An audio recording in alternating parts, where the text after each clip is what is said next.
Hello, my name is Dallas, and I'm back with more Yakuza Like a Dragon, picking up about partway through Chapter 5. And when I last left off, the party was getting ready to go buy and craft equipment. And we are down a party member because of that event, so what I think I'm going to start doing before we go buy equipment is I'm going to go around with a map and just get as many safes as I can.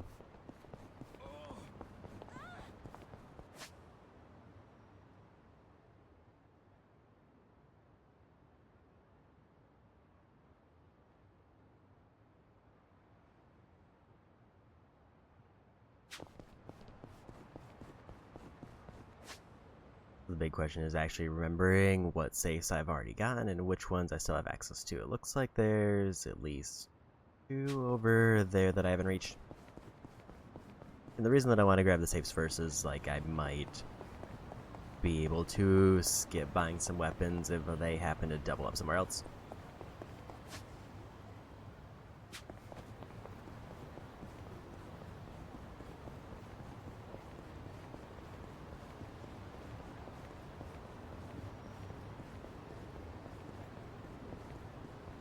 Or maybe there'll just be some generally good drops that I can get.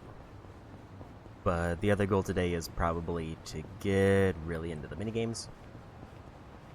Like, even more so than before, because I think I unlocked the business minigame if I get far enough in the story today. Which is supposed to be a big money generator.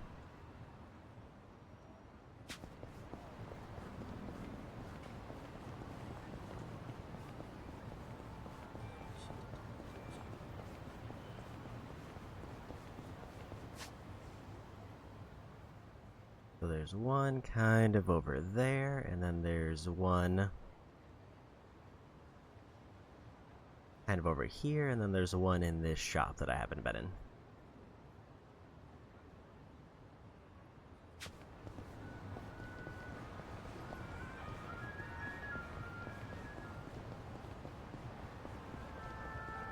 Also, I need to eventually sell that gold plate that I've been holding out, so I actually have some spending money to use.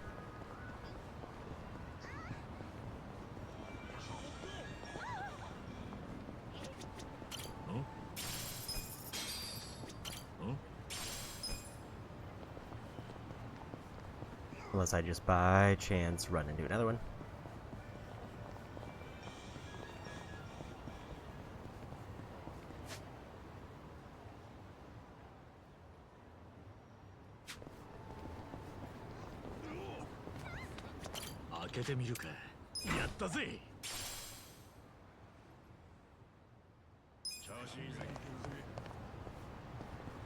Camera there, then there's another safe over this way.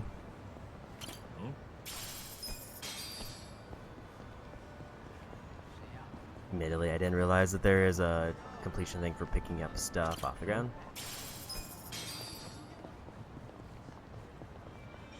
Which isn't the most surprising, but I also did not, like, actually check the completion list stuff, really.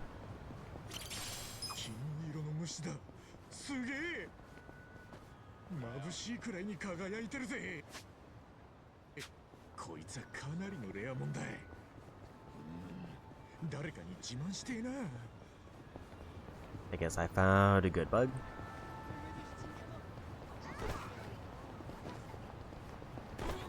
These are some rough fight spawns. I'm trying to kind of avoid fights.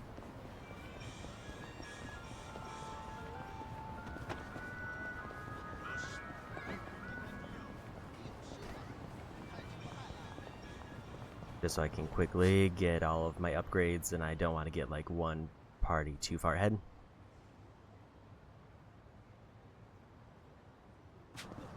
So it's almost like right up here. I'm just gonna...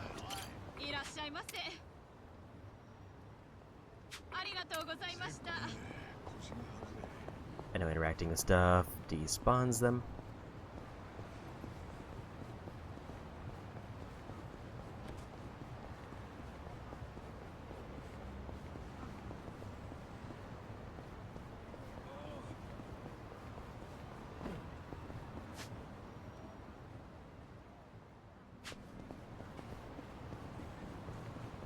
I think it's that little dent in the... Actually, it's right there.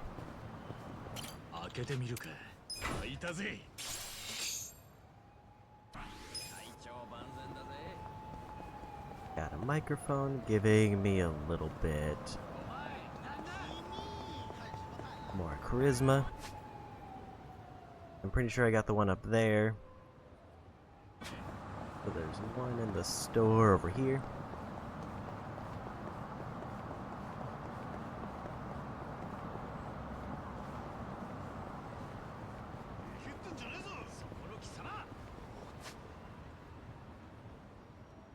I'm not sure what this icon is, but I'm gonna avoid it for now until I get the full party back together.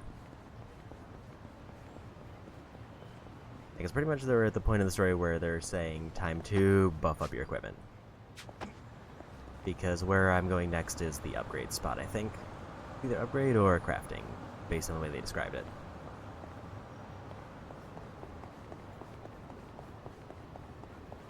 And I have plenty of crafting materials. So it's just a matter of getting the stuff that I can actually make.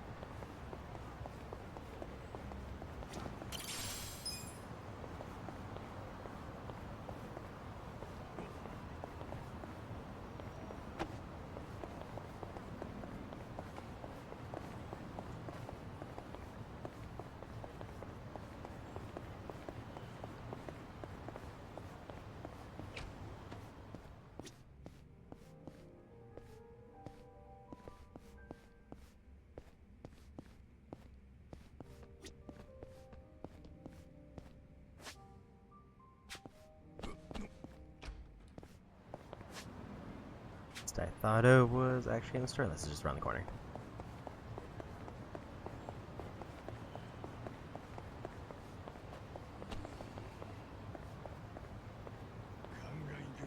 Then pretty much after I get all of the saves, we'll just immediately move forward to story.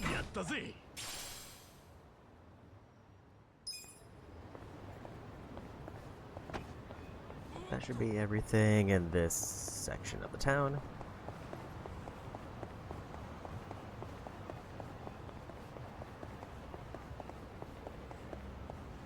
Yeah, my main goal today is once I get to a point where we unlock even more minigames, I'm just going to mostly be focused on them.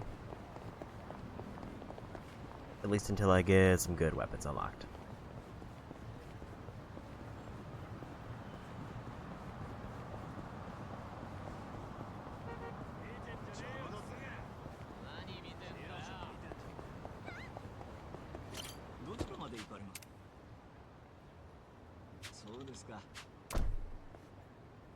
So there's two kind of in this area.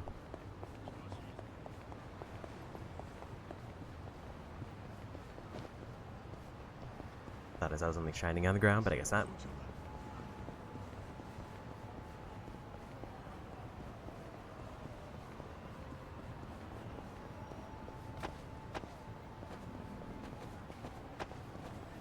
In.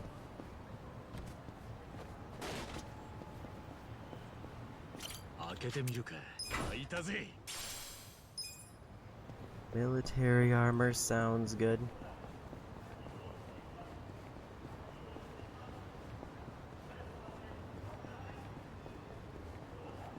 Admittedly, I've not looked up what any of the items in the saves are, so I'm just kind of hoping that I get some randomly decent things.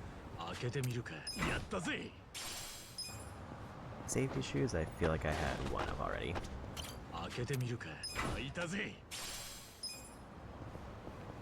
Soft hat, I don't recognize.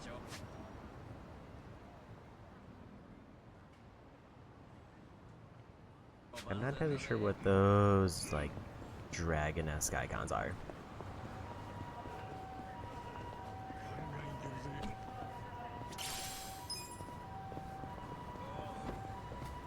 But they seem to be kind of all over the place now.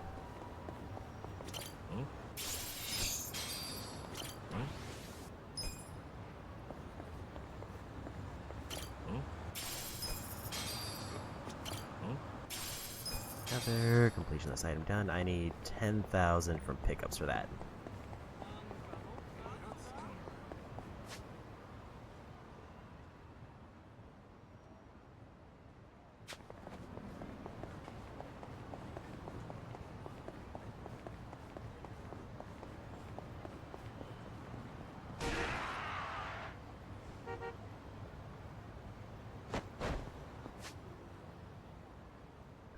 Next one seems to be somewhere in this corner.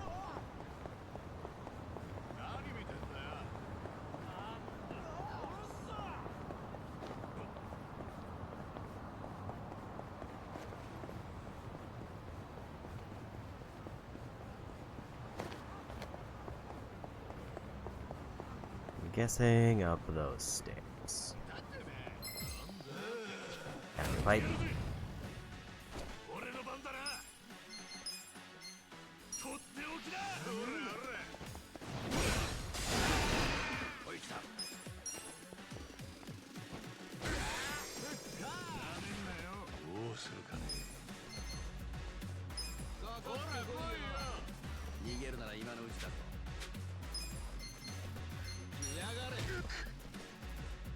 I was hoping I could sneak by and get the knockout there.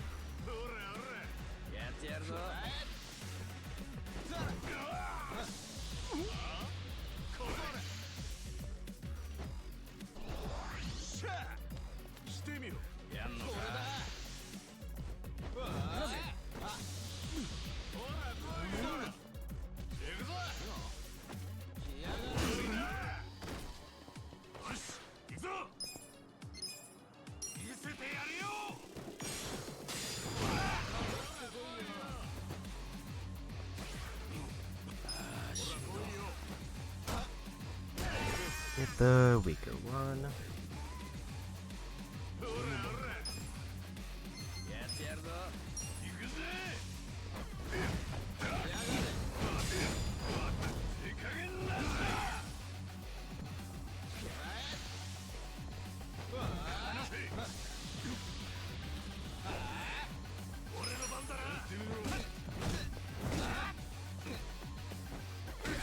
Good follow up.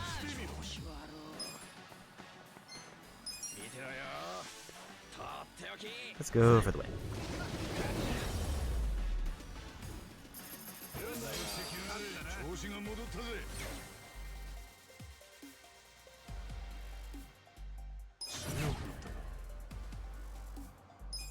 Good level up there.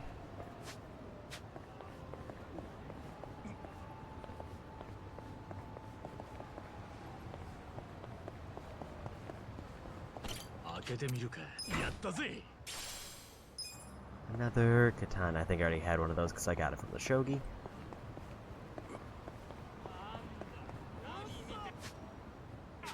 And there's one kind of over here.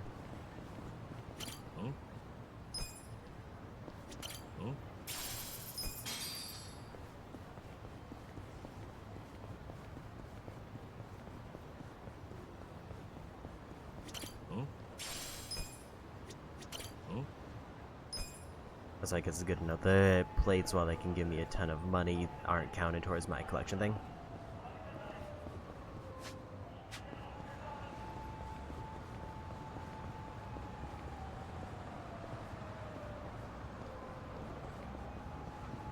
Sounds like it's supposed to be somewhere kind of around here.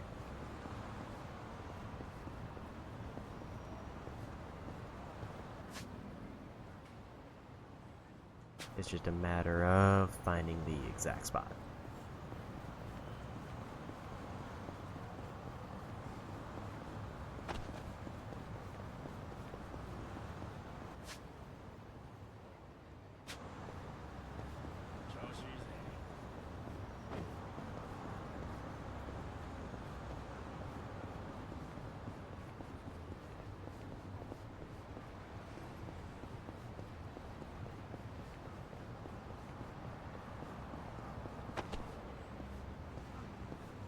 They're over there.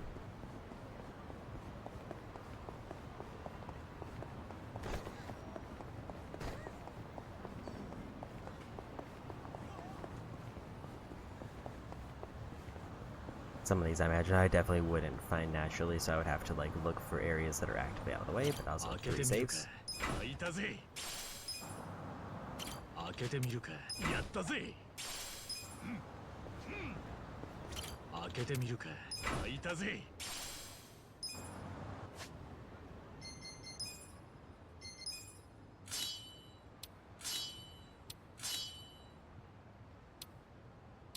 Guess everybody had some kind of weapon that's slightly better. So that should help with the damage a bit.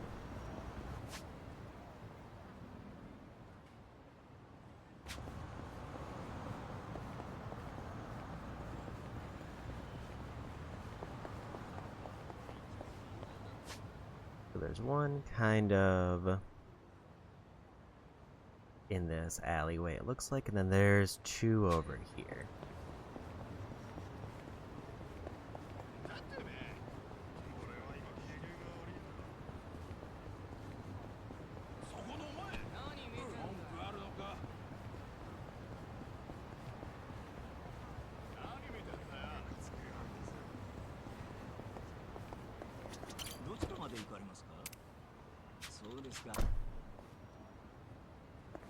Gotta make sure I hit up the tags in case I do need to unlock those to fast travel.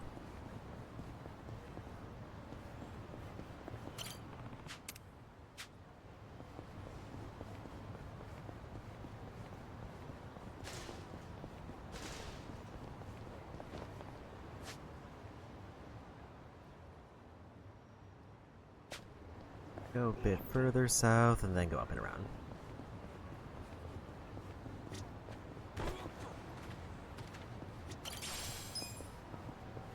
What is that book?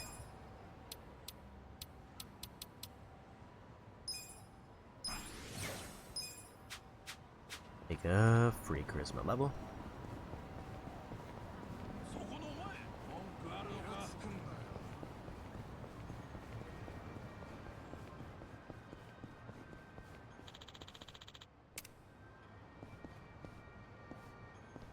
I can't go there yet.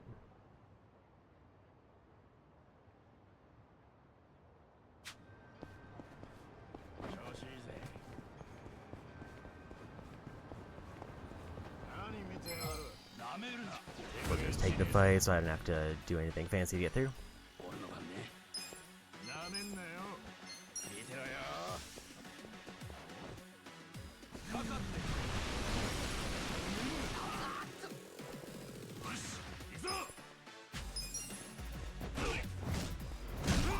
I feel like I at least doubled my damage from the items I picked up.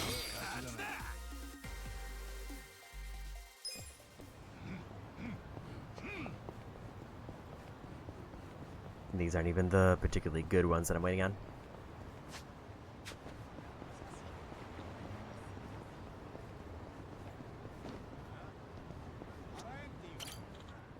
Oh, these are part-time hero quests.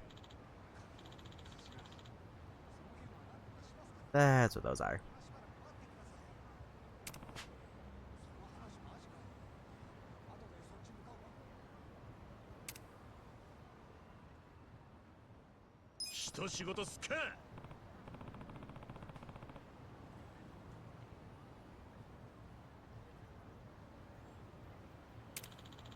I did kind of forget that they're their own separate quest thing, and I didn't internalize what the icon for them was.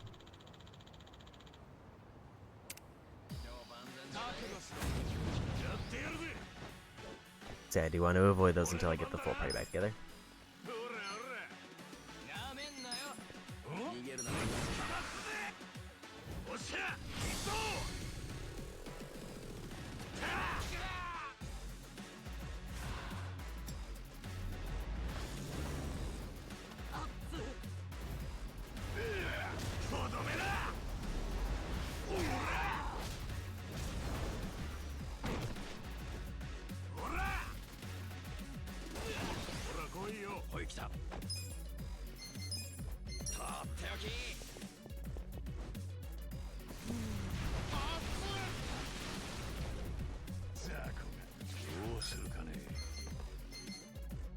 Spinning throw the wrecks single enemy and deals collateral damage to other enemies in the way.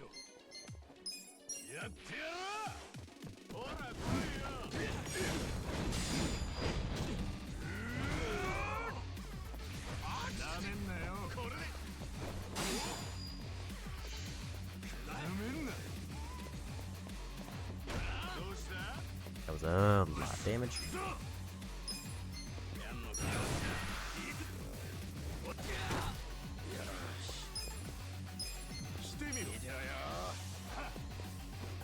Try to get a knockout there.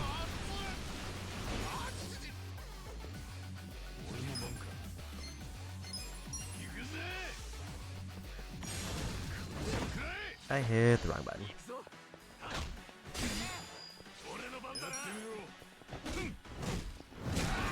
There's a win.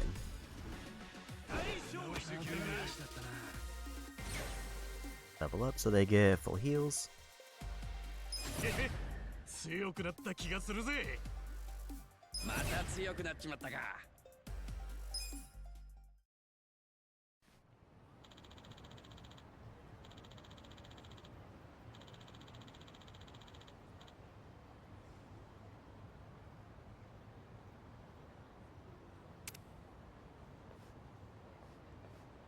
任務完了。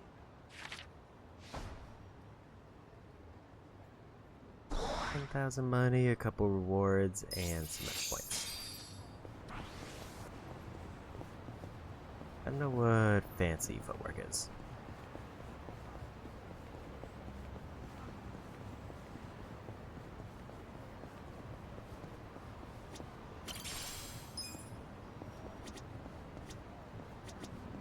I don't know what I just picked up. 開けてみるか。やったぜ。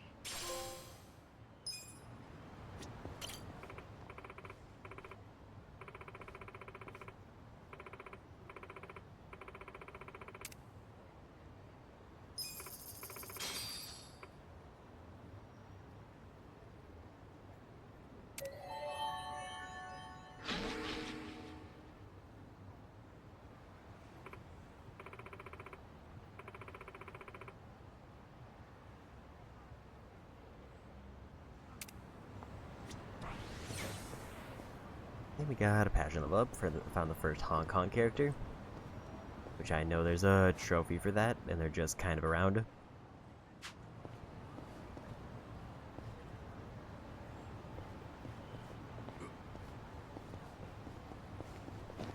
Says there's 2 safes near here.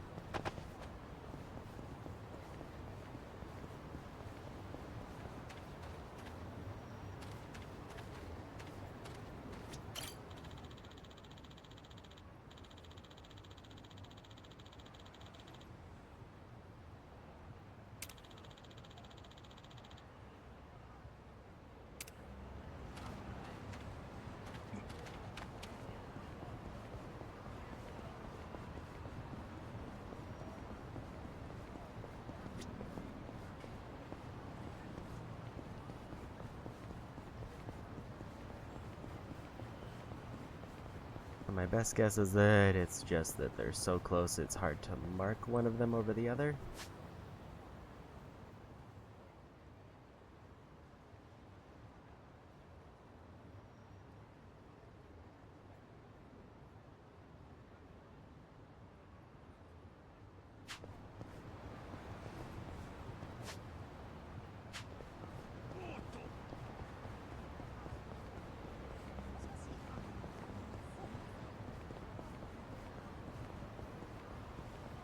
Didn't see that this was here. I did look up. Actually, that was the path I already took.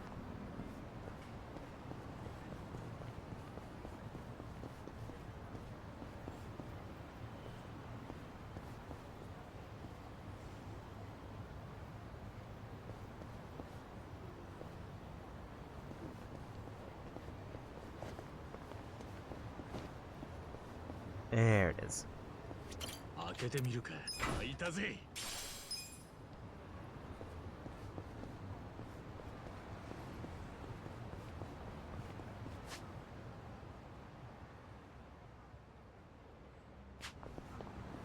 Now there's still a couple more I can get way to the south, which also gives me an excuse to go to the pawn shop so I can maybe turn in those plates.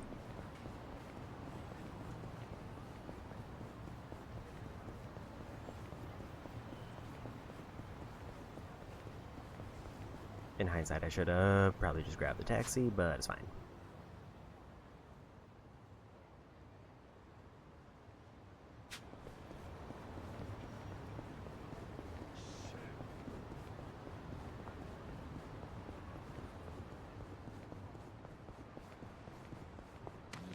ろ見ないでいた。よし行くぞ。捕まったぜ。おっしゃ。君雑魚じゃねえ。ほら来いよ。とっておき。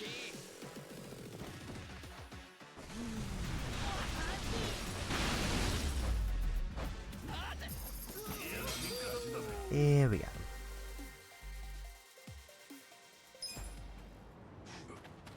Huh?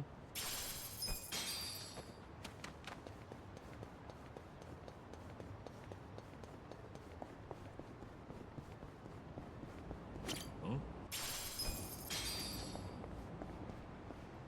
Grab just another quick handful of items. Huh?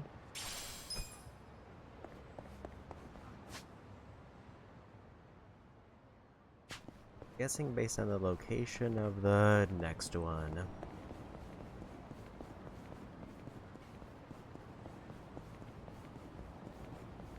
And I see it. 開けてみるか。やったぜ。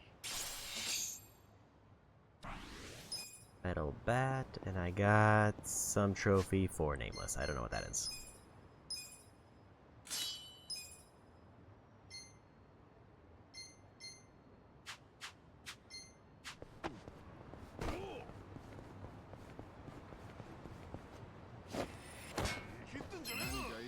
I didn't realize that they were gonna ag around me that quick. おい来た。見てろよ。なめんなよ。やってんだ。俺の番だな。やってやるぞ。Weapon-wise, those few I found are pretty good. At least for this section of the game.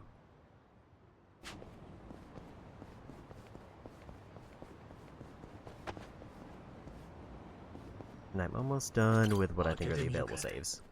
いたぜ。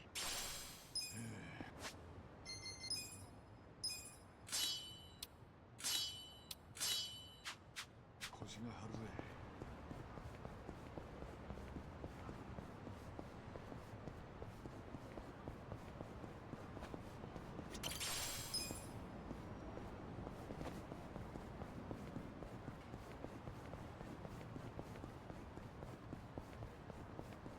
Gonna try to avoid at least some of the fights. If it doesn't take me too far out of the way.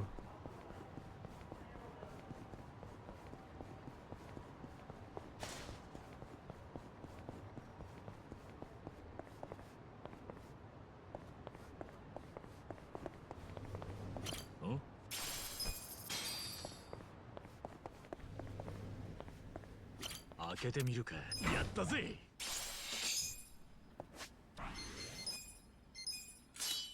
Guessing that means I found like 3 weapons for a specific class.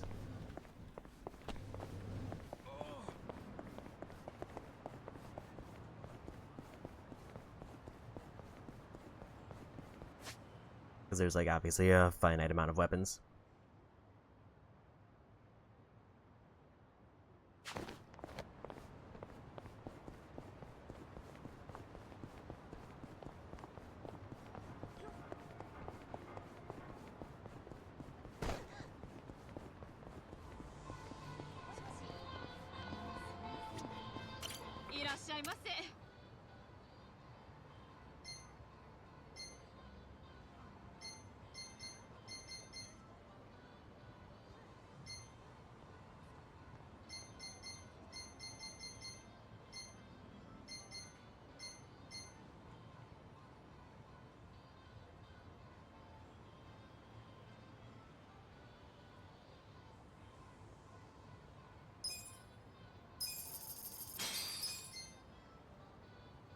I'll buy some of the weapons if it's like one that I don't have.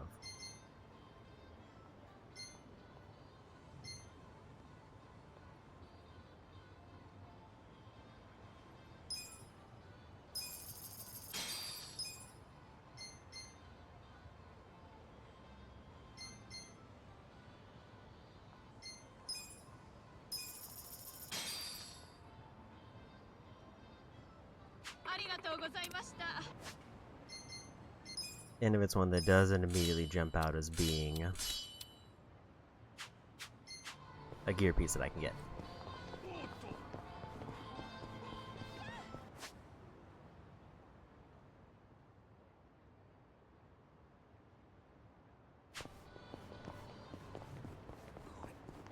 I did forget to hit up the pawn shop while I was down by it.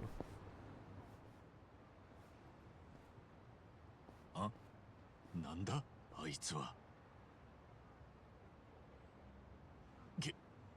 目が合ってしまった。なんか呼ばれている。あんたそんなところで何やってんだ。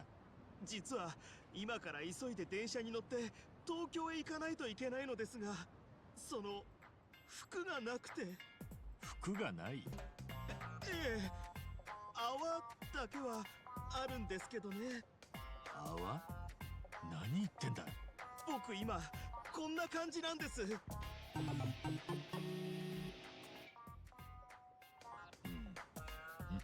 そうか、風邪ひくんじゃねえぞ。じゃあな。ちょっと待ってください。このままじゃ僕電車にも乗れないんですよ。話せ。俺まで泡まみれになるだろうが。大体なんでそんなことになってんだよ。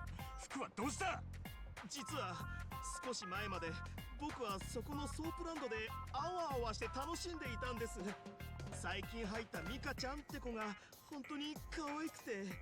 それでお楽しみの最中、急に祖父から連絡が来たんです。普段電話なんてしない人だから無性に気になって出てみたら、出るのか。おばあちゃんが倒れたって。僕は大のおばあちゃん子なので取り乱してしまい、病院に駆けつけたい一心でミカちゃんや黒服の静止を振り切って泡まみれのまま飛び出しちゃったんです。でもこの格好じゃ駅に着く前に捕まってしまいます。まあそうだろうな。だからお願いです。あなたの服を貸していただけませんか。え、やだ。そうですよね。こんな泡まみれの男に服なんて貸したくないですよね。ああ、つうかそれならさっさとさっきいたソープに戻って服を回収すりゃいいだろう。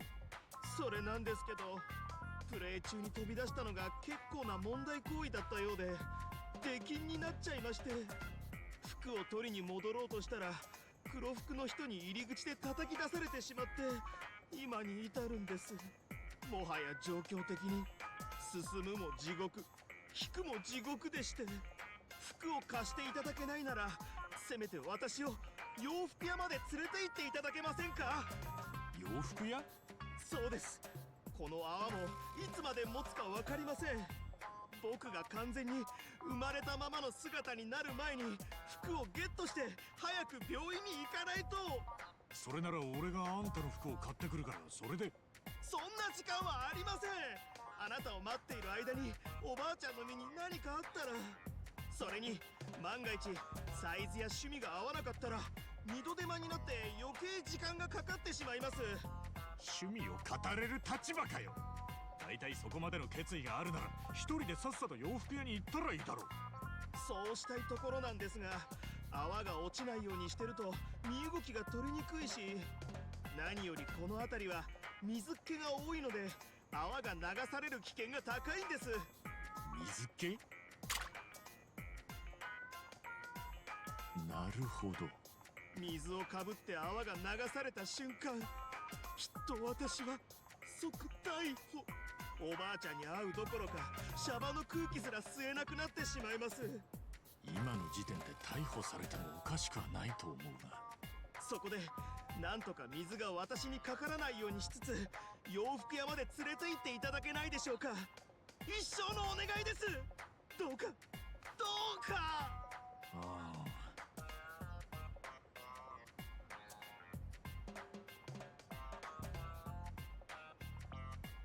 仕方ねえな。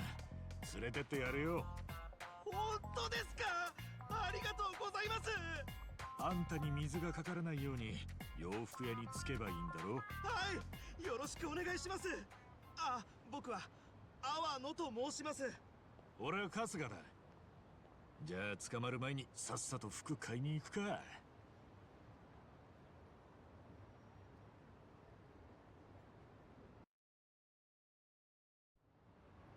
Seems like it's an escort mission without any major fighting.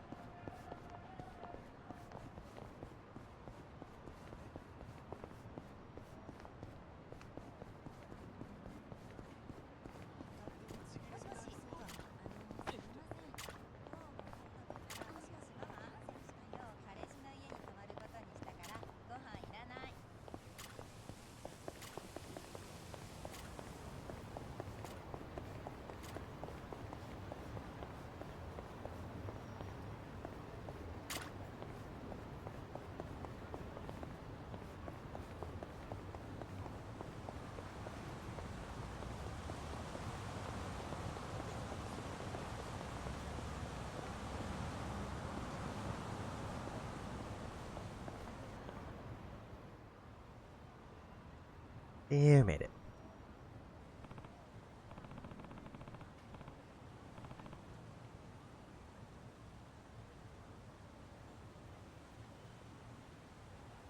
ありがとうございます。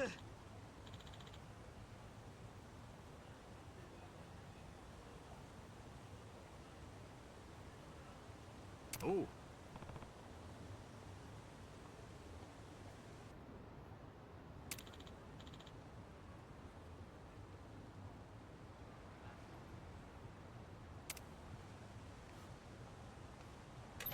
ん？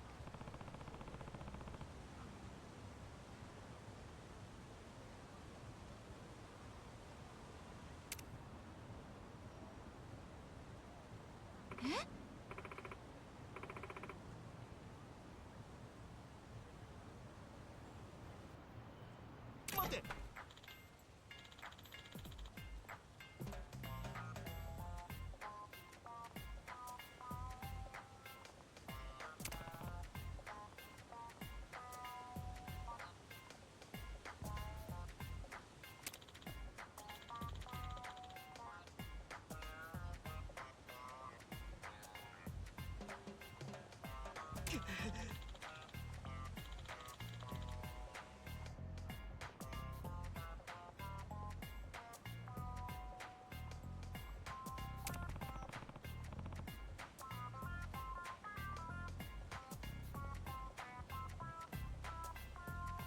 なあ。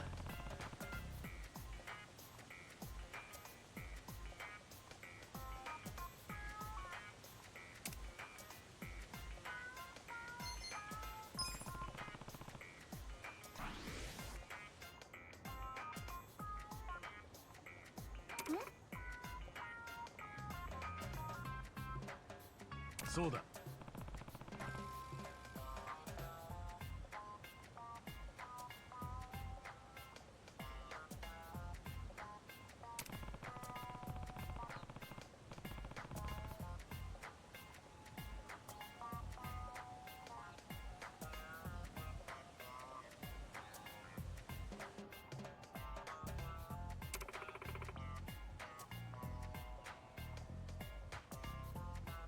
ああ。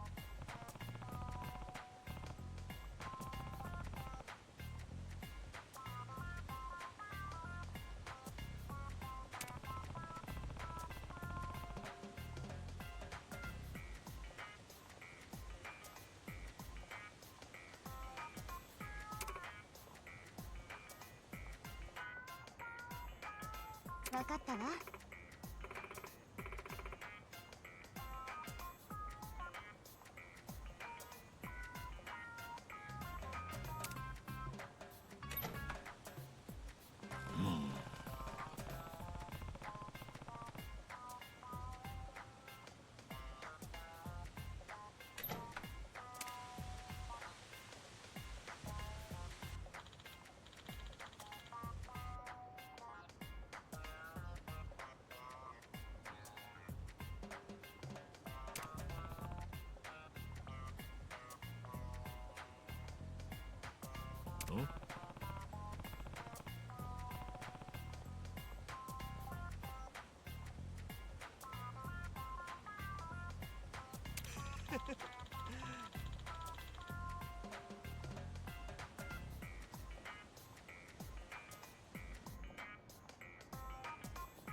それじゃあ。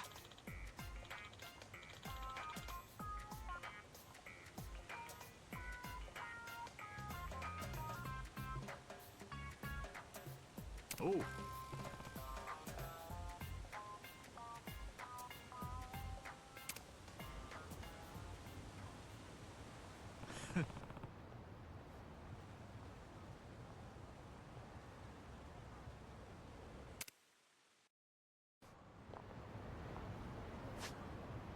That seems like the end of that sub-story, other than I need to get the turn in.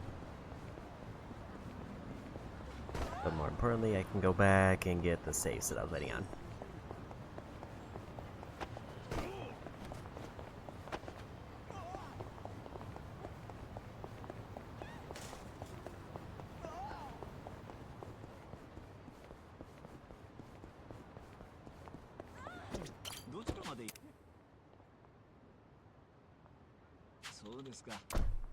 I'm not entirely sure how it, like, registers that I got taxis. I'm assuming it's either if they're revealed on the map,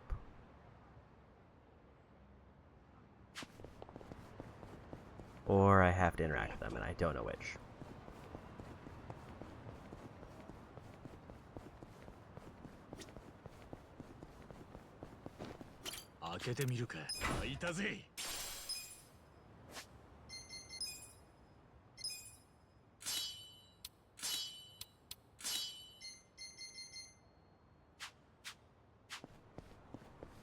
Other than accessories, which I don't know if those can be optimized. Seems like everybody's getting kind of shaped up.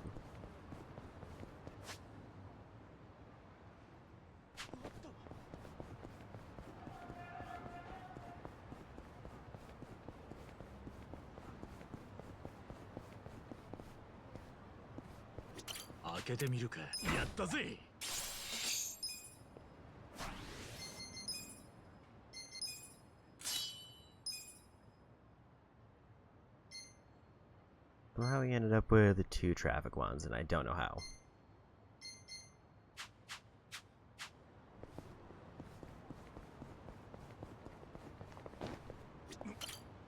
Guess we'll try to get this turned in. おう、阿野じゃねえか。ああ、春日さん、よかった、また会えて。この人がお世話になった春日さんって人かい？そうだよ、この人が春日さん。春日さんにお礼を言いたかったんです。おばあちゃんも一命を取り留めて、こうして無事に退院できました。そうか、よかったな。なんでもこの子の無茶に付き合ってくれたとか、すまなかったね。いや、気にしないでくれ。元気に会えたならそれでよかったよ。あんたみたいに粋な男もまだいるんだね。これは孫が世話になったお礼だよ。なんか悪いな。ありがたく受け取らせてもらうぜ。これからどっか行くのか？ええ、今日は復帰祝いということで、おばあちゃんの好きなところに連れて行ってあげようと思いまして。おばあちゃん、これからどこ行きたい？そうだね。温泉に入ってさっぱりしたいわね。温泉か。それならあっちかな。それじゃあ春日さん、僕たちはもう行きますね。本当にありがとうございました。おう、ちゃんとばあちゃん孝行してこいよ。はい。たく、本当に風呂の好きな一家だな。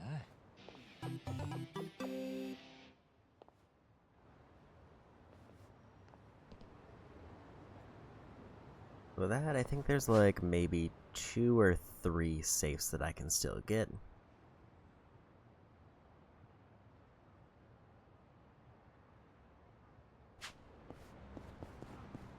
But it might be better.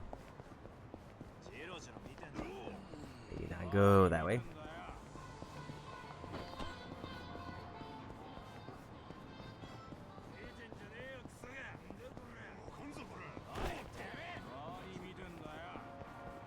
To try to hit up the pawn shop to get some money first.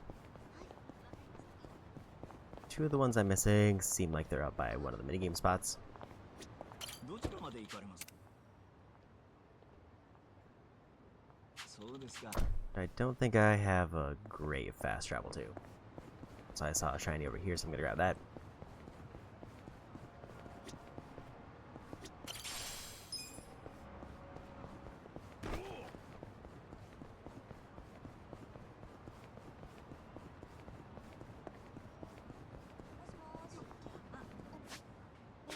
I also still haven't unlocked the ability to swap jobs. Huh? I'm assuming is gonna be a little bit later. Let's try to go for the pawn shop, and then I'll hit the story spot. Huh? I'm guessing that's like walked a certain distance. Huh? Huh?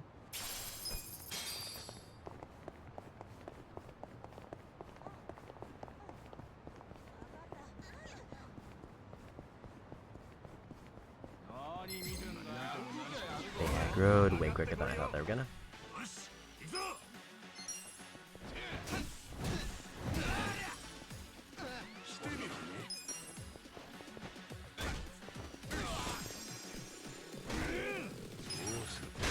Good follow-up.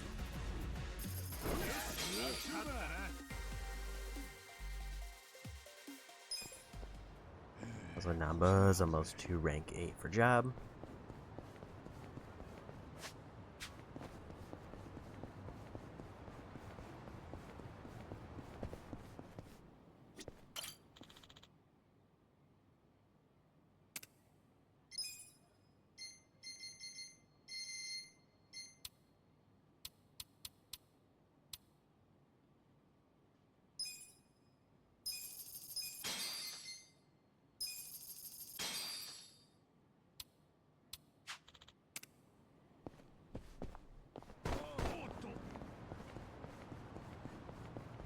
So there's some money saved up right before we hit up the story for upgrading stuff.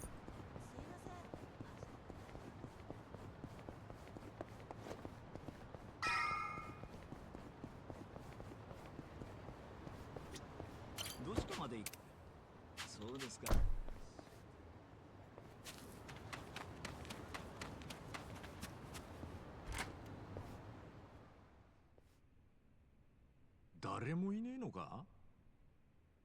おーい、すんません。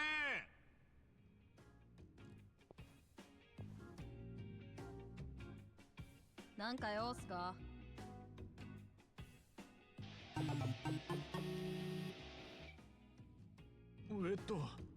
バットを直してくれるって聞いてきたんだけど、あんたここの人？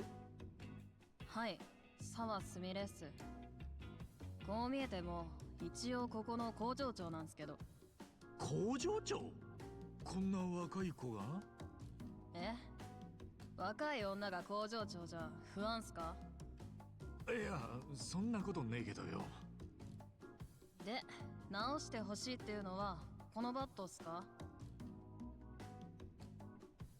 確かにかなり長期間ほったらかされてた感じがする。結構錆びてるし。まあ広いもんだからな。でも大事なバットなんだよ。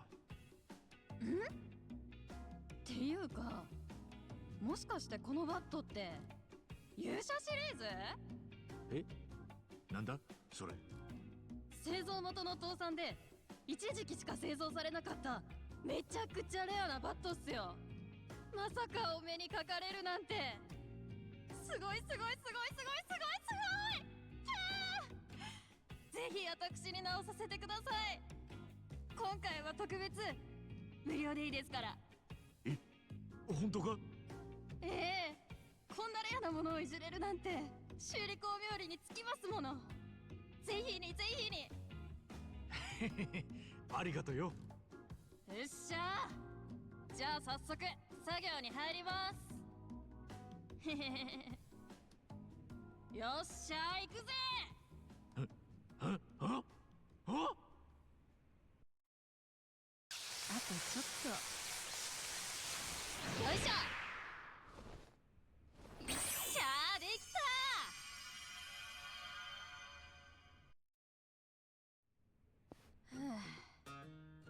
すげえ気合いだな。私元ヤンなんで何でもかんでも気合い入れたがるんすよね。それよりはいこれお待たせしました。すげえ、新品みてえにピカピカになってるじゃねえか。それだけじゃないっすよ。これからなるべく傷まないように特殊なコーティングも追加したっす。以前よりも硬さも丈夫さも向上したはずっすよ。ありがたく使わせてもらうぜ。すげえ腕前なんだなあんた。へへま、修理の腕は自信あるんすよね。経営の腕の方はからっきしなんだけど。そういやガランとしてるな。経営あんまりうまくいってねえのか。あんまりっていうか全然。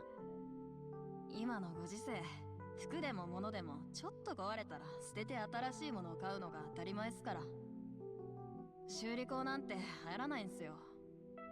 それにうちは前の工場長、私の父親がダメ親父で、遊んで借金作ってその返済に機材の大半を売り払っちゃったんす。だからここに残ってるのは売れ残りのボロ機材だけ。そうなると受けられる仕事も限られちゃって、どんどん受注契約もなくなっちゃって。そうなのか。でも私はこの仕事が好きだし、ここも大好きなんすよ。この工場を始めた私のじいちゃんはすっげえ腕利きの技師で、死んじゃった今でも私の憧れで目標なんす。そんなじいちゃんの思いが詰まったこの工場をなくしたくない。だから親父が放り出した後も一人でなんとか頑張ってきたんすけど、そろそろ限界かもしれないっすね。もう今の時代必要とされてないのかもしれない。修理工もこの工場も。あのよ、俺今がどういう時代なのかよくわからねえけど、こんないい腕と情熱持って頑張ってんだ。今はどん底でもきっといつかうまくいくんじゃねえかな。え？まあホームレスから抜け出したばっかりの俺が言っても説得力ねえかもしれねえけどよ。でも少なくとも俺はこれからもこの工場であんたに頼みたいと思ってるぜ。それは忘れないでくれよな。熱い人なんすね。今の時代珍しい。お客さん、名前は？春日一番だ。春日さんか。さっきの言葉が本心ならまたいつでも来てくださいよ。バットだろうがなんだろうが新品以上にしてみせます。ただ次回からは金取らせてもらいますけどね。ああ、もちろんだ。よろしく頼むぜ、すみれちゃん。And now, craft enhanced weapons and gear at the Romance Workshop. Scavenging the streets for materials, investing in the workshop's amenities will allow you to craft a wider variety of gear. So apparently that's a sub-story.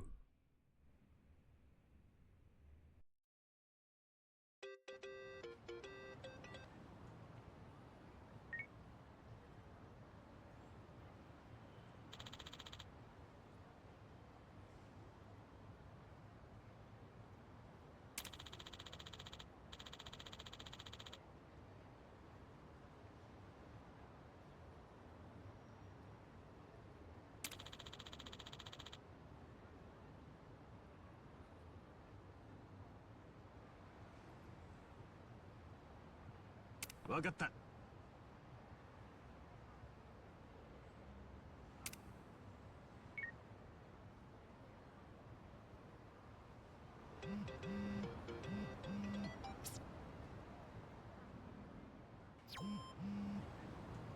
Let's take a peek back to see what crafts are available now.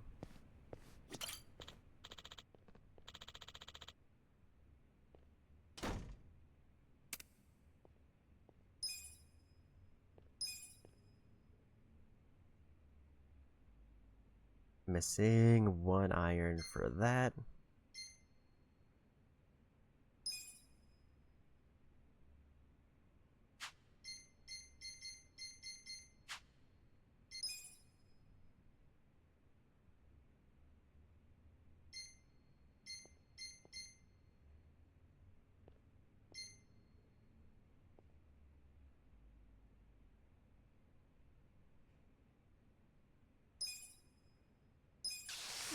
ちゃいい感じ。よっと。よっしゃー、できた。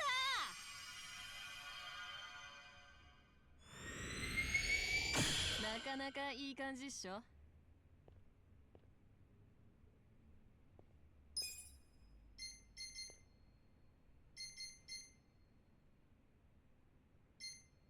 I can give them different elemental stuff.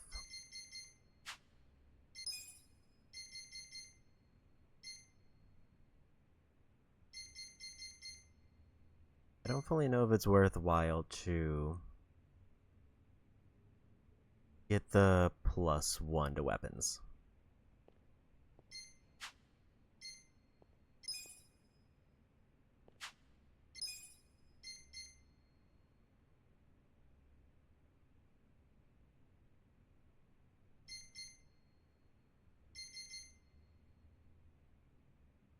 I'm just gonna take a quick peek at the weapon list to see.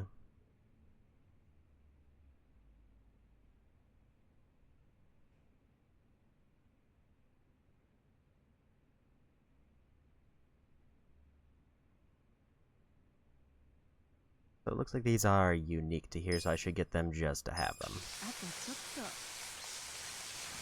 よいしょ。よっしゃー、できた。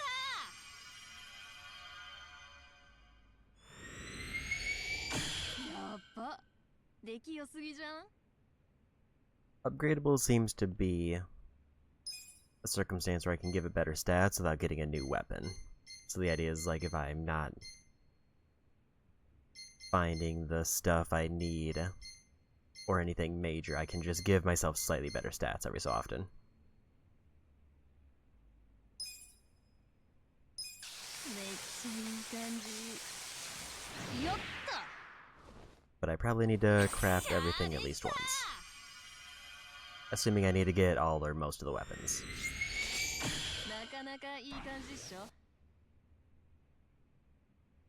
I think I got 3 unique weapons for one of the things.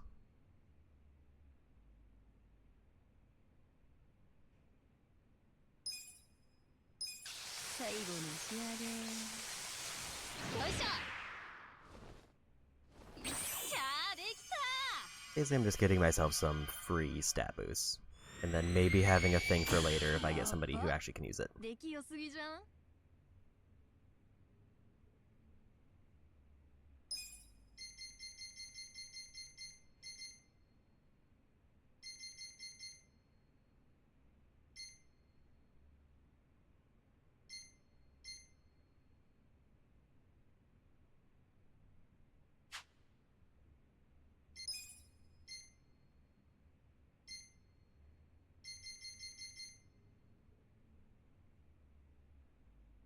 And apparently those are the real expensive ones, but boosting money from enemies seems like a neat one.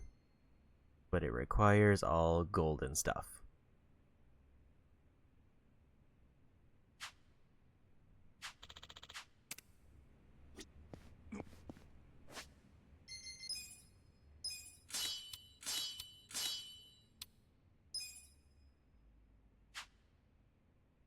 Yeah, because I needed bugs for his, so I didn't get anything there.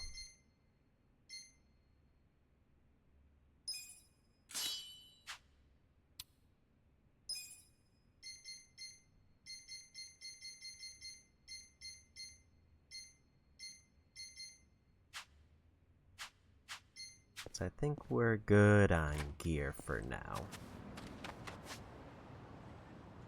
So the only thing left would be to continue story or to get like the final couple safes that I haven't grabbed yet. Or we do a minigame. どちらまで行く？それでは出発いたします。 I think we'll go try out a minigame. Like one that I haven't done. Because I have a little bit of extra spending money and there's a couple saves on the way.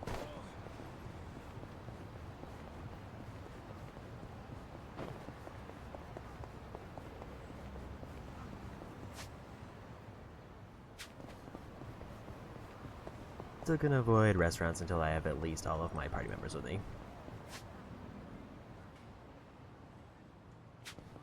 because it sounds like broadly that's one way that I can get bonds up, and I don't know how much of a grind that's gonna be.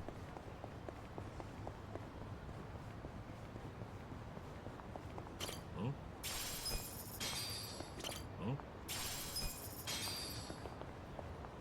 1,700, and then I hit the 10,000 mark for that.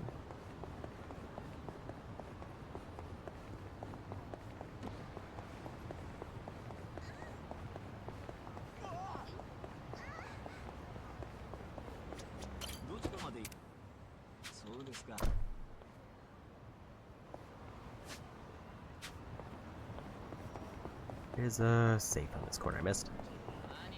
Which I think I got it earlier.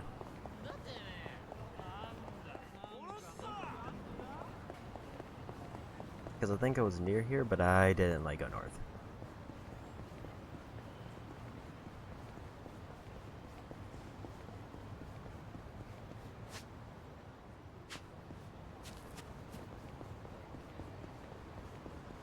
Hmm?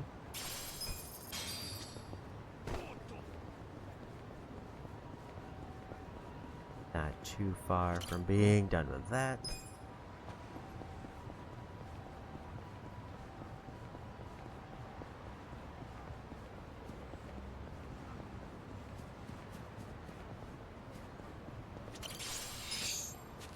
Another gold one. 開けてみるか。開いたぜ。鍵がねえな。ん？ Actually didn't realize that interacting with them just marks them on the map if I don't have the thing. Actually, good to know, but I am just using a direct reference. I mean, there's some nave, vending machines, I might as well try to grab the 10,000 now. Hmm? Hmm? Here we go.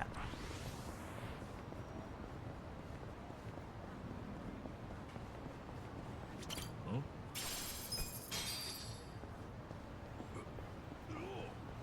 There's one more safe kind of near here in that building specifically. I don't know if I want to commit to going in there because that's a side quest.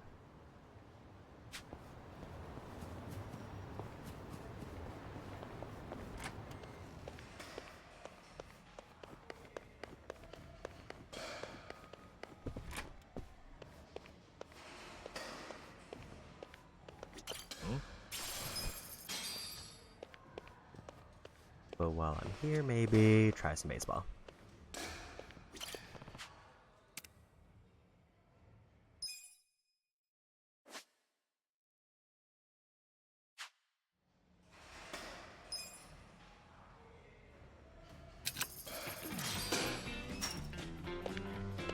Because there are... It seems like most, if not every game in this gives like one decently good weapon. よし。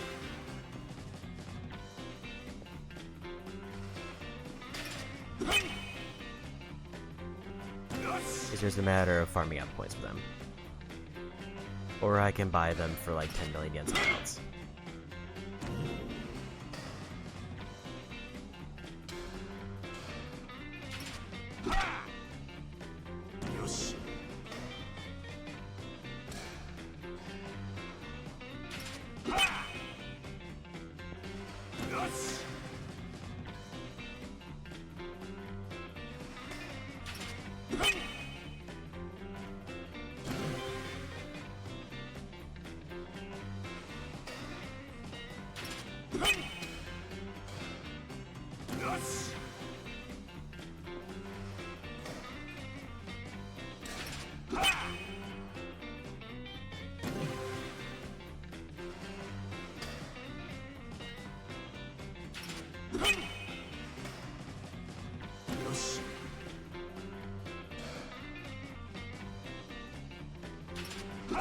Weird bit of lag on that one.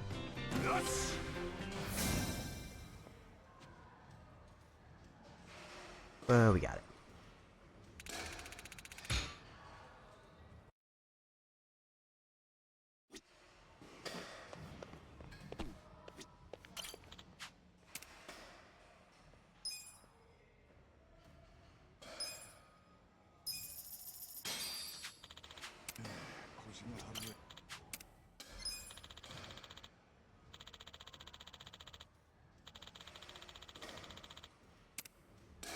So if I clear all the advanced challenges, then I get the big point one.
A little bit early on that one.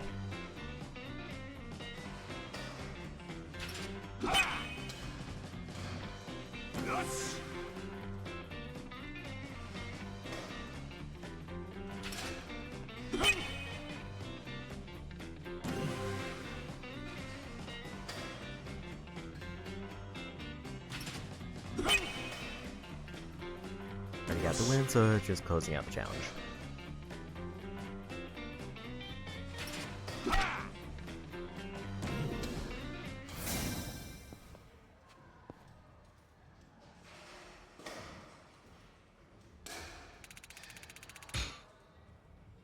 So A rank or S rank gives me like 50 more points. But the points here kind of don't matter until I get the like better bat. That's pretty much what I need the points for now, is if I want the good bat just to get a few extra.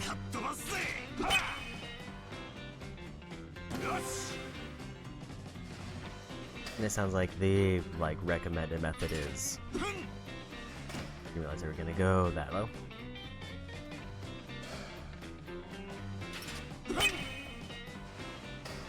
Is to use the bat that gives me a wider area.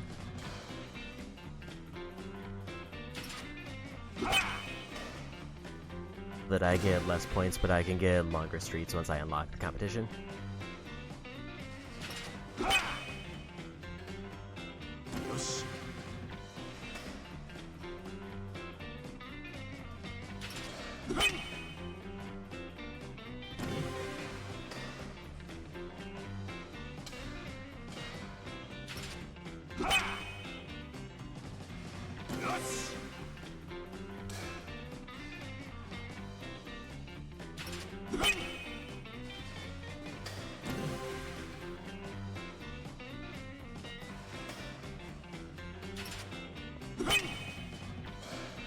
There's a win.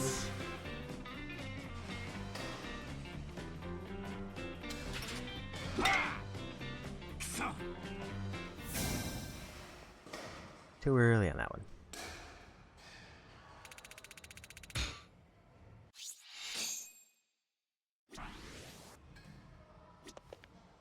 How many do I need for the expert bat? 1,000 for that one.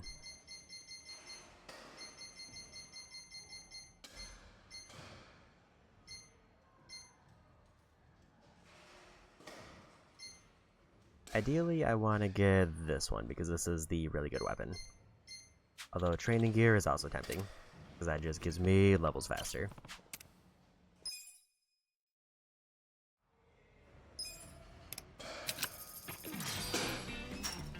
I'll try to clear out at least all the challenges.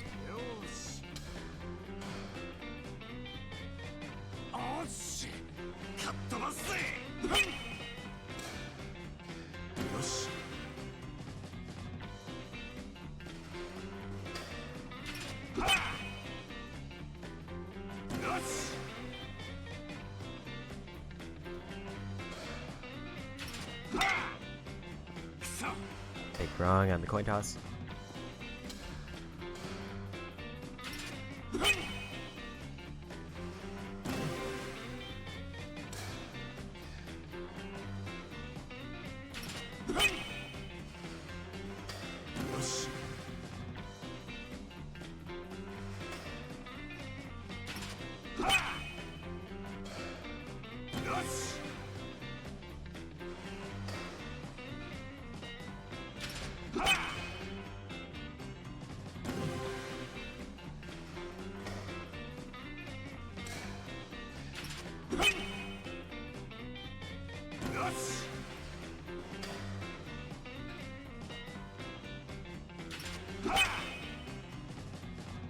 That's a win.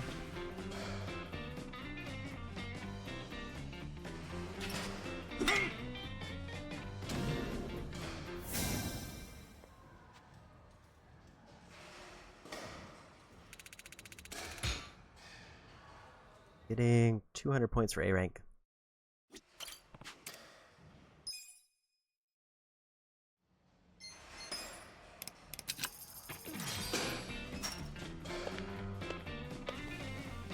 If I get S rank at any point, then I probably will just jump right up to where I can get Acrobat.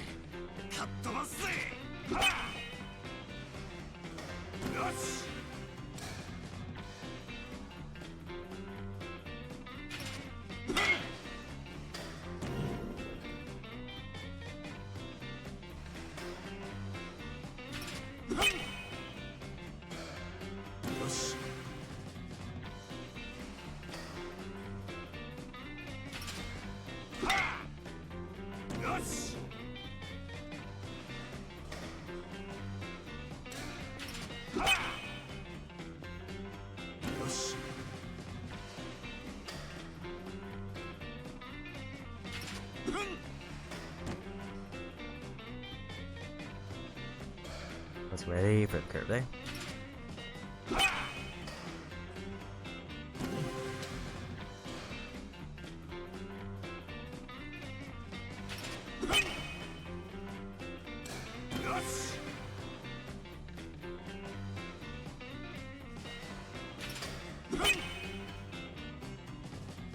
There's the win.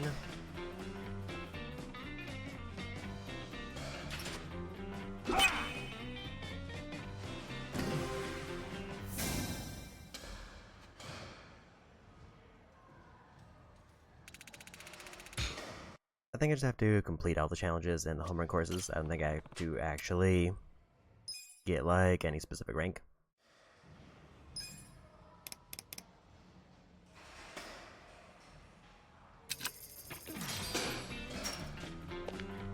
But read that right, S rank is an extra 150 points.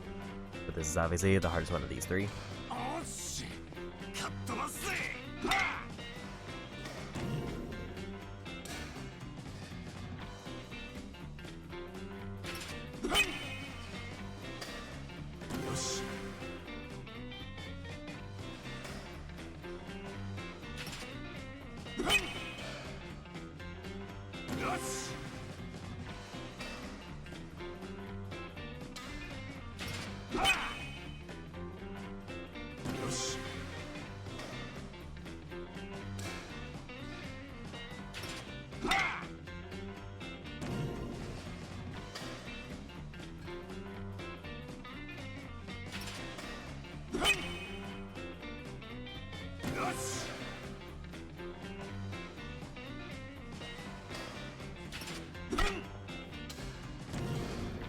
Should have just committed to the left.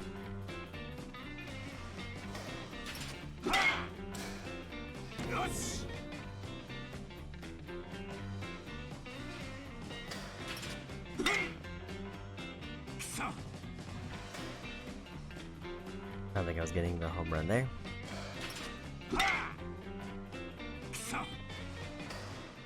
That was a rough one. It threw a lot of the bigger curves than I was expecting. 50 points from the next bat.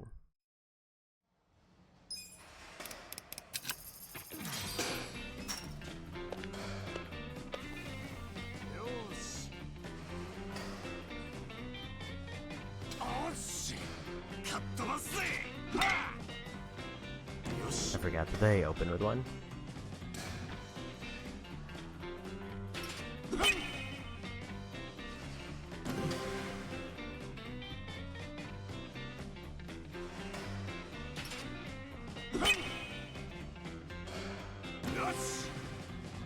I mean, the worst thing is I get more points, which I'm gonna probably end up grinding out anyway. Because I would really like that weapon and also maybe the gear. I don't know if there's another place to get the gear.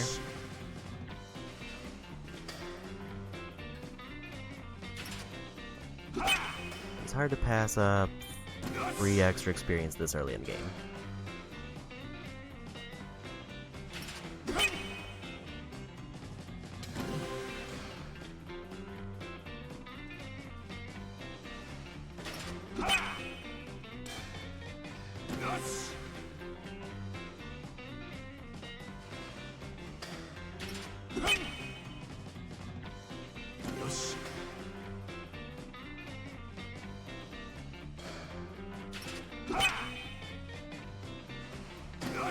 There's S, right?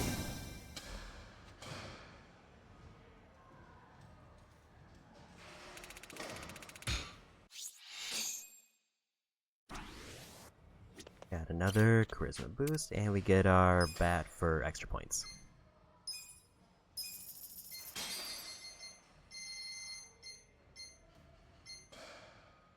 So now I just need to get like collectively 42,000 points if I want all the good gear.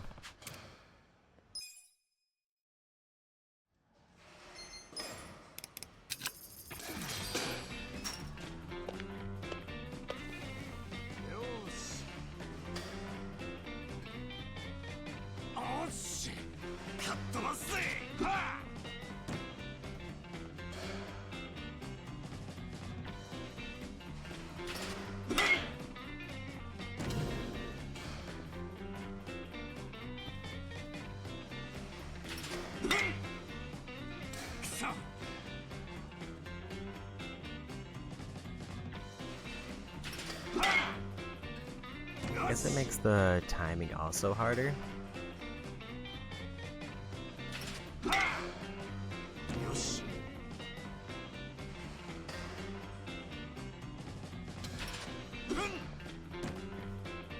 I think the timing window is much narrower.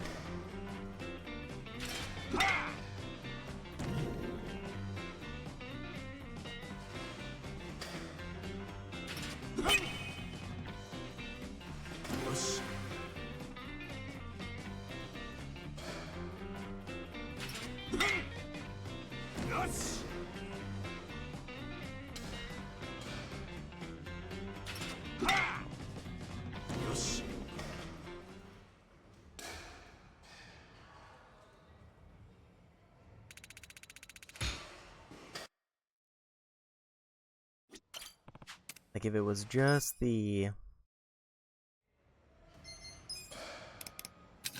area that I had to hit, then this bat wouldn't be that bad, but because it's also the timing, then I just have no idea what the new timing is. I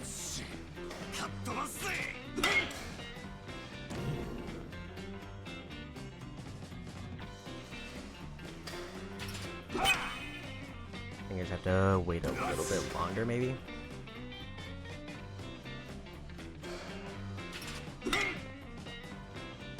Not that long.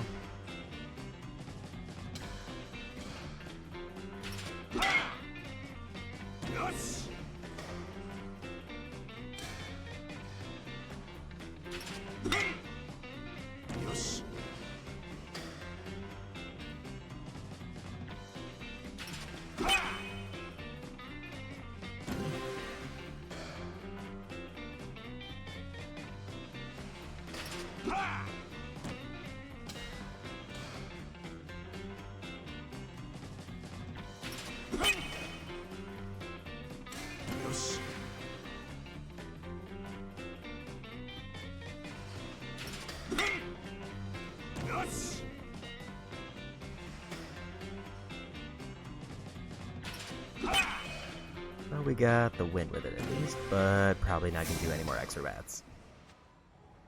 The timing is just too off, so there's no way I'm going to get home runs with that reliably.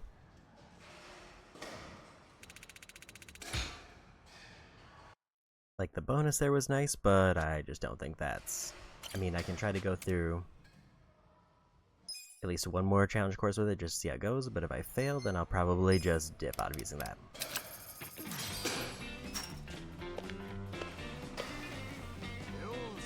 Like, if I don't want to done this, then I think we're just gonna not use the expert bat.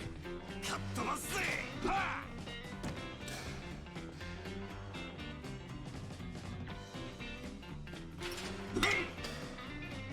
よし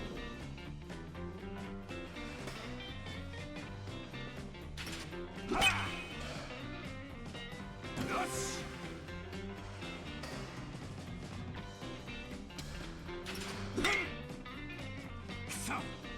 I thought that was gonna be a curve.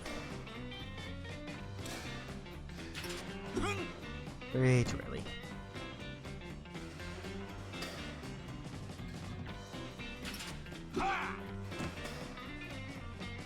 This one I think is actually just more me missing more so than the bat. I think the bat would make it easier, but I think that was just me not doing great.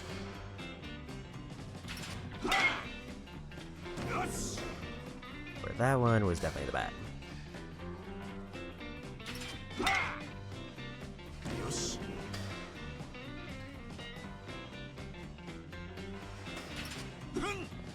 Way too early. Like the ones that are like the sinkers were more the bat. But the ones where it was just a strike were more me. We'll try one more time on that.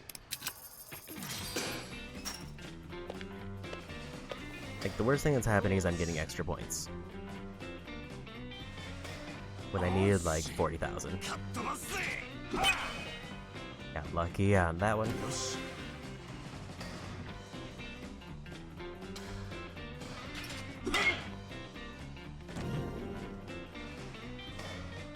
Like for challenge, I just need to get hits.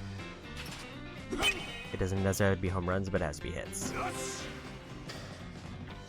Which is why I think I'm more inclined to try to make this one work. Just to give myself a little bit of an early boost. Way too late.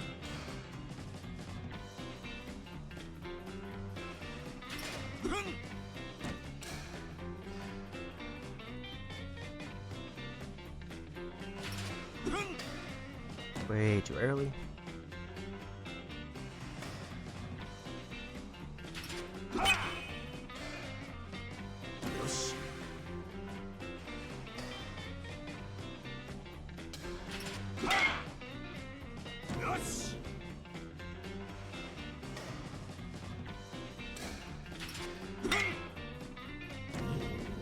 Like, it's definitely a problem when I'm missing fastballs where I'm in the center of them.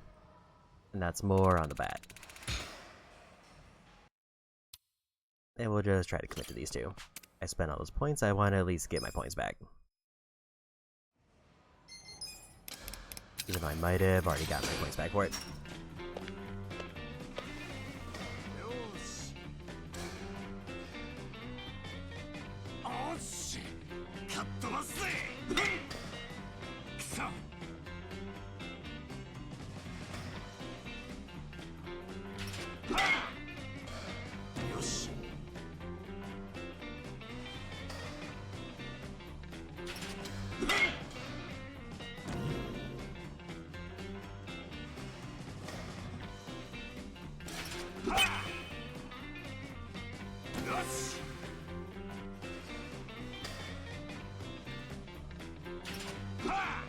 Way too early.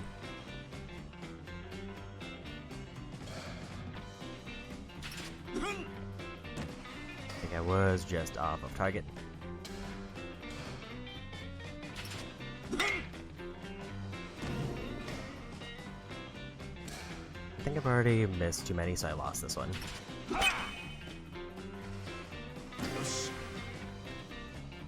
Yeah, I'm gonna be one run short even if I hit the next two. That was a fastball.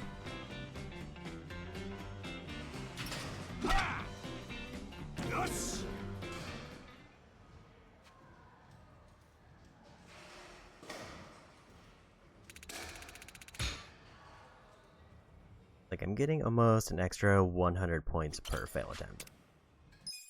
How much would I get if I just outright won? 400 for A rank, so it's like a fourth of a win every time I lose with this bat. よしおっしかっ飛ばすぜ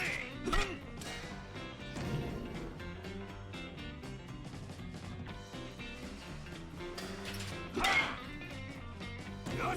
しよし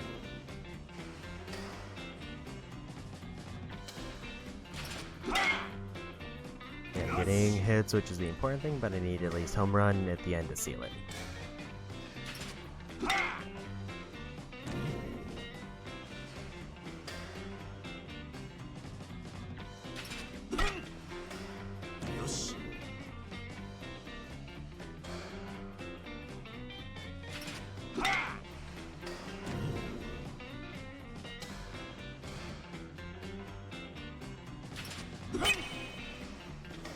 There's a win.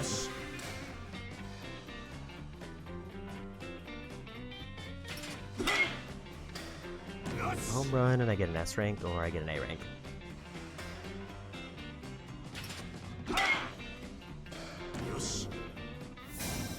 Only an A rank.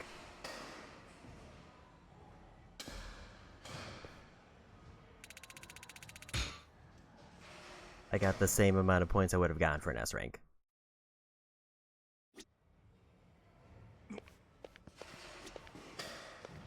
Let's just do regular bat for the final one.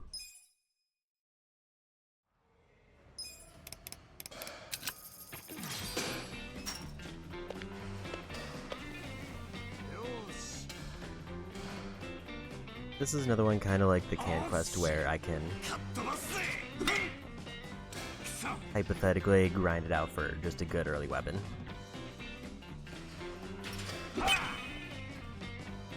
Which is what I'm probably going to end up doing. Also, did I choose the wrong course? I did not. I was just concerned because the first two were like the same throws.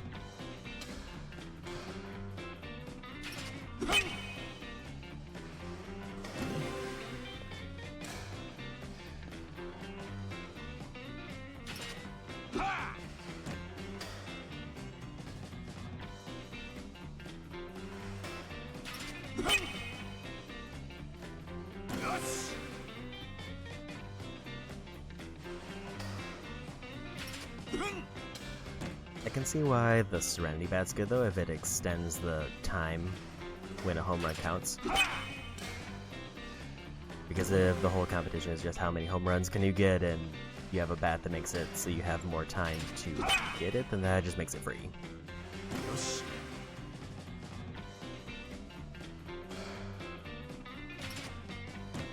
I picked the wrong way for that one. I figured it was going to be one of those big curves.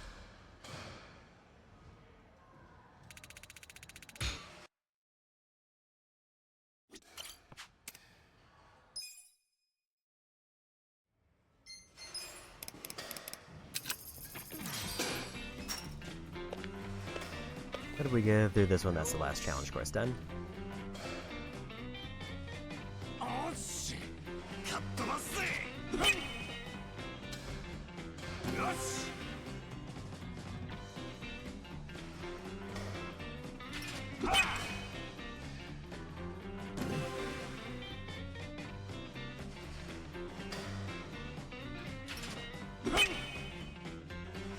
Yeah, the problem with the extra bat is even if I was like on track to get an S rank, I could just miss the timing even if I know exactly where it's gonna go. Which, I mean, I would get the same points, but as if I was doing the regular bat. But it's not worth the effort.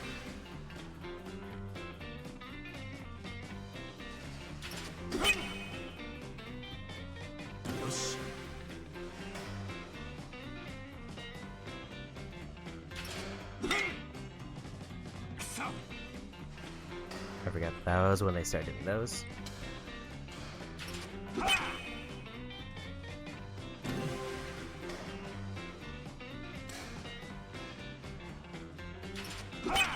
think I remembered the last pitch, but I forgot when the other big curve was.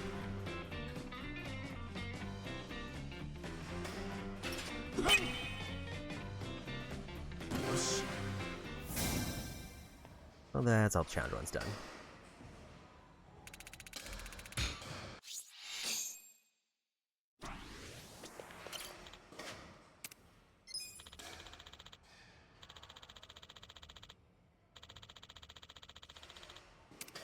I guess I have to do the home run challenges.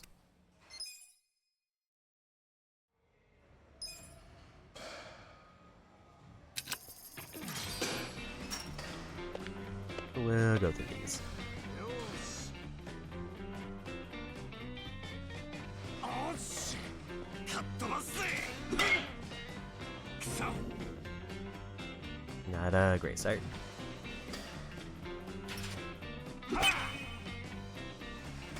よし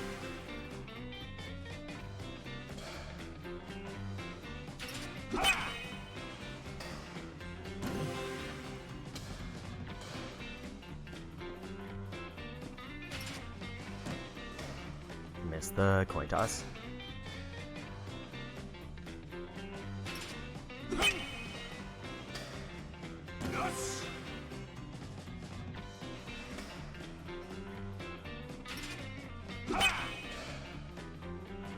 よし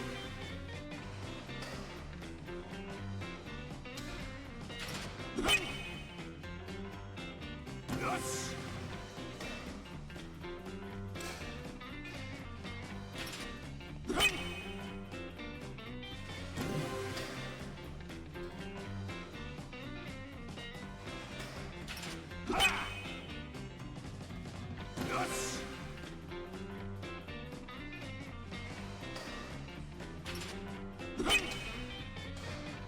I think 8 is good enough usually.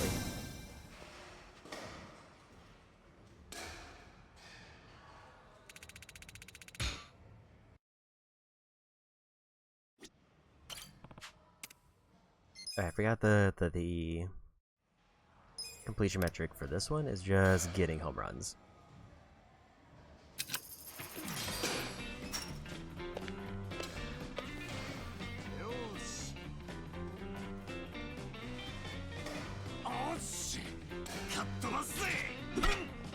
Not like completing the courses.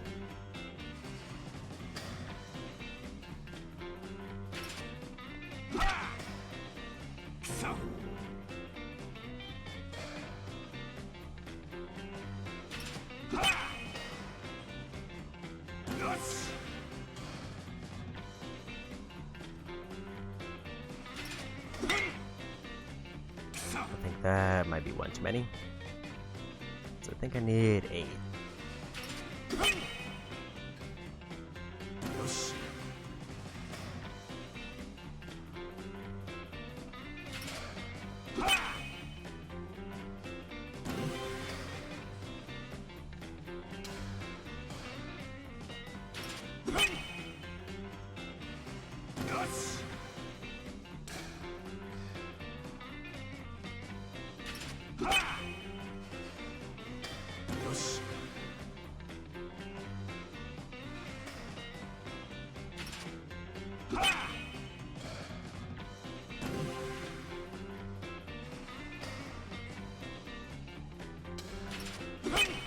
Figured it was gonna be that one.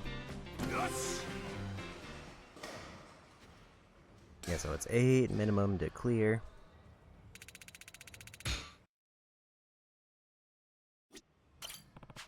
And then I just need collectively 30 home runs for that.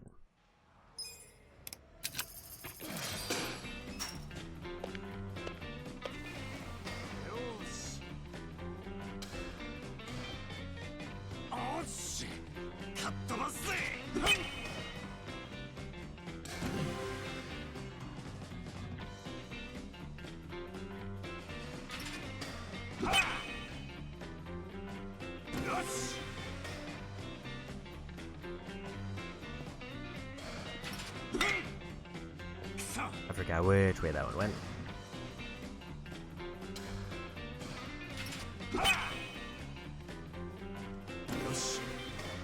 But I did kind of remember that one.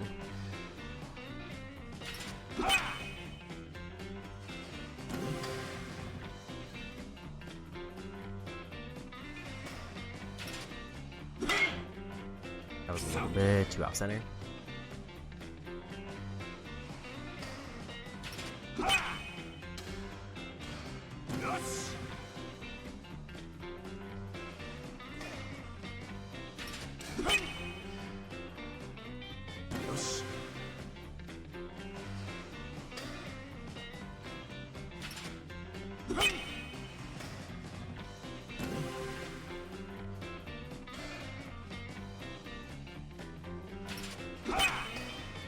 Yeah, we got it.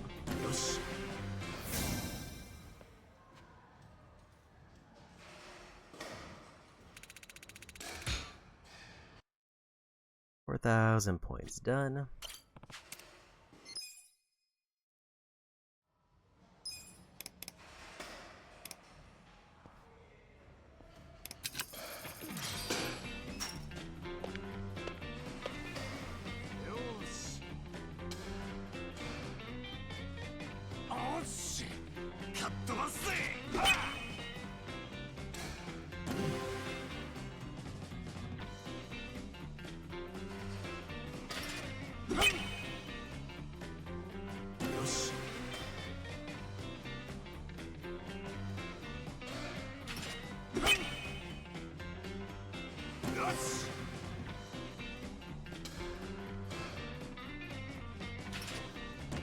Thought that was gonna be one of the big curves.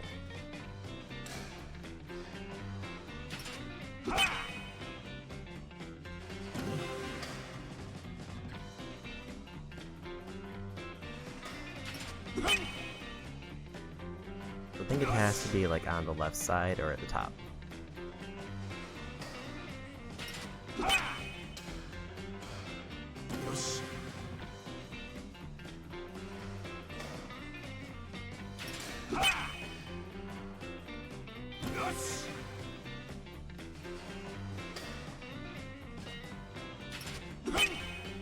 And there's a win.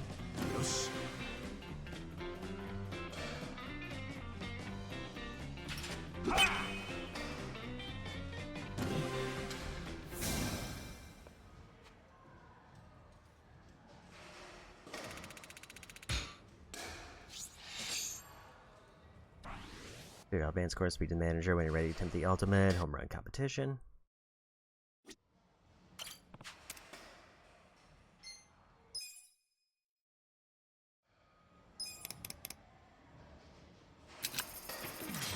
Just realize that's 1,000 points for if I get an S rank on this one, 700 if I don't.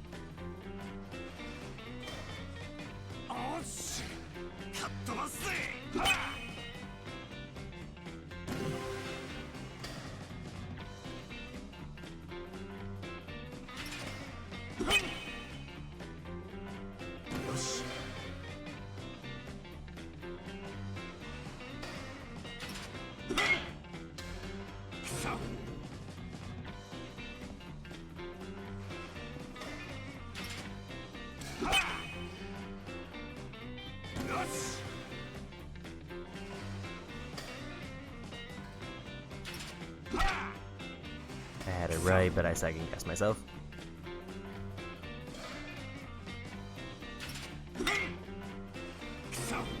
That's a failed attempt on this one.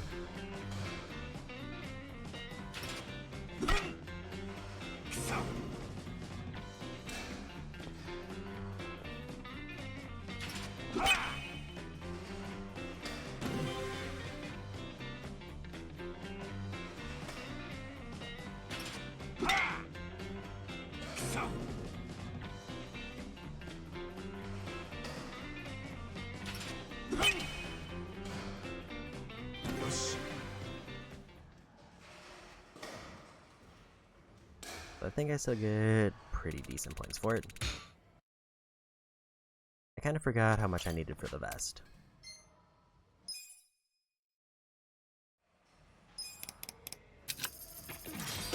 Once I'm done with Expert with a normal bat, then we'll go for Serenity for the competition.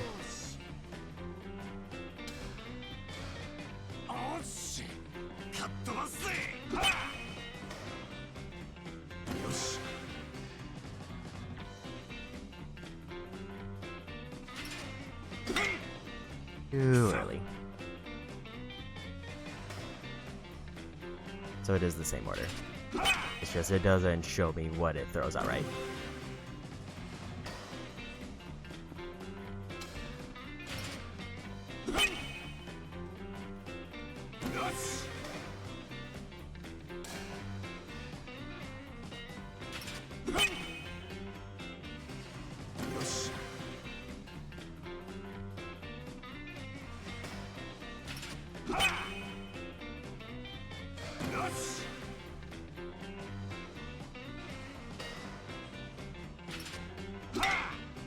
Too early on that one again.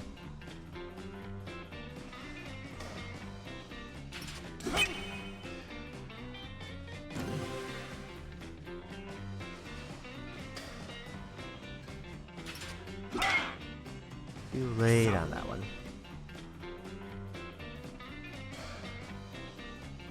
I think it was too early on that one.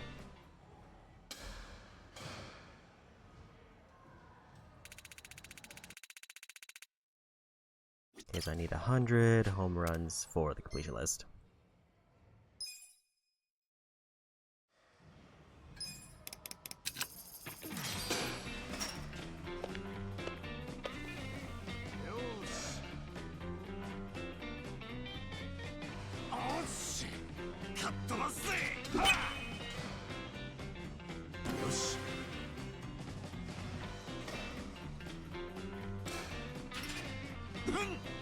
Way too early. The nice part about this one, it does reward me even when I lose, which is nice, which a lot of the other home run or batting ones didn't do. Like it was just you either win or you don't. Or like the reward was kind of just underwhelming. Like here's a common heal.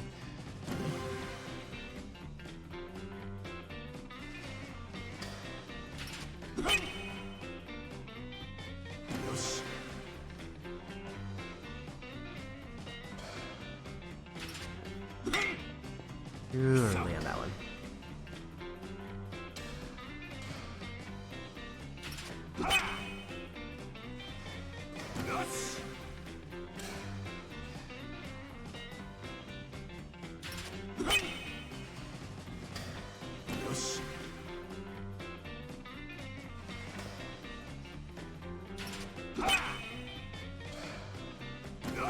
There's a win.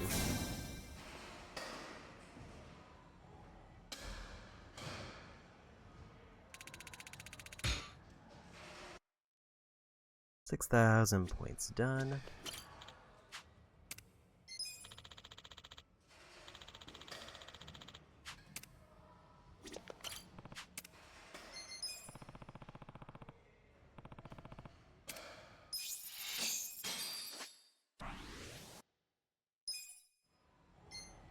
Confidence because I spend much money. Like I think stat-wise I'm almost to the point where I can get a surprising amount of things unlocked.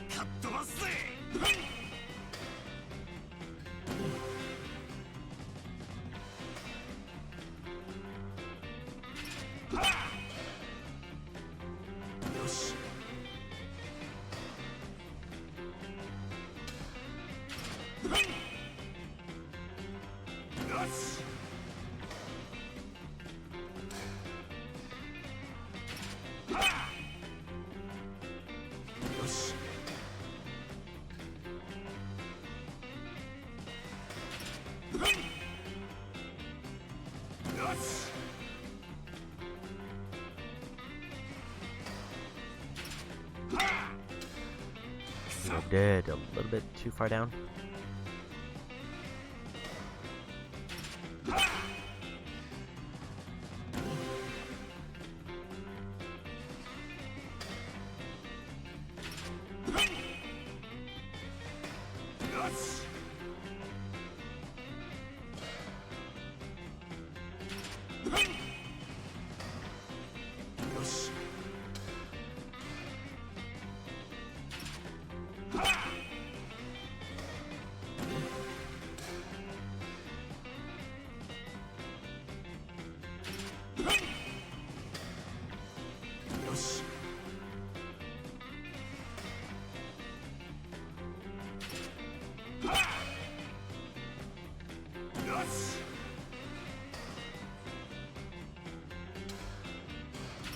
Yeah,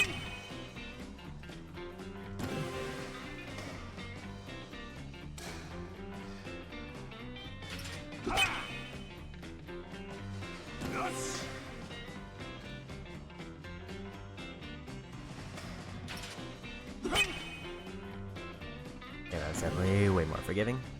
So I definitely hit that way earlier than usual.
A little off on that one.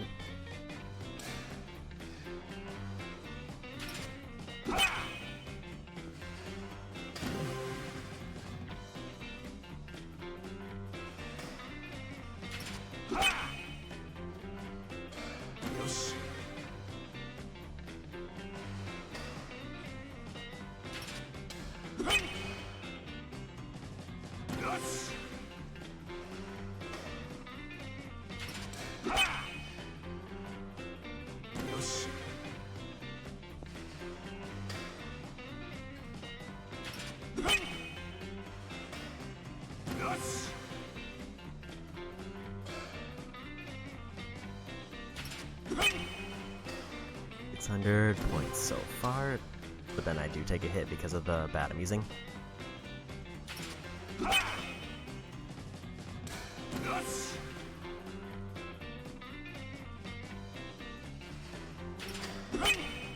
But that's kind of the idea, is that it multiplies when it goes up, so it's kind of worth it to take a hit so I can get farther.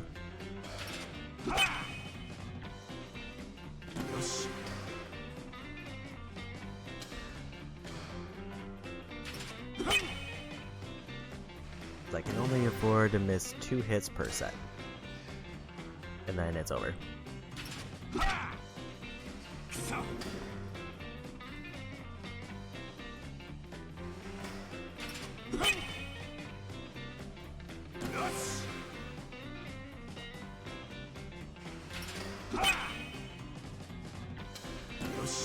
Right now we're getting like 700 points minimum.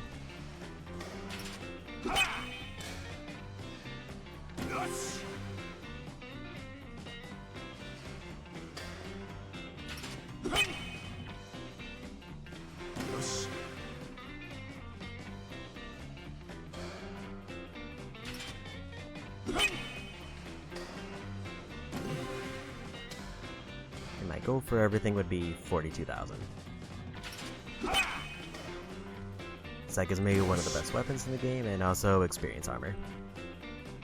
I would probably prioritize experience armor because I can't actually use the weapon yet.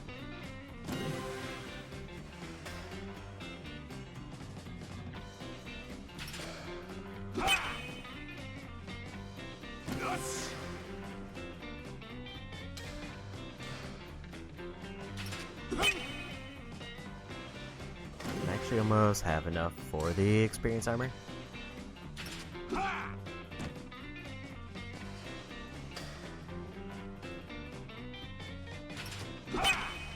Wasn't ready for that quick of a switch up.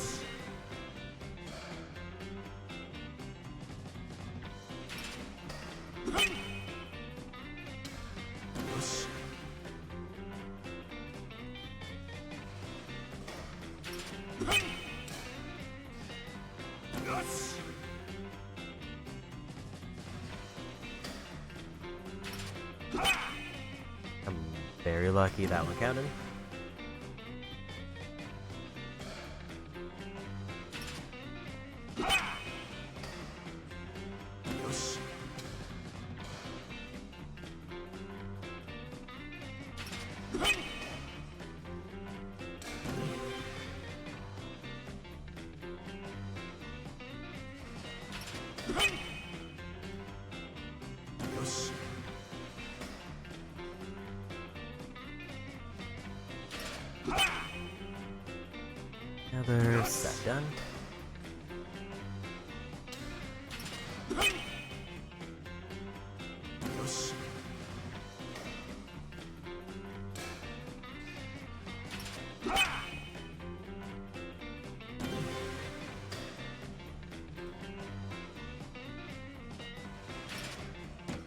Thought it was gonna be another curve.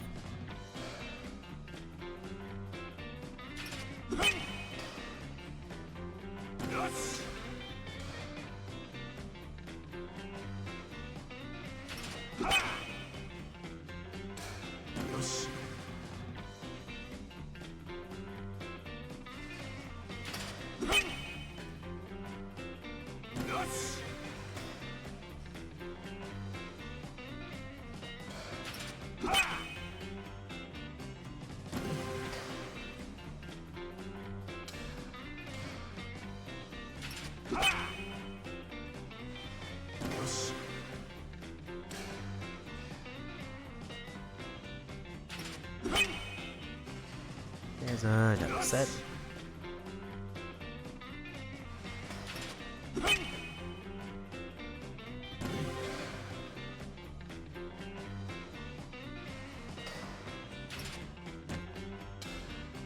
I always expect like the top and the left row to be curves, and it's not.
I think I almost have enough points now to just outright buy the experience gear.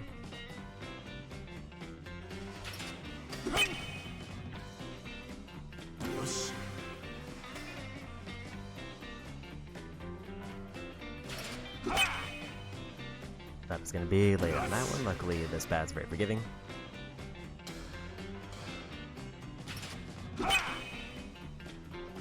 Speaking of very forgiving,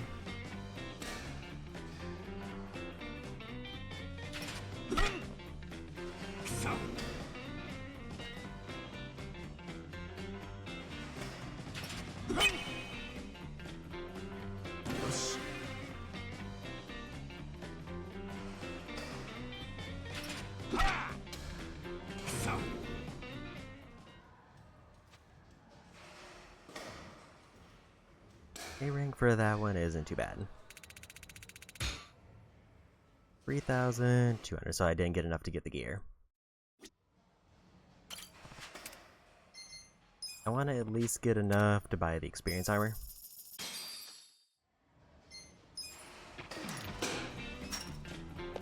And then we can dip back into story.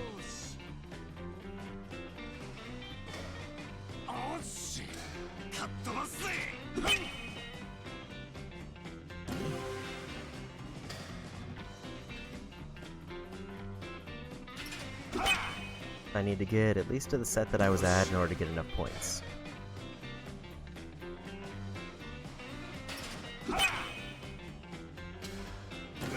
So I didn't see if this was counting towards the 100 home runs I need.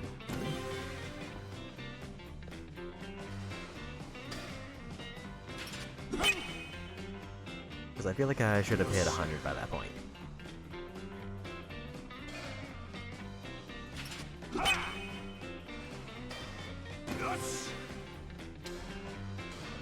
You know, come back for the other weapon once I can actually, like, use it.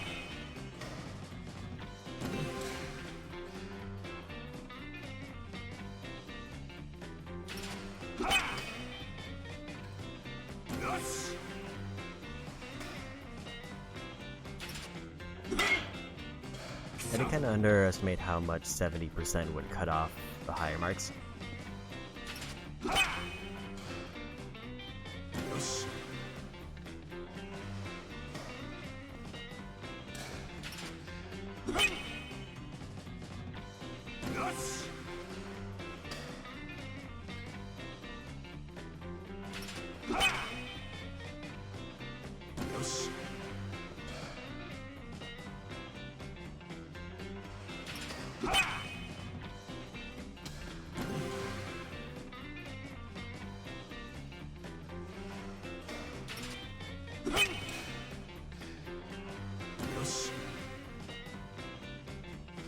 Hopefully if all goes well, this will be the last set of home runs. If I do need to farm the regular home run competition, I'll just use the normal bat for that one. Which will also give me a decent chunk of points, especially if I manage to land S ranks.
Obviously, as I've said, since I have to get a bunch of 8s in a row before I really start to see any substantial payout.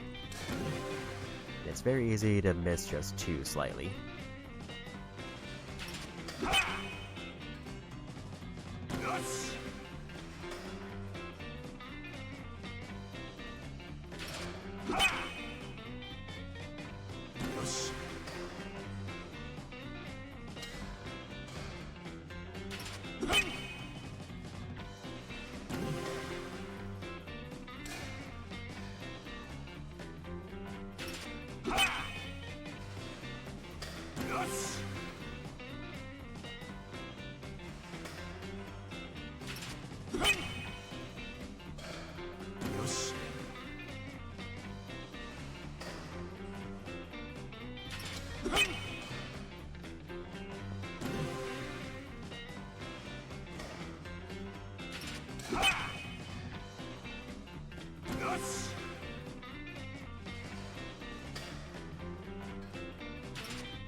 It's definitely kind of bad where, like, as long as you're in the right square and hit, like, kind of any semi-decent timing, it just kind of gets it.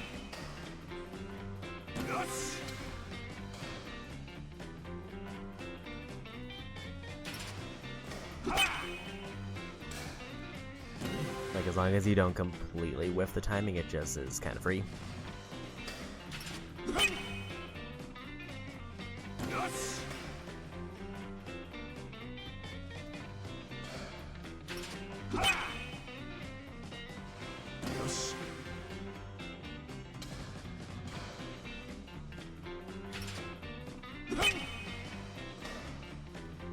Goal is I need to get at least 9 sets in order to buy the gear, and then I'll have a little bit of leftover points.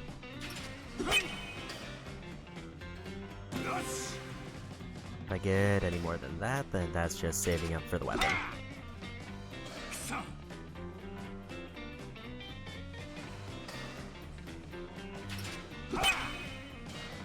Definitely mean when they open up with a big curve.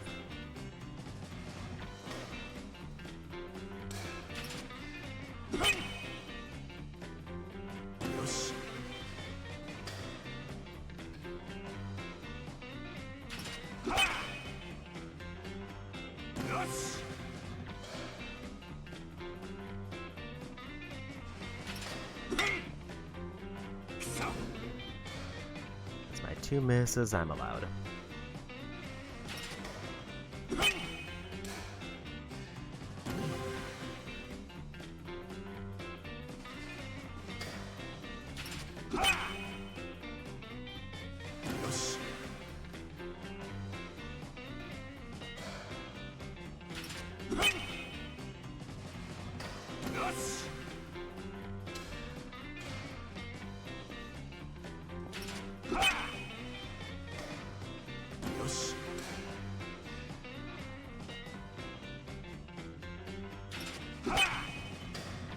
Figured they were gonna go for 2 of those.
I think if I complete this next set, no matter what, I've got the points I need.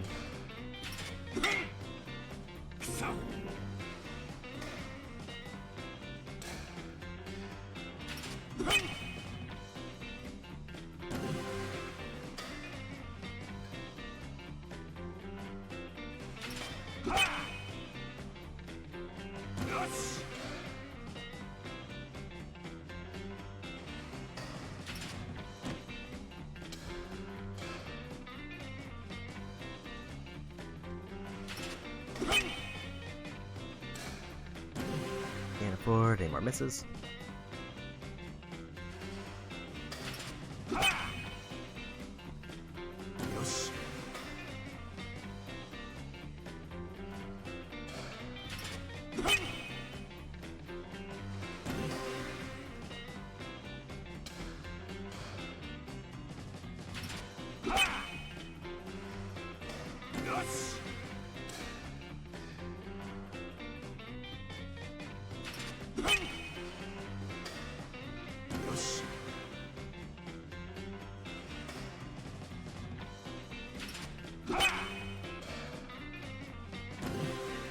Okay, we got the armor locked in.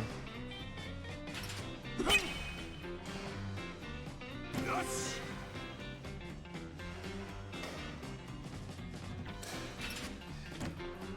thought that was gonna be a curve. I can't remember how I messed up this one before. 'Cause I think it's the same order.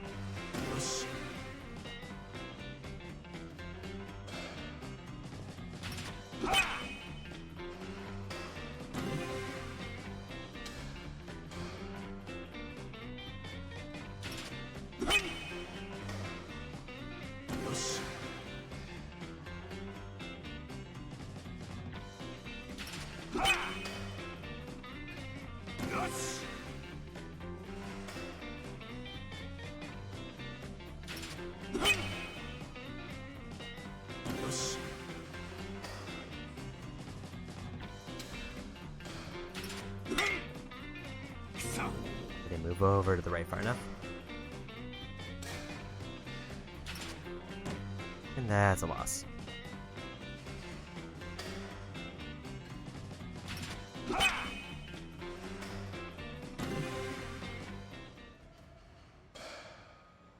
And I wish I could have got at least one more set. So I could get a couple extra 1,000 going in. But we'll just... Let me just make sure that this is the only place I can get training gear. Or at least this is the easiest place to get training gear.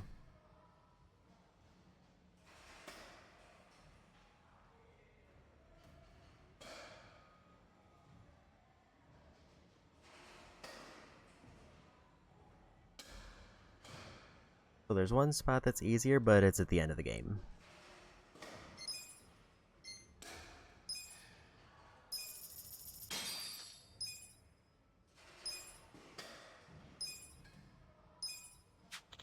So I didn't realize it was an accessory, which actually is great news for me, because that means I can just ignore accessories for a while for them. And now we'll dip out. So later when I can use that hammer, we'll come back and get the weapon there.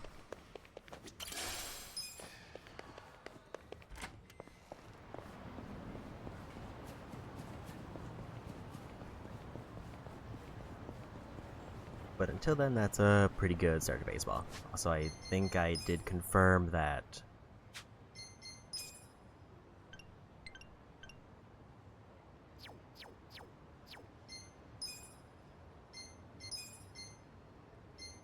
also we're 20% done with minigames.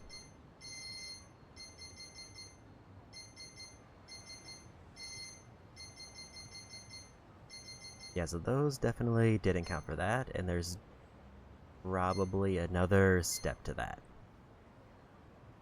I guess I should just check what I actually need for that.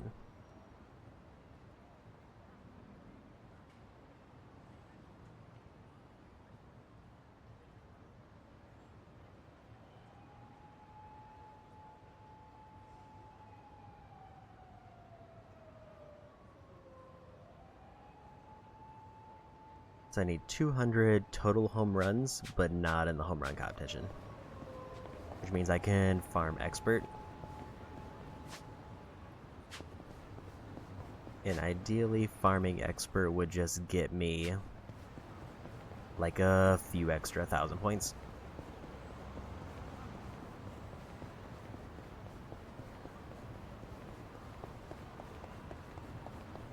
But the nice part is, now that we got that, I'm going to be getting 50% extra experience for basically the rest of the game. Until I decide to take that off.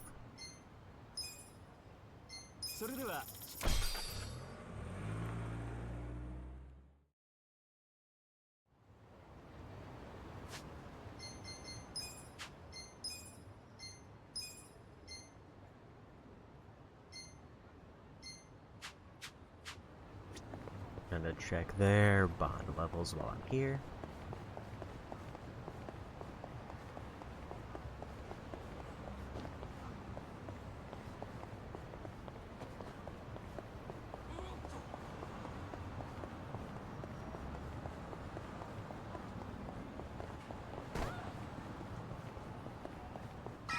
I forget if I grab the safe that's at the top of this road.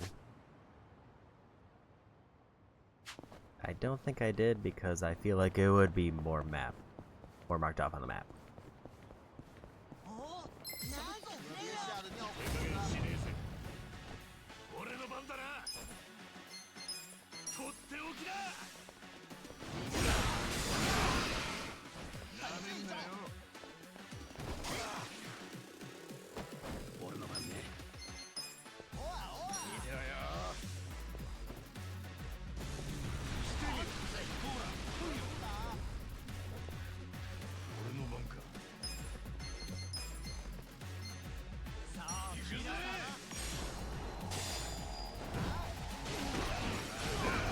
I was hoping to get 3 of them there, but I think they moved too far to one way.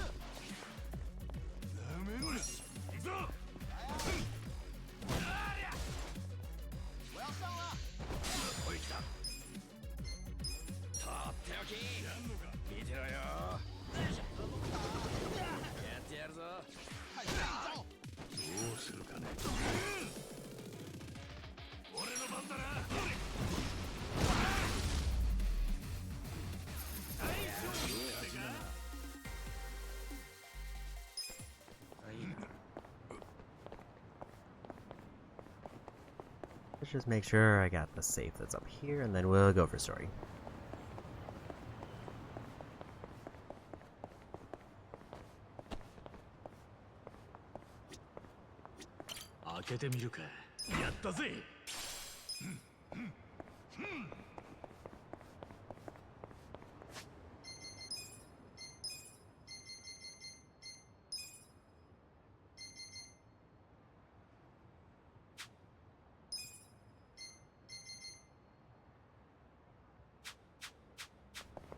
Toxic and Flame Amulet. My buff is fire attack, but it's just resist fire attacks.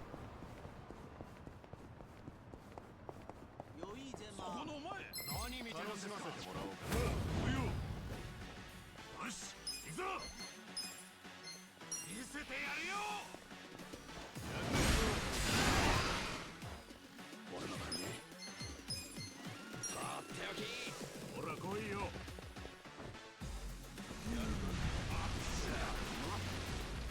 見せるね。俺の番か。してみろ。逃げるなら今のやってやる。 No luck hitting anybody else there. 暗いな。せいくらえ。俺の番だな。やってみろ。来いよ。どうするかね。よし行くぞ。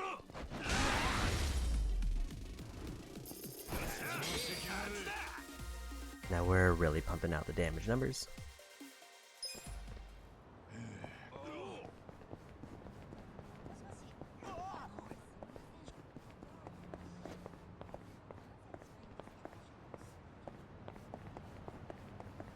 And time to guest story.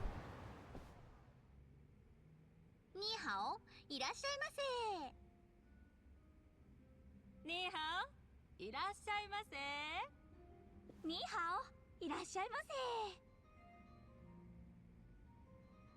おお、こりゃなかなか。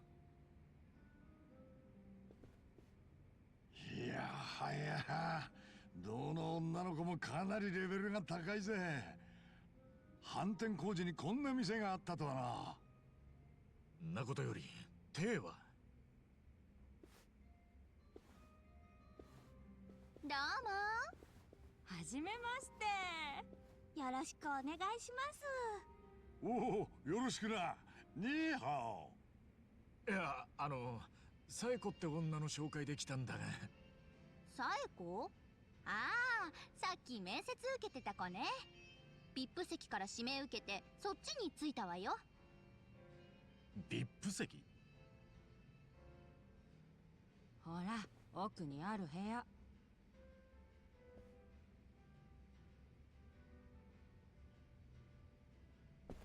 あの子、中華系なんて言ってたけど、本当はただの日本人なんでしょ？いや、あの子は中華系だったはずだぜ。そんな嘘、この店じゃ誰も信じないわよ。え？じゃあなんで採用されたんだ？多分ビップルーム係ってことで採用されたのよ。ビップルーム係？ビップルームって響きはいいけど、この店のオーナーの友達とかやばい関係者が遊ぶ部屋よ。嫌な客が多いからみんなあの部屋には行きたくないのよ。例えばリューマンの連中とか。そう、連中毎日のようにやってきては女の子に嫌なちょっかい出して遊んでるのよ。特に今日来てるオーナーの兄弟分とかいうハゲが特に気持ち悪くてね。ハゲ？もしかしてそいつってスキンヘッドの大柄な男か？そうそう、絶対ヤバいやつだよあいつ。誰も女の子がつきたがらないから退入で入ったサエコって子があてがわれたわけ。はあ、かわいそうに。じゃあサイコは今あいつと。いい加減にしてよ、この変態。店長からはお前を好きにしていいって言われてんだ。さっちゃん大丈夫か？あのハゲ、私の脇の下舐めようとすんのよ。そりゃあ変態だわ。やるならキスとかおっぱい揉むとか普通のセクハラにしろってのよ。その価値観も独特だわ。お前らなんでここに？なんでって、あんたに会うためだよ、テイさん。そうか、やっぱりあの時の金を奪い返しに来たんだね。ちげえよ。あんな小銭取り返すために来たんじゃねえ。ちょいと事情があって半品リューマンの内情を教えてほしい。バカかおめえ。リューマンはその辺のチンピラとはわけが違うんだよ。内情をペラペラ喋るようなやつは誰もいねえんだ。高い忠誠心と固い結束力だろ。知ってるぜ。でも本当にそうなのか。あんたでもう一回試させてもらおうと思ってな。何？やんのか？ここで素直に教えてくれりゃやらねえよ。でも言わねえんなら話は別だ。そっか、仕方ねえ。じゃ一丁またここでやるか。待て、お前の実力は分かってる。でもな、そんなことチクっちまったら最後俺は真っ先に組織に粛清されちまうんだよ。逆だ。おめえの場合は喋らなくちゃ粛清されるぜ。は？喋んなきゃおめえがホームレスから金を巻き上げてたこと、組織の上の人間に俺がチクる。そしたらどうなるかな。てめえら俺を脅そうってのか？脅しとは人聞きが悪いが、まあぶっちゃけ脅しだな。くっそ、バカなことをしちまったもんだ。あ、ホームレス相手にせこいしのぎこいてたこと反省してんのか。でもちょっと遅かったんじゃねえの。ちげえよ。あの時お前に情けをかけたことを悔やんでんだよ。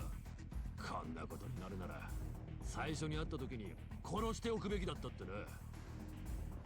おいお前ら、こいつら俺とリューマンコケにしたんだ。生かしておくな。八つ咲きにして横浜港に捨てちまえ。よし。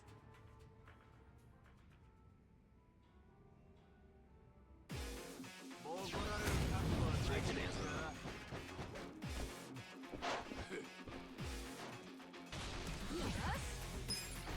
してみろ。かかってこいよ。やろうぜ。来いよ。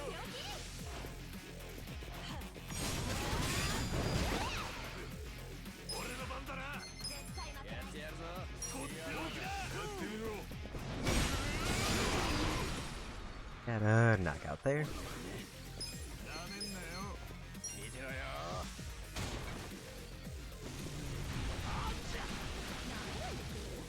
俺の番か。してくぜ。 I hit the wrong button.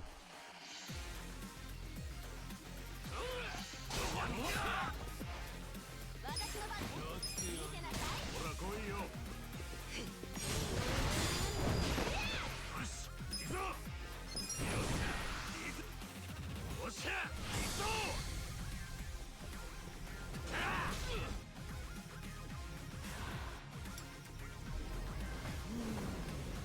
あっちゃ。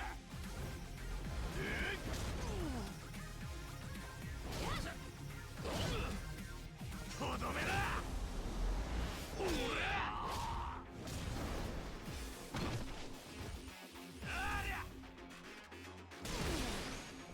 おい来た。とっておき。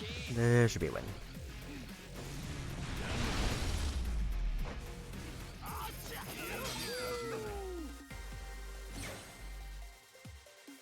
Job ranks and a level up there.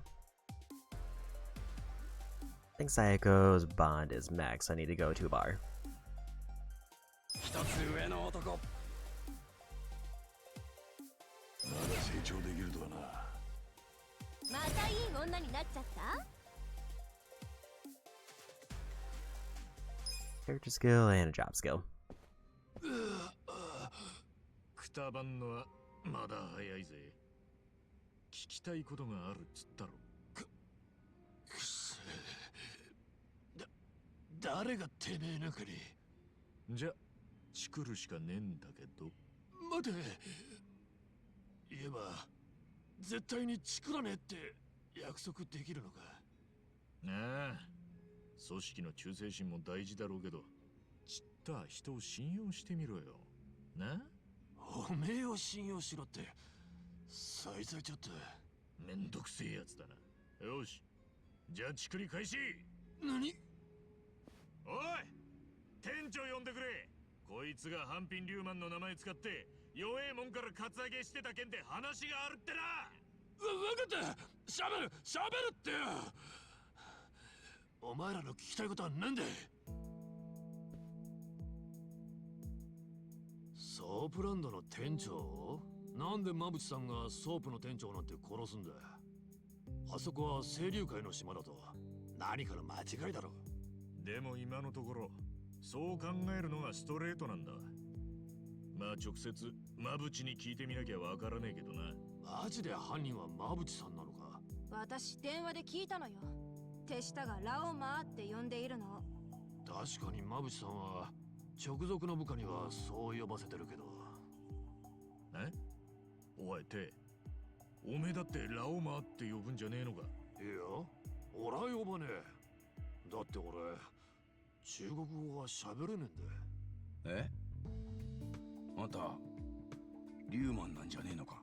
バカ。ハンピンリューマンが結成されたのは俺らのじいさんの世代だ。確かにそいつらはみんな中国語を喋れた。だが2世3世にあたる俺ら世代は生まれも育ちも日本だ。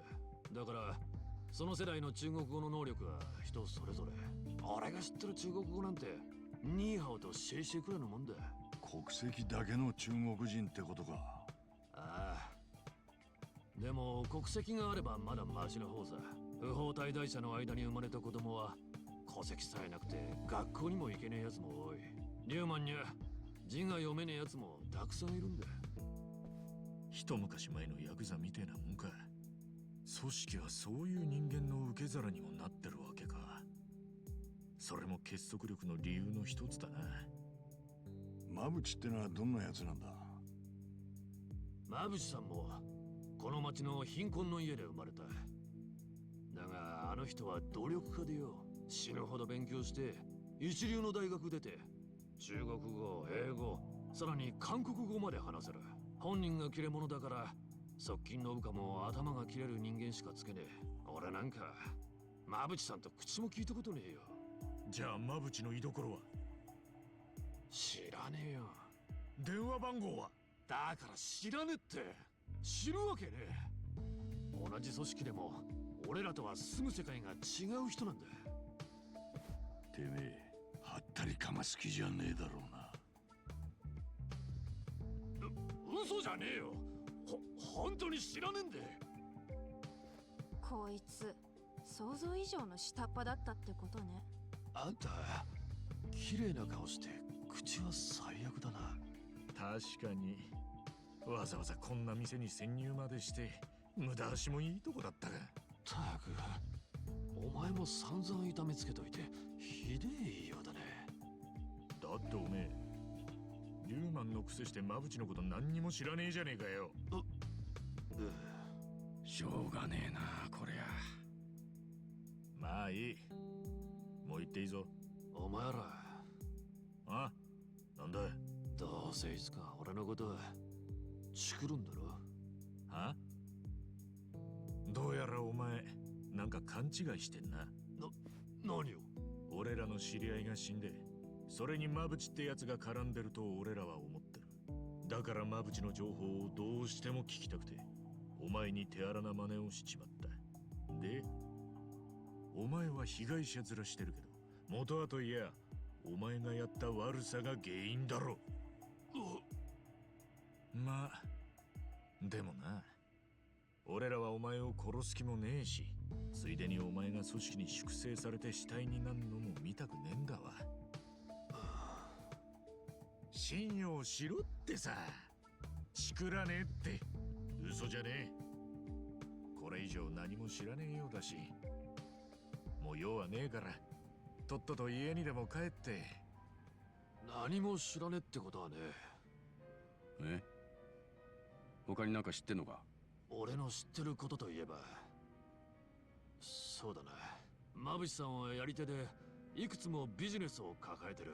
その中でも一番太いしのぎが反品貿易公司だ。反品貿易公司？まあいわゆる貿易会社だな。中国から食材や調理器具を輸入して日本の中華料理店に卸してるんだ。中華街の高級レストランだって馬淵さんの会社から仕入れてる店がある。馬淵は中華街が嫌いなんじゃねえのか。そりゃ馬淵さんなりの復讐なのさ。会社設立の頃は中華街の奴らは誰も馬淵さんの会社を相手にしなかった。だけど販品貿易公司の輸入する品物はどれも一流品、しかも卸値が破格に安い。世の中ずっと不景気だ。となると中華街の連中も安くていい商品は無視できなくなる。ついには馬淵さんに頭を下げて取引させてくださいってな状態よ。今や馬淵さんが輸入した食材がなけりゃ営業が成り立たねえ店もあるほどだ。なるほど、それが馬淵の一番太いしのぎか。ってことはその販品貿易公司に馬淵は顔出してるってことだよな。そりゃどうかな。昔俺がバイトしてた時は一度も見かけなかったが。バイト？浜北公園の奥に販品貿易公司の倉庫兼事務所があんだよ。そこで中国から船で運ばれてきた商品を倉庫に入れる荷下ろしのバイトをしてたんだ。1ヶ月くらいやってたが馬淵さんは一度も見たことねえよ。1ヶ月って短っ。こいつ根性なさそうだもんな。バカ、荷下ろしはとんでもなくしんどい仕事なんだぞ。よし、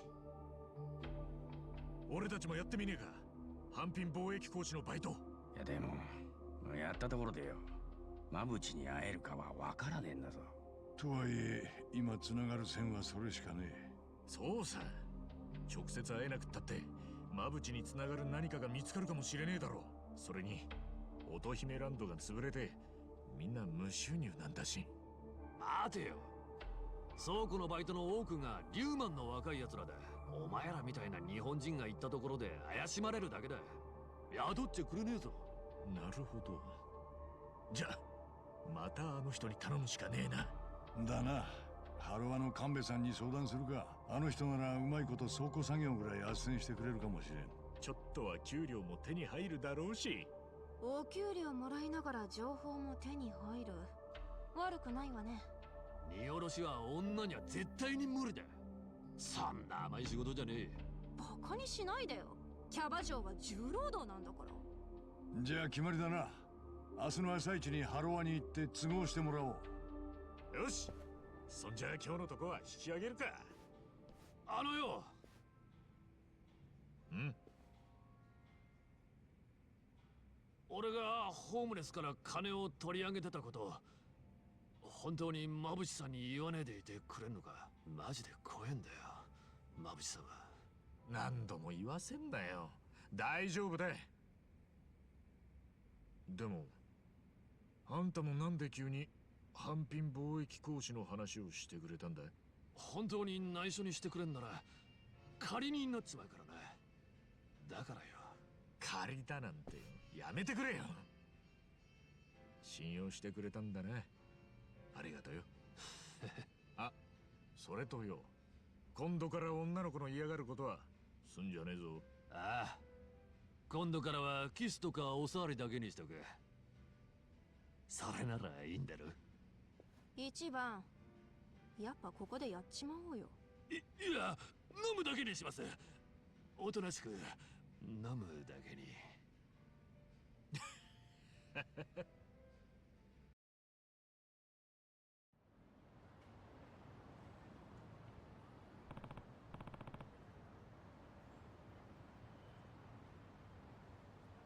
ね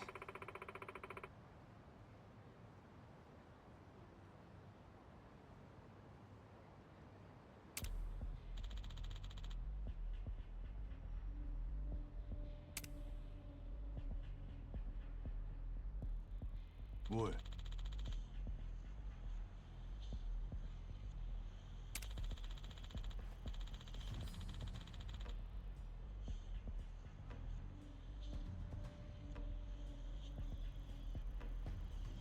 わかった。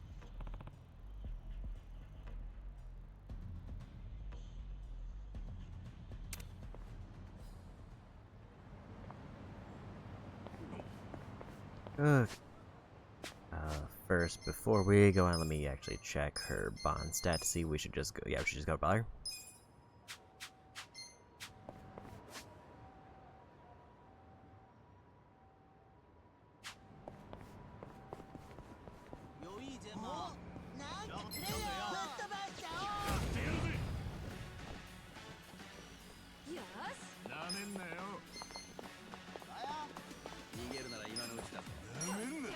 I forgot to swap her gear.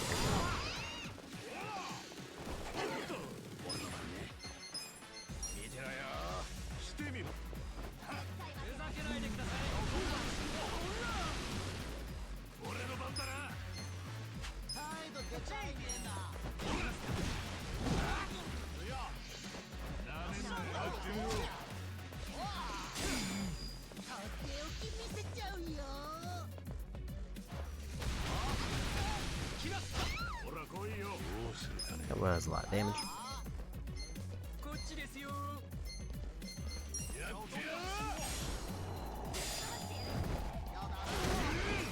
I went to the wrong one. I mean, we still got a knockout, so it's fine.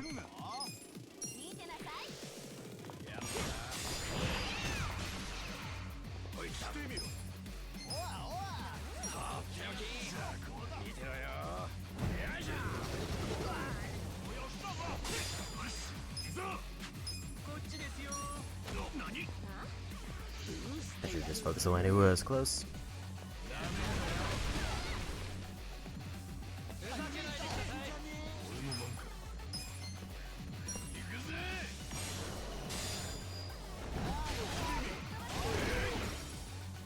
There's the knockout I wanted. But I couldn't get a heal off on her in time.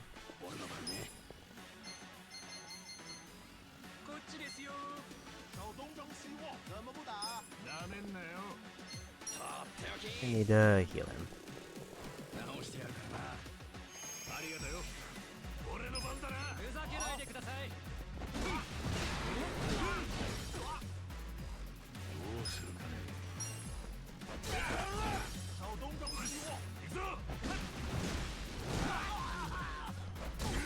Good follow up.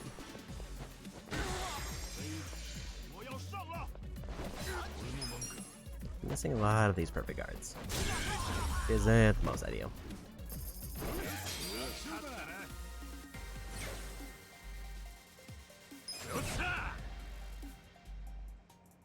Heroes, vigor, skill. Also, I did see that there was an auto recovery button that I've not been using.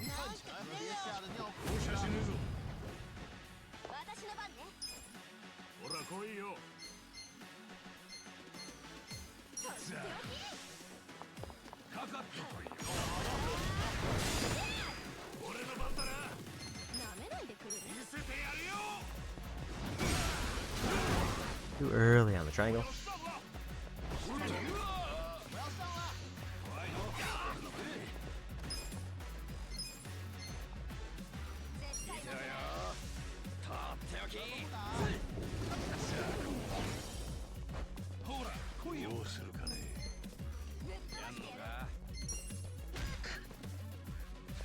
Wasn't sure I should focus there because of distance.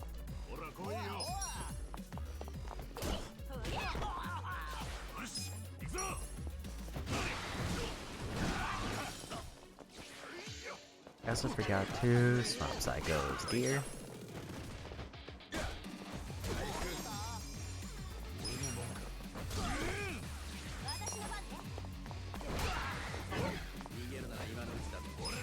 Unfortunate miss there.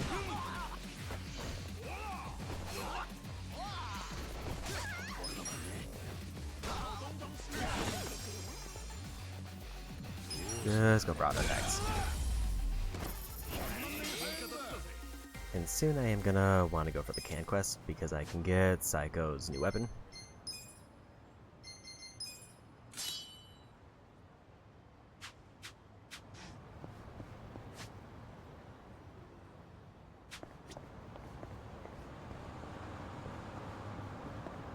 Maybe while I'm here, we do one of these.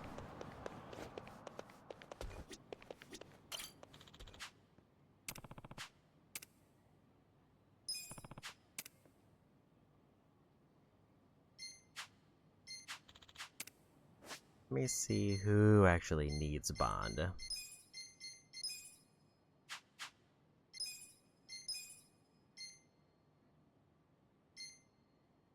Adachi's the lowest down right now, in terms of like available points.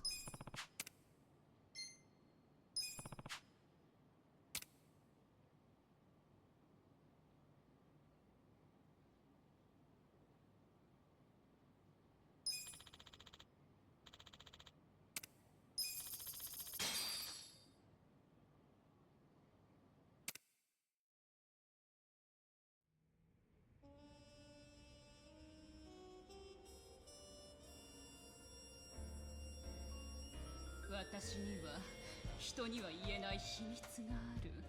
妻であり教師という聖職者でありながら禁断の肉欲にまみれたみだらな女。合鍵を渡したあの人が来たよね。さあ今日はどんな授業になるかしら。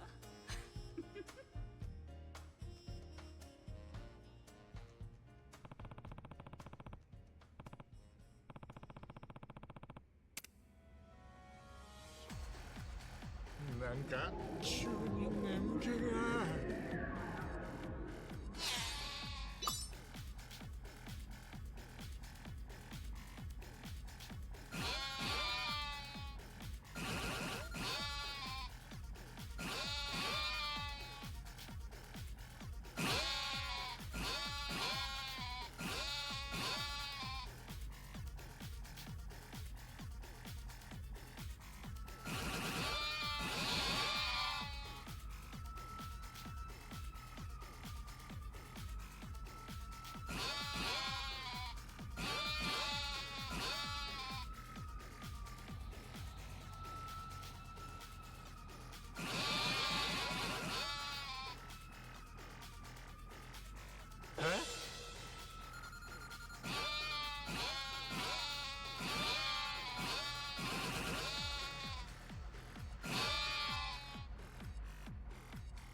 寝ちまうかと思ったぜ。 First half done.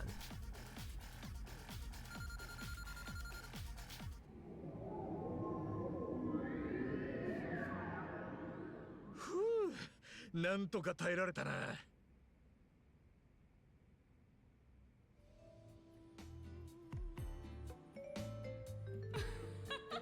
今日は古文の授業よ。私の国語、古い言葉でなんて言うのだったかしら。答えられるかしら。次は世界史の。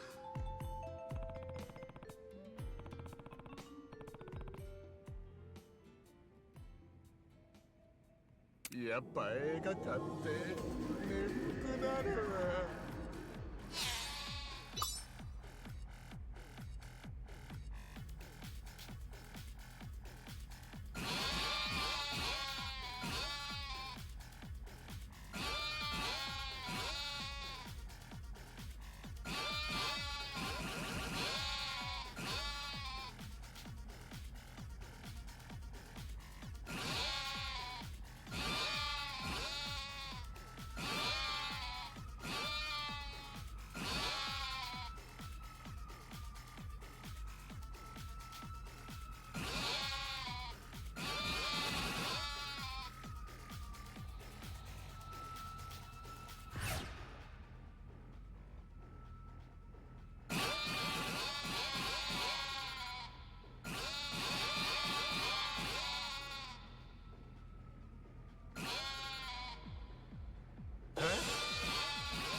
面白かったな。 Good one.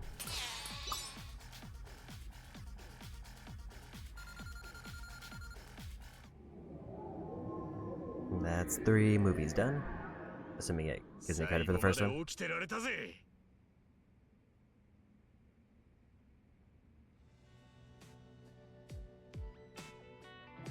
そうよ。ああ、いい。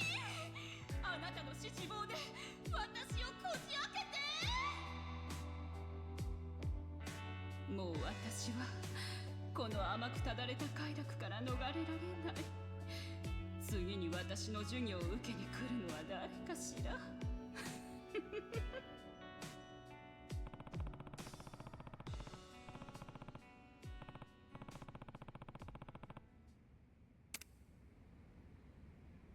映画って本当にいいもんだな。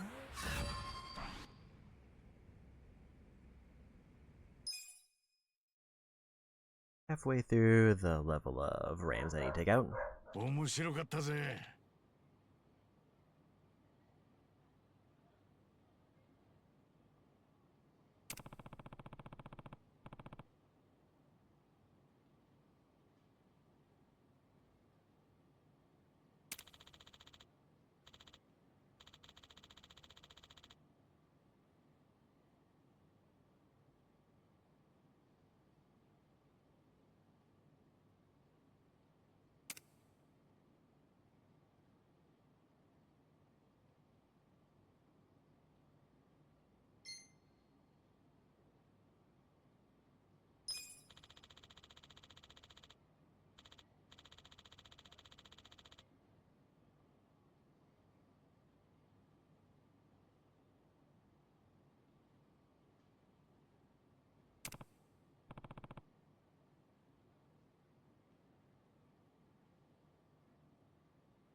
今日は楽しかったよ。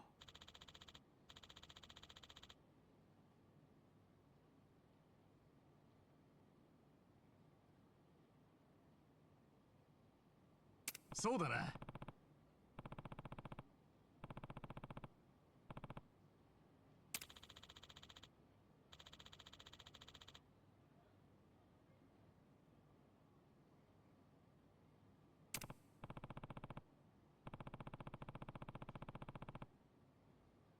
I think with this one, the main thing is just I need to watch like 10 movies, get enough Rams while watching said 10 movies, and watch it once with every party member.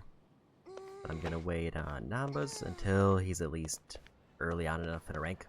It's like, how many points did that get me? He was at like 90. And if I'm looking at that right, he is now done.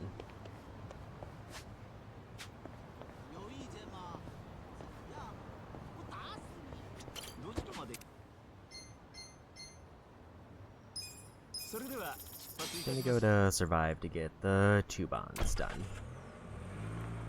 And then I might do some part-time hero on the way to the can quest. Because now would be the time to get Psycho her new weapon. Or at least make like half of the progress towards it.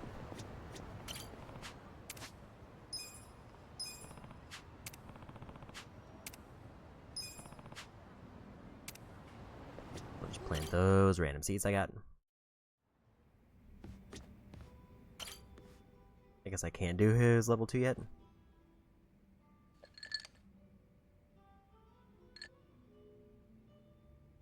Hi, 一番。よかったら一杯付き合わない？いいけど、さっちゃんは酒強えからな。軽く一杯ってことでよきゃ付き合うぜ。なんで最初からそんな逃げ腰なの？あんた酔わせてどうこうするわけじゃないし。なんだ、そいつは残念。さっちゃんってよ、実は今もキャバのママなんだよな。雇われのだけどね。一応言っとくと、その前は店のナンバーワンキャバ嬢だったんだぞ。じゃあ俺相手に飲んだってつまんねえかもな。気の利いた会話とかできねえからよ。そんなの期待してないって。私もそんな大層なもんじゃないし。あんたは客じゃないから気楽に飲めるのがいいの。そのキャバの営業は今どうしてんだい？オーナーは野々宮ってことだったよな。差し当たり、店の女の子たちが店を見てくれてる。私は全然心配しなくて大丈夫だってさ。さっちゃんも店の娘たちを信じてるってことか。経営面も最低限は仕込んでたからね。私は教育熱心なママだったってわけ。そいつを自分で言うとこがたまに傷だ。そうね。それに、その教育熱心があだになって家族とも喧嘩してた。家族って菜の葉か。あと施設に入ってた親父さん。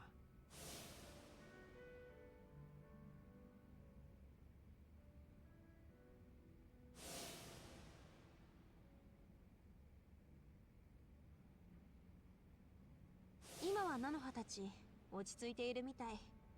あんたたちのおかげでね。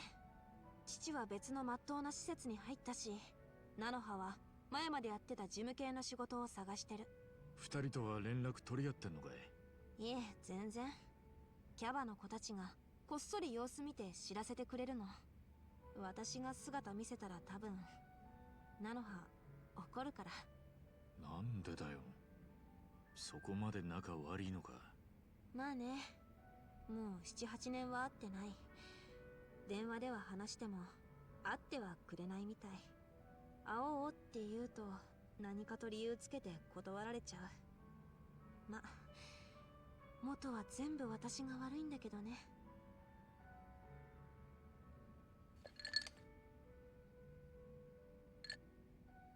まだ聞いてるぜ。つまんない話だよ。それでも聞いてくれんの？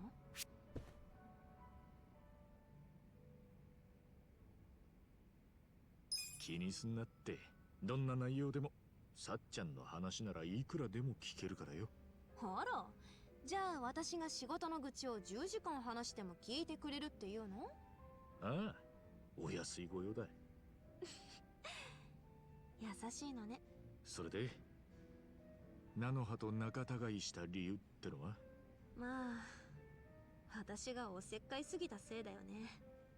あの子のやることなすこと全部に口出してたから。うちは物心ついた頃から母が病気がちでね。だから私がおっとりした妹の面倒を見なきゃって。面倒を見るって、双子なんだから同い年の妹だろ？性格が違ったし、菜の葉は容量も悪かった。私の方は母譲りで我が強かったし、よ慣れてたかな。寝たきりの母も私のことを頼もしく思ってた。多分菜の葉にでおっとりな父よりもね。なるほどな。父は小さな会社の営業で稼ぎが少なくてさ、それを助けるために私は中学出てすぐバイト。そして割のいい水商売の世界に入るまでそんなに時間はかからなかった。家族の家計を支えていたのは全部この私。母が亡くなってからその思いはより強くなった。だから菜の葉にだけはいい大学に行ってもらってまっとうな人生を送らせたかったの。それでおせっかいを焼きすぎた。うん。あの子が進学する大学も私が決めたし、仕事も安定した事務職にしなさいとか。でもあの子にとって最悪だったのは、付き合いだした彼氏のことまで私が口を出したこと。私はダメな男の条件を並べ立てて、彼氏がそれに当てはまらないかしつこく聞いたわけ。なんだよ、そのダメな男の条件って。不潔、お店で店員に偉そう、女を見下す、知り合いが偉いとか有名人だとか自慢する。他にもいろいろあるけど、菜の葉の彼氏はそのほとんどに該当したみたいね。コンサル会社を起こしてるとか言ってたけど、私はあの子にすぐ別れた方がいいって言った。それで菜の葉にキレられた？物は投げられたし、怒鳴られて大泣きされた。その様子を見ていた父にもね。なんで親父さんにまで？父は自分の稼ぎがないせいで母を治せなかったと気に病んでた。だから私の稼ぎが良くなると肩身が狭かったみたい。以来私に何を言われても言われるがままで、その時になって菜の葉が私に束縛されているのもずっと助けてやれなかったと泣き出したの。こらえてたもんが一気に出てきたんだな。そう、要するに菜の葉の彼氏問題はきっかけでしかなかったんだけど、その時だよね、私は初めて自分が家族に疎まれてたことに気づいた。さっちゃん。それが7年か8年前、私は家を出て仕事に精を出し続けてたわけ。そしてこの間野々宮から電話をもらって家のトラブルを知らされた。あの菜の葉がソープで働いてまで私に助けを求めてこないなんてショックだったよ、本当に。菜の葉が乙姫ランドにいたこと、さっちゃんは何も知らないことにしてるんだったな。あの子にしてみれば私にそれを知られるのが一番嫌なことだろうから。ま、そうかもな。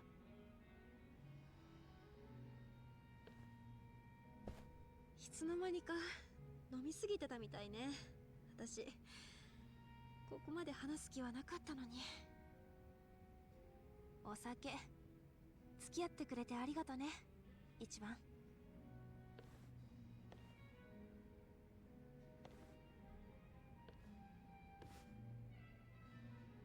みんな何かしら抱えてるもんだよな。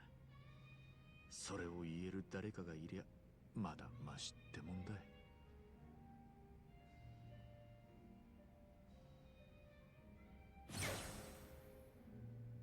And there's Bomb. Love.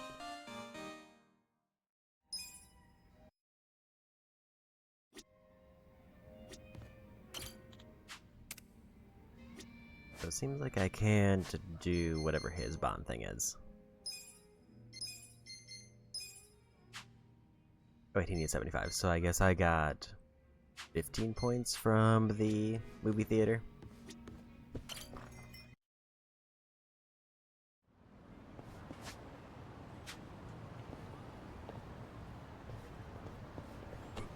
So with that, I think the move now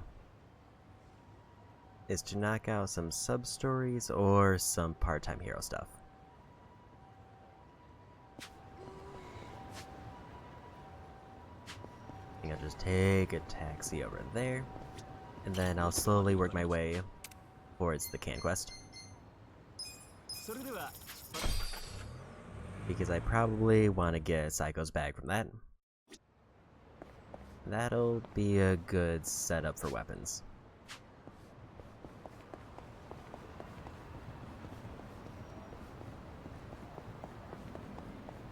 Like, this is very much the segment where if everything goes well, I might just kind of be busted for most of the remaining game. Oh? Oh? The big thing I need, I think, is the business management minigame, because that's the earliest way I can get money, which lets me do more minigames.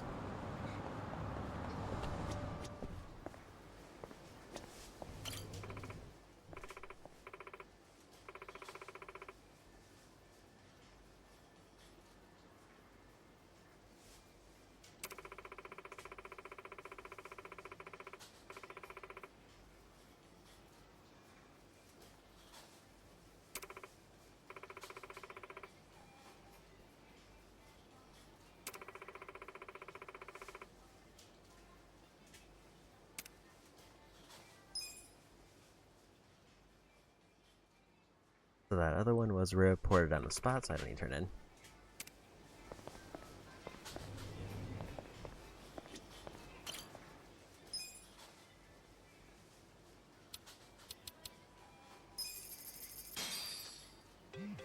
Make sure I have a decent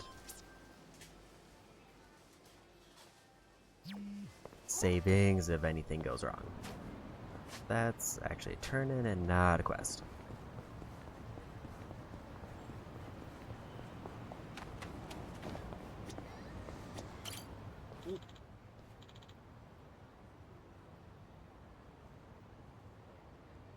Oh!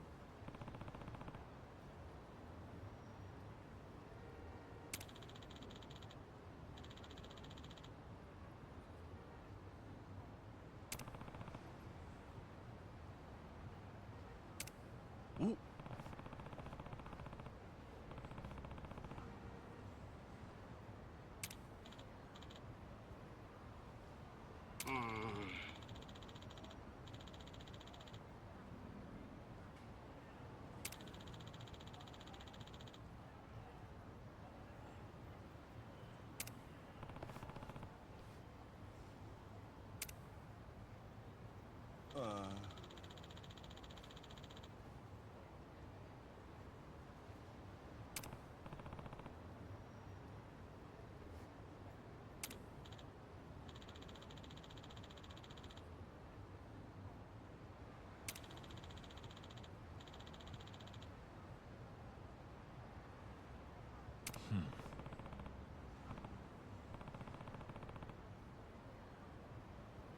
ありがとうございます。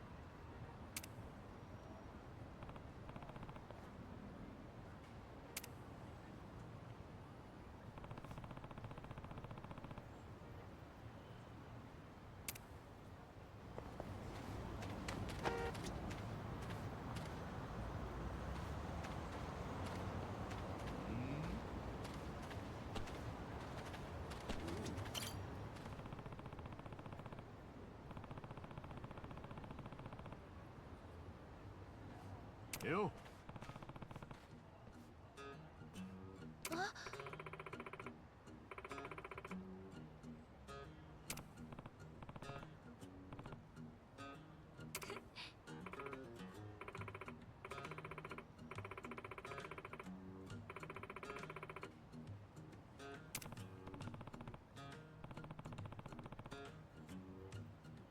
なあ。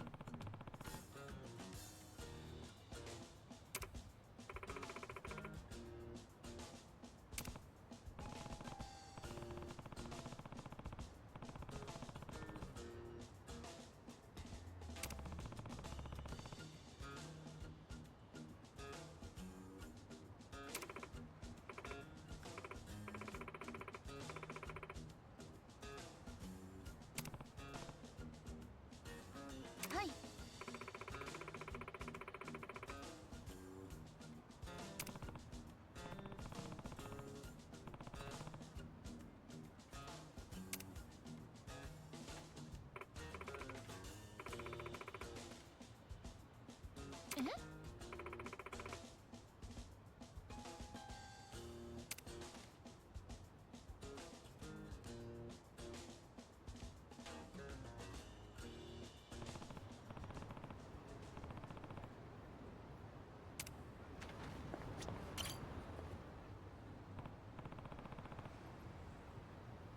ありがとうございます。なあ。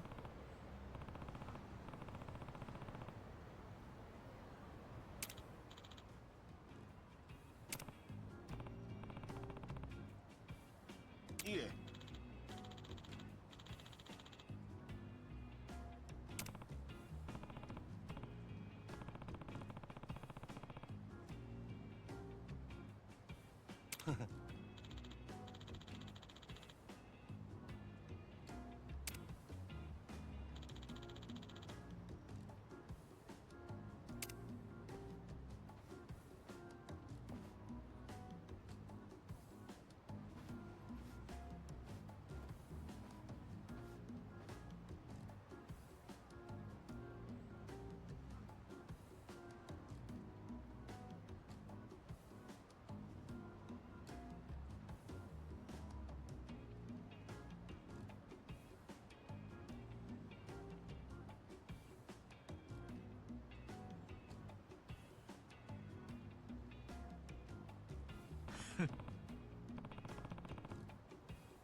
I'm guessing I just come back later for that one.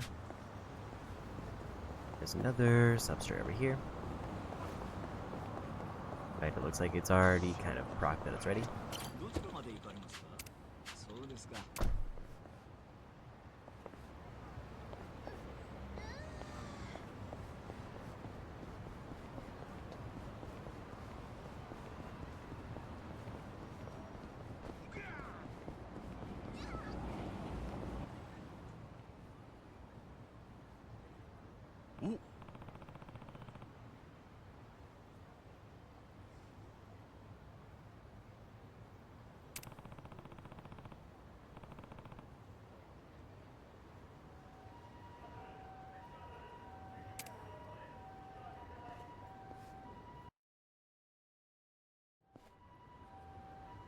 Activate, search remote pace you in first person view where you'll be able to move, look around.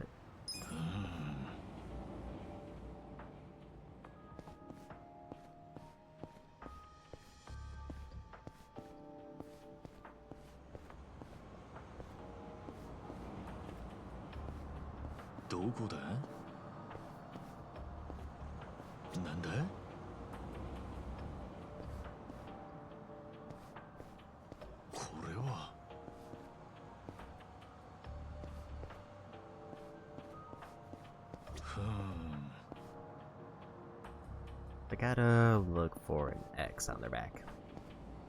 なんだ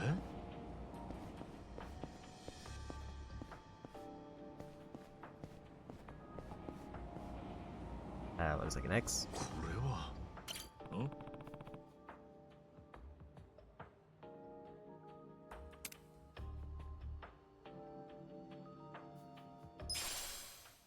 なあ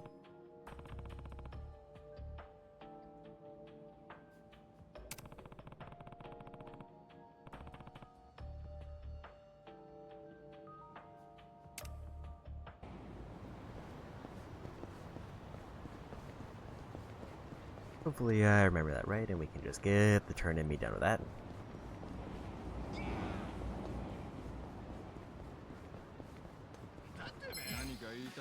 Also, we'll grab this part-time hero thing here, unless this is another turn-in. ほら来いよ俺の番だな俺の番ね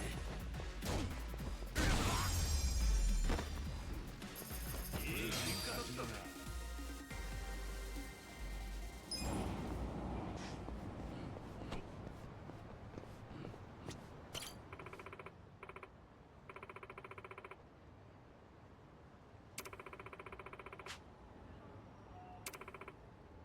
This is also a turn-in.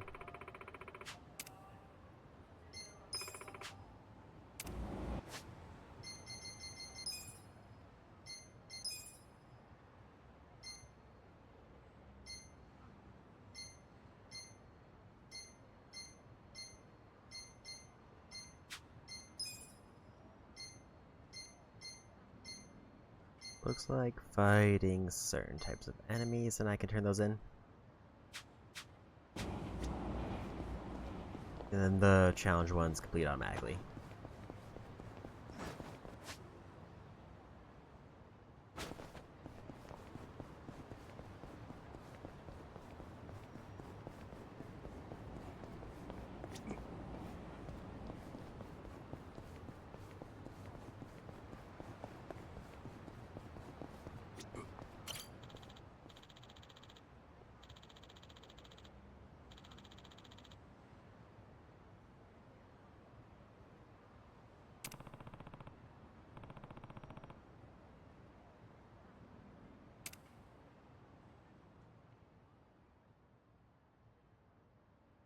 Get some crafting stuff and alright amount of money.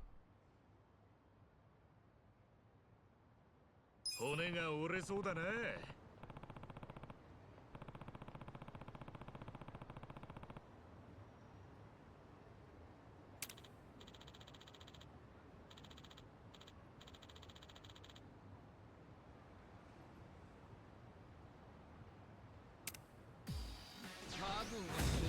放射しねえぞ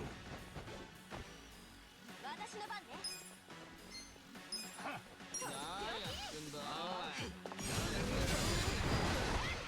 おい来た なめないでくれ とっておき見てろよよいしょよし行くぞ逃げるなら今のうちだ見せてやるよ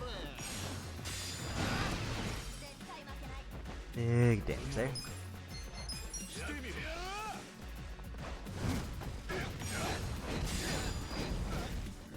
There's a win.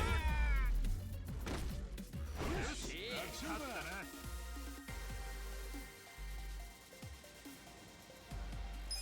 な Ganba's almost out of bond.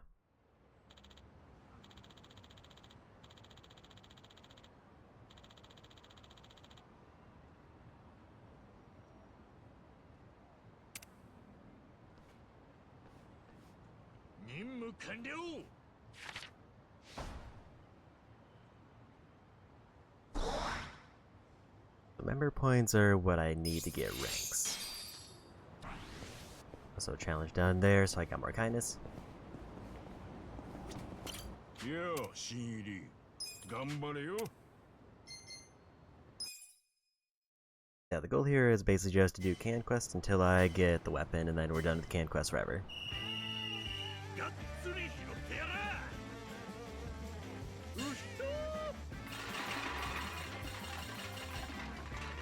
の山だぜ。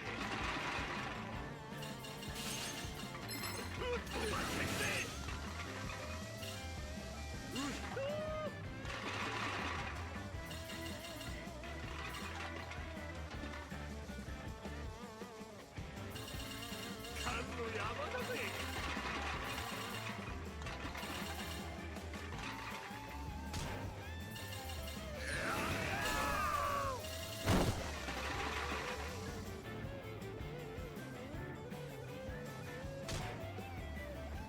Accidentally missed the pile there, which isn't ideal.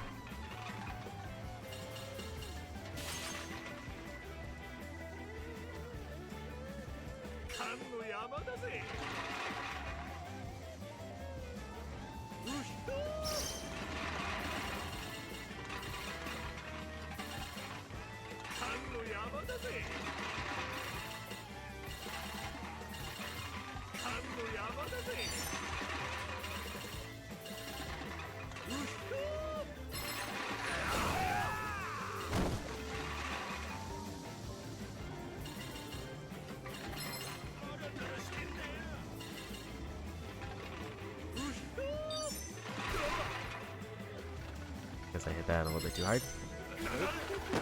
Could have probably gone down the other road, but I wanted to see if I could sneak by to get the bottle.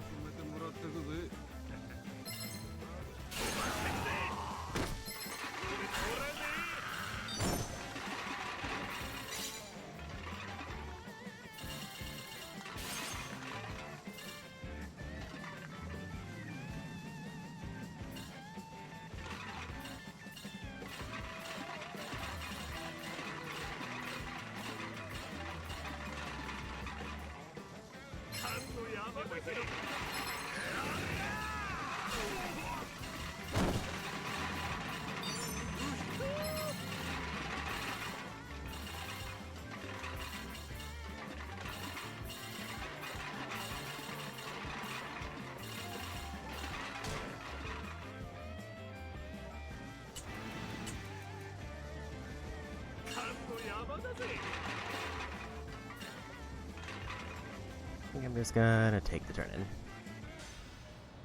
Because getting the S rank bonus is more important than anything.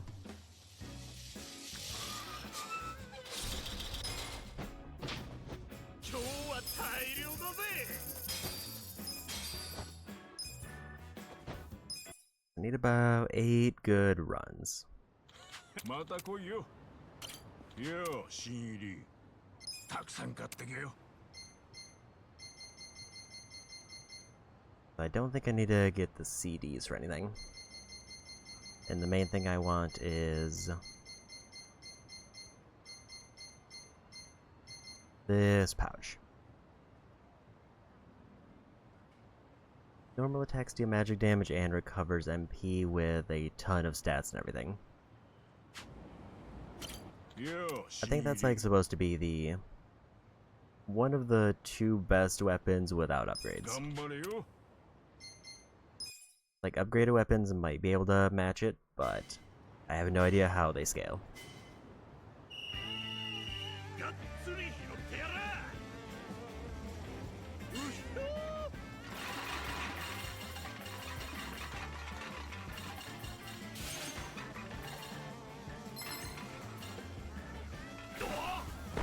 Didn't hit the boost in time.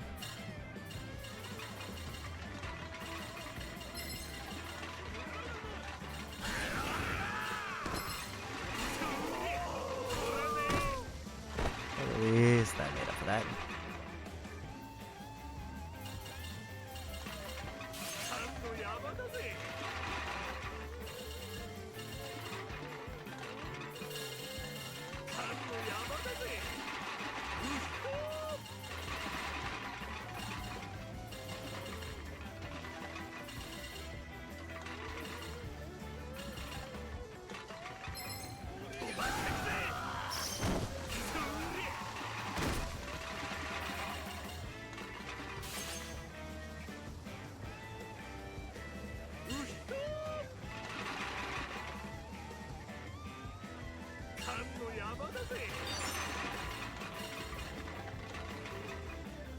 to B rank.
I'm just gonna take the turn.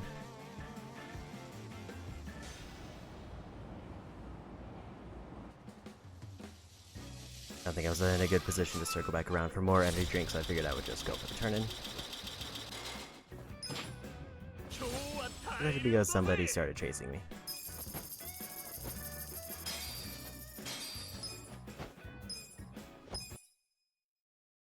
I should have the weapon pretty quick now. As long as I don't significantly mess up.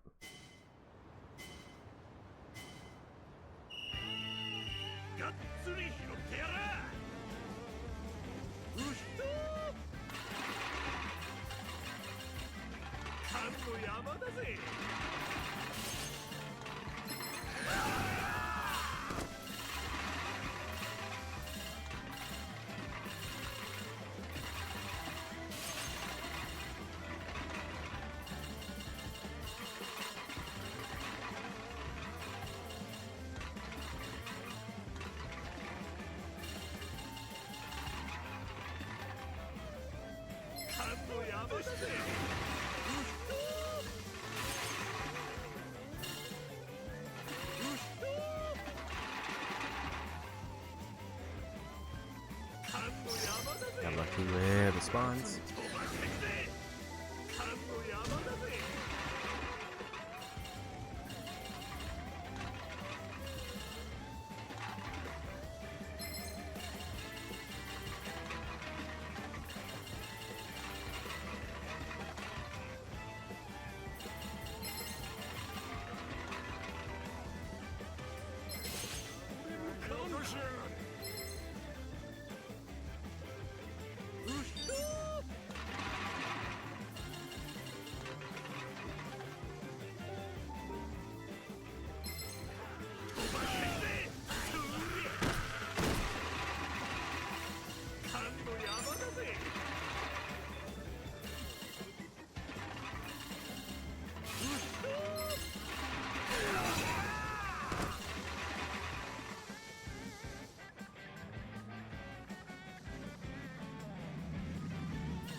Getting as many of the bonuses is obviously the most ideal.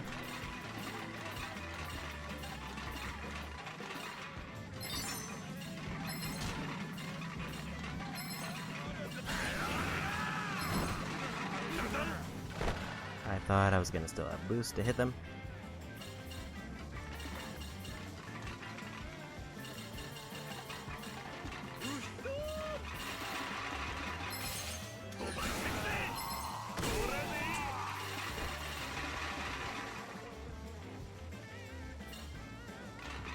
We'll take another 830.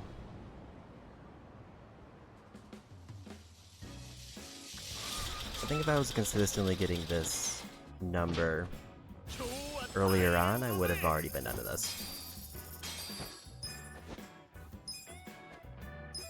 And if I keep getting like in the 800s, I might even be able to shave off one of the ones I needed.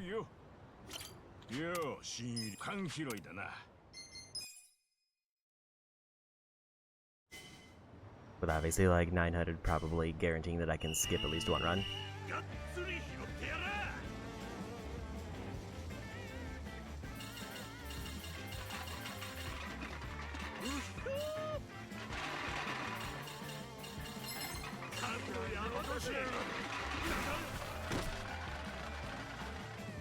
Yeah, real lag or real early.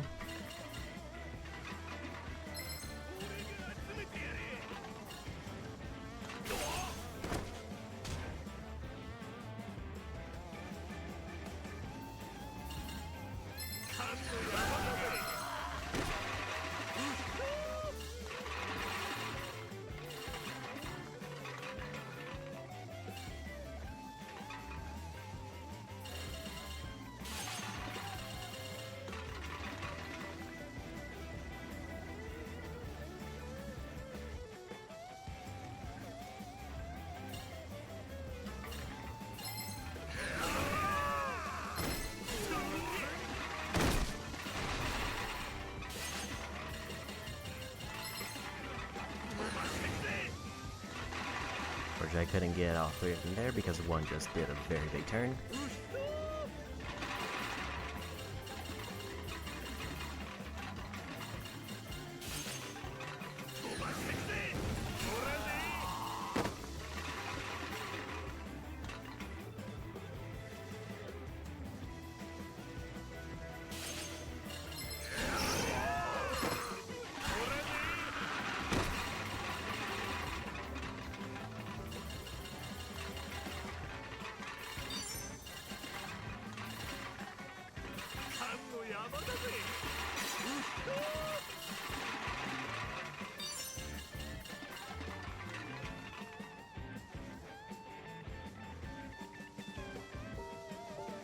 I wanted that drink just to be safe.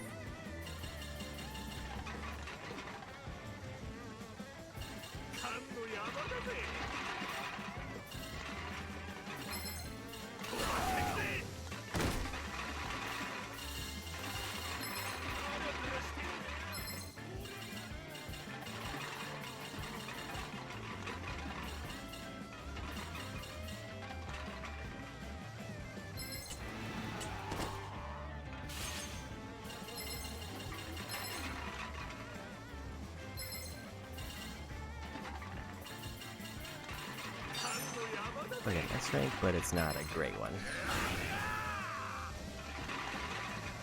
If I was ready for that spawn, and I might have been able to get close to 800.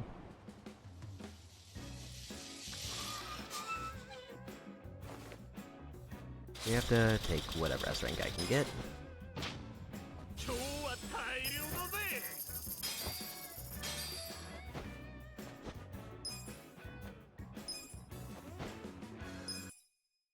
I think it's like 3 really good runs.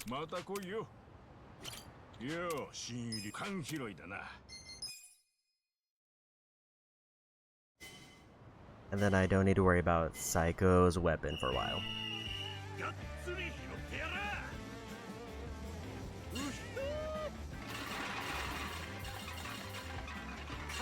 And I think the one that I'm going for is one that cannot be upgraded.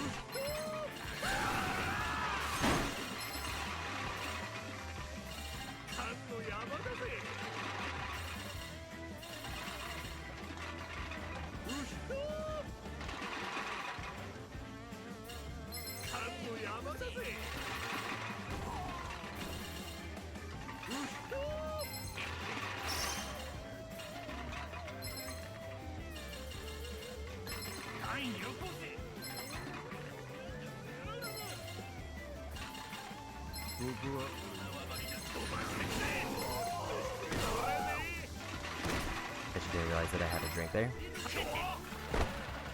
So basically, just cancel out their hit.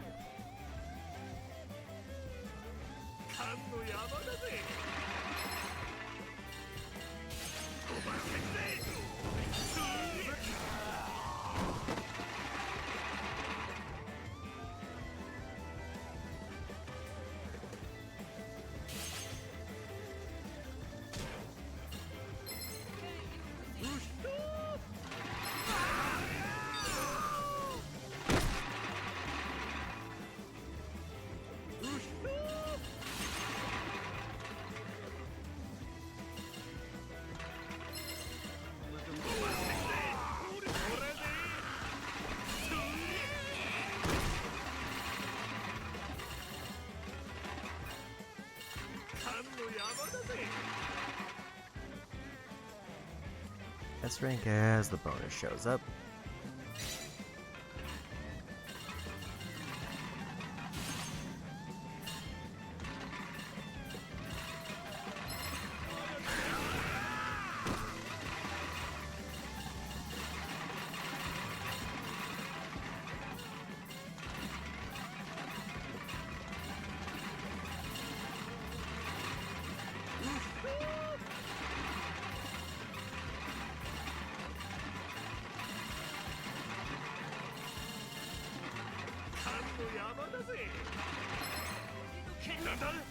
Good, and get out of the way there. I picked the wrong way.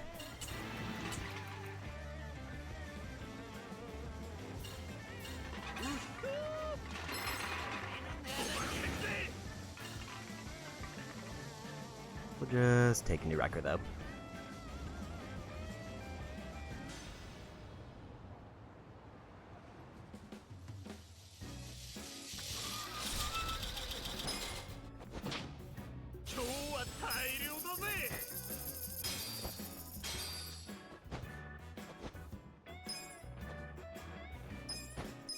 I might have had the number of runs I needed wrong. I think now it's 3 runs.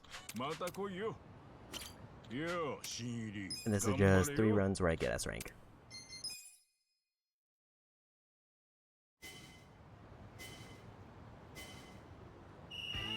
If I get in the 900s, I can narrow it down to 2, but that's very unlikely.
I was in a really awkward spot there.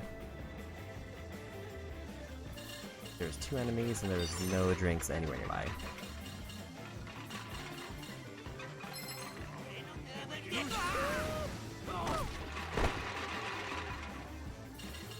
Unless I picked one up, I didn't realize.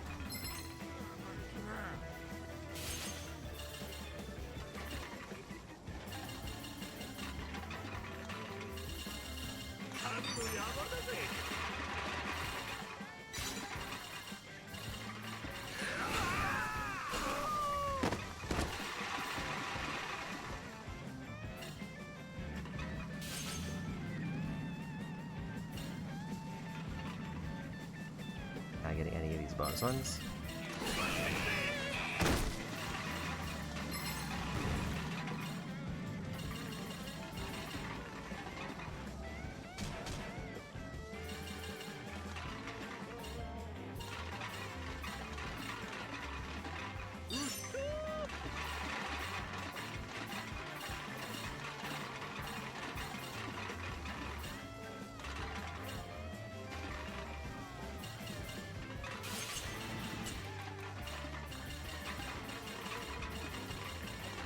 I think we just take the turn in.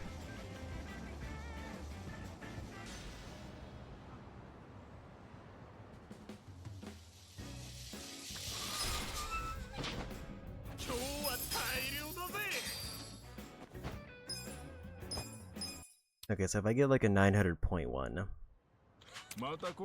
I would be done in the next run.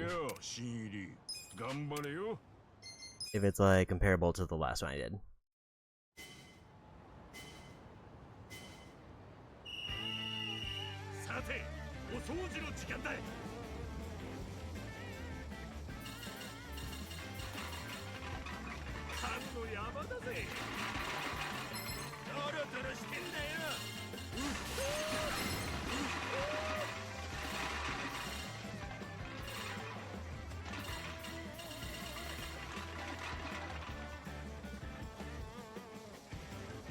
Really don't like the way they're there.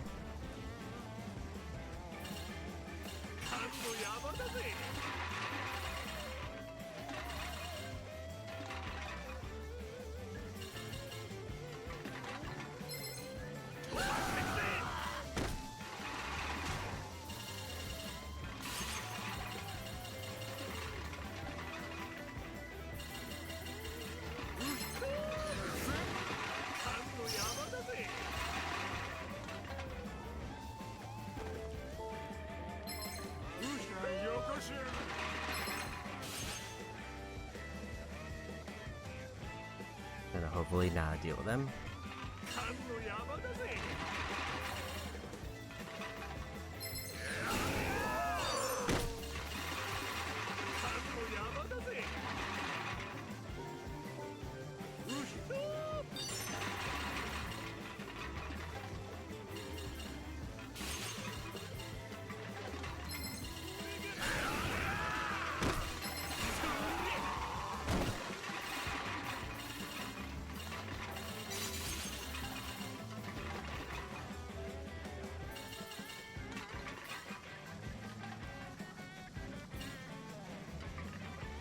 If I get like one good run with all the bonuses, I might be done.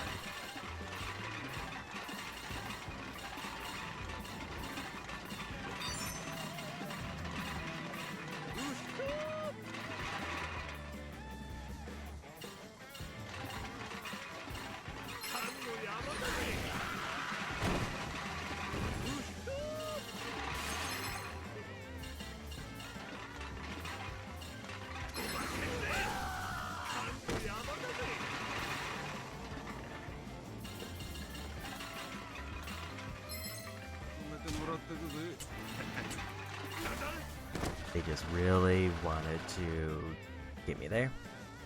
Hopefully this is enough, or I need a really mediocre run.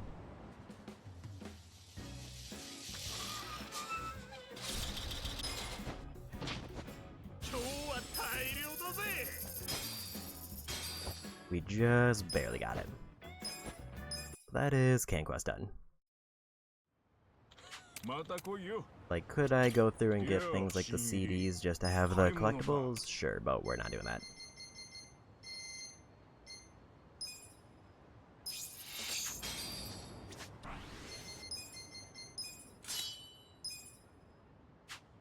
I guess she can't use that with her current job.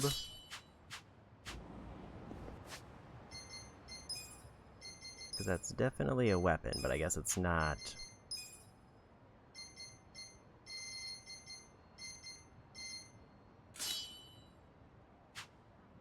A weapon for that job.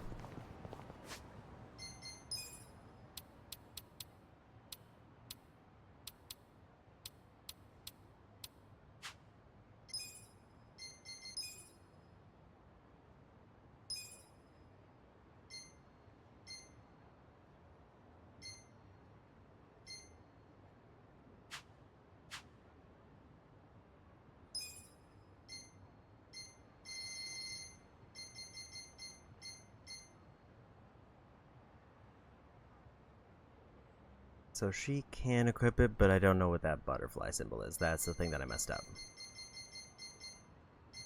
Okay, so that's a drink where that's a butterfly symbol. So I need to get whatever job that is tied to.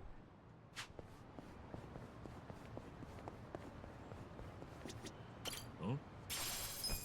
On the bright side, whenever we get whatever job that is, she's gonna be cracked.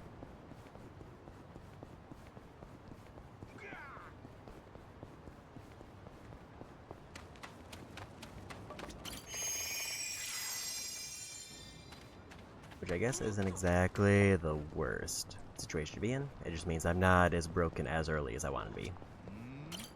Yo, 春日さん。ナンシーは見つかったかの？なあ、ナンシーってこいつだよな。おお、ナンシー、よかった。無事だったんだな。あんた、本当に見つけ出してくれるなんて大変だったろうに。いや、気にするな。もともとやらかしたのは俺たちよ。すまなかったな。それじゃ俺は行くぜ。ナンシーと仲良くな。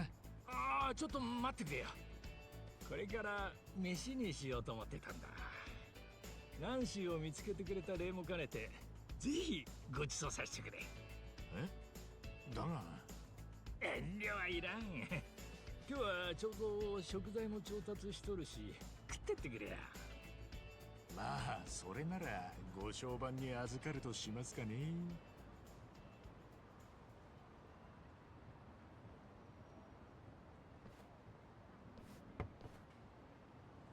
じゃあちょっと準備するから、これでも食って待っててくれ。なんだこれ、ほうれん草かなんかのおひたしか。なんか筋張っちゃいるが、まあまずかねえな。そうかそうか。それじゃあ大丈夫そうだな。あ、どういうことだよ。いや、その辺に生えとった草をつけてみたんじゃが、ちょっと食えるか不安だったんでな。なあ、あんた見る限り大丈夫そうじゃな。じじい、てめえ俺に毒味させやがったな。まあまあ元気そうだしええじゃろ。あんたも食いぶちに困ったらこの草を分けてやるからよ。いらねえよ。だが調子のいいじいさんだな。じゃあ前菜はこの辺にして、今日のメインディッシュ、エビハラスペシャルの調理といくかな。おい、なんであんたナンシーを持ってんだ。何をすっとぼけたこと言ってるんじゃ。だから調理をするんじゃよ。このナンシーをな。なんだと。しまったかじいさん。あんたナンシーのこと大事にしてたんだろ。おーい、大事にしておったぞ。ナンシーは他のザリガニより体が大きくて美味しくなるポテンシャルを持っておったからな。美味しくだと。わしらホームレスにとってザリガニはごちそうじゃからな。散歩をさせることでナンシーの肉体を鍛えてプリップリの食感にさせるんじゃや。そこまで頑張って育てた愛しの食材ナンシーをあんたが川に投げるから悔しいやら悲しいやらで。それを先に言えよ。俺はあんたのペットだと思ったから頑張って探したってのに、まさか食うためだったなんて。そりゃ悪かった。まあナンシーの一番うまいとこやるから機嫌直してくれや。え、こういうのは新鮮さが命じゃからな。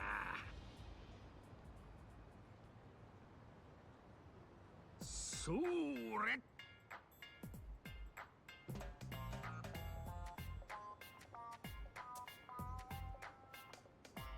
ちょっと待った。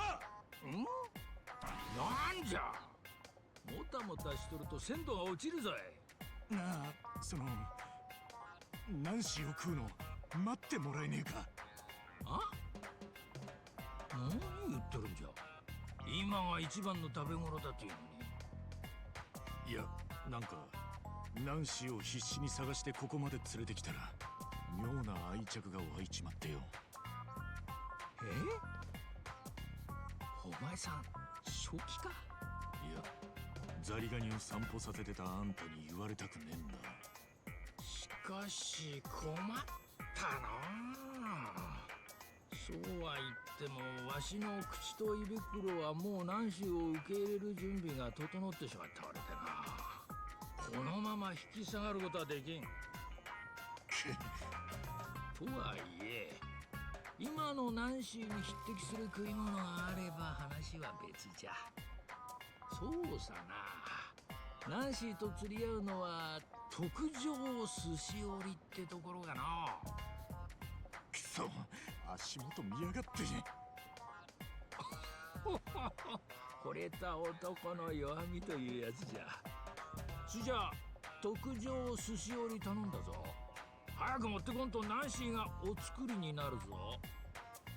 分かったよ、持ってくりゃいいんだろう。おう、待ってるぞい。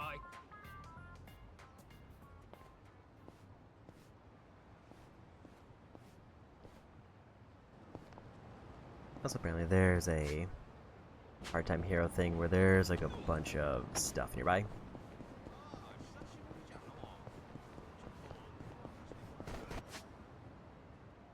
That from the looks of it can give me a ton of money. Maybe I just make it a point to knock those out. Or at least start them.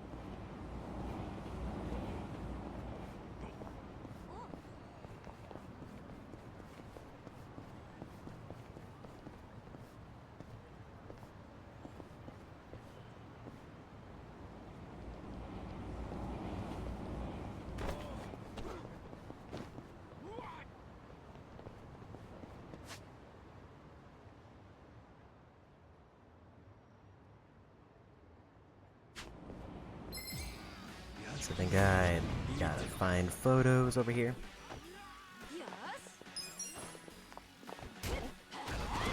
Okay, I'm just gonna do regular attacks because these are all low level.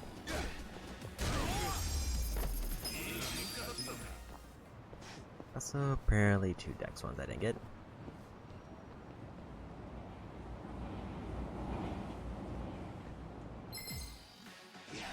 Guess I need to look through a green awning.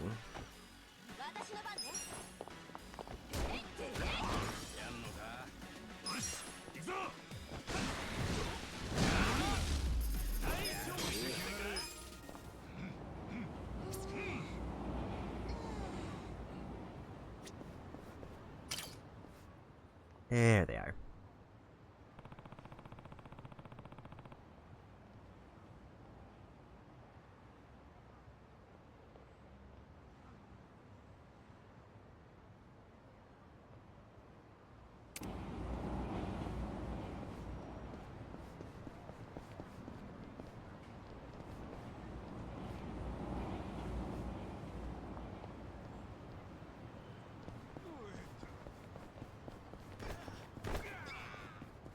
So there's 2 things in particular that seems like I can find for a bunch of money. Are Kappa statues and cats.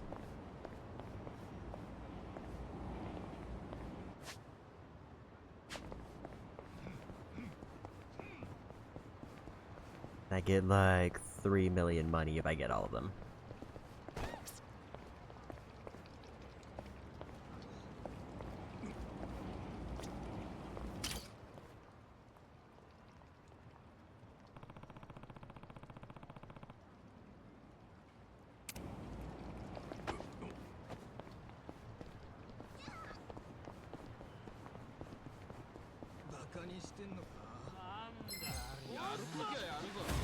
As I gotta deal with random spawns just because of where they are.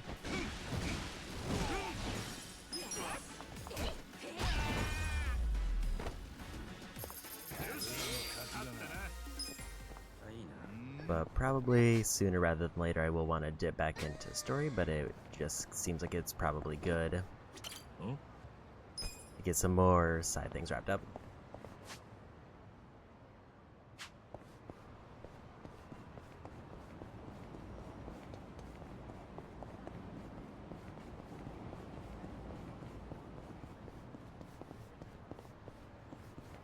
I'm pretty sure I have both of the quests.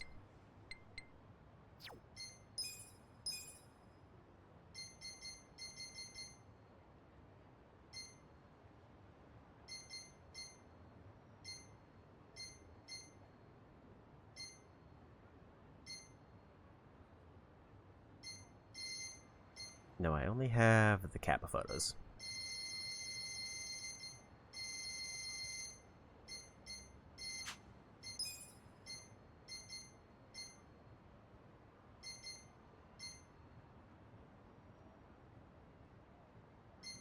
And then those are just like fight certain enemies other than that one.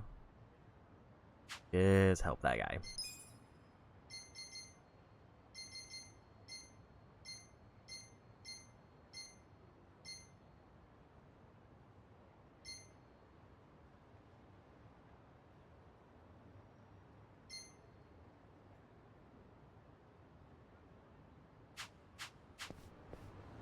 Yeah, the only one I have right now is the cap statues, which I kind of want to do those just to get 2 million money.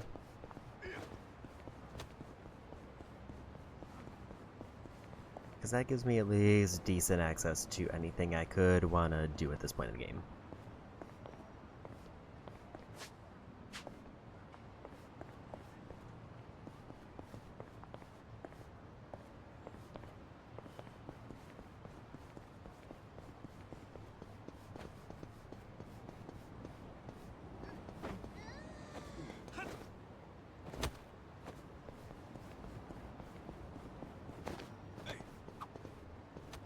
おお、こういうとこ登るとテンション上がるな。おい、この屋根大丈夫か？崩れたりしないよな。へへ、飛び跳ねてみるか。うん、よせよせ、やめろ。ねえ、なんでこんなとこ登ってんの？いや、特に理由はねえけど楽しそうだったから。お、そう。でも男の子ってそういうところあるよね。まあ全員おっさんだけどな。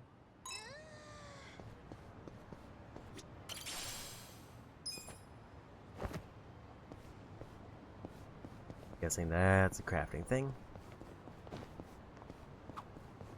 ちょっと怖い話をしてもいいか。なんだよ急に。まあいいけど。昔コインランドリーで洗濯した服を乾燥機に入れたんだよ。残り5分って時に携帯が鳴ったんで外に出て話しててな。それで？だいたい10分ぐらいで切ってランドリーに戻ったら、なんと乾燥機の残り時間が30分になってて、まだ乾燥が続いてたんだよ。何それ、怖っ。延長でもしたのか？してねえよ。乾燥機なんて延長しねえだろ。おかげで俺のお気に入りの T シャツが縮んでピッチピチよ。来たけど。来たのかよ。そっちの絵面の方が怖いわ。Nanba is done with Bond.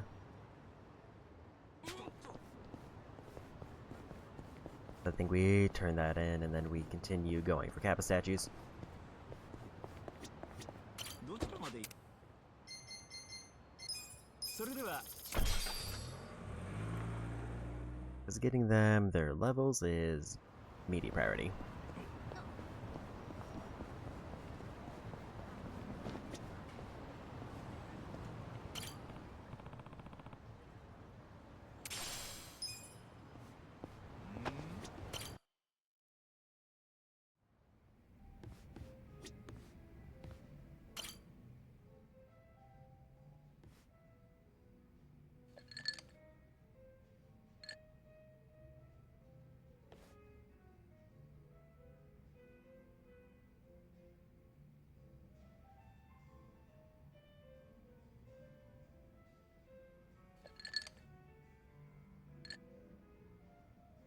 おう、何倍？その後レジェンドモルトの件はどうだい？ここんとこずっとカウンターを観察してんだけどよ。この店ほとんど客が来ないだろ。まあマスターが趣味でやってるような店だからな。お酒を頼むのは足立やさっちゃん、俺らの身内ばかりってことはだぞ。このまま放っておいてもレジェンドモルトを頼むやつは永遠に現れねえ。俺の悩みは取り越し苦労だったってことだ。そりゃあ楽観的すぎねえか？マスターだって誰も飲まねえ酒を仕入れたりしねえだろう。いらっしゃいませ。なかなか洒落た店構えだね。お客さん、うちは初めてですか？ええ。ほら、ちゃんと客だって来るしよ。一元なんて珍しいな。ある小塚からこの店の噂を聞きましてね。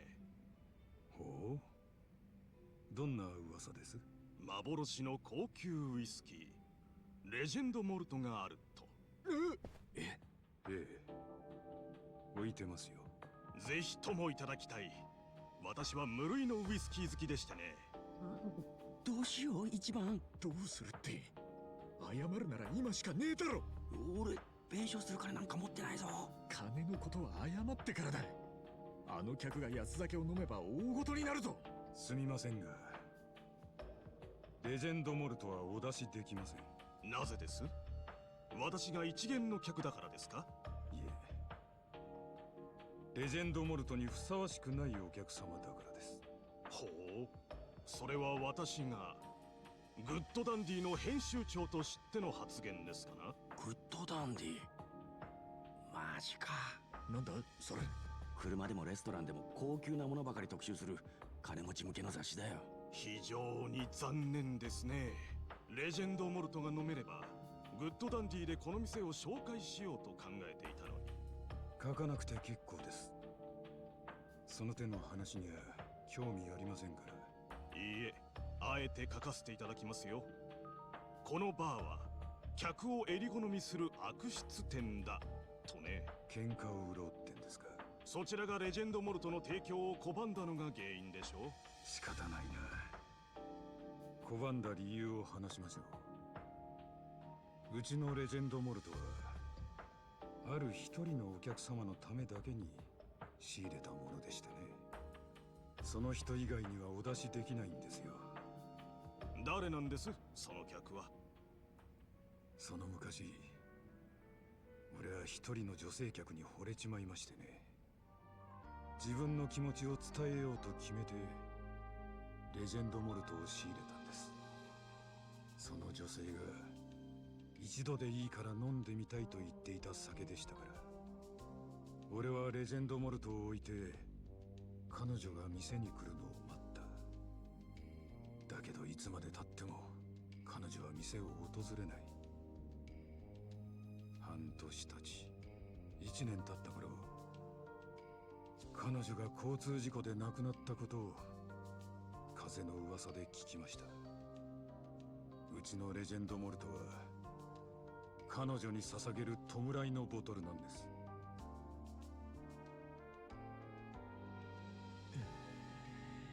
これでもまだうちのレジェンドモルトを飲みたいと。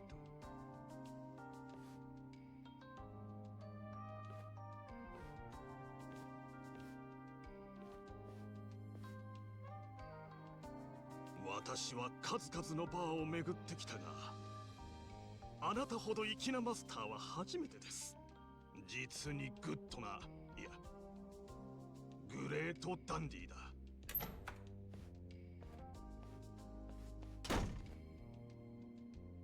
ボトルの中身がバレずに済んだ。それにこの先も永遠にバレることはねえ。これで一件落着だ。もうそんな問題じゃねえだろ。正直にマスターに告白して謝るしかねえよ。マスターの話を聞いただろ。あのレジェンドモルトはマスターにとって特別なものだったんだ。それは分かってるけどよ。でも俺弁償するような金ねえよ。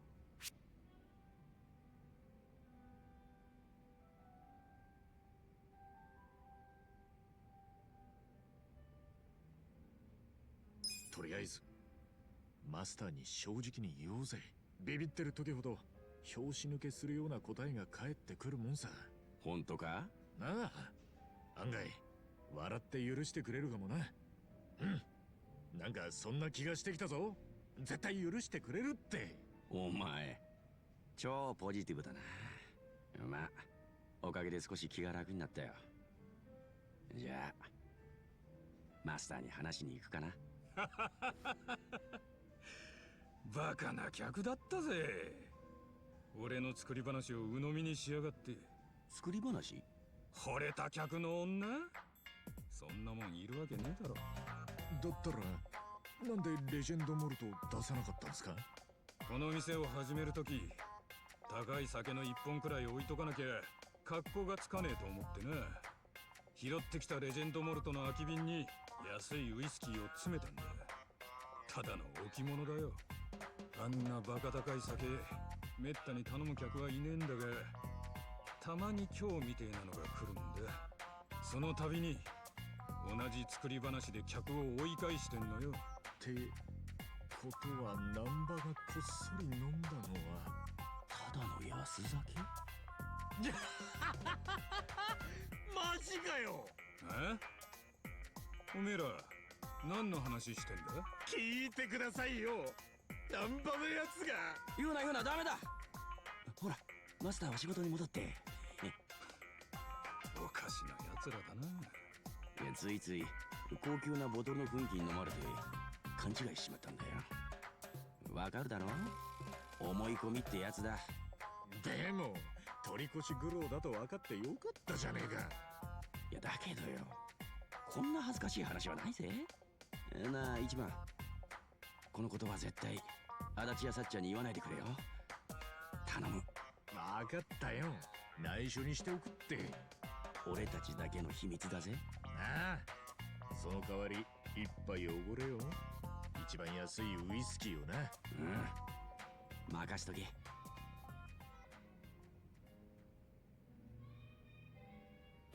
There's the next bond level.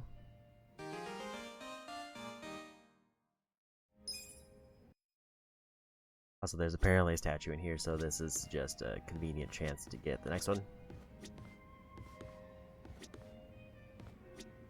Question is, I don't exactly know how to get to it. Because it says it's on the second floor, which I didn't even know there was a second floor.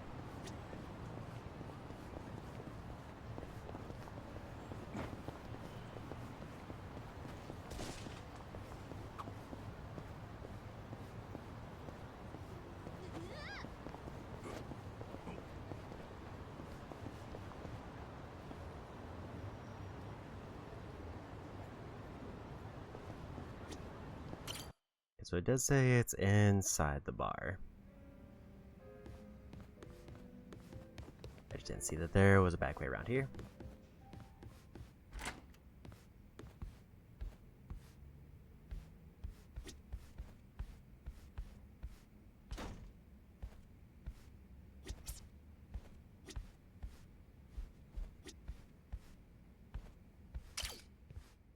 There's another one.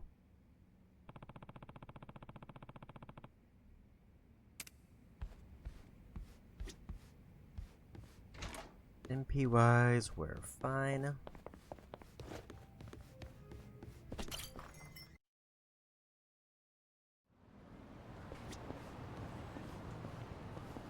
think the move now is to get a bunch of taxi stuff in so I can maybe get credit for that.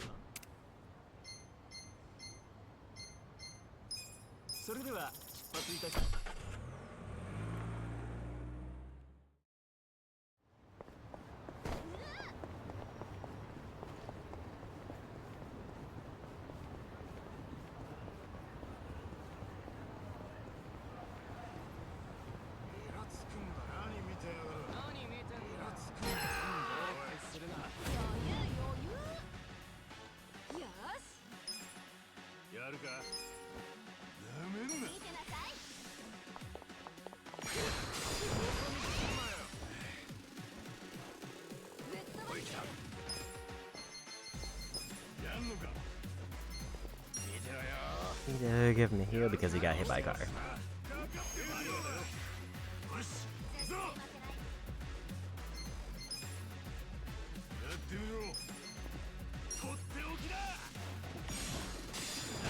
That's actually probably overkill. The 21 is the only one who's kind of a problem.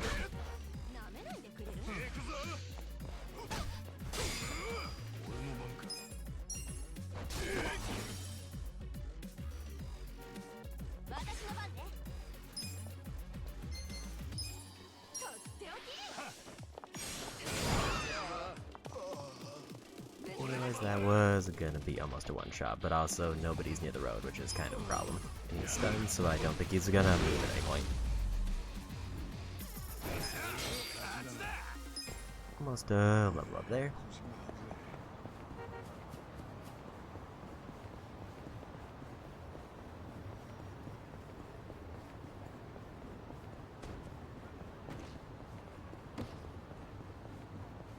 I definitely could have been looking for these while I was looking for the safes, but I kinda didn't remember that they were a thing.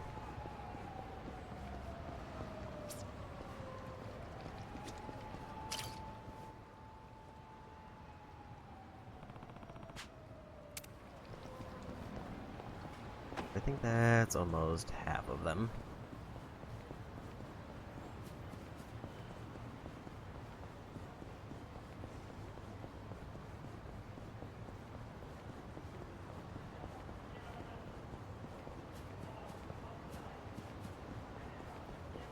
I think the trick for the vehicle thing that I've been trying to get is I need to start the fight when there's no vehicles around, and then hopefully they walk into the street as a vehicle shows up. Because there's a trophy where like one person has to get hit by a vehicle mid-fight. Here, I'm just gonna grab this quest. あ、ここ去年見た映画のロケ地だ。浜の恋人ってやつ。誰か見た人いない？いや、仕事で映画なんて見る暇ねえな。そんな金あったらカップ酒買うぜ。去年って言ったら俺まだ無所の中だぜ。聞いた私が悪かったわ。I think one of them is almost done. I think Adachi's almost done or done. Never mind, he needs 15 points.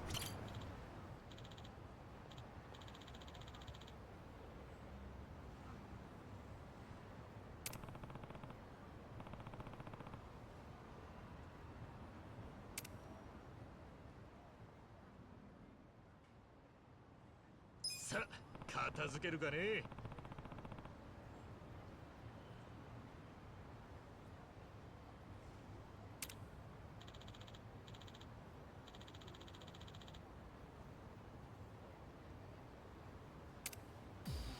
調子乗ってんじゃねえぞ。ここにしてやる。よーし。見てなさい。かかってこいよ。ほら来いよ。行くぞ。かかってこいよ。よし、行くぞ。やんのか。見せてやるよ。なめないでくれ。ダメだよ。見てろよ。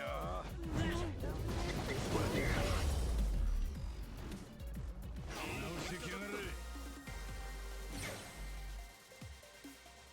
There's a level up. 強くなった気がするぜ。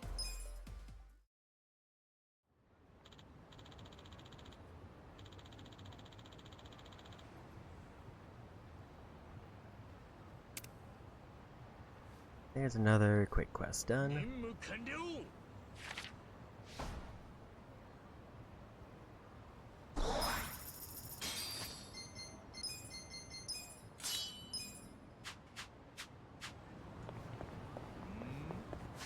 Maybe I need to get her like a specialized job thing.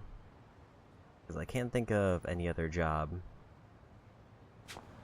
Or it'd be weird to have a job that uses bags, but not have it available to her.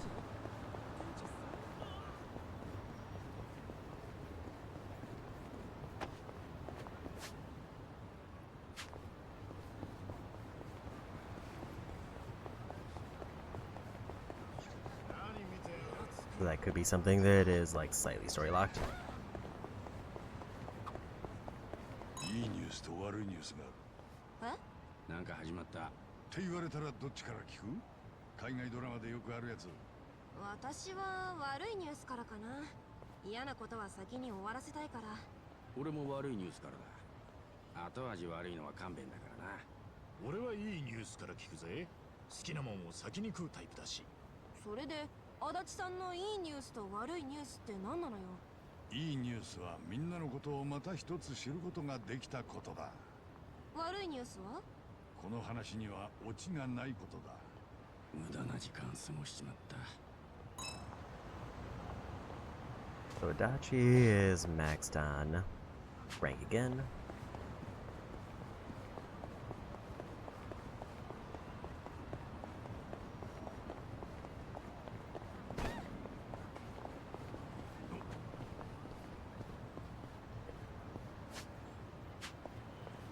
So it's supposed to be somewhere around here.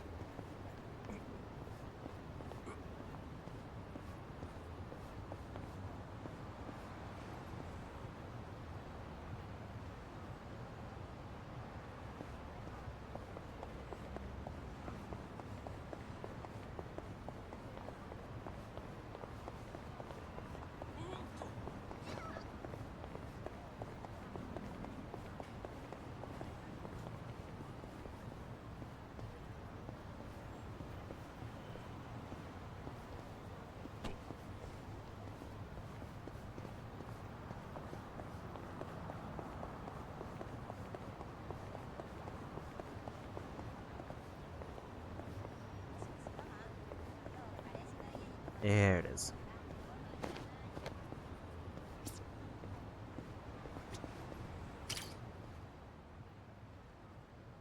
So I guess this will give me my photo thing done.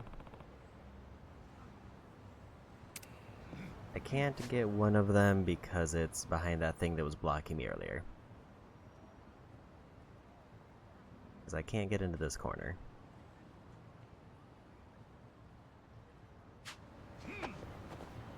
That's a little bit of a problem.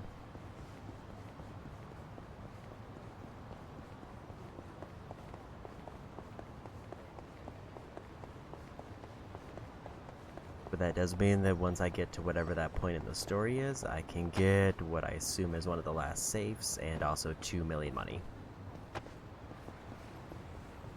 But for now, I'll just get what I can, and then I think we'll move forward with story.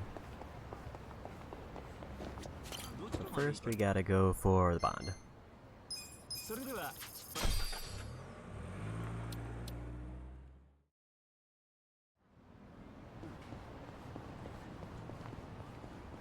So once all the characters are maxed, then I can kind of just not worry about who's in my party out of these ones.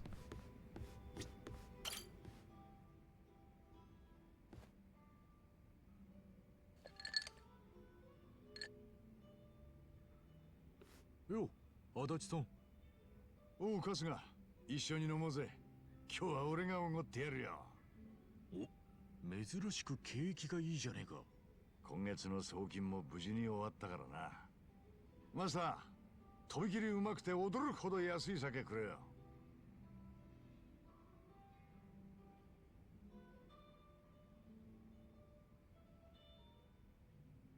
無事に高志くんに送金できてよかったな。ああ、それに今日はこいつが届いてよ。高志からの手紙だ。これが月に一度の俺の楽しみでな。おお、よかったな。もう読んだのか？いや、これから開けるとこだ。司法試験合格の知らせが書いてありゃいいけどな。早速読んでみようぜ。山田様へ、今月もお金を送っていただき本当にありがとうございます。笑うところか？山田さんって名前がな。仕方ねえだろう。俺は資産家の山田を名乗ってんだから。ほら、続き読むぞ。僕は今年の司法試験を間近に控え、慌ただしい日々を過ごしております。だってよ。司法試験はこれからなのか。今年こそは頼むぞ、高志。続きはなんて？突然ですが、山田さんにご相談があります。先日、僕が自転車に乗っている際、止まっていた車のバンパーをこすってしまいました。それはとても高級な車らしく、車のオーナーから100万円の修理費を請求されました。今の僕にとてもそんなお金は用意できません。山田さん、どうか貸していただけないでしょうか。弁護士になった暁には必ず返します。だってよ。っておい、どういうことだこれ。バンパー修理に100万？俺に100万なんてあるわけねえだろ。そもそも気軽に貸してくださいなんて額じゃねえぞ。んなこと言っても、高志くんは足立さんを資産家だと思ってんだろ。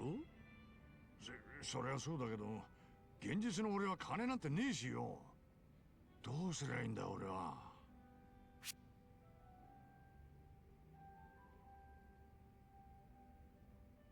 こうなりゃ気合い入れて稼ぐしかねえな。そうだな。だが100万はちょっとやそっとじゃたまらねえぞ。そこを気合でやり遂げるんだよ。熱い思いは十分伝わったが根性論にも限界があるしな。100万円か。どうしたものか。あれ？どうした？ちょっと冷静に考えてみろよ。バンパーの修理に100万ってのはいくらなんでも高すぎると思わねえか？確かに安い軽自動車が買えちまうな。ひょっとするとこいつは詐欺の可能性もあるぜ。詐欺？ああ、わざと狭い路地に車を止めて誰かがこするのを待つんだ。そんで言いがかりをつけて金を踏んだくると。確かにありえるな。高志は勉強ばかりして世間知らずなところがあんだ。車のことなんて何にも知らねえだろうしな。そこでだ。足立さんが車のオーナーに直接会うってのはどうだ？示談交渉って名目だよ。なるほどな。そんで相手が詐欺だったらこっちのもんだ。力ずくで修理費を取り下げさせてやるぜ。春日に相談して正解だな。サンキュー。いいってことよ。早速高志に手紙を書いてオーナーの連絡先を教えてもらうよ。なんとか大ごとにならずに済みそうだ。でも完全に安心するには早いぜ。なんでだよ。世の中には信じられねえくらい高い車もある。高級スポーツカーの限定モデルなんかには何億って金額のやつもな。もしも高志くんがこすった車がそんなのだったら、バンパーだけで100万円ってのも詐欺じゃねえかも。待て待て待て、そんな車めったに見るもんじゃねえ。絶対詐欺だ。間違いねえ。あんまり楽観的に考えるなって話だよ。楽観的？ポジティブ思考って言えよ。さあ、嫌なことは酒を飲んで忘れるぜ。マスター、強めの酒をくれよ。つけで頼むよ。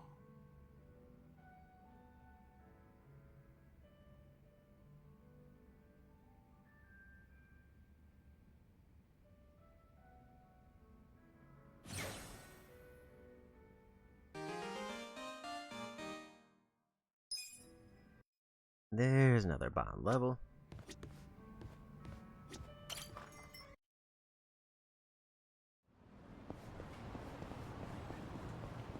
How many Kappa statues am I at? Halfway done, and I know I can't get one of them.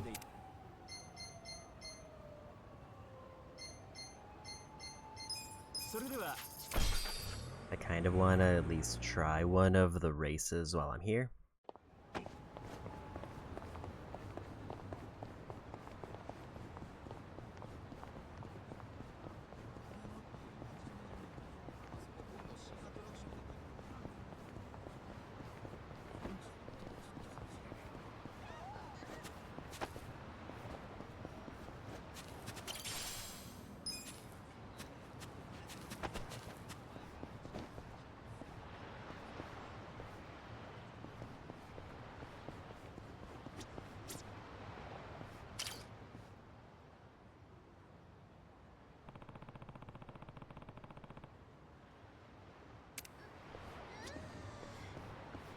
That's 6 done there. Also, there's another part-time here.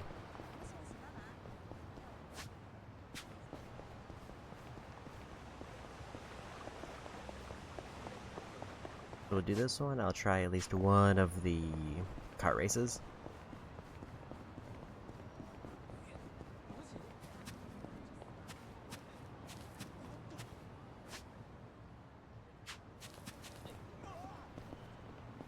I think this is the one where I needed a pocket tissue for it. ちょっと、なんてとこに連れてくんのよ。おお、それもそうだな。すまん、すぐ出る。でも、中ってこうなってるんだ。やっぱり個室少ないわね。それは男子トイレだからな。漏れそうな時に個室埋まってた時の絶望感といったら、待ってる時間が永遠にも感じるよな。そんな時に出てくる人がいると神に見えるぜ。ほんと。まさに神頼みね。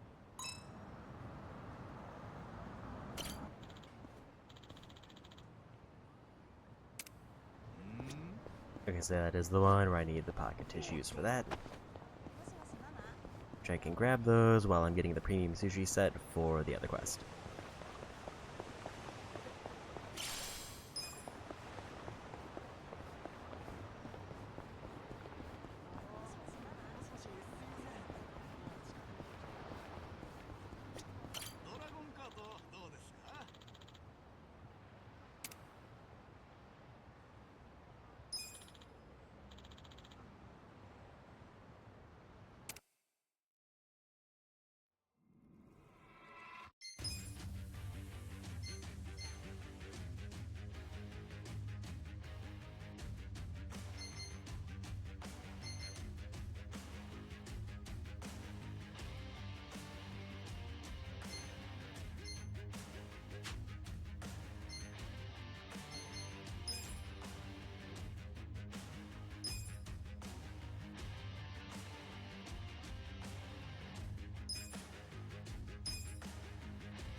1,000 isn't too bad for that.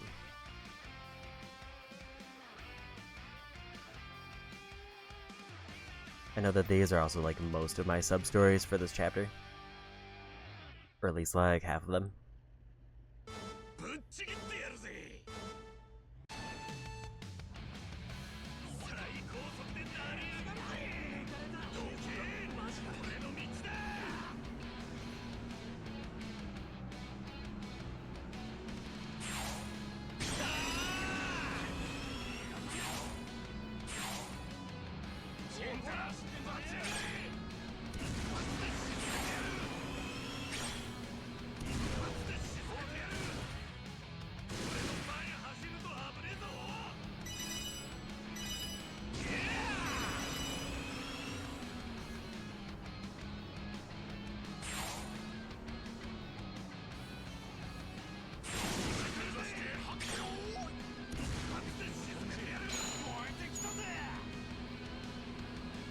I think I was in good shape, but then I kinda slightly messed up.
There's a win for round one.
I do kind of like the rocket launchers in general, more so than the machine guns.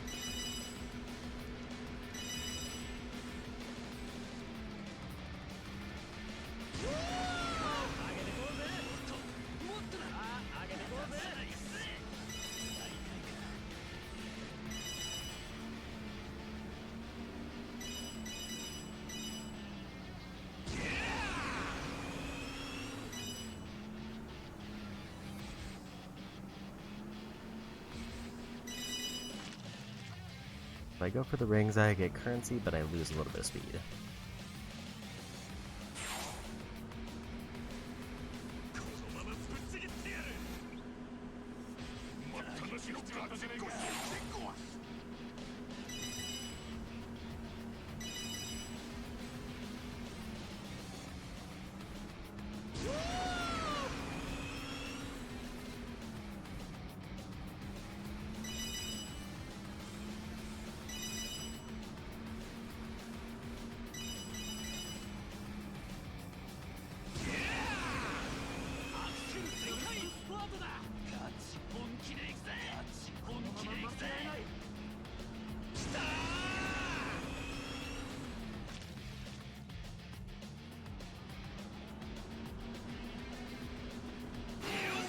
And another win.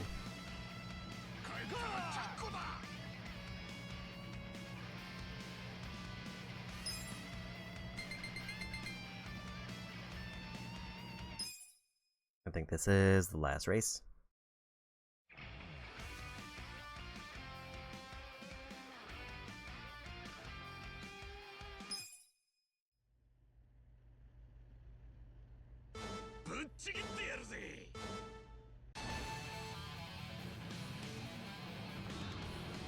It does seem like I'm definitely going to need to upgrade the car after this one.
Admittedly, I kind of forgot what the controls for, like, turning are.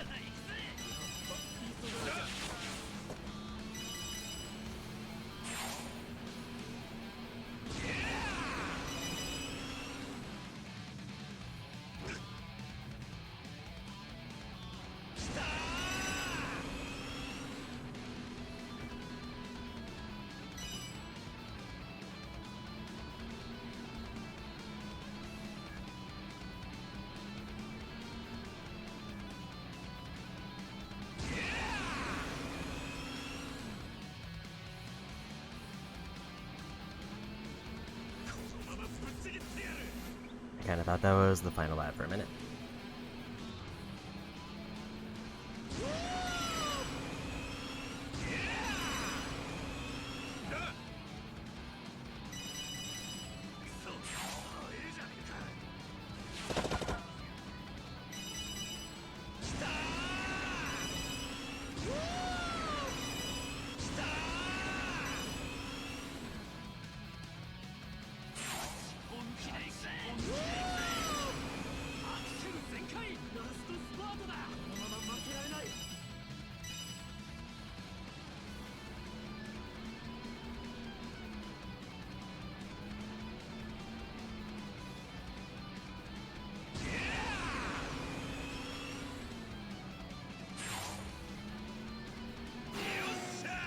And there's a win. I think that's the first Grand Prix done. In 3 races where I got first place. So I think I need like 30 individual races.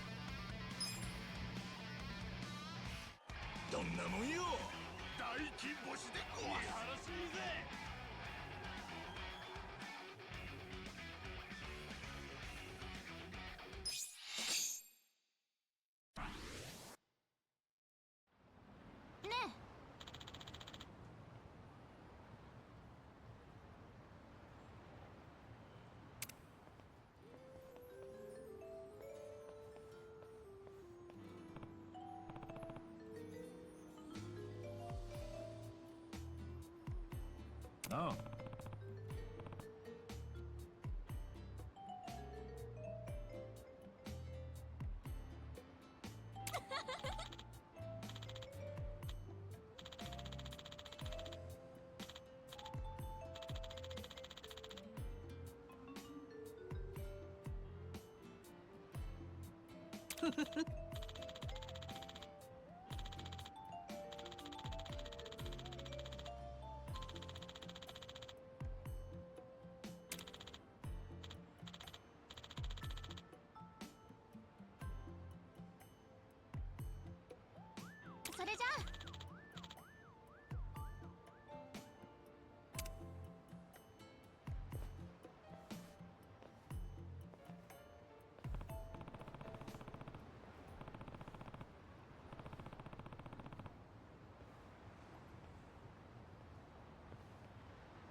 ん？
ええ。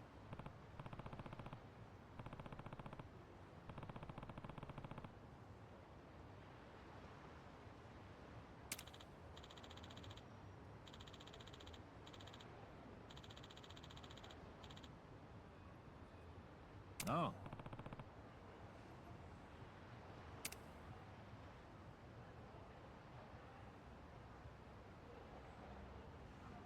So we got the next Grand Prix. Just out of curiosity. Over 20% done in minigames.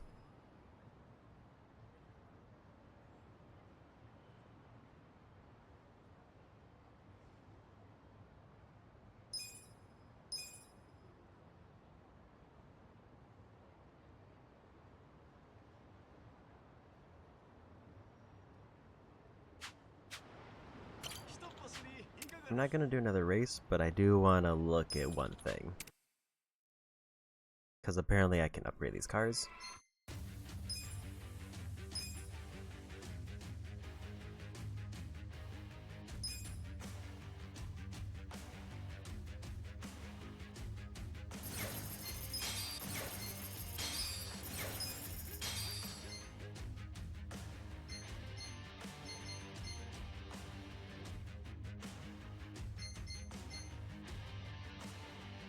Yeah, this is one where it's better if I just wait until I have money so I can, like, upgrade a card a ton.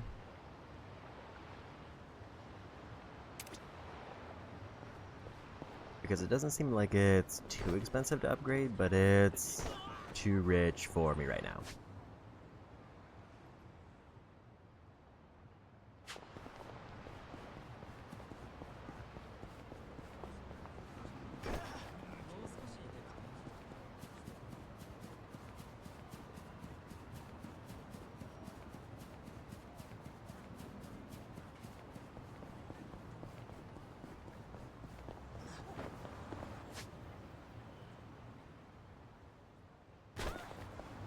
The thing to move now is to get the last couple photos I was going to, and then we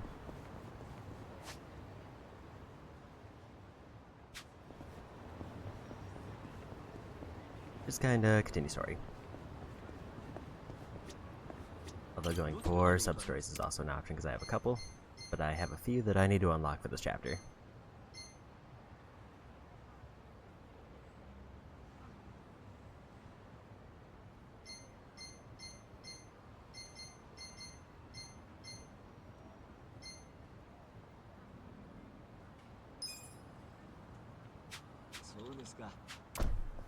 I need to check where the convenience store is because I need to go there.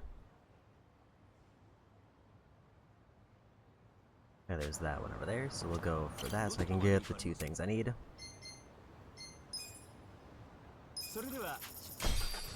Since I need to get the sushi set and also pocket tissues.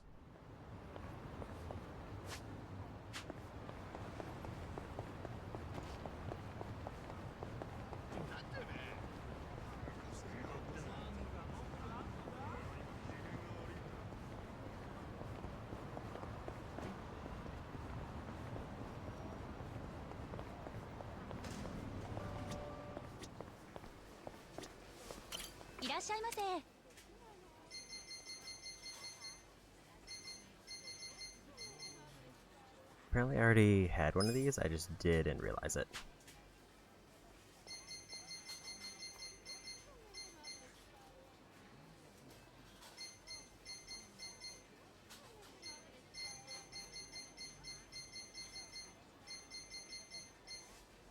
And there's no pocket tissues. ありがとうございました。 So apparently I didn't even need to go there because I already had the item.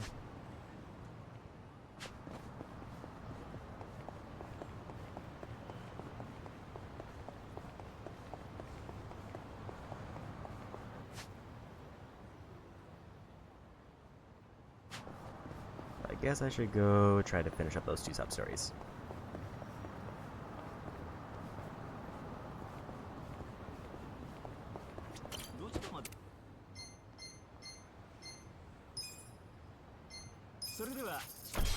Since both of them are probably pretty close done.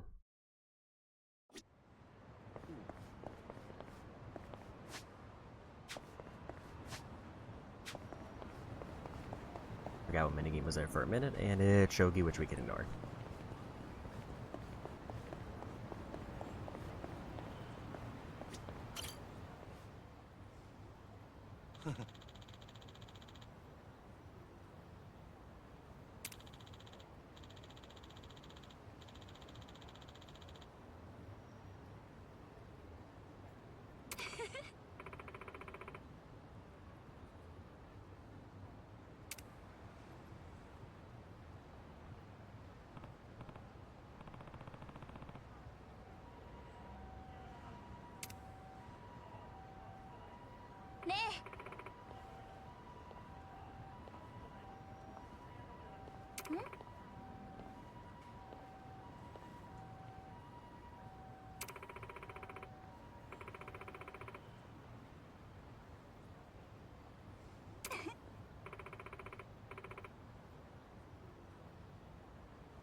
Na.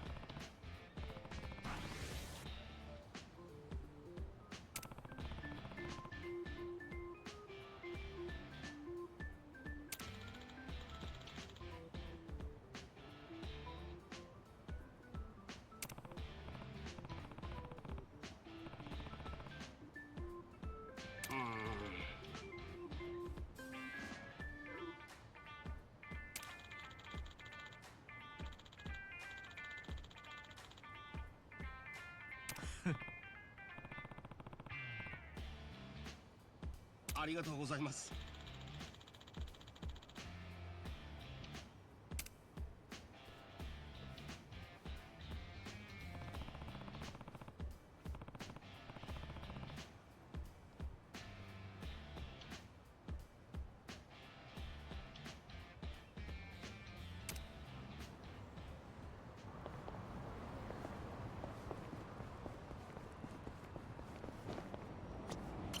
おお、春日さん。特上寿司よりは持ってきてくれたかの。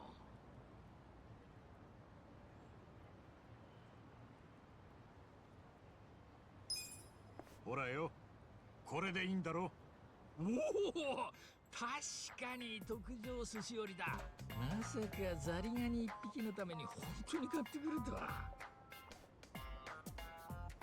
ほれ、約束のナンシーだ。煮るなり焼くなり好きにするがいい。煮も焼きもしねえよ。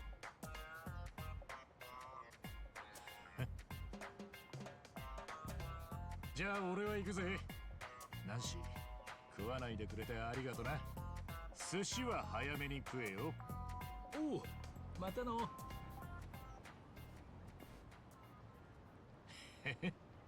よろしくな、ナンシー。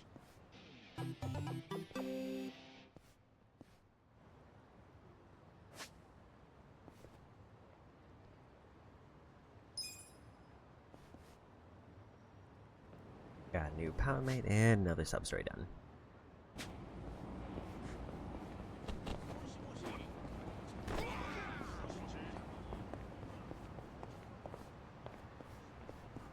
Psycho could use a quick heal, so I'm gonna do that.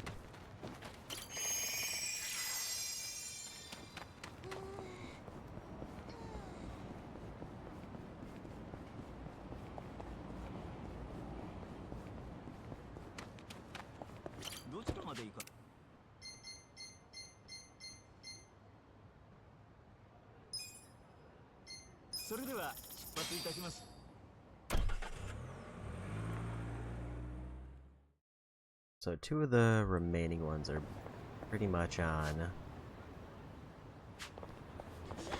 each side of the quest. So I just have to fight my way to this one first.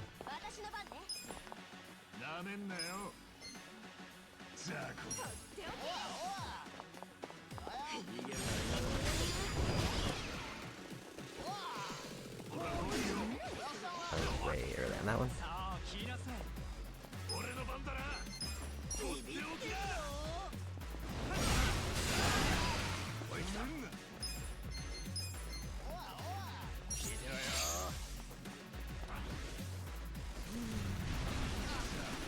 Don't know what that one's for.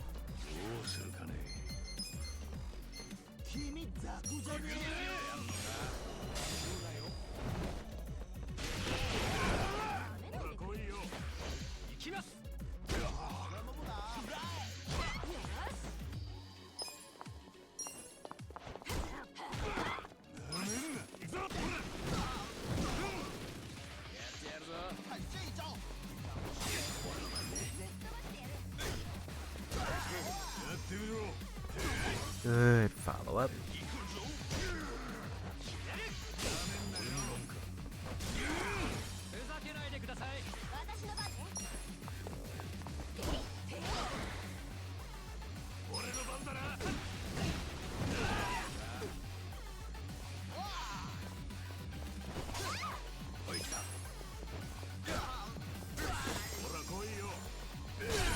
Another good follow-up.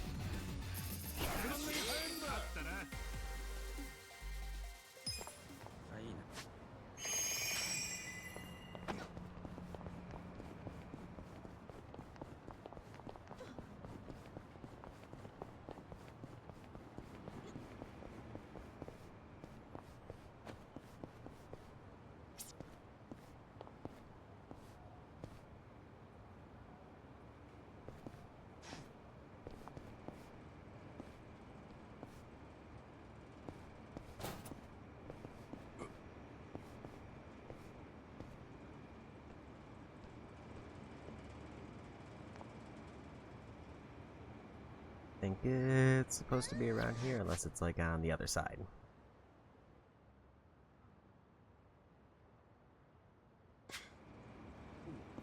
Apparently it's only in later chapters, so I can't do that now.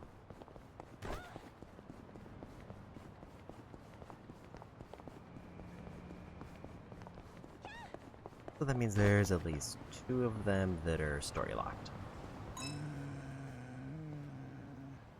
どうした？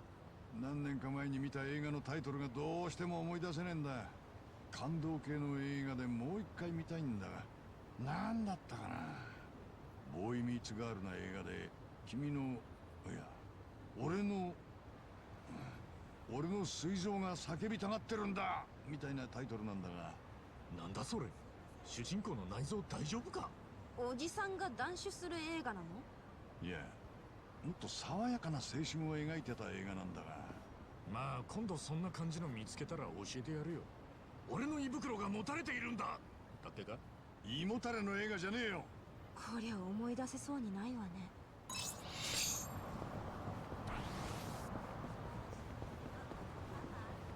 that's 10 of those conversations done. We'll just continue story.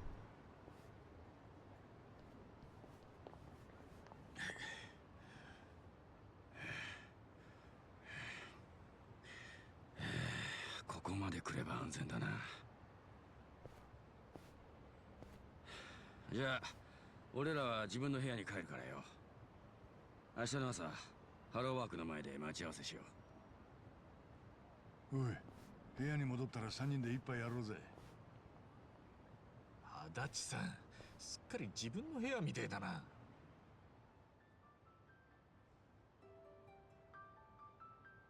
なんかいいわね。え？何が？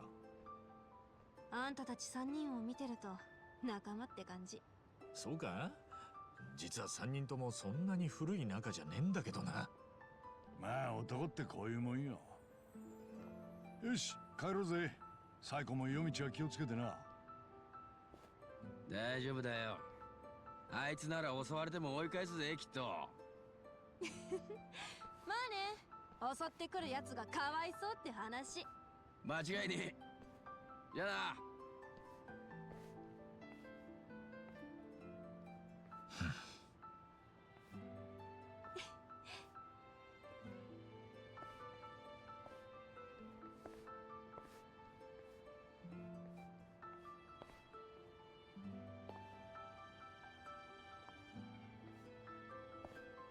あのよ。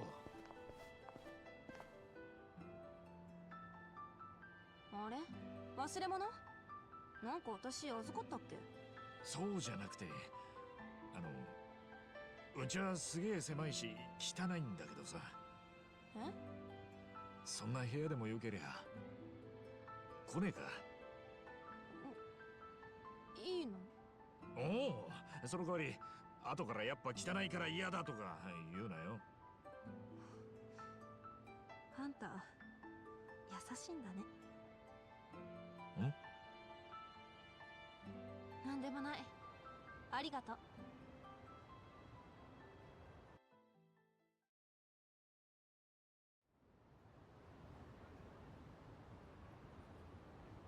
ここって？まあそういう場所ってことだ。文句言うなよ。俺たちはブリーチジャパンからここを守るために2階を間借りしてんだ。知らなかった。偉人町にこんな場所があるなんて。おう、ついに女を連れ込むようになったか。誰の女だい？ちげえよ、そんなんじゃねえ。そうよ、違うよおばちゃん。おや、そうかい。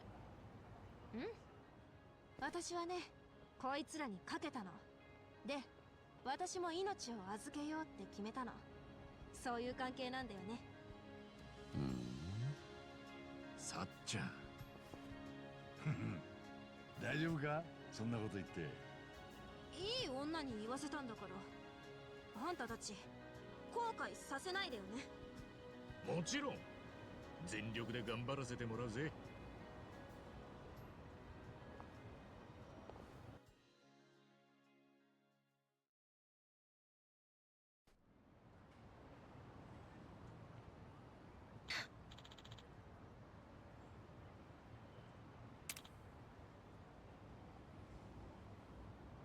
ちょっと。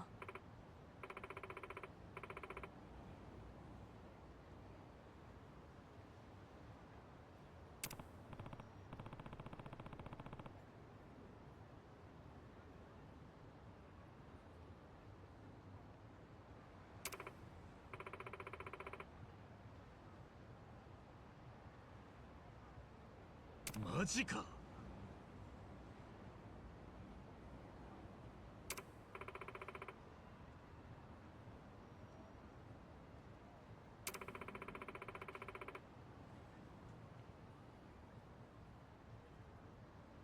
ねえ、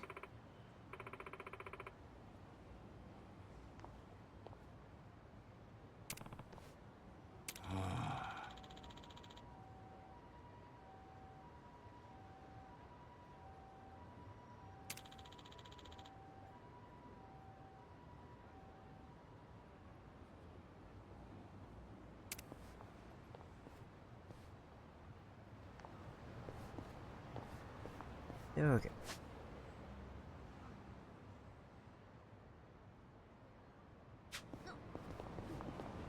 I think we definitely want to go to Hello Work because it sounds like soon I should unlock jobs.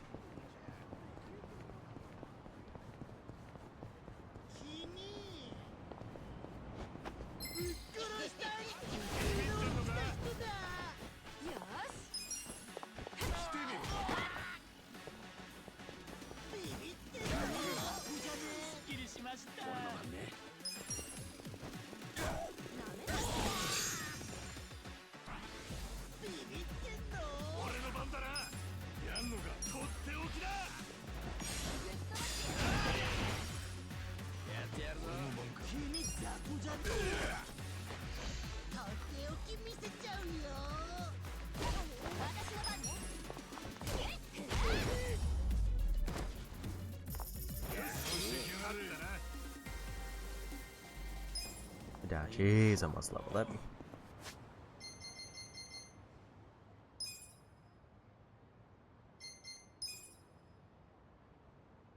Adventure we're making some decent progress on.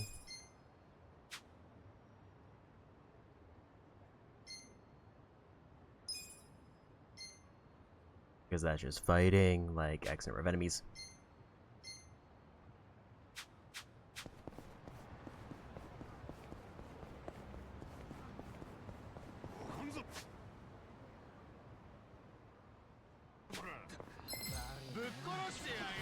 I think there's a couple things I can get in the arcade for part-time hero if I wanted.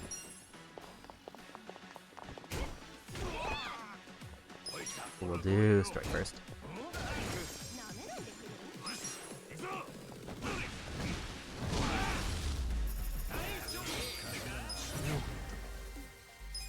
There's this level up.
なんだ。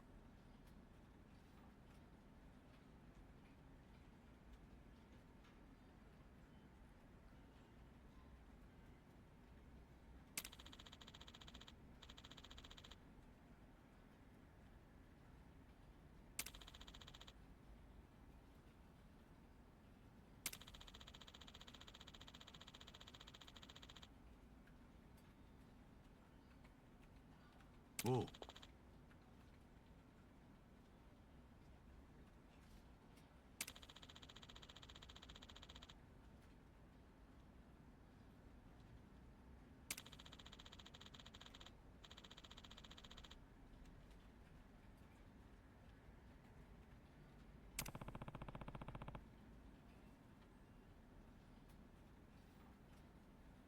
うん。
なあ。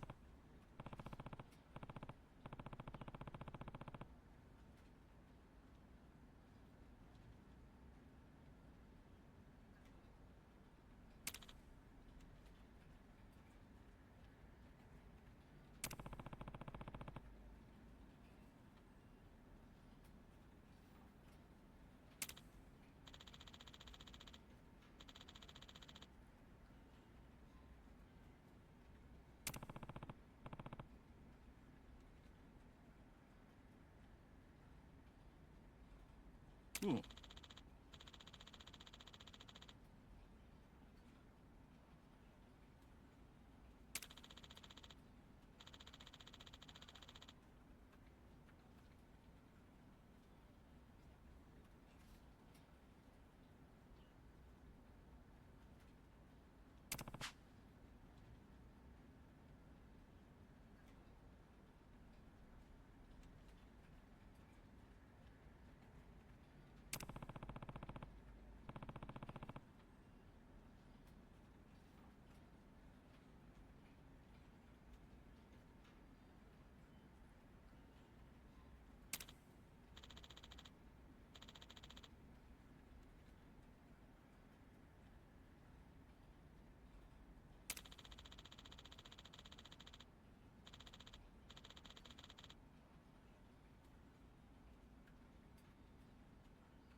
はい。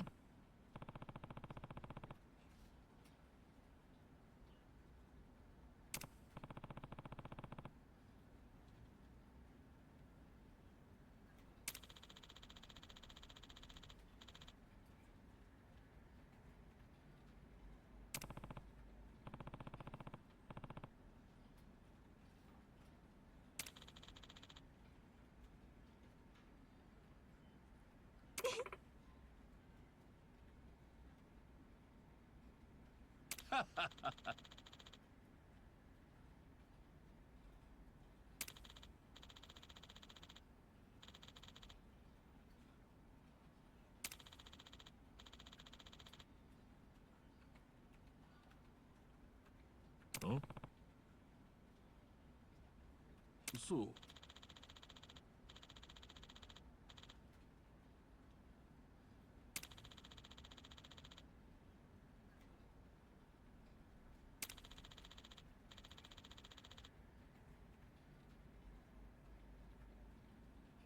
ああ。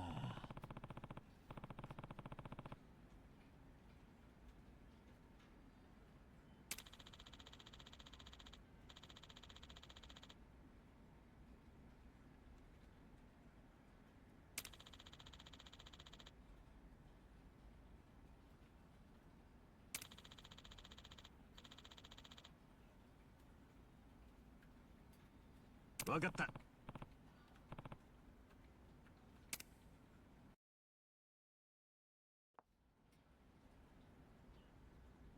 Devil Rocker job unlocked. Matriarch unlocked. Assign jobs to Kasuga and his party members at Hello Work. Special tasks and skills unique to each job. Choose the jobs best suited to the situation at hand. Improve his abilities and party members' overall status and abilities, so try them all and take our heroes to the next level. 春日というものですが。知ってます。所長のお気に入りの元ホームレスの春日さんご一行ですよね。乙姫ランドが営業停止になったから新しい職を探したいってことでよろしいですか？はい、どうすればいいですかね。まず所長を通して以外のご利用は初めてかと思いますので、こちらの施設の概要を説明します。はい、よろしく頼みます。では説明します。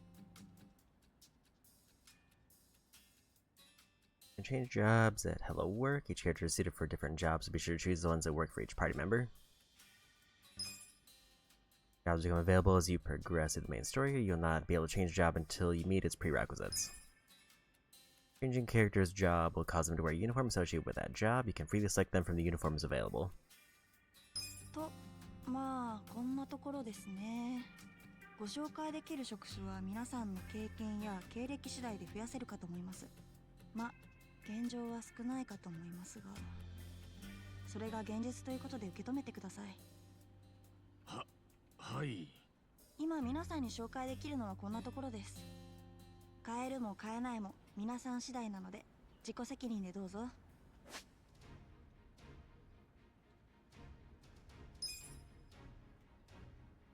So the main tip that I got is I need to give 4 men immediately.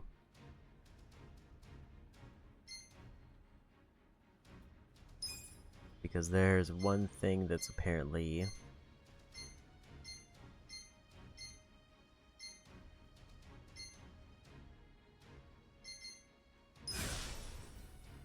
really good that I unlock almost immediately, which is Demolish. But I do need to get every job to rank 30.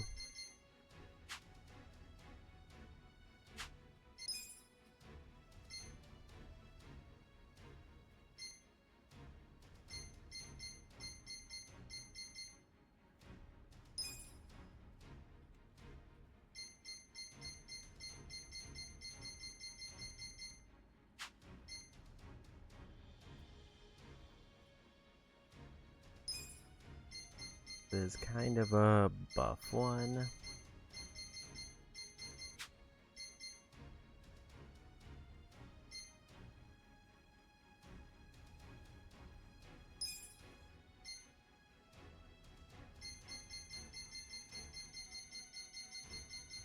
I can go Chef to get him some more fire abilities to stack with the one he has.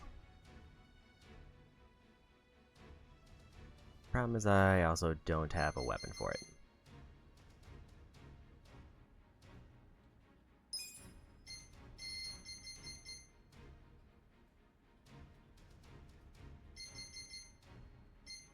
I think I want to wait until he gets at least rank 10 so his Pyro Breath,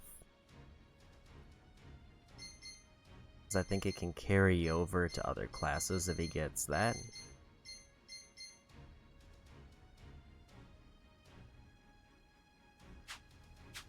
I think we'll just leave him as is.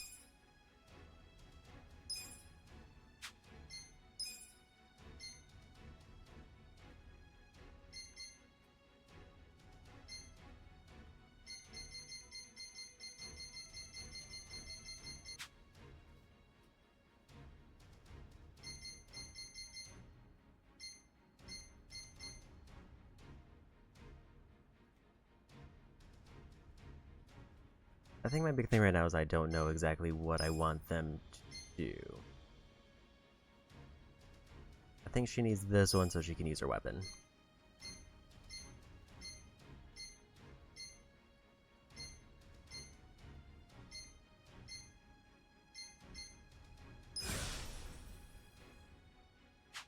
So she's the main one I want to get changed. こんな感じで職を変えればいいのか。転職をご希望される場合はまた私に話しかけてください。まあ転職は何度でもできますし、前の職種に戻すことも簡単にできます。これだと思う職を見つけるまでは気軽にいろいろ試してみてもいいかもしれません。わかった。なんだ、結構簡単なんだな、転職って。いいえ、簡単に転職できるような仕事しか今の皆さんには紹介できないというだけです。転職も世の中もそんなに甘くはありませんから、勘違いのないよう。はい、肝に銘じます。説明は以上です。あと先ほど所長と話されていた横浜貿易工事でのアルバイトの件ですが、先方から採用 OK という連絡をいただきました。本当か？ええ、すぐに来てほしいということですので現地へ向かってください。作業場の倉庫は浜北公園のさらに北にあるんですが、歩いていくのは厳しい距離なので陣内駅から電車で行くといいですよ。わかった。ありがとうよリリカちゃん。また転職相談に来るからよ。これからもよろしく頼むぜ。リリカちゃん、まあそれが私の仕事ですからお気軽にどうぞ。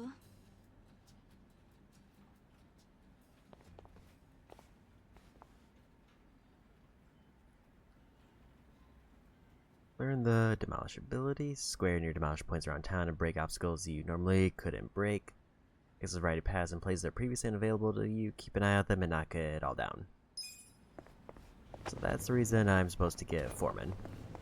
It's because there's roads or paths that I just can stumble on that I can break through.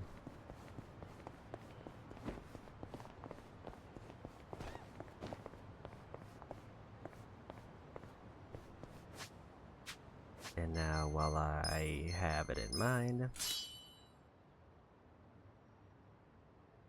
she already has the pouch on, so she should be good there. I mean, the reason I'm hesitant to swap jobs on them is also because I don't really want to go buy weapons.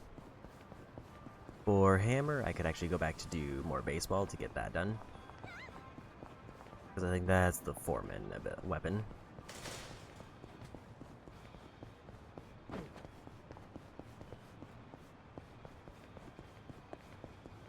Try to grab the last couple photos I can reach, and then we'll maybe go get another really strong weapon. Because I have two characters who basically got reset.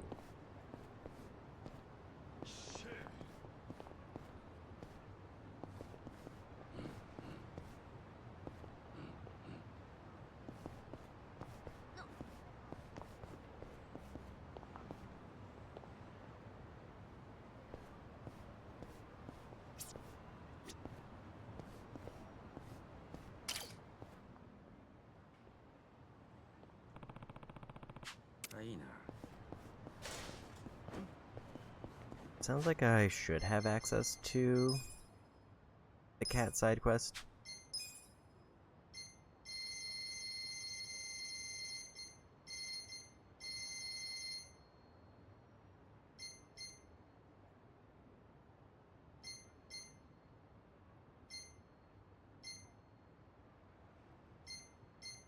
Those are the SOS ones I found.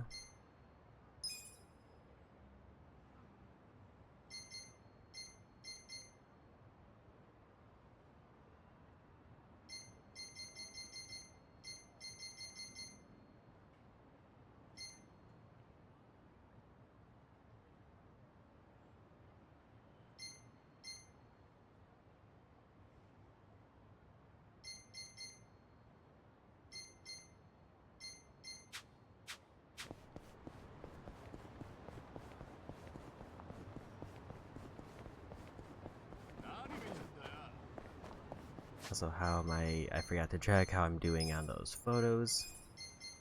Because there should be 2 left. 2 or 3. Because I'm missing 3. And I think the one that I'm missing is in the upper north side.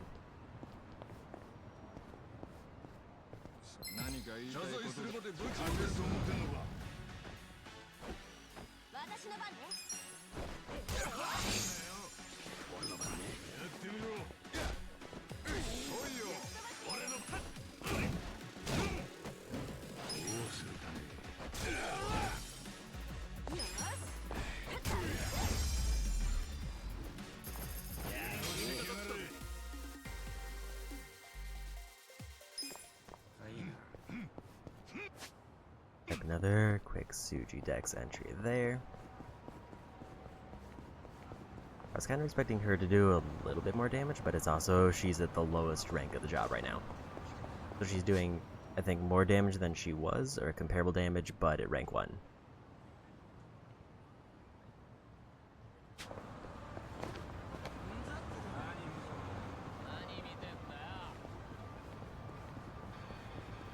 I think the tricky part about getting people to get hit by cars is almost nobody is like crossing the street.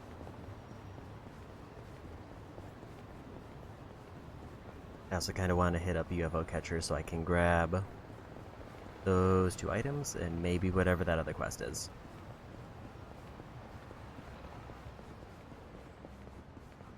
Huh?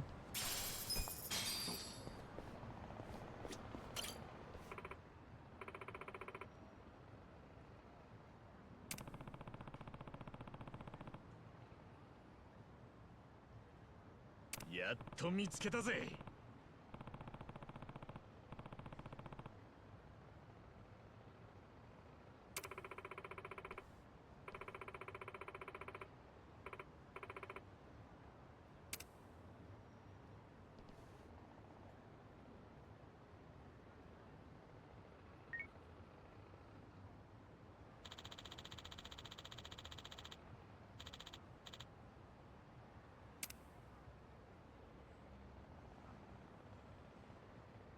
任務完了。 8 points for that one is surprisingly good. 昇格 That 昇 got 格 me to the next rank.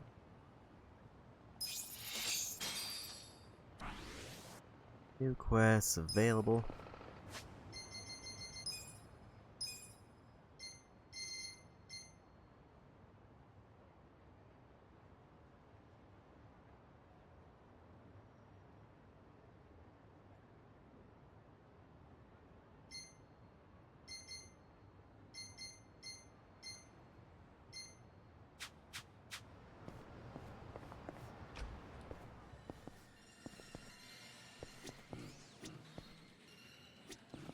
None of these are the ones I need.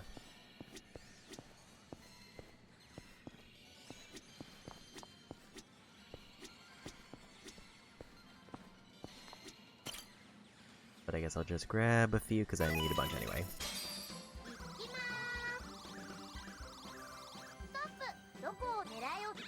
And now that I know that they are sometimes tied to quests, I should just have a few on hand.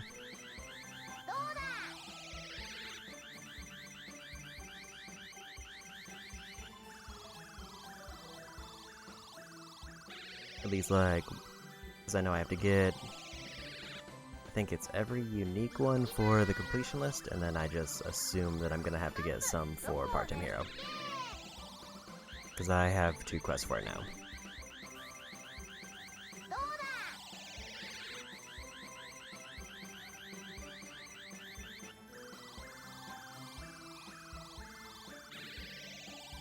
That one might almost be too far forward.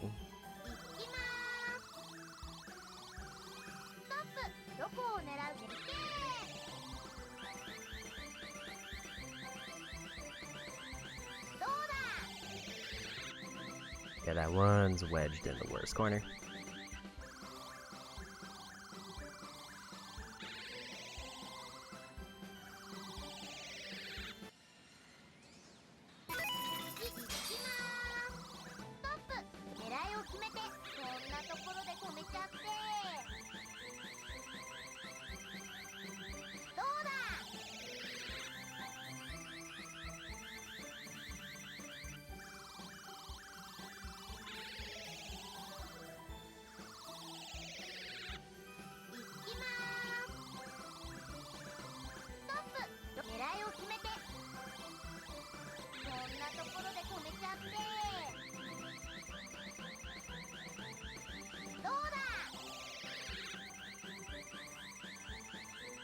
Can't quite get a good grip on him.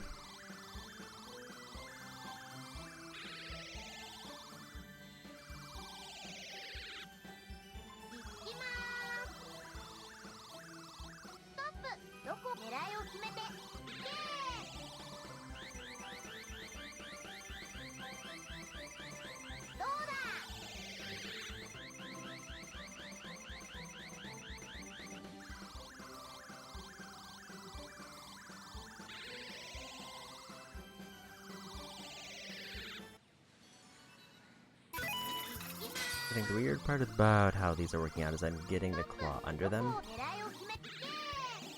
when I need to get it to, like, pinch them.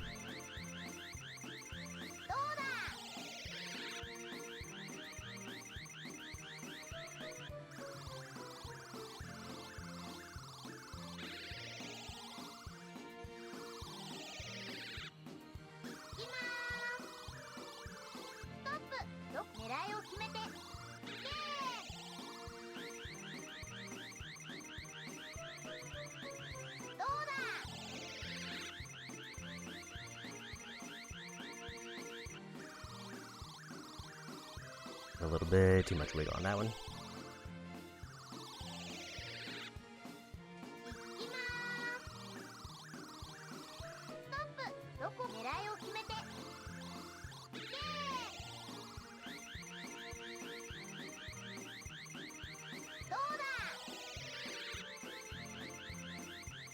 Slightly too wide to get a grip on that way.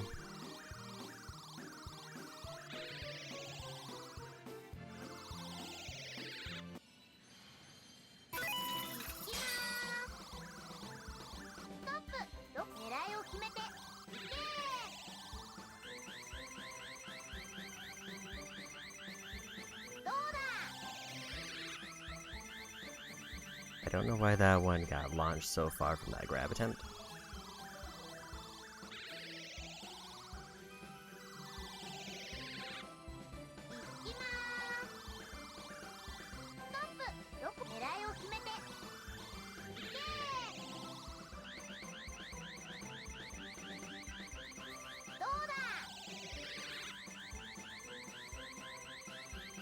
I feel like the grab is almost worse in this one than it is in some of the other ones. But these are usually some of the easier shaped ones.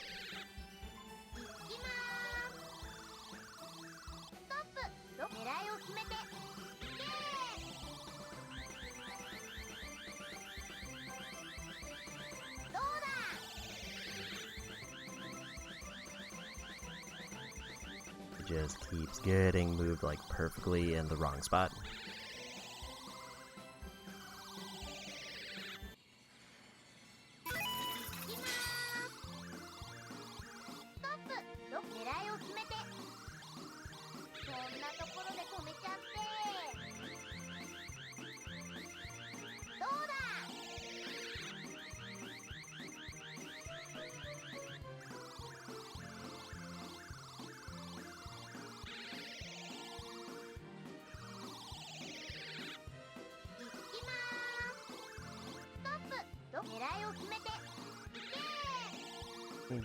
Get it tilted slightly over.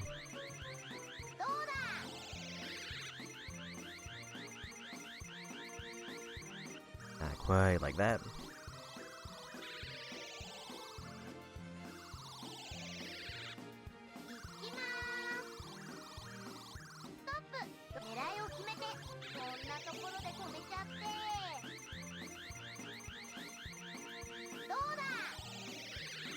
I guess I should have gone more to the left than to the right.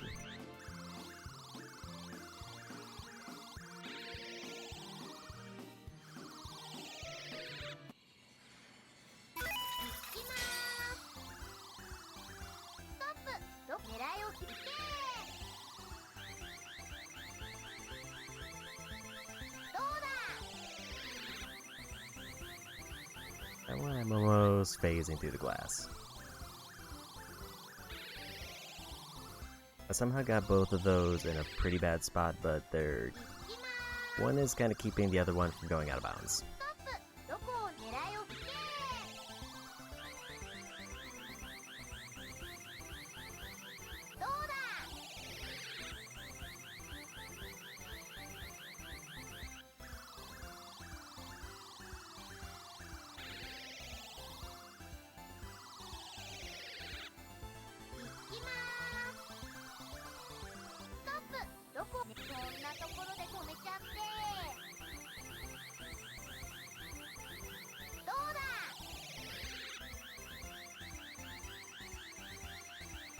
And now I don't think I can get either of those.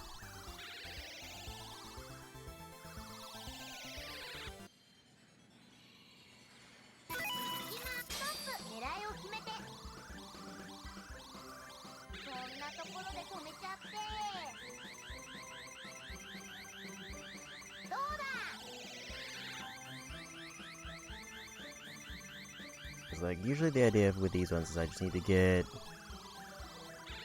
pinch on them or get them to lean towards the opening.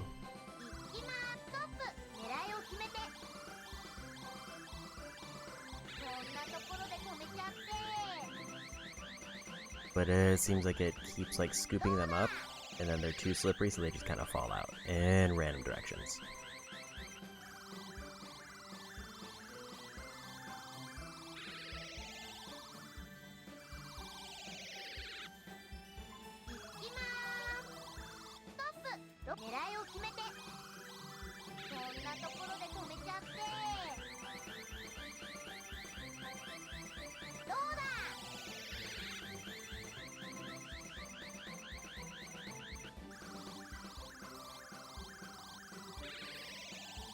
Well, at least we got one.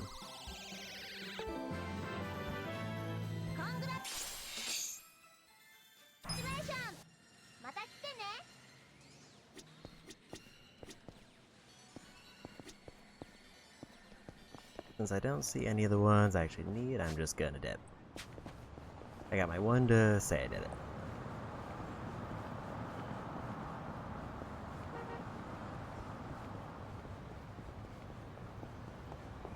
But I think the best thing I could do if I want to actually start leveling Foreman now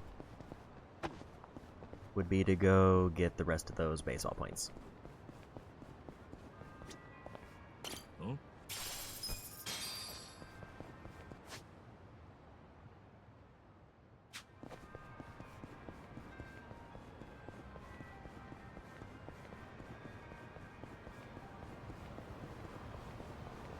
That would let me get a particularly good hammer.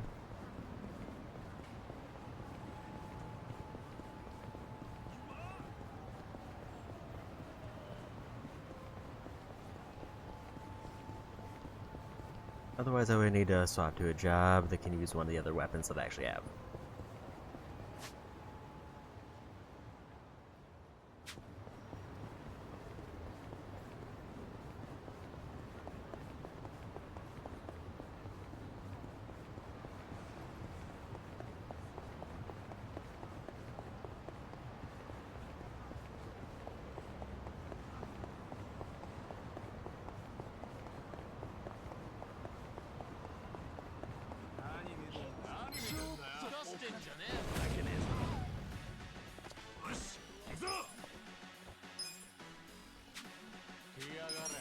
The downside of this one is I don't keep my AoE ability.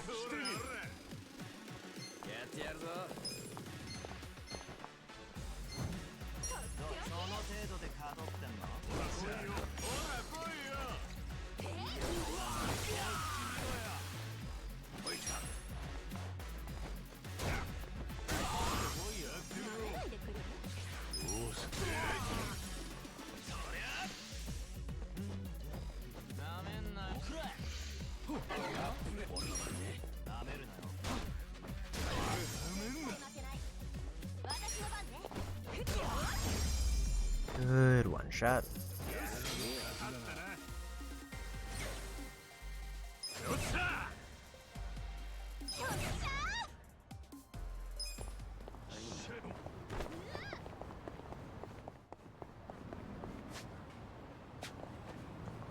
Yeah, we'll go try to see if I can at least chip away at it. I don't know if I'm gonna commit to it right now.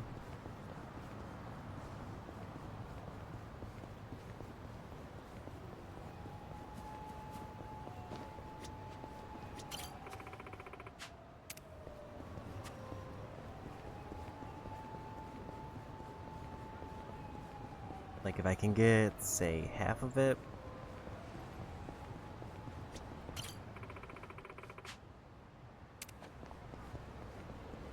While finishing up the completion requirements for baseball, that would be a good combination.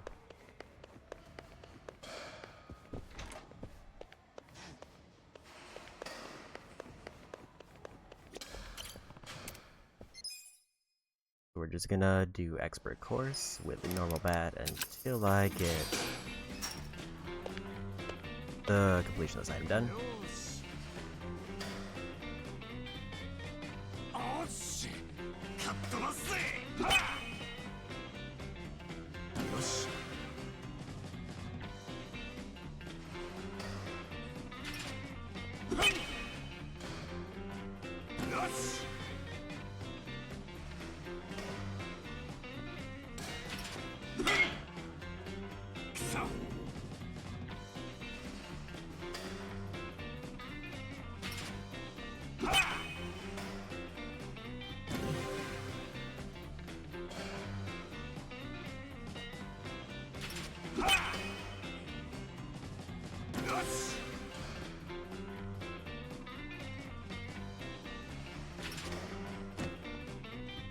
Kinda forgot when it starts doing those.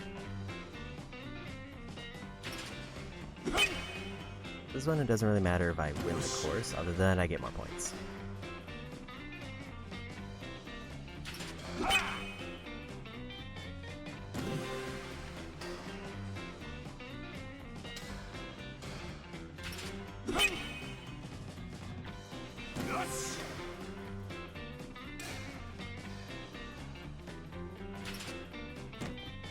Should have remembered that one.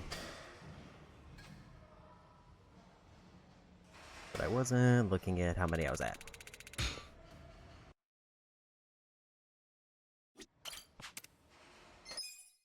So if all goes well,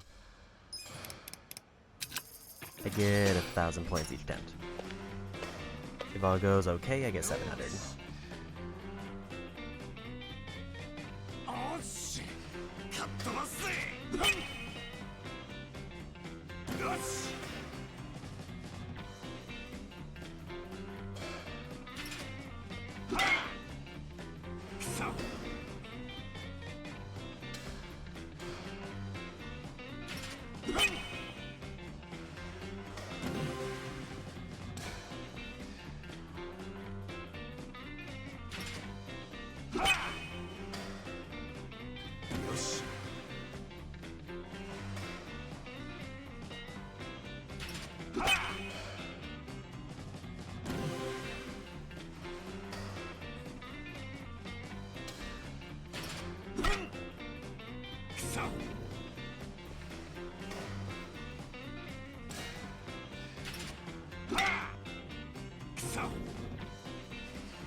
And there.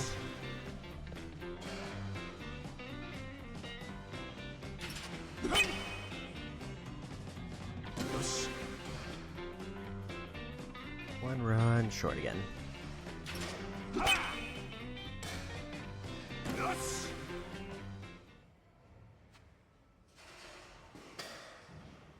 $500 isn't necessarily bad.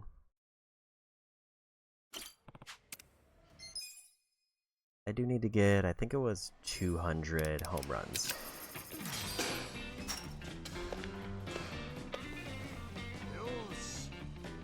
I think that said I was at 65.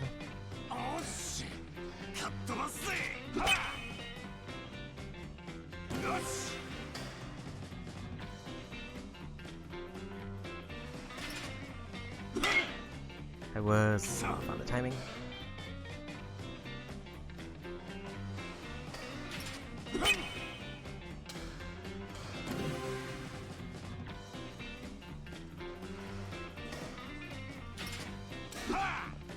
And Laura, welcome in. Way too early on that one.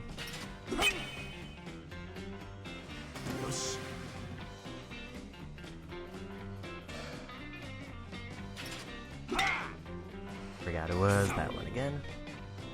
There's always that one that throws me off because it's just kind of randomly in the middle. For this one, I've missed way too many. But it's fine. It's a little bit of extra points anyway.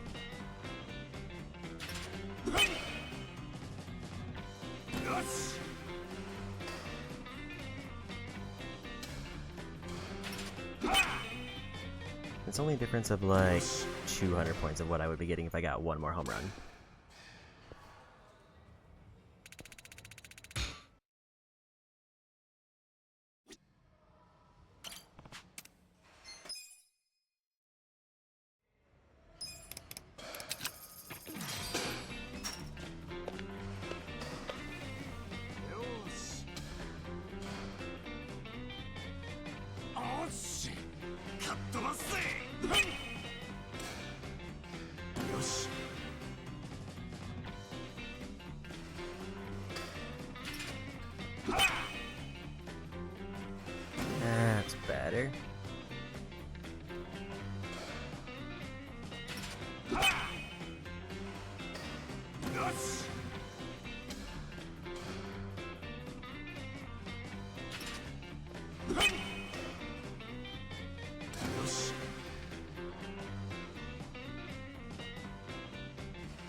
more and I lock in the 700.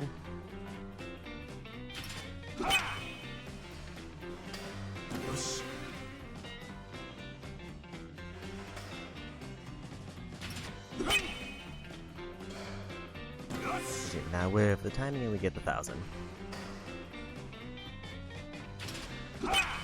And we got that one.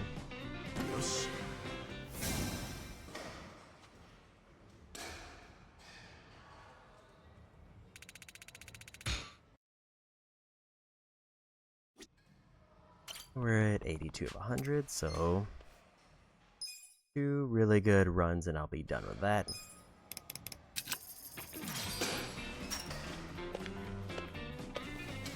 And if I do need 200 for the next one, then that should give me maybe like halfway towards what I need. Well, that's not the ideal start.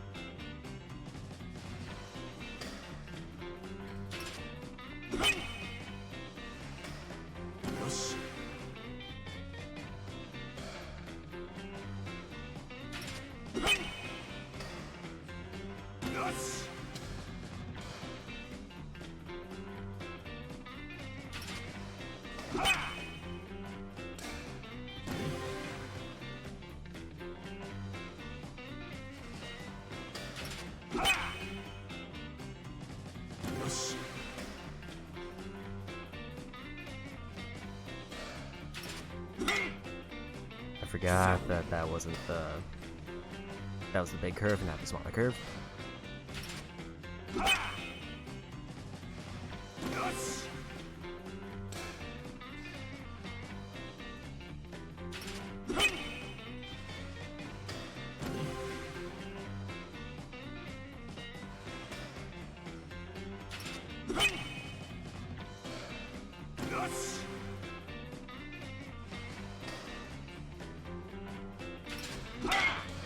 And too early.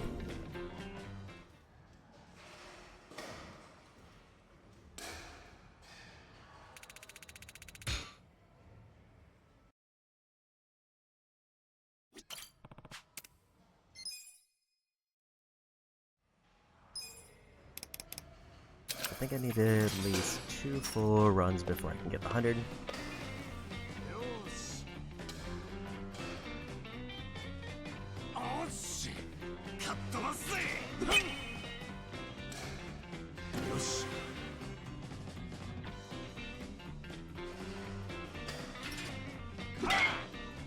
Too early on the timing.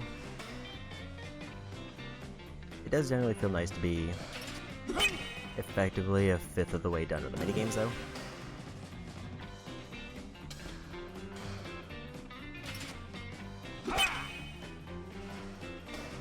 Just in terms of pure percentage. It just depends on what ones I want to grind out for any extra weapons.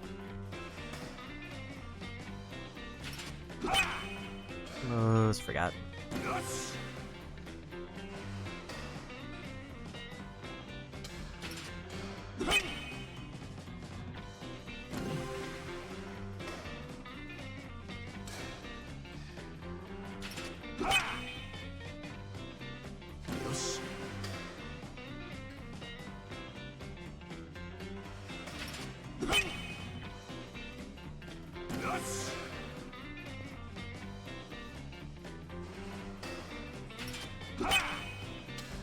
Here's the 700 points locked in again.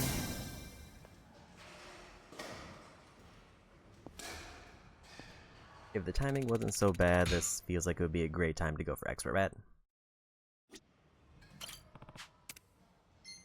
Maybe we'll do 1 just for fun. Let's see how it goes. I don't think I'm gonna win, but I am also curious what the point boost will give me.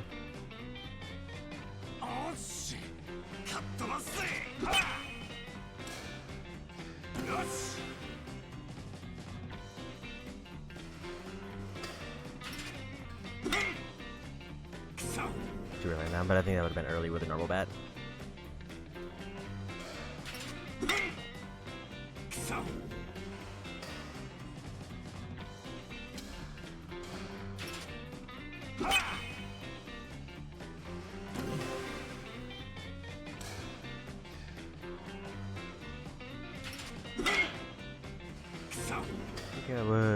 good for normal bat, but bad for extra.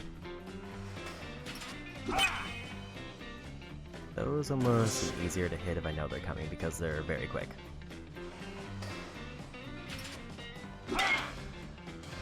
I think that one, the aim was off, more the timing was bad.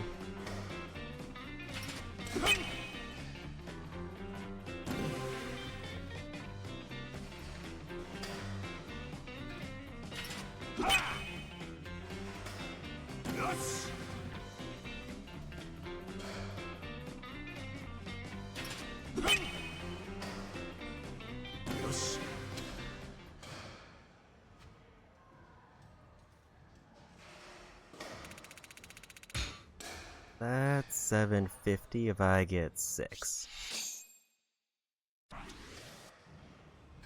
So was that all I needed to do for baseball, for home runs?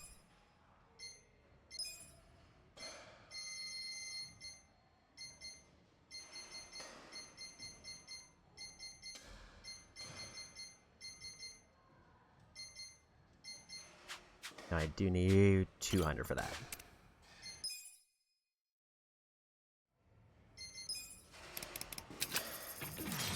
Maybe I'll try at least a couple more. Because if I get at least 6, I'm getting better than I would for normal.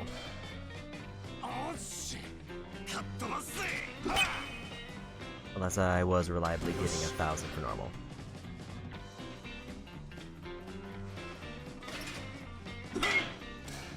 Still too early.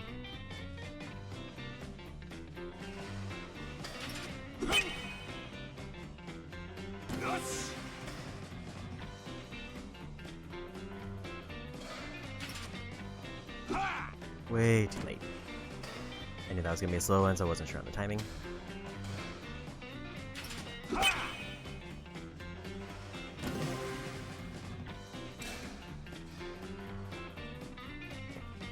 Too early.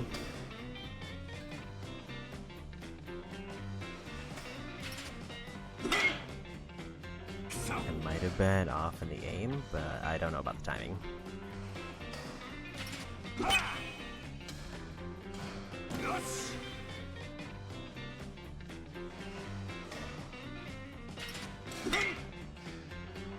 That was late.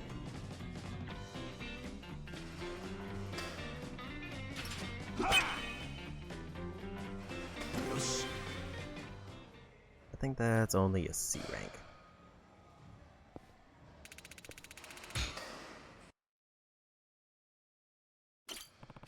I think we just stick with normal for the sake of speed. Serenity would obviously be the fastest because I would be getting max amount, but I don't think I want to take the point hit on these.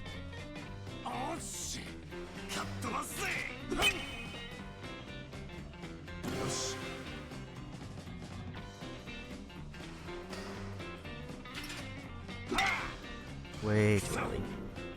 That's the one that I think throws me off because it's just slow enough to be kind of weird.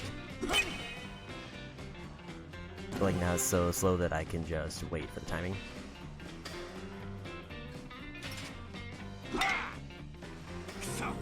I'm going early because I feel like I'm on the expert speed.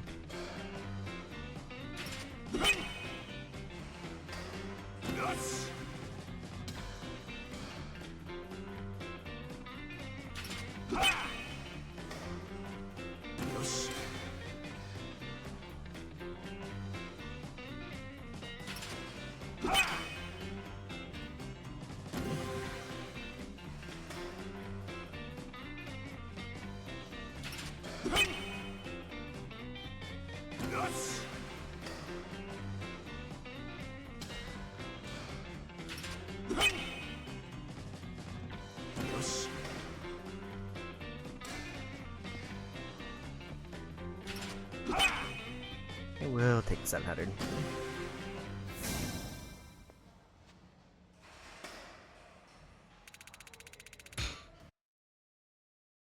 So if I get 32,000, which I don't think I'll be able to physically do with the amount I'm getting,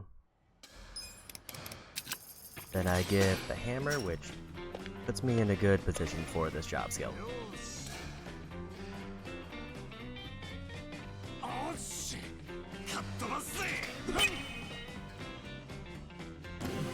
Because I think as long as I get the hammer to go with Psycho's bag, and then the other two are just kind of passively going through their regular jobs.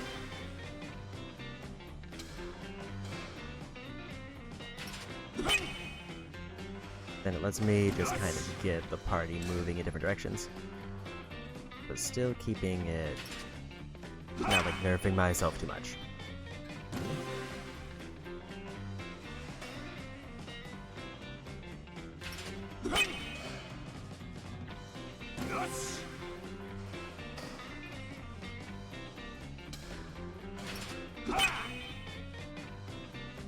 So the most I can get from, I think, what's left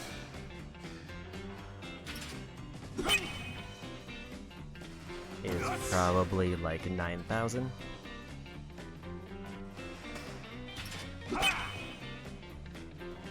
If I put my stopping point as the completion list.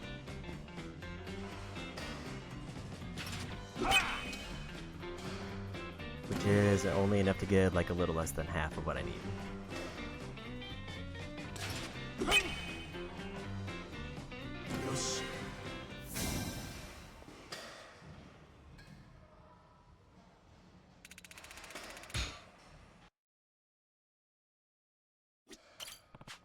I can only do 8 runs if I get max points.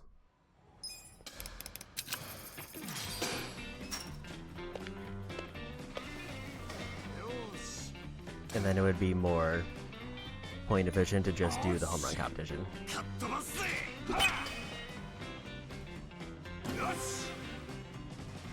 Actually, I don't know if it would be.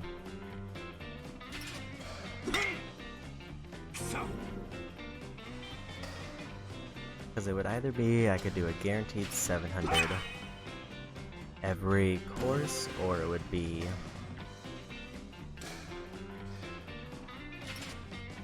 it was way too late. Several thousand, but I have to go through at least 5 courses.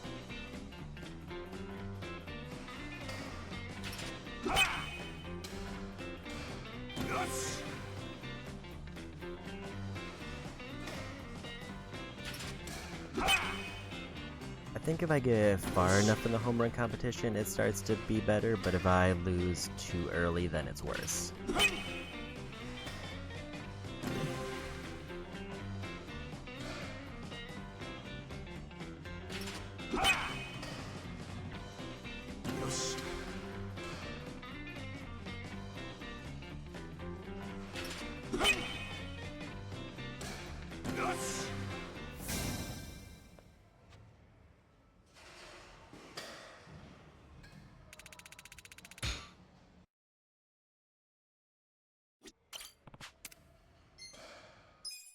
Also, there's the downside if I would have to pay more money to do this one.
I think if I was able to like lock in the expert bad timing, I could see the home run course being the better method.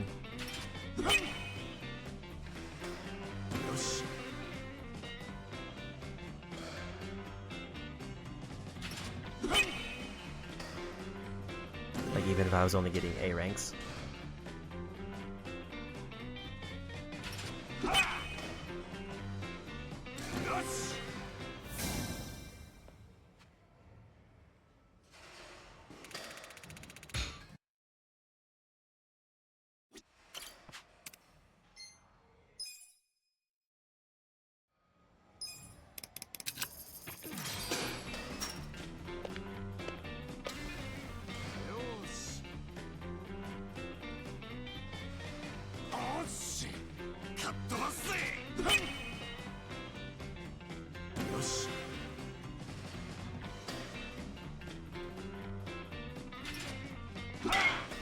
Too early again.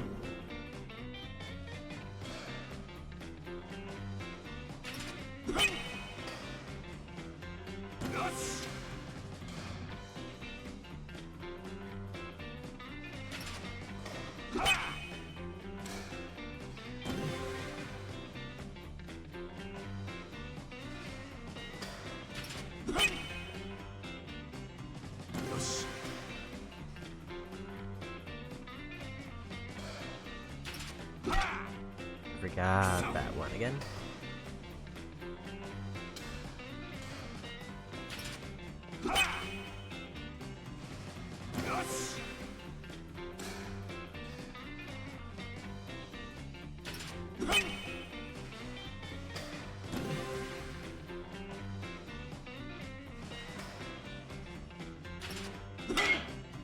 Too late on that one.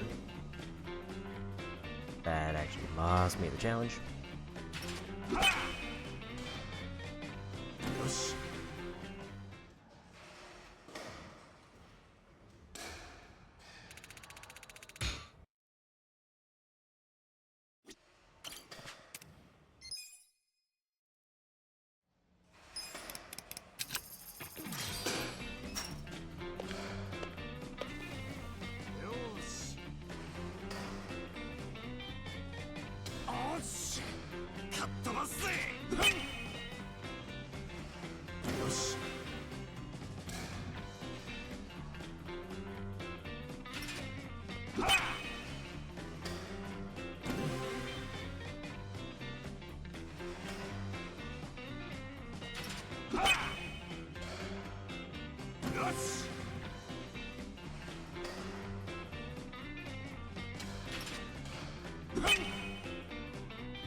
Thought I was gonna be late on that one.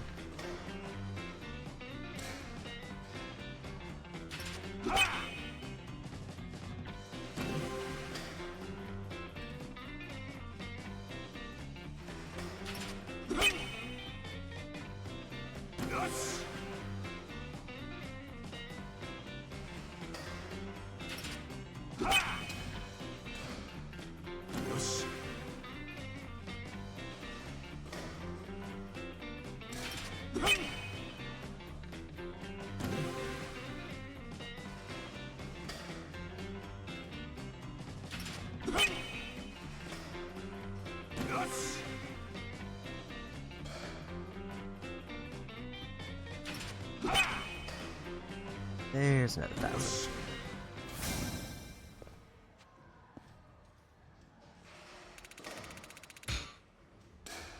Yeah, I think I'll be over halfway to what I need.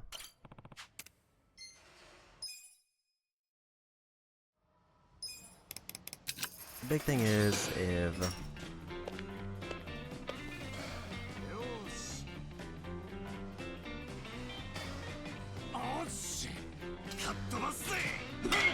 that was late. For the home run competition, I'm not sure like when I'm gonna get to the point. That was early.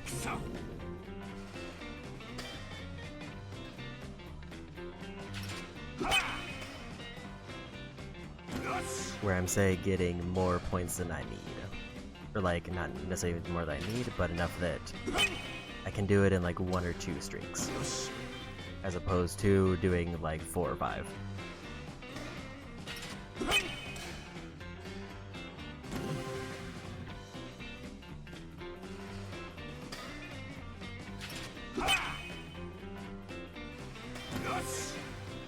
Or if that's even an option. So I assume there's a finite number of sets that I go through, because they're all scripted.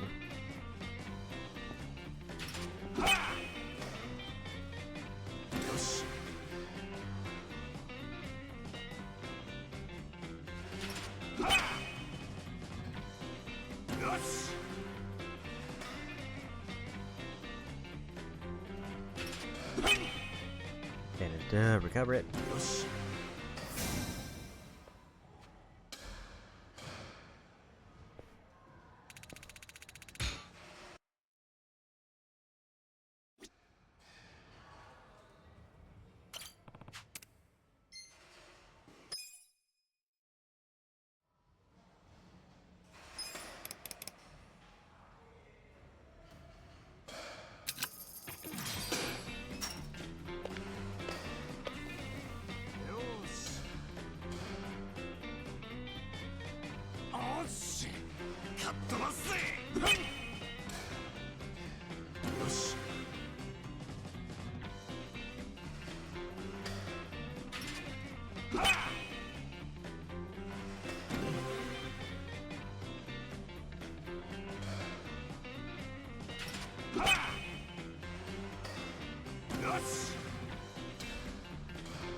Too early.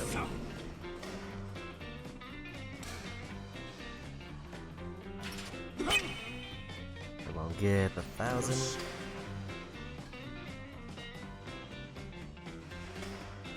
But we locked in the 700.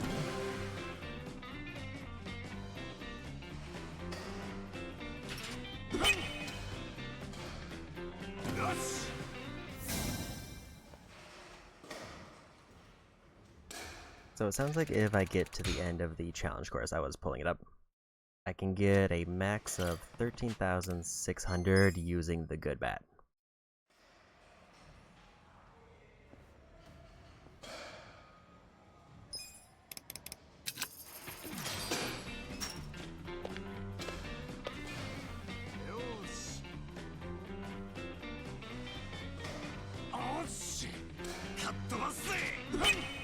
So if I were to get through the entire challenge run,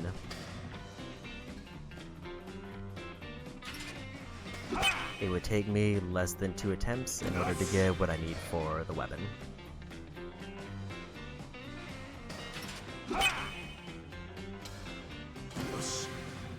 And if I somehow manage to get through 2, it would just give me some free stat boosts.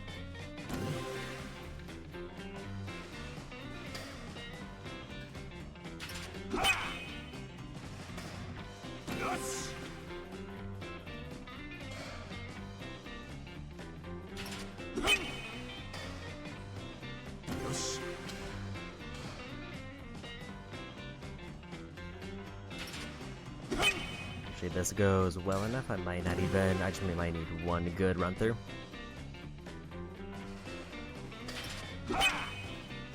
So I think it was, I forget if it was 32,000 or 39,000, I think it was 32.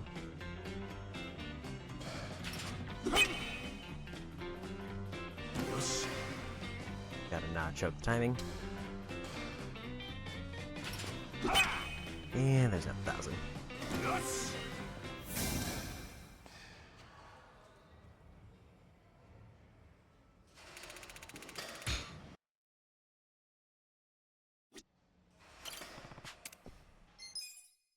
Still need to do more though for the completion list.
Here's 1,000.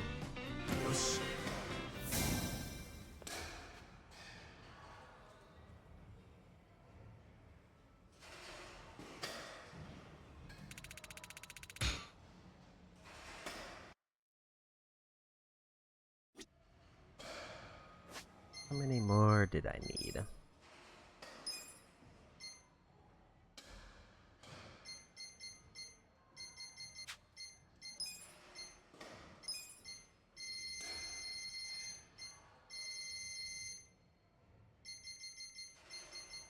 I need one more.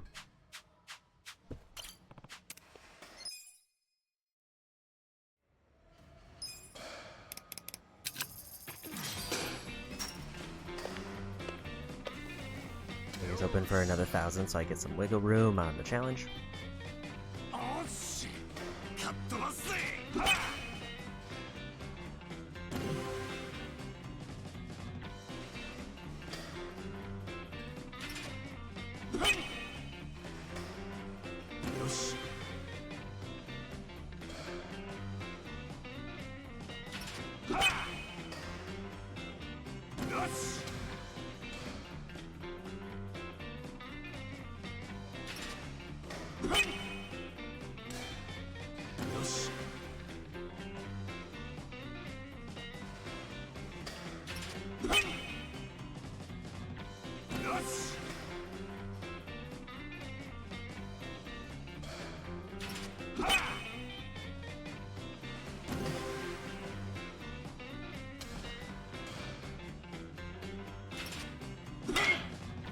Ooh, I land that one.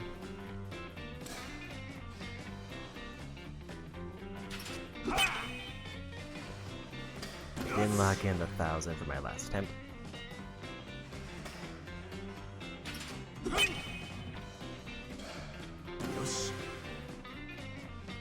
Did lock in the 700 at least.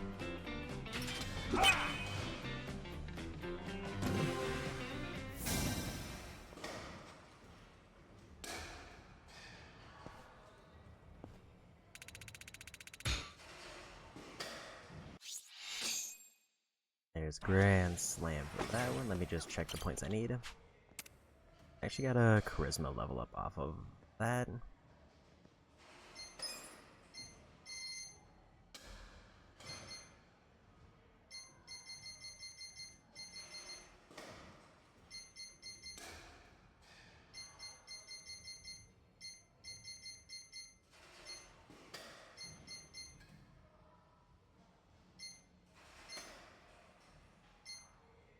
Anklet appears to be for the dancer class.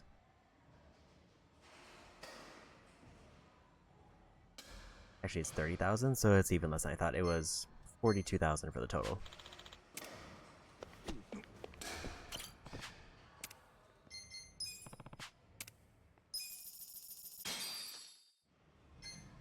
So hopefully this goes well. I can just get it in one. And then we're officially done with baseball unless I decide to use it for farming.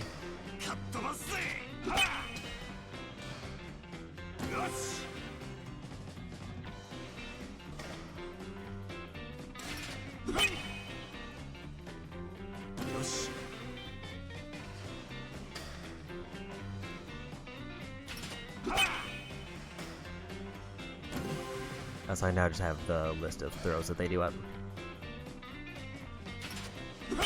Because it's scripted to match all of the challenge voices.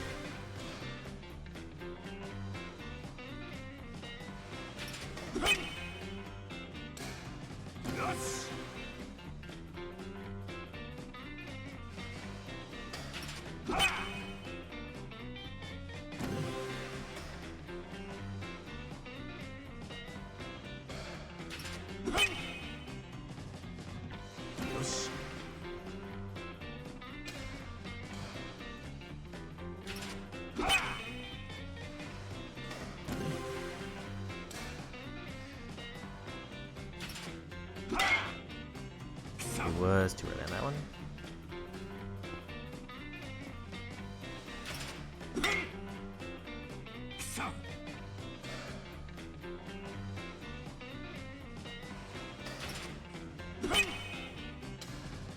I was looking at the wrong thing for that one.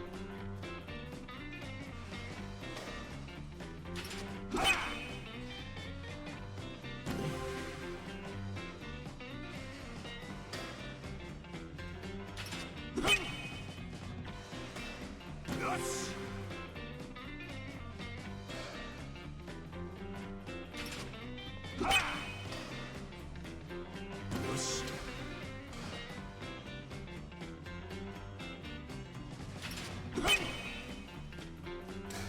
よし。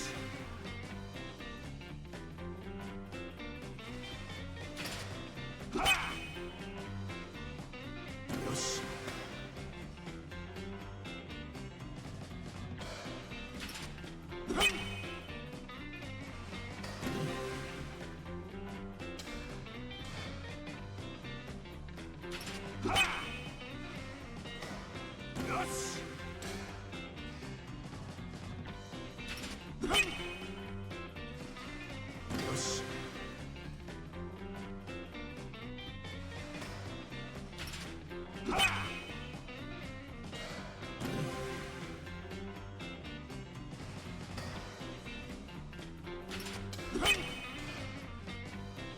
よし。よし。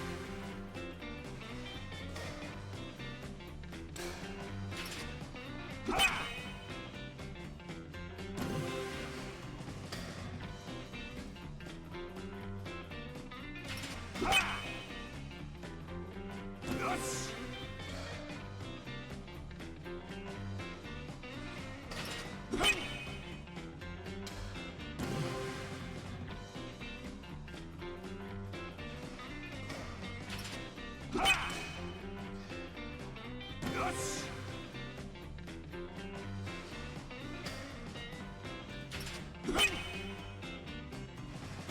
し。よし。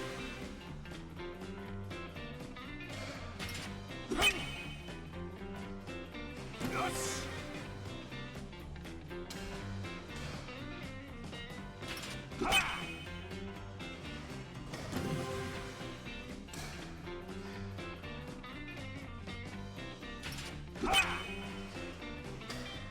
よし。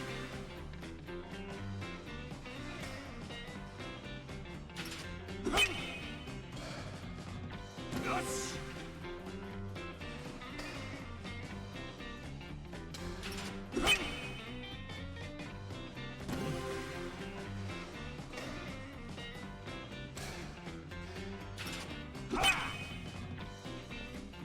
よし。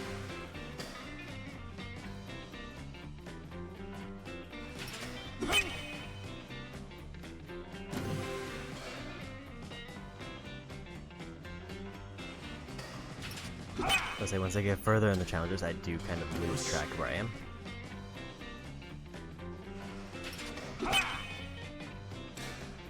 Yes.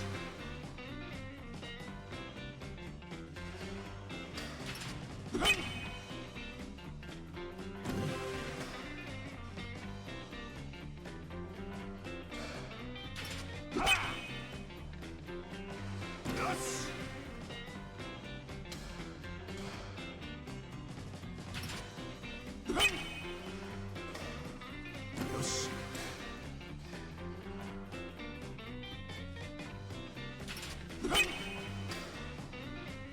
Yes. Yes.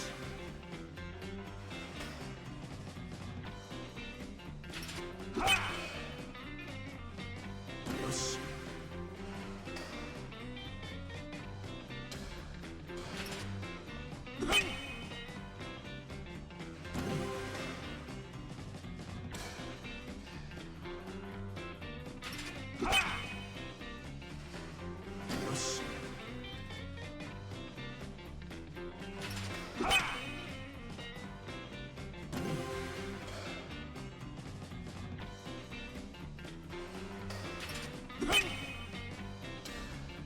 Yes. Yes. Yes.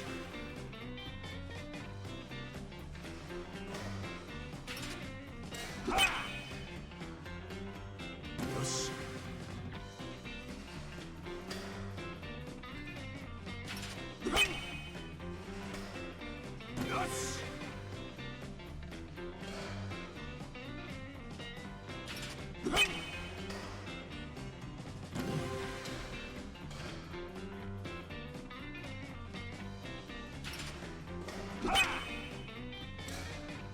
Yes.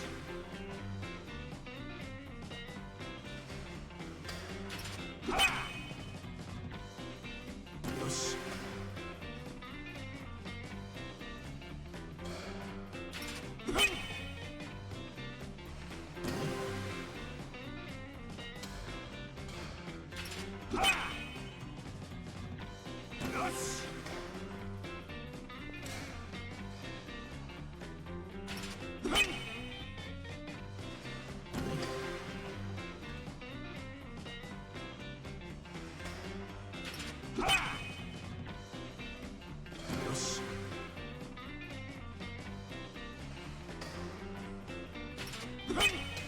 And I assume I basically have to do all of them, even though I get like 3,000 points extra.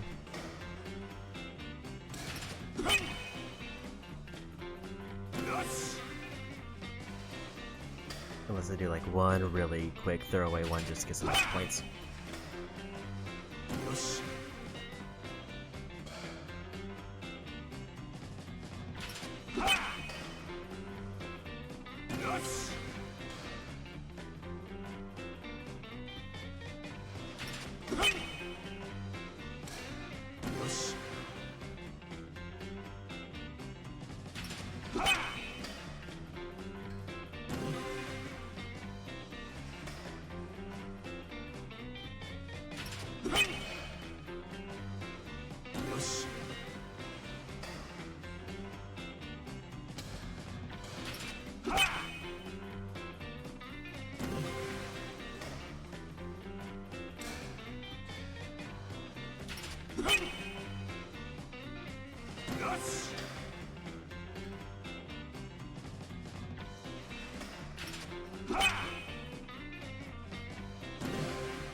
I actually didn't realize I was moving on to the next set.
More sets.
Last set.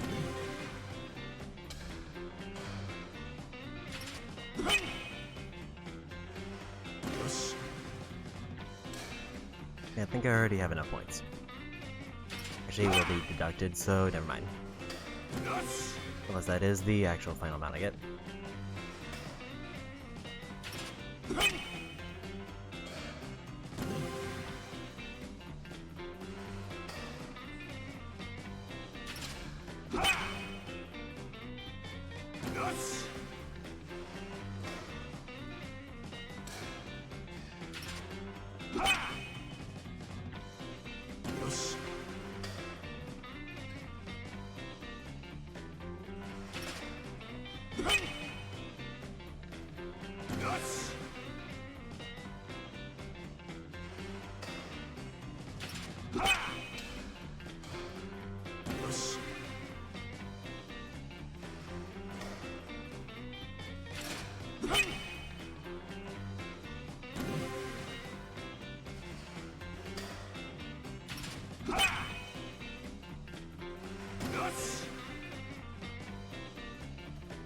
I didn't realize it just keeps looping.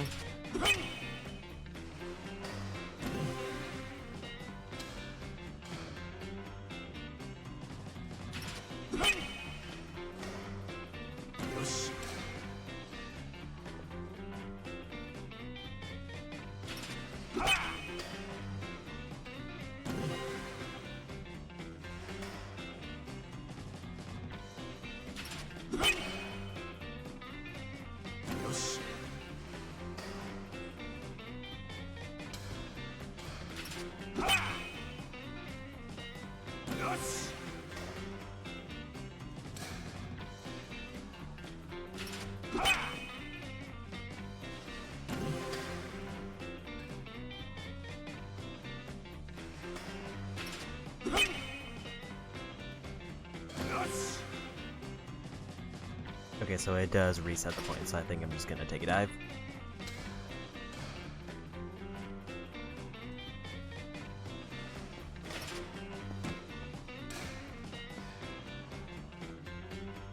I don't know if quitting out would cost me the points, so it's better if I just don't swing. So it technically, like, while it just keeps going and it goes through the back at the beginning of the sets, the points don't keep scaling up. It's like if I had a specific amount I was going for and I hadn't hit that amount, I could just keep going and it would be free. But since I think I'm already past the amount I need, we just take a dive. If I'm not past the amount I need, then I'm like one challenge away.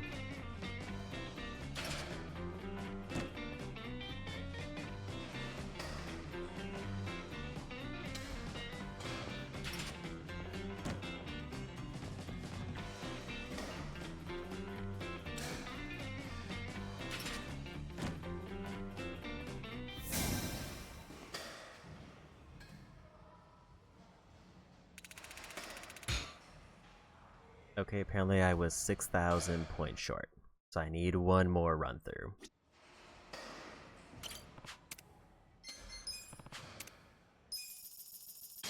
I underestimated how much that 70% was gonna take off.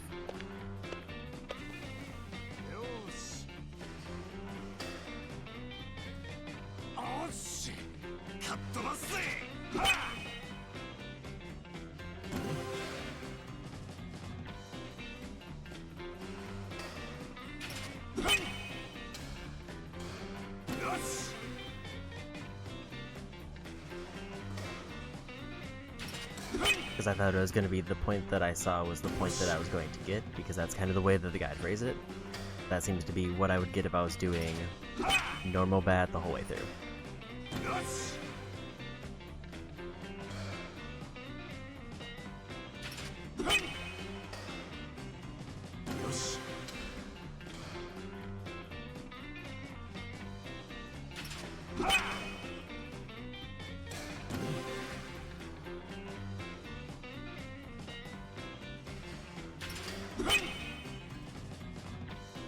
This is arguably a good spot if I was really trying to min-max, because I can just get things to like boost my stats. And also multiple job levels.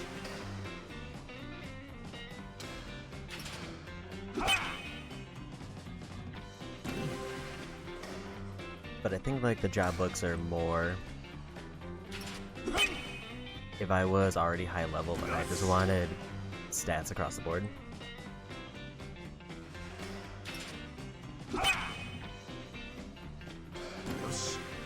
And I don't know if the boosters are worth the effort. I guess it depends on how much the boosters give me, or if I'm just trying to fill like a gap that the jobs aren't.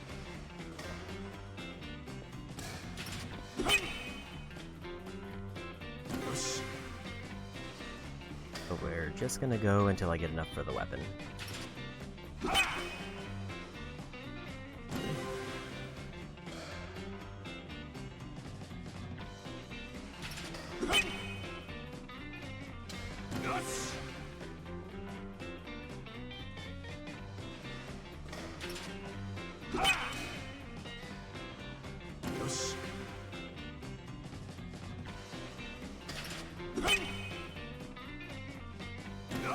Yeah, it looks like with the bat that I was using,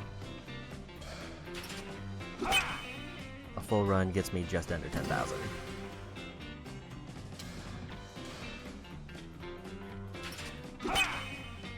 I end up needing like a little over 5,000 in order to get the thing.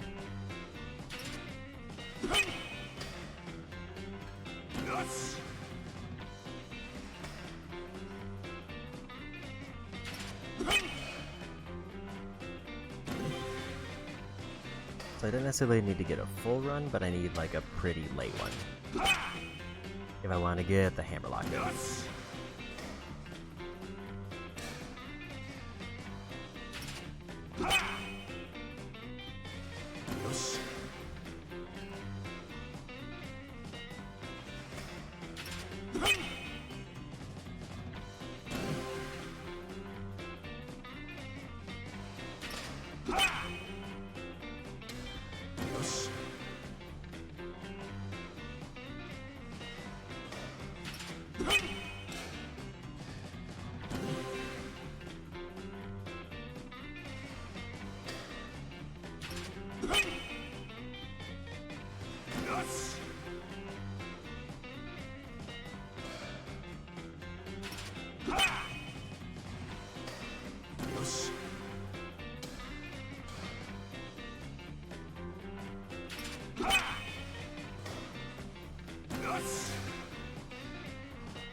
So technically if I get to 10,000 I can stop, because then I know that that 70% will still be enough.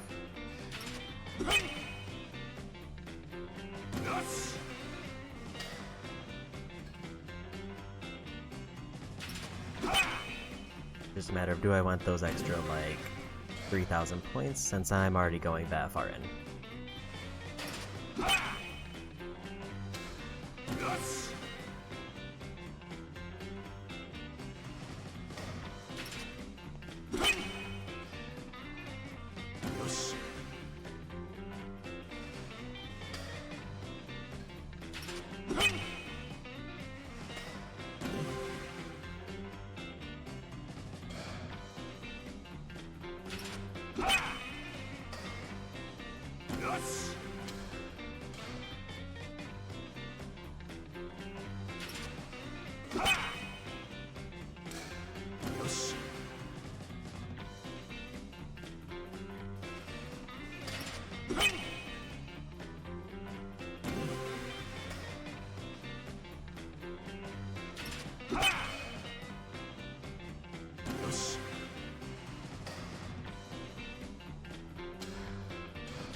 That's good to know if I were to complete 2 full sets of the 12. That would give me about 20,000 points.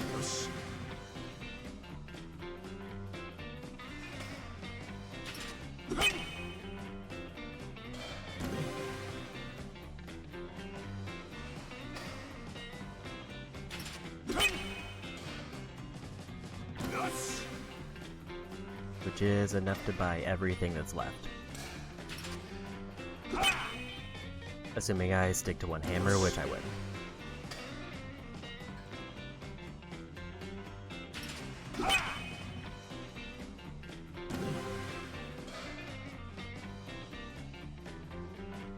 But there's no reason to buy a second hammer unless I want multiple foremen for some reason.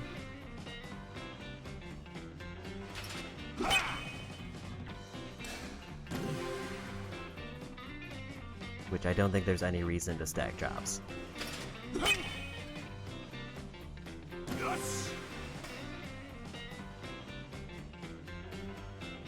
And I think the way that I want to like progress through the game at this point is once I get this hammer, so Sayako and Ichiban have their good items. Then the other two, once they get high enough job ranks that like they're getting close to 30, I just swap them out for something different.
It's not like until like 10 or 12 sets that I really get to see the big payouts.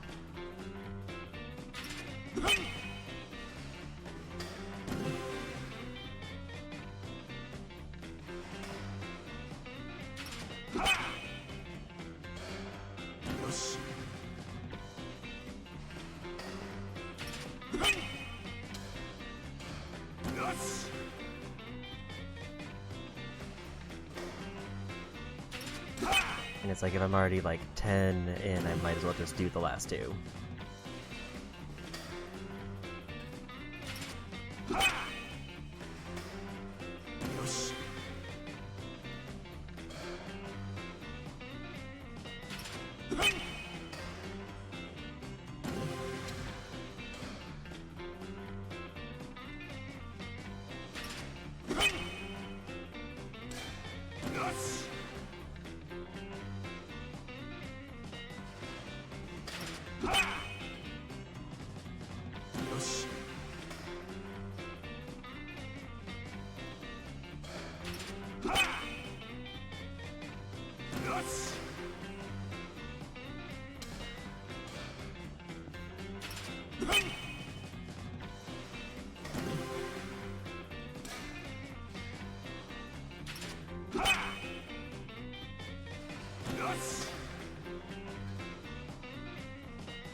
this set, and I don't quite have enough points.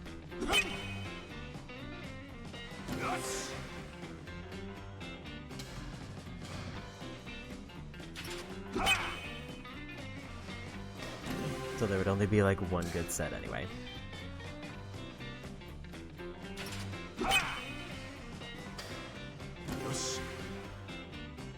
Even though technically I might have like just enough to get the item now.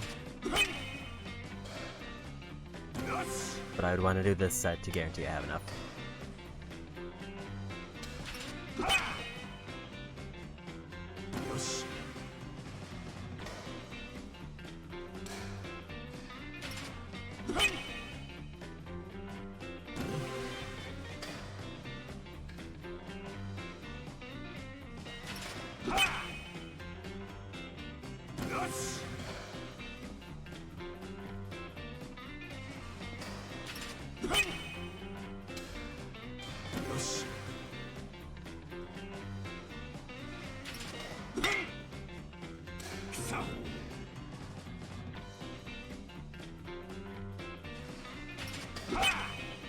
I didn't quite react quick enough to where that one was going.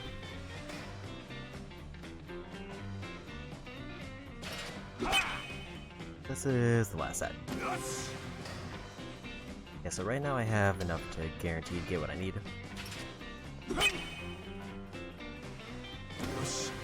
With like 1,000 points extra.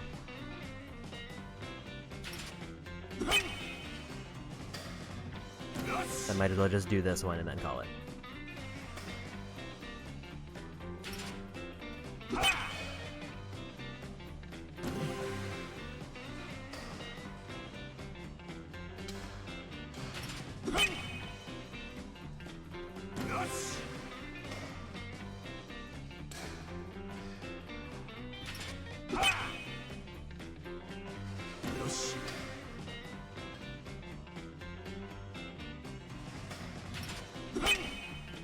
And now we wait.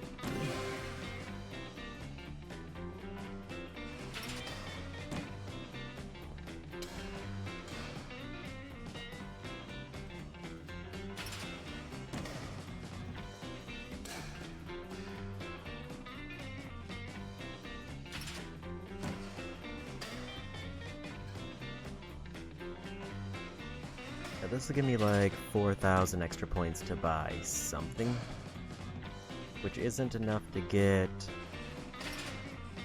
It's enough to get all of the CDs and a weapon.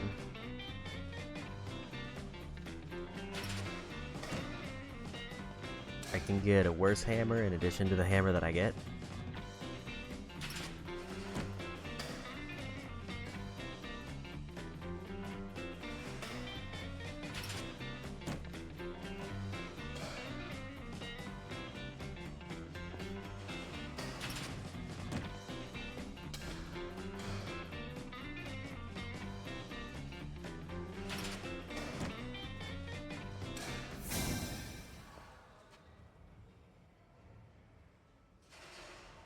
Both of the weapon options I can get in safes.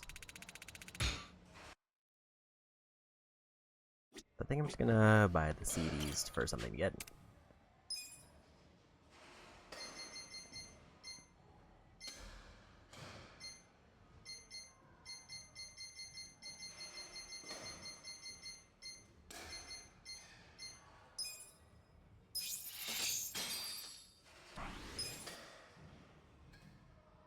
That, if that is a direct comparison, that's 121 attack, 57 magic, and 109 healing.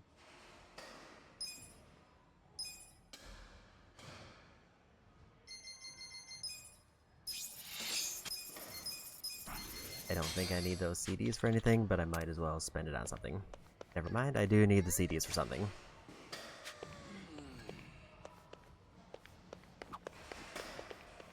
Yakuza か。懐かしいな。ナンバーは野球経験者なのかい？まあ、そんな大層なもんじゃねえが。ガキの頃はよ、大会に出たりもしてたぜ。すげえじゃねえか。うまく打つコツとか教えてくれよ。そうだな。まず重心を前にしてリラックスした構えです。ふん。バットに当てる位置も芯じゃなく少し先の方を狙うんだ。これで打球の勢いを殺すことができる。ふむふむ。ん？バットに当たる瞬間に少し体を後ろに下げるとうまく転がるぜ。おい、それって。まあこんなもんかな。バントのコツは。バントのコツかよ。抜線なんだからホームランの打ち方を教えてくれよ。それは知らん。俺は送りバント専門だったからな。あ、そう。いいな。Another dialogue there. I think now my options are either finish up sub-stories or move forward to main story. And I'm definitely leaning towards main story because I would like to finish at least one chapter today.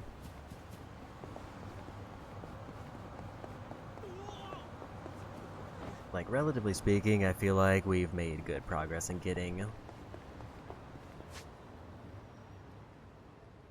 a little bit of a lead on a bunch of things that'll help me out.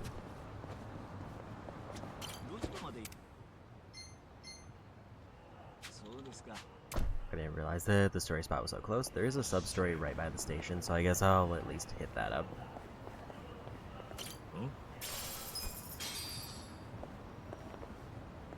Just to get progress on it. But I won't go for like the turn-in. Or whatever the last bits are.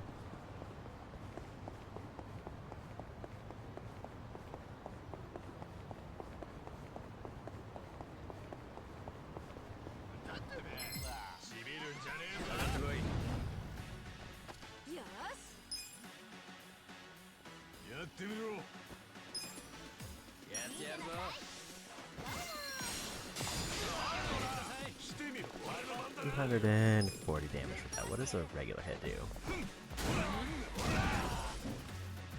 200 something damage for that. Compared to the 80 damage that Namba's doing with a not like super weapon.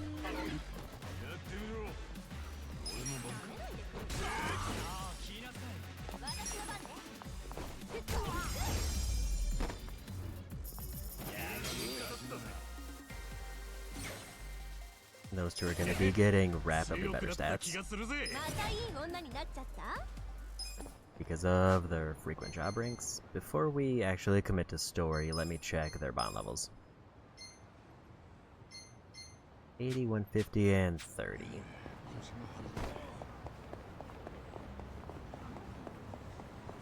The Psycho's kind of close, but I don't think close enough for me to be concerned with it.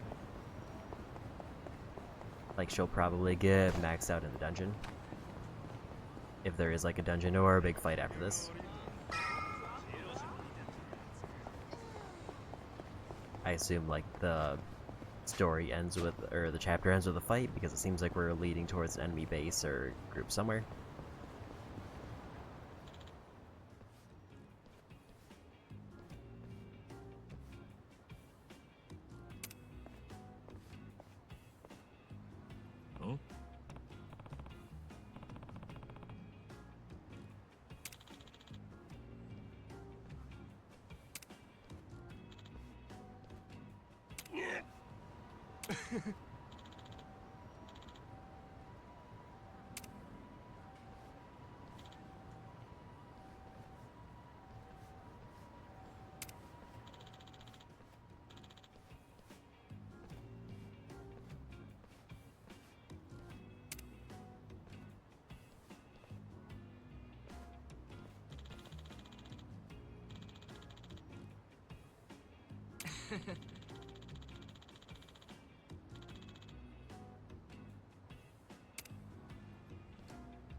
got my sub-story progress there, and that moves to another part for later.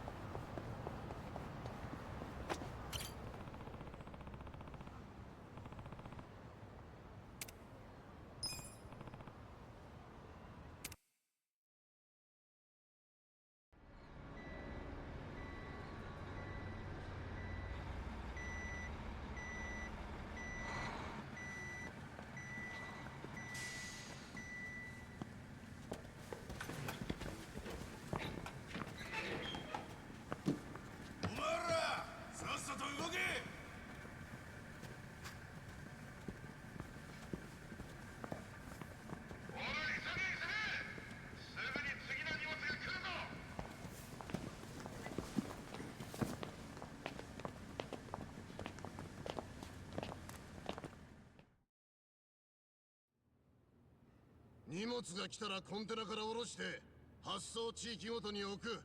仕事はそんだけだ。もたもたしたりサボったりしてたら容赦なくこいつでぶん殴るからな。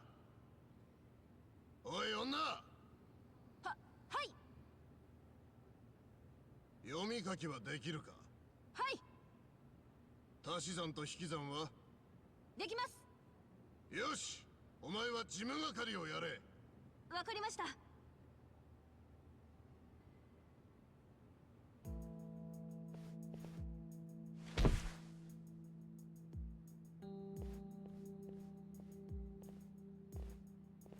おら！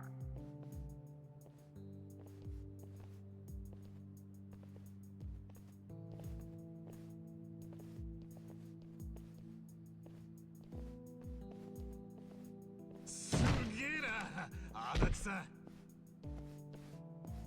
こんなもんへでもねえ。だけどあんま無理するとスタミナ切れちまうぞ、あいつみてえにな。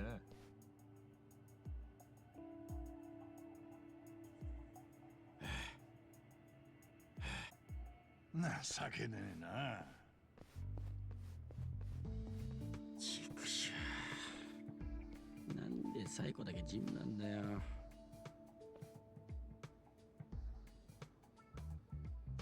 俺だって足し算くらいできるっつうの。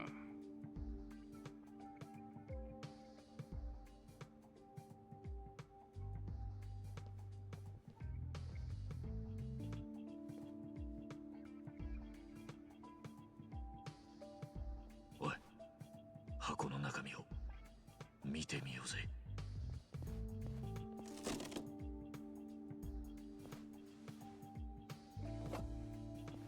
なんだこれ。こいつはフカヒレだな。一級品か、それとも三級品か。俺がわかるわけねえだろ。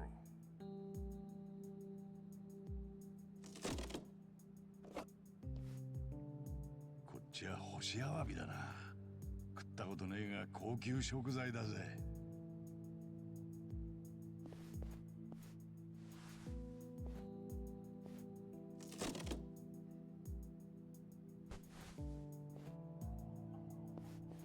なんだこれ、ただの紙じゃねえか。中華料理に紙なんて使うのか。知らねえよ。日本料理じゃ食材を蒸したりするときに和紙を使ったりするけどな。おいそこ、何してる。すいません、今すぐ仕事に戻ります。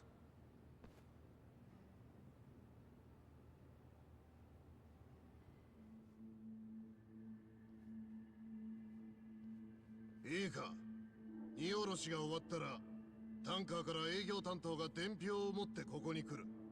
営業担当の人？俺たちに商品を売った人間だ。営業担当が持ってくる伝票に書かれた金額を払うのがお前の仕事だ。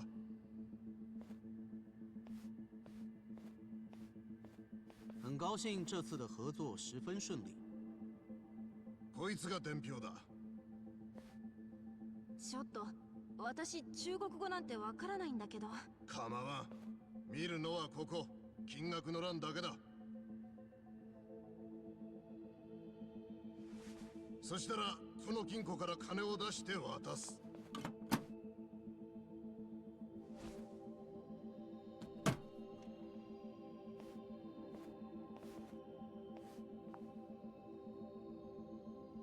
谢谢，我下星期也会再带好东西过来的。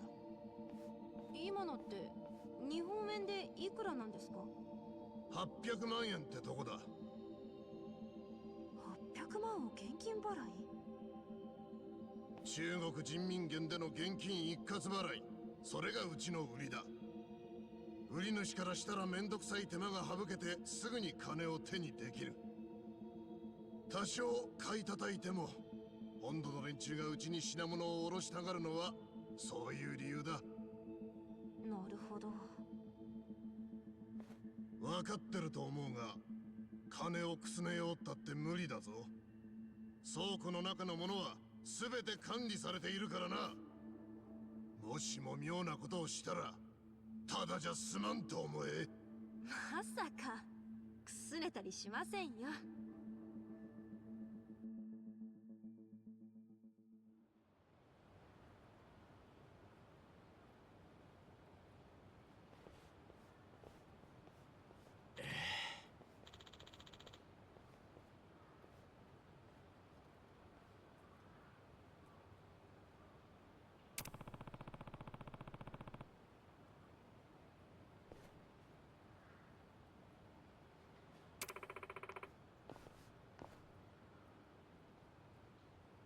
おう。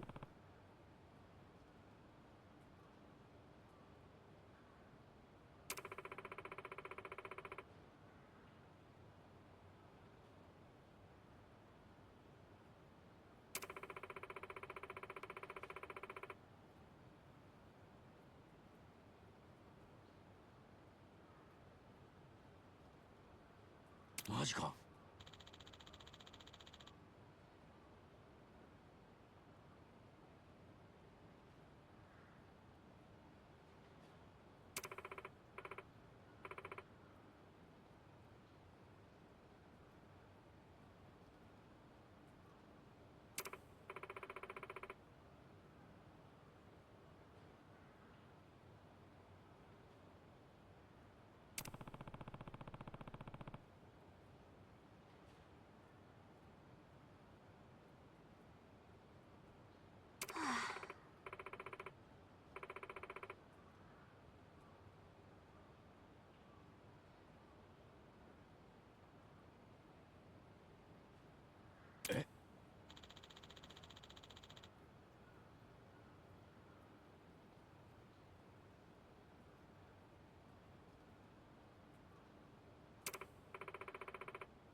おい。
Okay.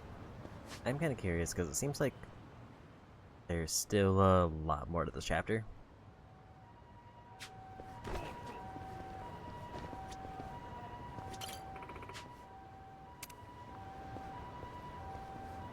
I'm kind of curious if there is like a chapter where things like get more streamlined, or if this is still kind of in the tutorial phase.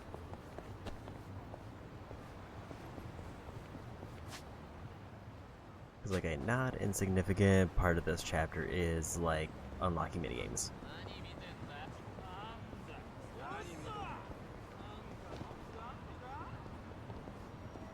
There were more vehicles coming this way. I might have taken that fight.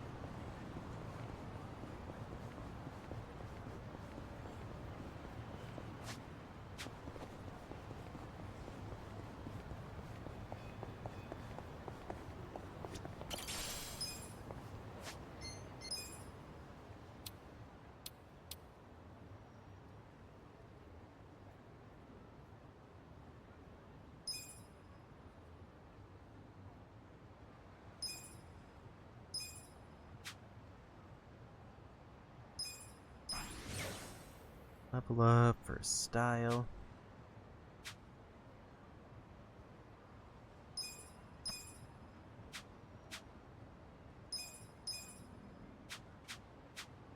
Even more points for style.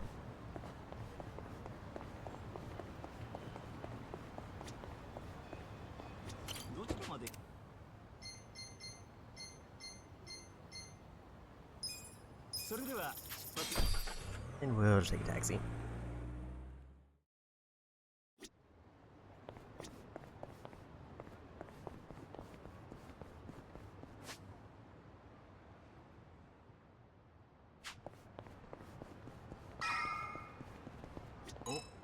あれはどうした？そこのローズブロッサムって結構有名なキャバクラなんだよ。こんなとこにあったのか。へえ、最近こういう店行けてなかったし、キャバクラに飢えてたんだよな。私キャバクラのママなんですけど。それはそれ、これはこれだ。大地お前ずっと素じゃねえか。なんであんたら相手にビジネスモードにならなきゃいけないのよ。まあまあ、さっちゃんのビジネスモードも見てみたい気がするが、それはそれとして後でこの店みんなで行ってみるか。本当か？自慢じゃねえが金ならないぞ。誘っておいて払わせるなんて野暮なことはしねえよ。よっしゃー、春日が神に見えるぜ。私は行かないわよ。オフの時までキャバクラにいるつもりないし、うちの店抜けた子とかいたら気まずいし、どっかで時間潰してるから私に構わず行く時は男たちで楽しんでらっしゃいな。そうか、気使ってくれてありがとよ。楽しみだな。どんな子いるかな。ブレねえな、足立さん。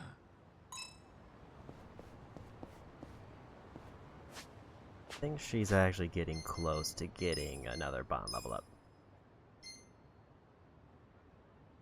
80, 40, 20.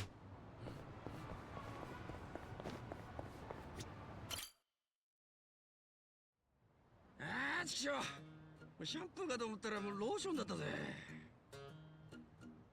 ふう、気持ちよかった。あれ、もう風呂上がってたのか。すまねえ。別に男の裸なんて見慣れてるわ。まあそれもそうか。足立さんとナンバーはまだお風呂でしょ。それより今食材の仕入れ値を調べてたんだけど、今日単品貿易講師が仕入れた食材だけど、仕入れ値はどれも結構高価ね。普通に一級品の価格だわ。ってことは買ってるのは3級品じゃなくて1級品。食品偽装じゃないのか。ええ、多分現金一括払いだから多少は値引きされてるけど、買い付けに関して怪しいところがないのを見るとその線は薄いわね。マジか。でも問題は売り値なのよ。売り値？例えばこのフカヒレ 100g1 万円で仕入れてるの。あんたならそれをいくらでレストランに売る？儲けを足して2万とか。ところが単品貿易講師は1万円で売ってるみたいなの。え？1万で仕入れたものを1万で売るって？それじゃ何の儲けもねえじゃねえか。そういうこと。ボランティアでやってるとしか思えないわよ。そんな商売してたら経費ばっかかかってあっという間に会社が潰れちまうだろう。それがあの会社は潰れるどころか年々利益を上げてるのよね。どういうからくりになってるのかはまだわからない。今度の出勤の時には伝票だけじゃなくて帳簿を見れたらいいんだけどね。帳簿って？怪しいとすれば脱税とかかもね。調べる価値はあるわ。あんま無茶すんなよ。あそこの奴らは半品リューマンなんだ。へえ、私のこと心配してんの？私なら全然大丈夫。心配だよ。当たり前だろ。当たり前？そうさ、俺たちは仲間なんだから。仲間なんだから当たり前か。なんか変か？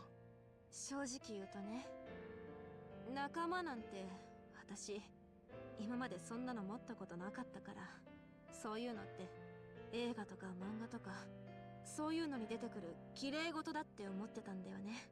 少なくとも私には縁のないものっていうか。そんなわけねえ。実際俺らこうやって一緒にいるじゃねえか。そうよね。そうだよ。ドラクエだって仲間がいなきゃクリアできねえんだぜ。え？それってテレビゲームの？おう。でも実際そうだろう。変な人。変で結構だよ。どうせ俺は。ありがとう。あんたたちの一番の仲間に入れてくれて。ん？どうした？なんか深刻な話か？まさか。今からまだまだ大変だぞ。よし、今夜景気づけにここで一杯やろうぜ。でも打ち合わせがよ。店長の形見の大入りあるだろ。ダメだダメだ。俺は大切に取っとくんだ。ケチくせえこと言うな。店長だって天国からいいよって言ってくれてるって。勝手なことばっか言うなよ。それは俺が絶対に許さん。足立さんは酒のこととなると人が変わるんだよな。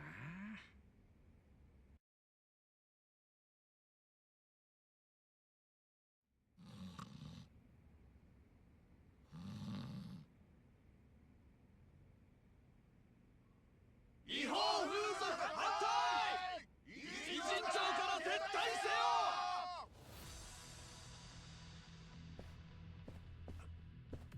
ブリーチジャパン。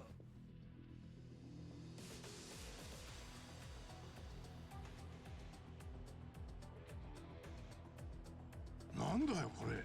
ここは廃業したってのに今さら何の用だ。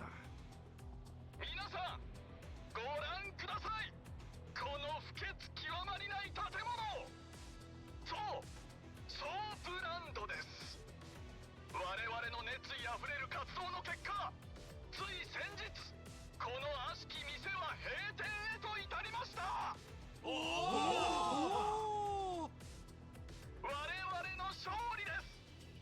この街に救う大きなグレーゾーンの一角が崩れ落ちたのです。このまま手を緩めてはなりません。この一帯全てのグレーゾーンを浄化していきましょう。おお！この店は今夢中だ。あんたらにお構いする気にはなれねえんだがな。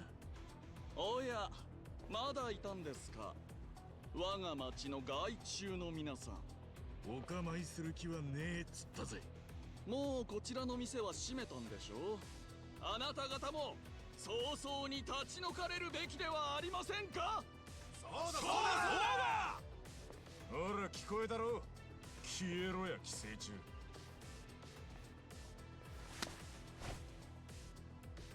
せいぜい声上げるとこまでにしとけ。俺らに手出す気ならそれなりの覚悟がいるぜ。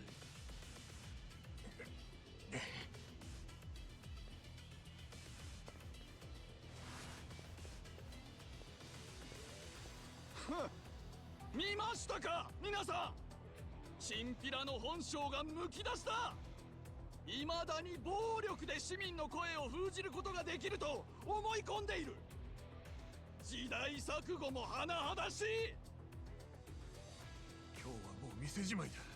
とばっちりが来るぞ。くそ、肝心な時に清流会は何やってんだ。みかじめ取ってくだけで役に立ちゃしねえ。さっさと出ていけ。お前らみたいなのが社会を悪くしてんだ。社会の敵、犯罪者。さあ、もうこの町から出て行ってください。こちらの店長さんはよくわきまえられていたじゃないですか。自分の振りまく悪臭を止めるために自らの手であの世に旅立たれていった。なんだと。野々宮と言いましたっけ。常々見ているだけで気分が悪くなる人間でした。だからどうしても彼の死を悼む気持ちになれないんです。首を吊ったあの男の姿を思い浮かべると。大掃除を終えた時のような爽快感を味わえますね。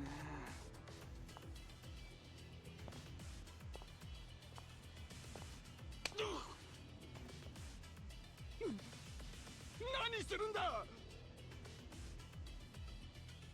消えなクソ野郎。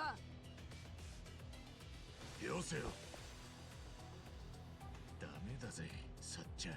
なんでよ。バカが。もう遅い。警察に通報してください。今のは立派な暴行事件だ。こんなやつにゃビンタじゃ足りねえよ。え？クソ野郎。こんぐらいやらねえか。支部長がやられた。お前ら出番だぞ。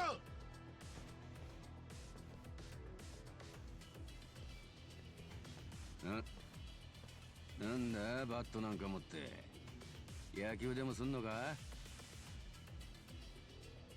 つまりそっちも最初からやる気だったってことじゃねえか。やっちまっていいっすよね支部長。当然だ。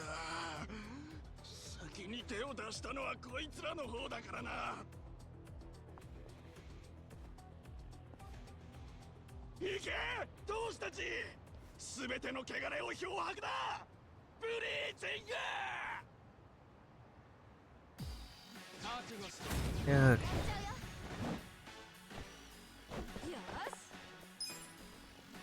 ってみろ。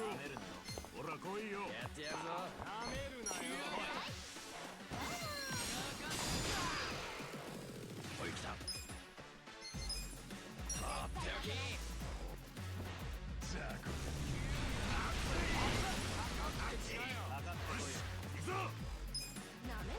As then two, stand away.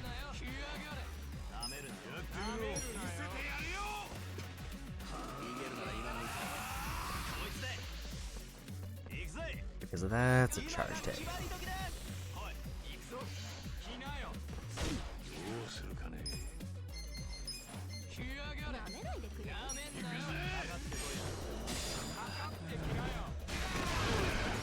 Take out those two.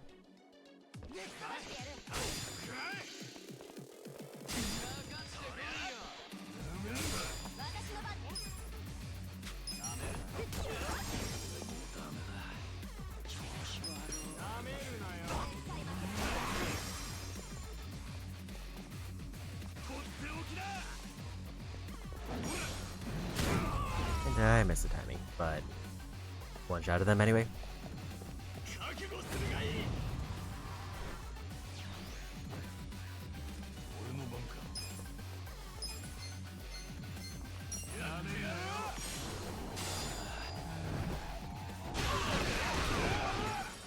There goes two of them. And there's a win.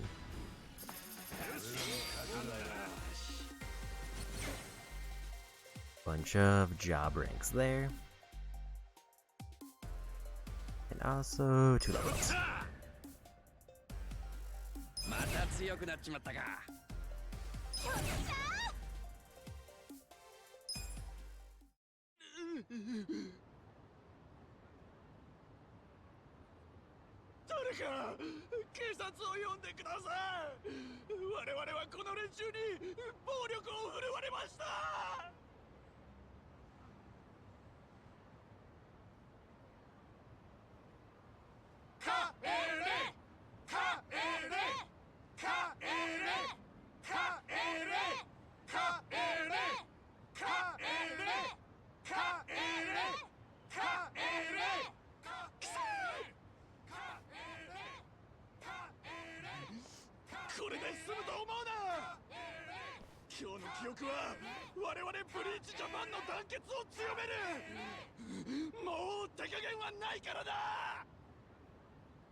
死んだ人間にあんだけの悪態つかれて黙っちゃいられねえよ。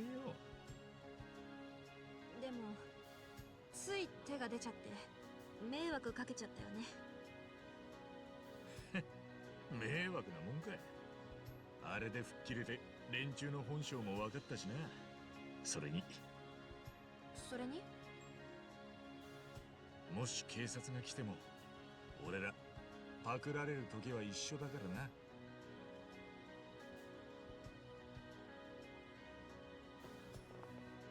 いやー、久しぶりにスカッとしたよ。連中にはいつも好き放題言われてるからさ。ああ、役立たずの清涼会に見せてやりたかったね。よせって褒めすぎだよあんたら。いや、俺は今日の件で思い知ったね。結局自分たちの身は自分たちで守んなきゃなんねんだ。ヤクザのケツ持ちなんて当てにしてられん。だよな。清流会なんかよりこの人たちの方がよっぽど頼りになるってもんだ。恩に着るぜ。あんたらがいりゃ俺からも100人一緒にしてるぞ。また叱ってやっつけてくれ。ん？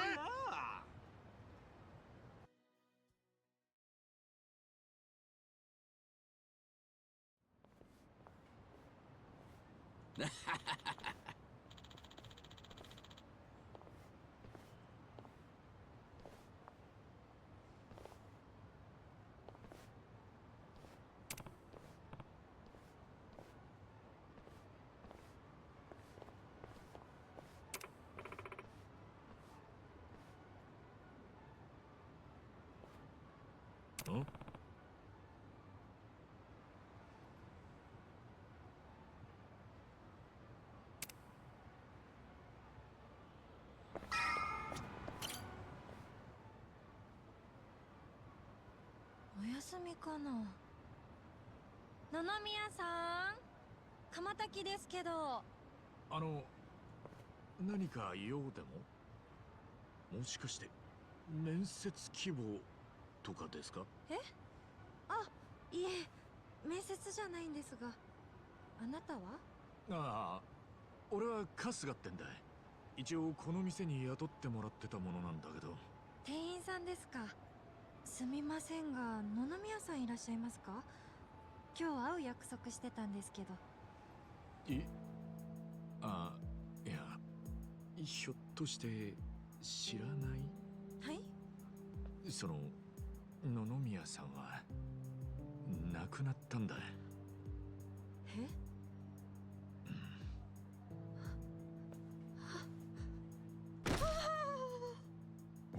おい、この姉ちゃん白目向いてるぞ。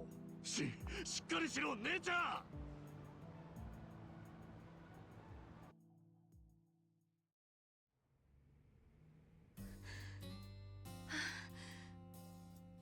ちょっとは落ち着いた？すみません、ありがとうございます。ずっと電話がつながらなくて何かあったかとは思っていたんですが、まさか亡くなっていたなんて。まあそりゃ驚くよな。ところで姉ちゃん、名前は？私はエリ。一番製菓という会社で社長をやってます。エリちゃんか。社長ってすげえな。若いのに大したもんだ。一番製菓っていいな。俺も名前一番って言うんだ。春日一番。奇遇だな。そうなんですか。横浜で一番美味しい店にしたいっていう思いで祖父がつけた名前なんです。看板商品も一番せんべいで。へえ、食べてみてえな。それで野々宮さんとはどういう関係で？野々宮さんは私に代わってうちの会社の社長に就任してくれることになっていたんです。今日はその件でお伺いしたんですが。え、野々宮さんが社長に？あれ、ご存知ない？ああ、だって姉ちゃんの会社一番製菓ってことはお菓子屋だろ？風俗じゃねえもんな。はい。もともとは祖父が作ったせんべい屋から始まった会社で、祖父が亡くなり、父の代になってからは他のお菓子の販売や飲食店経営なんかも手掛けるようになったんです。偉人町の中ではそこそこ有名で、そこそこ大きい会社に成長してたんです。けど実は3年前、父が病気で亡くなってしまいまして、母も幼い頃に亡くなっているので後継者がいなくて。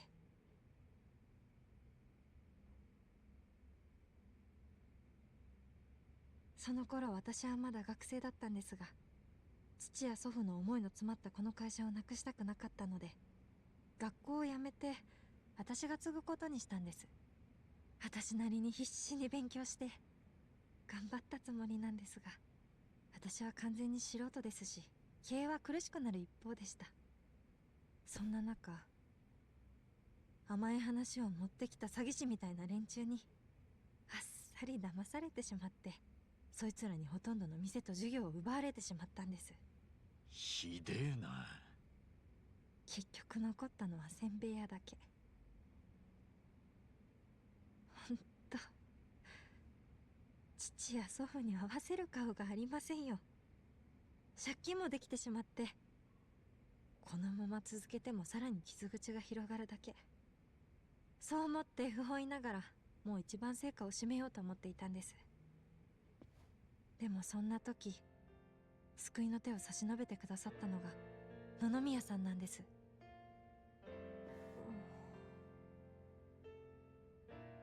野々宮さんはもともとうちのせんべい屋の常連さんで、私が赤ちゃんの頃から娘のように可愛がってくださっていたんですけど、うちのピンチを聞きつけて協力を申し出てくれたんです。店の借金を全返済してくれて、その上で俺と一緒にこの会社を立て直して、このうまいせんべいの味を守ろうって。へえ、野々宮さん、男気あるじゃねえか。見直したぜ。なあ、俺はてっきり野々宮さんは弱みにつけ込んで姉ちゃんをこの店で働かせるような人間だと思ってたぜ。他の人にはどうか知らないですけど、野々宮さん、私には優しかったから。いやしかしよ、いくら常連とはいえ社長を引き受けるなんていうか。もっと金を稼ぎたかったのかね。それもあると思うけど、多分あいつの夢のためよ。夢？うん。偉人町で大きな会社を経営する、それが昔からあいつの夢だったの。酔っ払った時に何度も聞かされたわ。でっかい会社を作ってこの町に受け皿を作りたいんだってね。受け皿？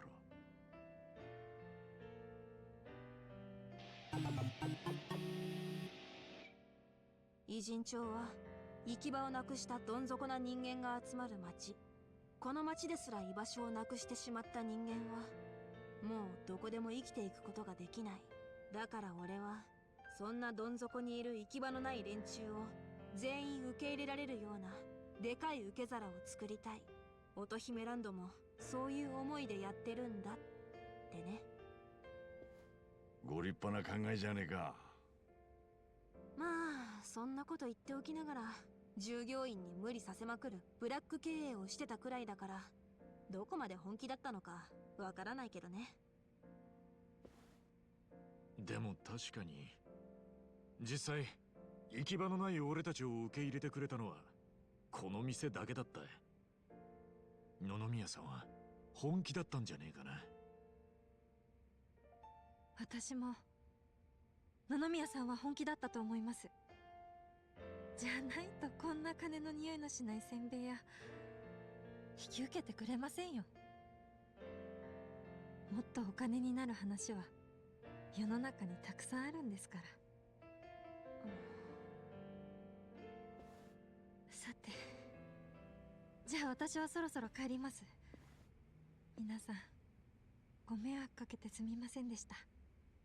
でも会社はどうするの？閉めようと思います。私なんかが社長を続けていくのはやはりもう限界です。代わりの経営者が見つからないなら畳むしかないと思います。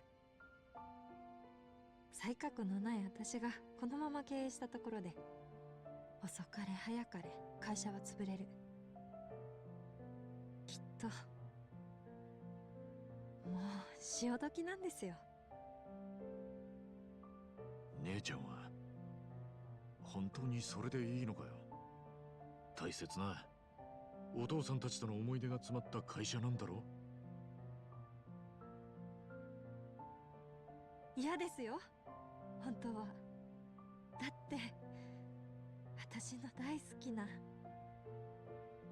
なパパやおじいちゃんが一生懸命育てて守ってきた会社なんですから。でも野々宮さんにも頼れないし、赤字続きで従業員もほとんど離れてしまった。もう私には頼る人も打開策もないんです。どうしようもないんです。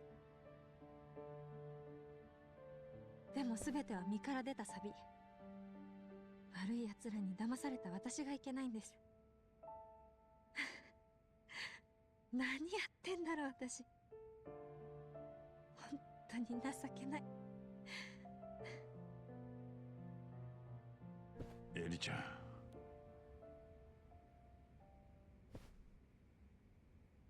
ん、よし、わかった。え、何が？姉ちゃん、安心しろ。あんたの会社、俺たちが何とかしてやるぜ。はあ。え？いいんですか？おう、どーんと任せておけって。ここで会ったのも何かの縁だ。名前も一番成果なんて運命感じるじゃねえかなあ。お前何言ってんだよ、本気か？だってよ、このまま放っておけねえだろ。かわいそうじゃねえか。それにこの町に受け皿を作りたいっていう野々宮さんの熱い思いに俺共感したんだよ。そりゃ俺も共感はするけどよ、経営なんてそんな甘いもんじゃねえんだぜ。分かってるさ。だけどよ、野々宮さんは俺たちの恩人だろ。行く場所のない俺たちを唯一受け入れてくれたのはあの人だぜ。俺は叶えてやりてんだよ。俺たちの恩人が志半ばで叶えられなかった夢をさ。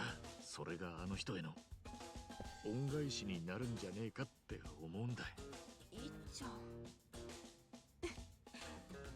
恩返しか。お前らしいな。まあこうなったらどうせこいつは俺たちの言うことなんて聞かねえ。やってみりゃいいじゃねえか。応援してるぜ。ありがとう。ってあれ、足立さんやらないの？お前ならやれる。頑張れよ一番。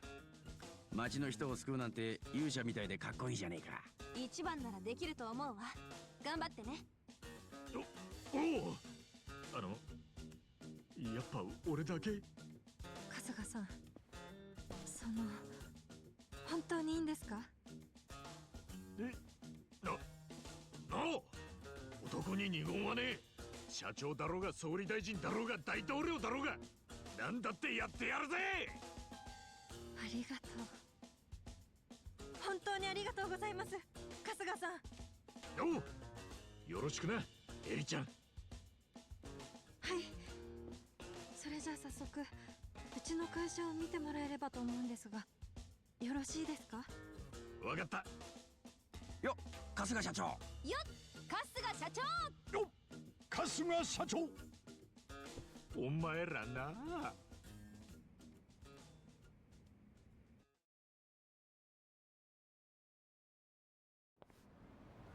ここがうちの会社です。1階は販売所になっていて、細々とせんべいを売ってます。へえ、昔からここなのか。はい。ただ騙される前は従業員も多かったから、もっと大きなビルに移っていたんです。結局身ぐるみ剥がされて、また元のこの場所に戻ってしまったんですけどね。さあ、事務所は2階です。ついてきてください。なあ。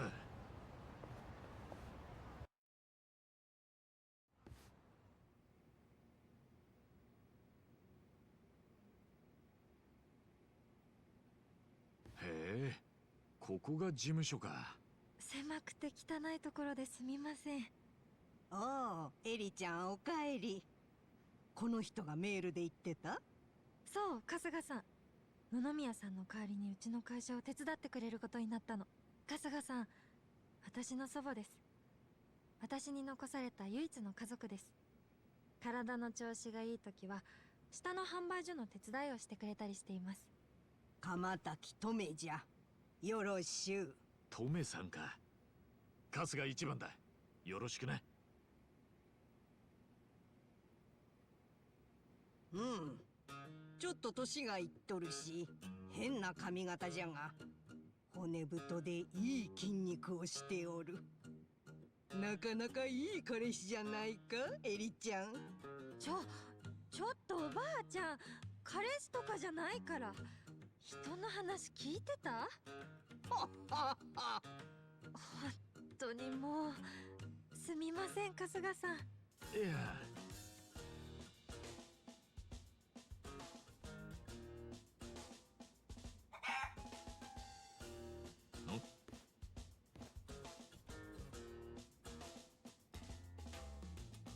おお、なんて鶏が？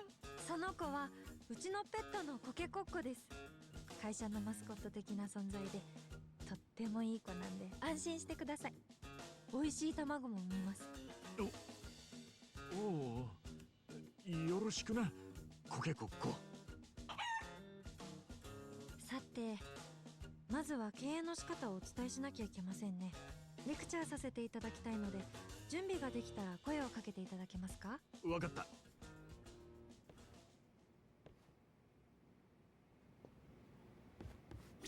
経営の仕方を説明します。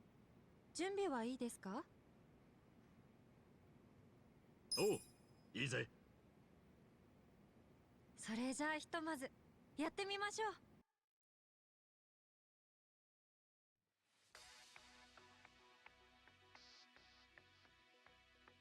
This is the business management simulation. Takes the role of the company president in order to bring each buying faction straight to the top. Have to reach the #1 spot in the share price ranking. Management is played out in two phases: day-to-day business and shareholder meetings. Costco will run the business a total of 4 times, and then give a financial report at the shareholder meeting at the end of each period. Keeping the good business practice, Costco cannot use company funds as his personal piggy bank, nor can he use any of his personal funds to fund the company.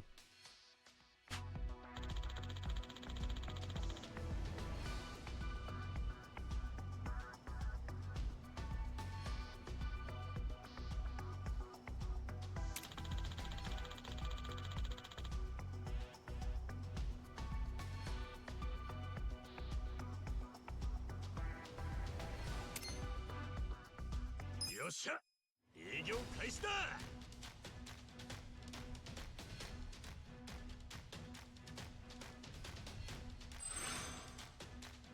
ラッキー。始めますね。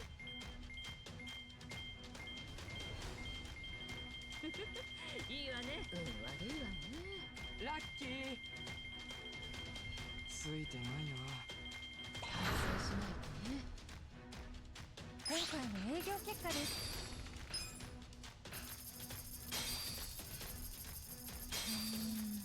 これは厳しい。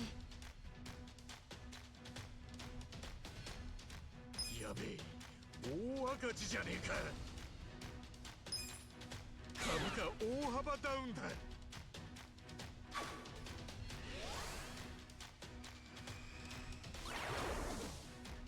下がっちまったか。ランキングがダウンしました。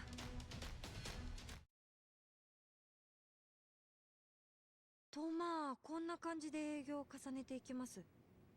どうです？割と簡単でしょ？なるほどな。ってちょっと待てよ。なんか成功したような口調で話してるけど、全然赤字じゃねえか。痛いところをつきますね。今うちにはろくな従業員もおらんし、設備もボロボロじゃ。そりゃ普通にやっていたら黒字にはならんよ。じゃあどうすりゃいいんだい。お金を使って設備をグレードアップするとか、広告を打つとか、優秀な人材を確保するとかしないとダメですよね。そのためのお金はありません。じゃあどうすりゃいいんだよ。それを考えるのが彼氏の仕事じゃ。マジかよ。とんでもねえものを引き受けちまったな。わかったよ。じゃあとりあえずどうにかして設備とか人に投資するための金を確保する手立てを考えようぜ。でもうちなんかに出資してくれる人なんていないし、また借金するしかないですかね。せっかく野々宮さんに返済してもらったのにな。彼氏誰かおらんのか？資産家の知り合いとか、金持ちの親友とか、石油王の幼なじみとか。俺はヤクザ上がりの無職だぜ。そんなの言えるわけ。あ、どうしました？いや、一人いるな。というわけなんだよ。頼むよニック大型。俺はこの会社と野々宮さんの思いを守りたいんだ。少しでも構わねえから出資とかいうのをお願いできねえかな。え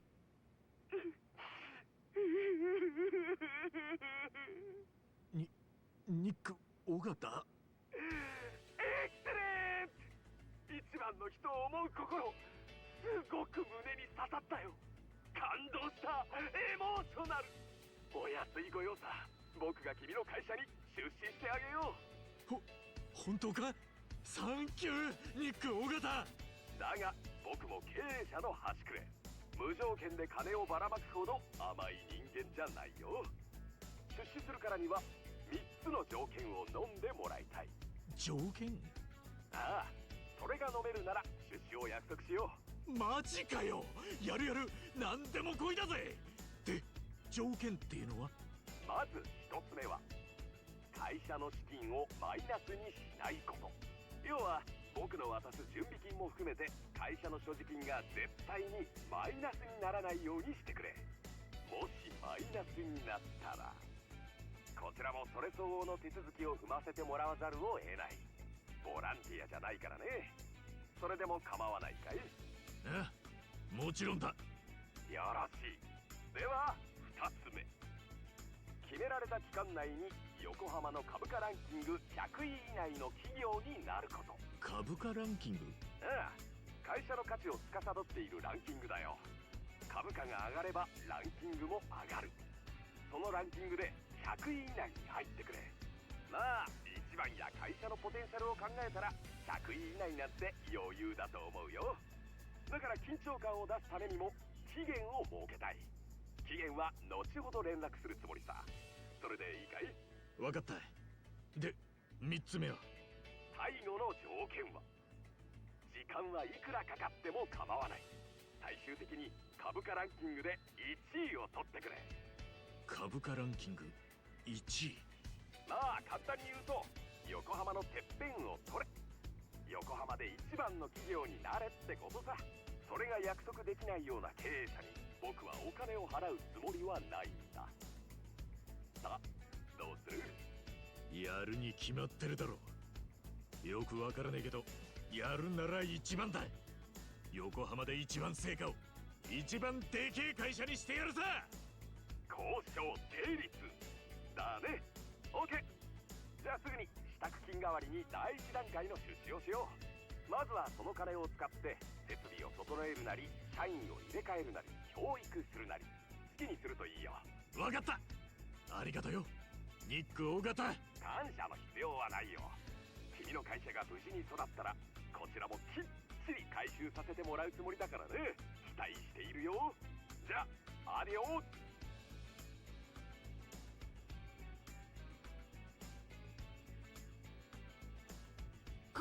羽地や彼氏やるじゃないか。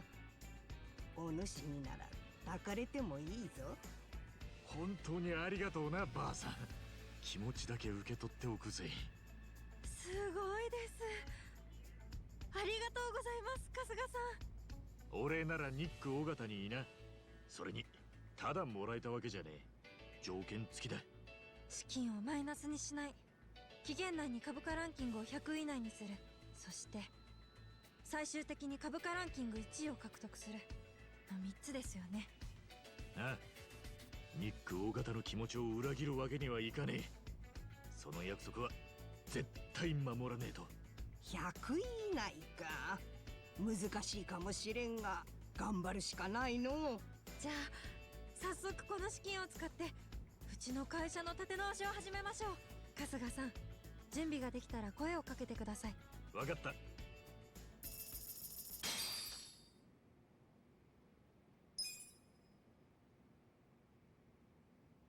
Got 5 million and got his conditions. Within 5 business periods, got to get 100. ニックさんの資金を使って会社の立て直しをしたいと思います。準備はいいですか？おう、いいぜ。それじゃあ早速やってみましょう。So for this, I am going to reference the speedrun method to get to the rank 100 quick.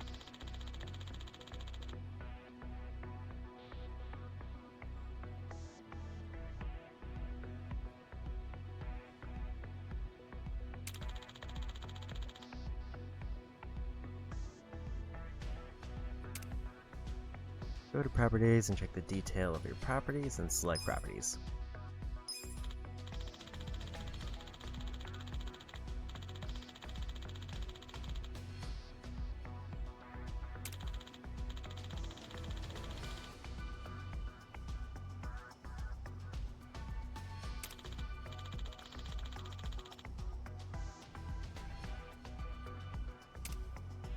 Go to assign, change the employees, assign your property, select a sign, and then each bound confections.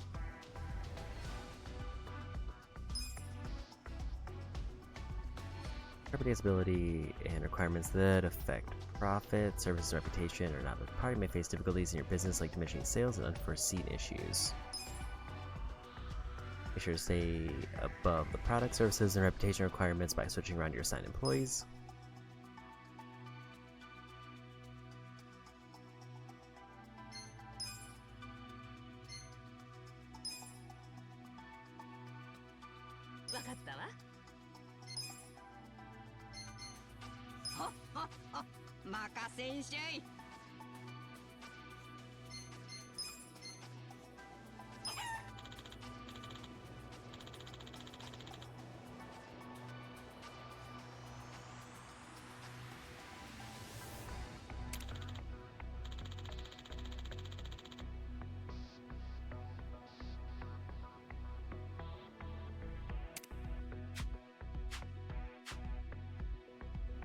Good employees, check the details of your employees, select employees, then employee list.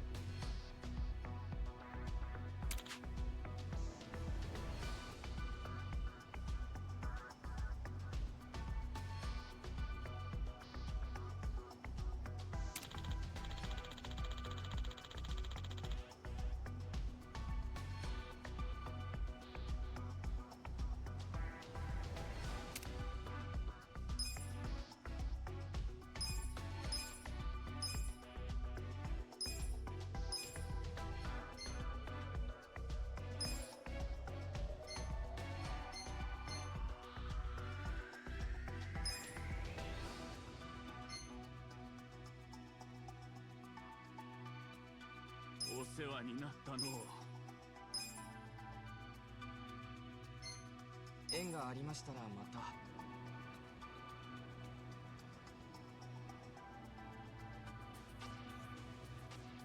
Wages of employees are not assigned to a property or paid in the form of surplus labor costs or deducted from sales. Try to avoid risking your business by laying off these employees when conditions are not satisfactory.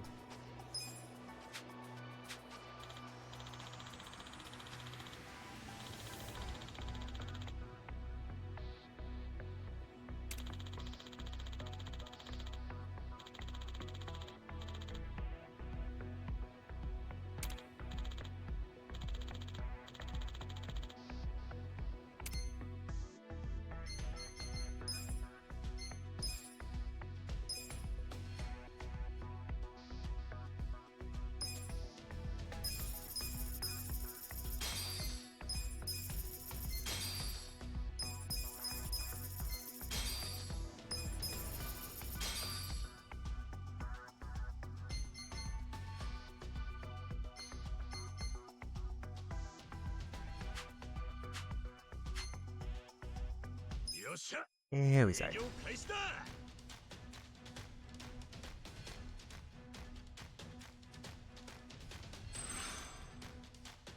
じゃんじゃか稼ぐとするかの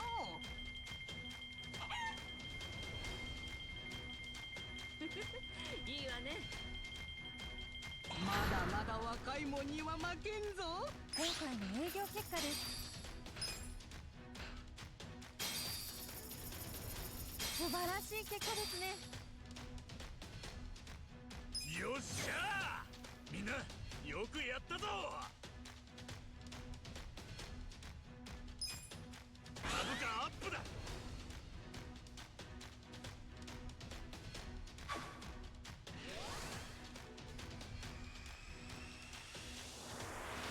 まだまだ成り上がるぜ。ランキングがアップしました。You got a little rank up there.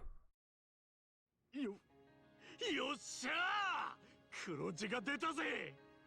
すごい、やりましたね。ニックさんの資金のおかげですね。やっぱり投資すると経営状況は良くなるんじゃのう。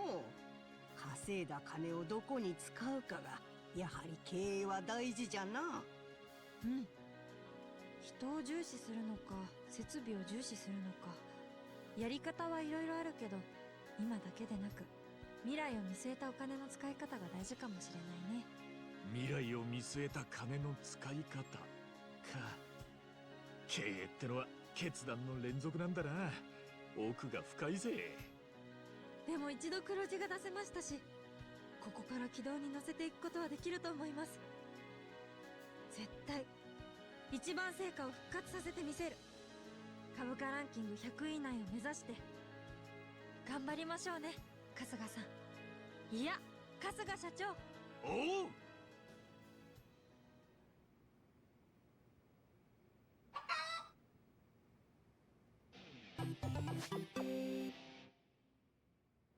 And we got omelet and the pound mates.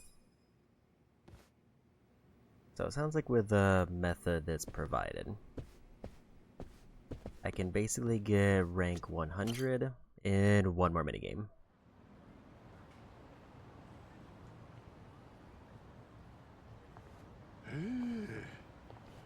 長い一日だったな。そういや、明日はまた半品貿易講師のバイトが。今日は部屋に帰って寝るか。そうしましょう。疲れた日は早く寝よ。そうしましょうって、お前も当たり前のように言うな。言うでしょ、仲間だし。ほら、さっさと帰るわよ。まさかあいつ俺に惚れたんじゃねえだろうな。いつも悪態ついてるが、それは愛情の裏返しってやつで。ありえねえよ、心配すんな。ねえ、今晩私がみんなにお夜食作ってあげよっか。え、お前料理できんのか。できるわよ。じゃあ買い出しに行くから、なんちゃん荷物持ってよね。なんちゃんって仕方ねえな。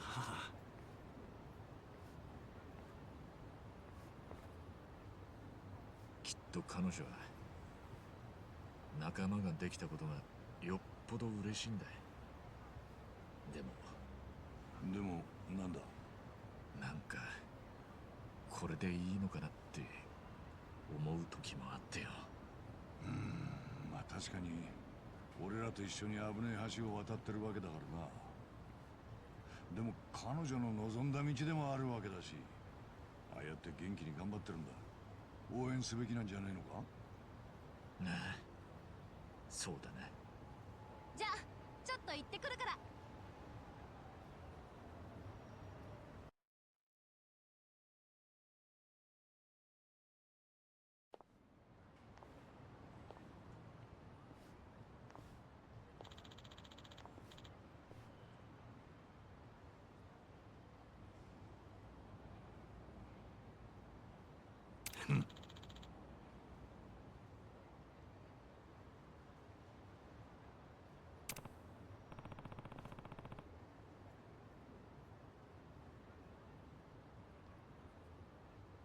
おう。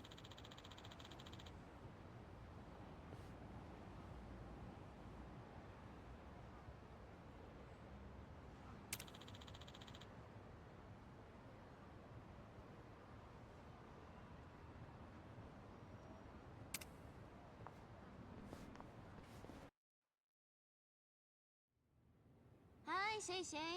次の人。100万元ね。ちょっと待ってて。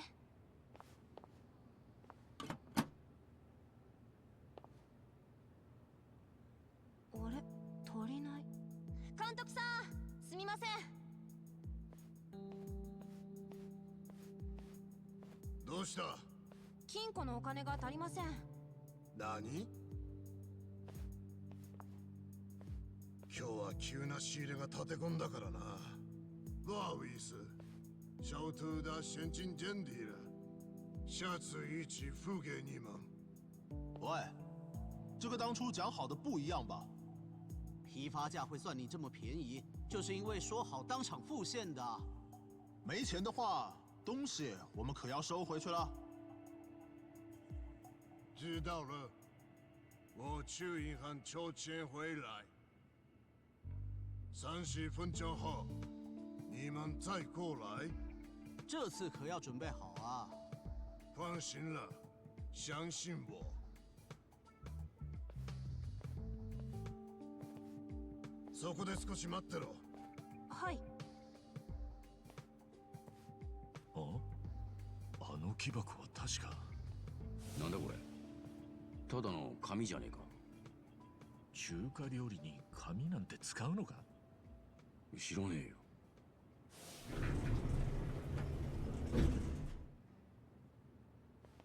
喂，钱筹好了没？あ、お金はまだ。不好意思，让你们久等了。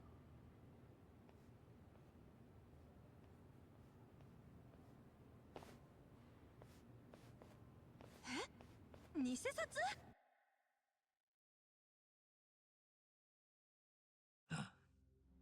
あれは偽札に間違いない。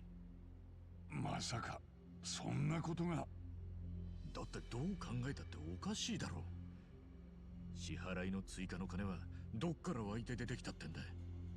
銀行で下ろしてきたんじゃねえのか。いや、現場監督は2階に上がったっきり外には出てねえ。でも奴が1階に降りてきた時には手には金の入ったケースを持ってたんだ。2階にでかい金庫があるんじゃないのか？そこに大量に金をしまってるとかよ。だったら最初からその金庫からお金を準備しておけばいいじゃない。うん、そうだけどよ。単純に準備するのがめんどくさかったからとか。でも仮に金庫があったとして、それなら30分もかからず金を持ってこれるはずだ。そうだよな。だからさっきの営業担当の連中が来た時には実際に金はどこにもなかったのさ。でもお金は出てきた。あの建物のどこかから。そこであの木箱の登場だ。覚えてんだろ。箱の中身を盗み見してフカヒレやらアワビを見た時、紙の入った箱があっただろ。ああ、あの紙束の入った箱のことだな。現場監督は支払いをする前、あの箱を2階に持って行ってたんだ。じゃあまさかあの紙が。多分あの紙は偽札の原料に違いねえ。あれを使って急いで偽札を吸ったんだ。じゃあ2階に偽札をする設備があるってことか。ああ、多分な。そんならここで輸入している商品は全部偽札で買ってるってことか？いくらなんでも大胆すぎねえか？いや、ありえるわ。ここでは取り扱う全ての商品を現金で買い取ってるの。これだけ大量の取引があるのに全部現金よ。今時さすがにおかしくない？まあそうだな。かたくなに銀行を通さないのには絶対に何か理由があるはず。その理由のヒントになるのがこの会社の高い利益にありそうよね。俺もそう思う。なんだよ、2人だけで納得してんじゃねえよ。現金払いにしたいのは偽札を使いたいからよ。銀行振り込みじゃその手は使えない。そして偽札で支払ってるからこそ買取額と同じ値段でレストランなんかに食材を売っても利益がしっかり出るのよ。なるほど。つまり仕入れがほとんどタダなわけだからな。おまけに偽札は売り手が中国に持って帰るから日本で足がつくことはねえ。大胆だがよく考えられたしのぎだぜ。社長の馬淵はなかなかの切れ者だ。むしろ馬淵は花から偽札の洗浄を目的にしてるのかもしれねえ。マネーロンダリングってことか。無所に入ってる時に同じ部屋の奴らが話してるのを聞いたことがある。海外の札は日本のに比べて簡単に偽札が作れるって。ただ普通は海外の偽札を作っても日本円に換える手段がねえだろう。銀行に持ってきゃすぐに偽物だとバレちまう。だけど馬淵は現金商売の貿易会社をかませることでそれを簡単にやってのけてんだ。毎日入ってくる食材はロンダリングの隠れ蓑に過ぎねえわけか。とにかくこれで馬淵の不正の尻尾がつかめたってことよね。これをネタに脅して馬淵を呼び出せるわね。待て、ここまでの話は俺たちの推測に過ぎねえ。確実に偽札が作られてる証拠を掴んで馬淵に突きつけなきゃ向こうも出張っちゃ来ねえぞ。だったら2階に忍び込んで偽札が印刷されてる様子を盗み撮りすればいいんじゃない？そんな簡単に行くかな。2階はしのぎの要だ。警備も厳しいに決まってるぜ。もしもとっ捕まりゃただじゃ済まねえだろう。そんな危険を冒さなくたって偽札をこっそりと1枚持ち帰ればいいんじゃね？最後は支払い係なんだしよ。無理よ。帰りのボディチェックが半端じゃなく厳しいって言ったでしょ。今から思えばあれは支払い係が偽札を持ち出さないための対策よね。だったら俺が持ち出す。荷下ろしの方は帰りのボディチェックはねえんだ。仕事中にこっそり俺に偽札を渡してくれねえか。分かった、やってみよう。絶対に見つからねえように気をつけろよ。うまくやるわ。よし、じゃあ明日で肉体労働ともおさらばだな。明日気合い入れてくぜ。じゃ今晩も美味しいお夜食作ってあげる。スタミナつけなきゃ。なんちゃん買い出し行くよ。また俺もうクタクタなんだけど。いいよ、俺が行く。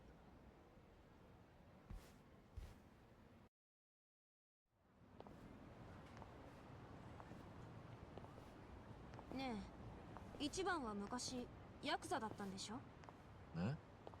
ああ。やっぱり怖い場面とかいっぱいあったんでしょ？辛くなかったの？そりゃまあな。でもどこからが怖くてどっからが怖くねえのか、そのハードルって人それぞれだし、時間が経つとまた変わるもんだし。でもわかるよ。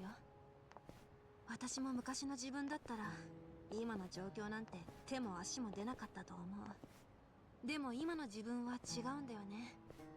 何でもできちゃうっていうか、怖いものが吹っ飛んじゃったっていうか。でも危険だって分かってんならもっと気をつけなきゃ。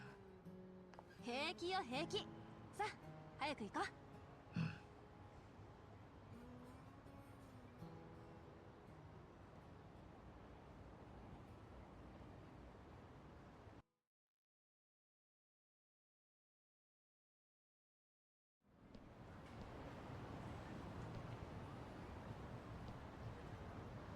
Okay.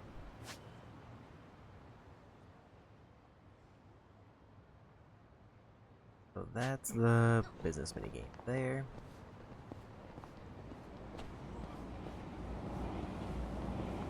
I get the feeling I haven't unlocked the cat mini quest, but it sounds like I can get it if I finish the missing persons quest. At least that's my guess.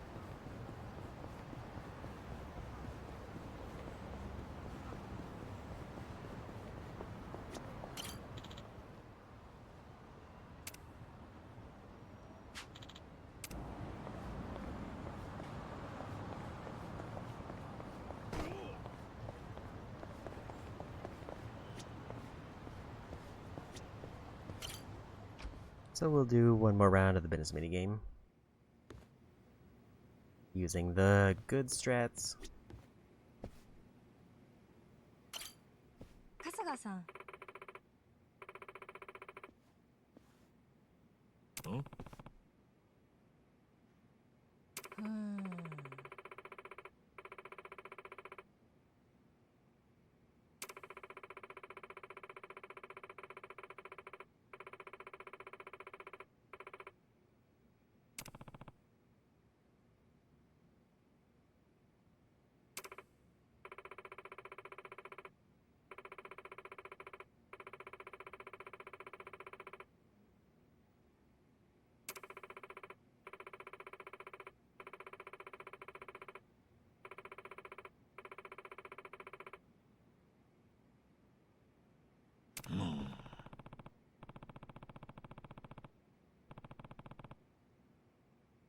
はい。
は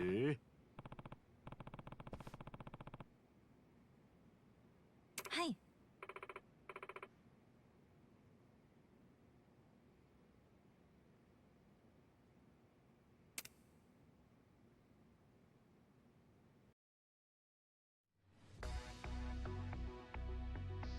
Manage properties cannot be accessed. Manage employees cannot be accessed. Boardroom can be accessed.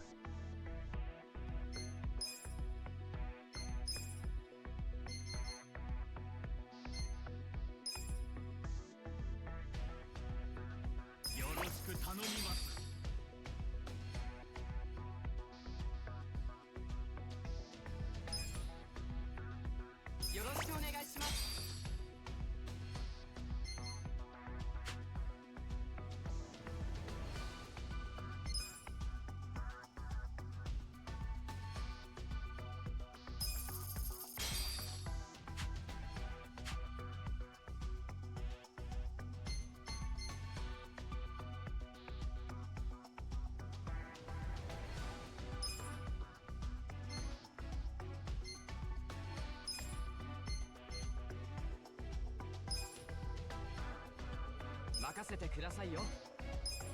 楽しみですな。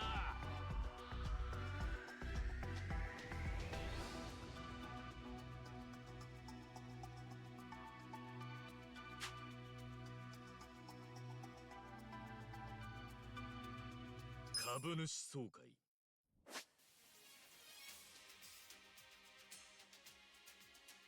Bills, confirm, cancel, pause and quit. Throughout the meetings, we'll see you taking a real-time Q&A battles to quell angry shareholders by answering their outside questions. In the time allotted, you will do all you can to unleash your employees' counter-arguments against the shareholders' critique, keeping them happy and most importantly quiet. If you fail to please the shareholders, value of your company stock will decrease, pushing you further away from the top spot in the share price ranking. Should you succeed, the value of your stock will increase. Shareholder meetings are essential to the company's growth. Prior to the QA battle, financial report will be released. Your standing with the shareholders depend on how well you've done in both your ranking and management. Speed of manpower recovery will depend on the conditions of the participating employees. Good means faster recovery, bad means slower recovery. QA battle starts when player selects a shareholder to ask their questions. Fail to select someone quickly enough and the shareholder's irritation gauge will begin to fill. Once completely filled, they will start voicing their opinions, whether you selected them or not. Employees will have a chance to attack by refuting the shareholders' opinions. By using command power and giving orders, your employees will make remarks about your company. Your command power will fill up slowly over time. They have a small window of time to refute your shareholders' opinions, but should you succeed, you'll be able to deal enough damage to the shareholders. Fail and they will take damage. Reduce the shareholders' spirit to 0, leave them fully convinced the company is in good hands, resulting in their defeat. Once an employee's spirit hits 0, they no longer be able to speak up at the meeting, therefore be unable to fight. Convince all shareholders within the given time, have an approval rating of 50% or more at the end of the battle to win.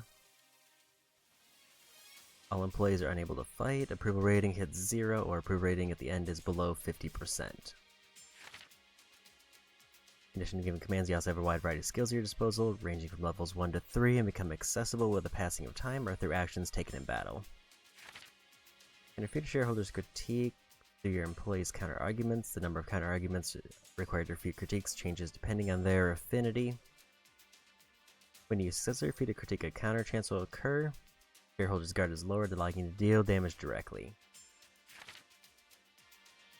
Share price and share price ranking are affected by the outcome of the meeting. Better result, the more experience points your players gain, and compensation will increase as well.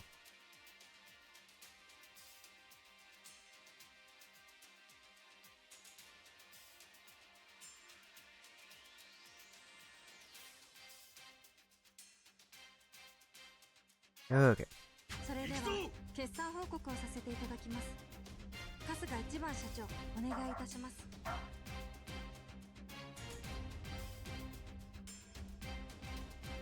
決算報告をさせていただきます。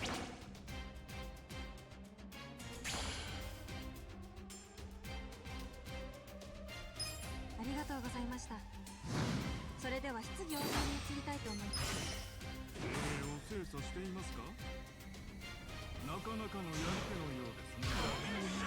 ご質問のある株主の方はぜひお願い。このままライフに続けられますか？落とし穴がありそうで怖い。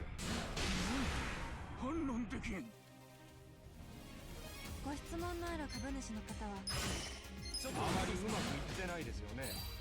見通しが甘いですよね。あまりうまくいってないですよね。見通しが甘いですよね。ご質問のある株主の方はっきり言いますけど、経営が甘すぎるでしょ。会社の人気が低いんですよね。ご質問のある株主の方あまりうまくいってないですよね。ちょっと待ちなさい。このままではダメになります。言わせてもらっていいですか？承知しました。いいですね。ライフも続けられます。経営を精査していますか？一理あるか。ご質問のある株主の方はぜひ。なかなかのやり手のようですね。年寄りの話を聞いて落とし穴がありそうで怖い。反論できん。ご質問のある株主の方は挙手をお願い。頑張るでしょ。会社の経営が甘すぎるでしょ。そう。ご質問のある経営を精査していますか？なかなかのやり手のようですね。経営を精査しています。これにて定期株主総会を終了いたします。それでは今回の大成功を祝して。 So I definitely didn't do that, right?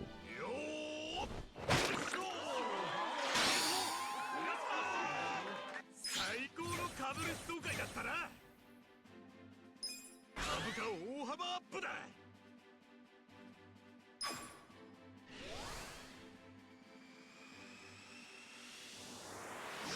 上がってきたぜ。ランキングがアップしました。Yeah, so if I had done that right, I should have actually gotten up to rank 100.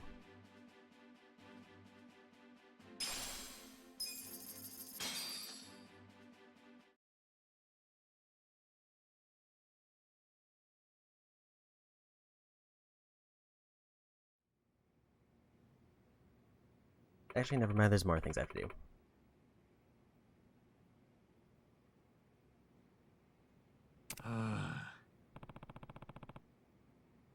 I don't know if I did that right or if I failed.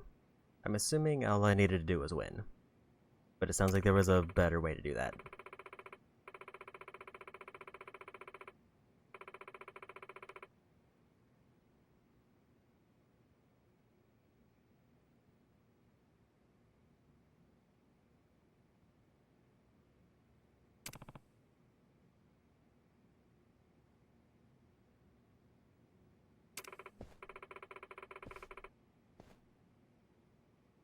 So the thing that there's a lot of things there I don't think I fully pieced together from this very short tip that I was looking at. Because like I'm supposed to use like the first guy who I was targeting.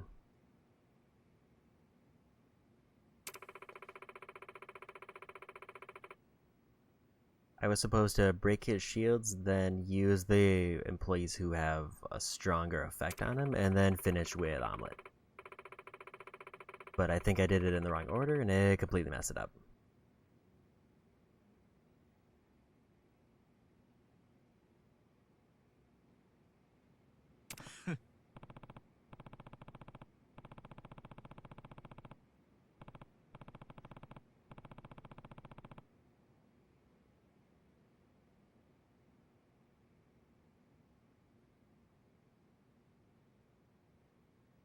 Hi.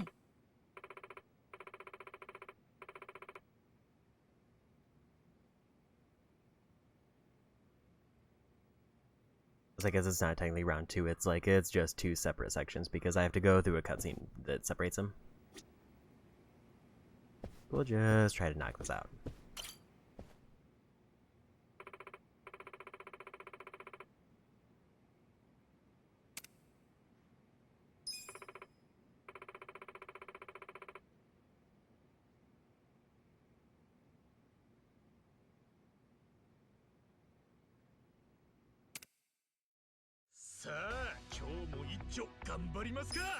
It can now be accessed. Gore Majima is applied to the Ichiban Confections, can hire him, hire Kiryu. That's all the DLC ones.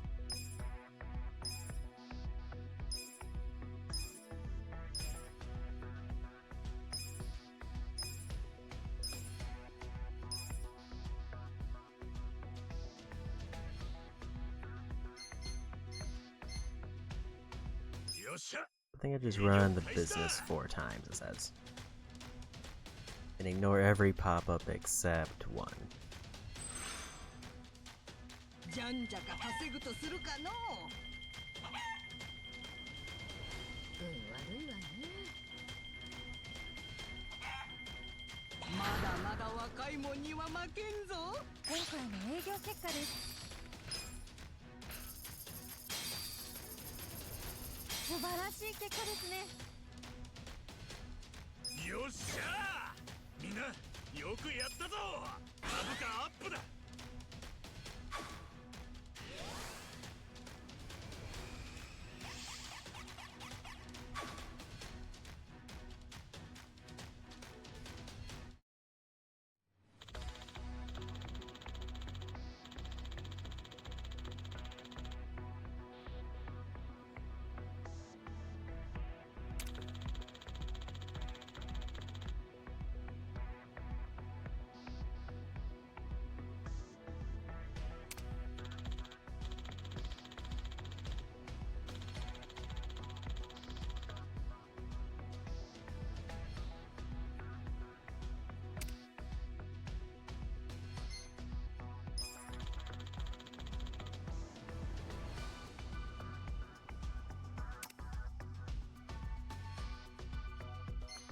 よっしゃ営業開始だ This is time number 2.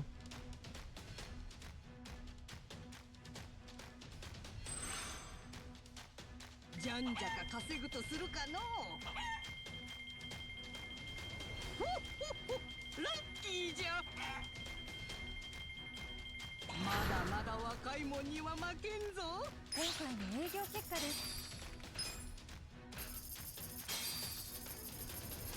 素晴らしい結果ですねよっしゃーみんなよくやったぞ株価アップだ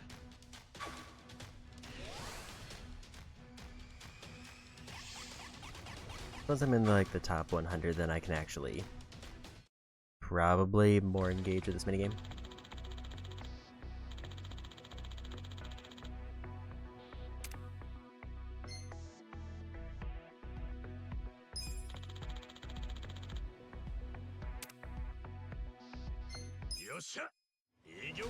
This is number 3.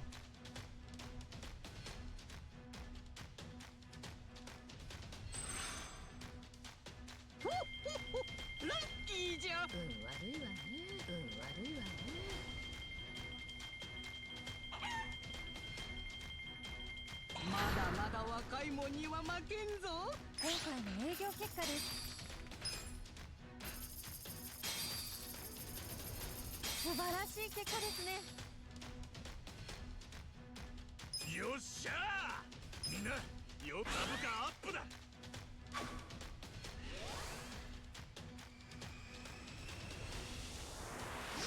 っしゃー、どうだ。ランキングがアップしました。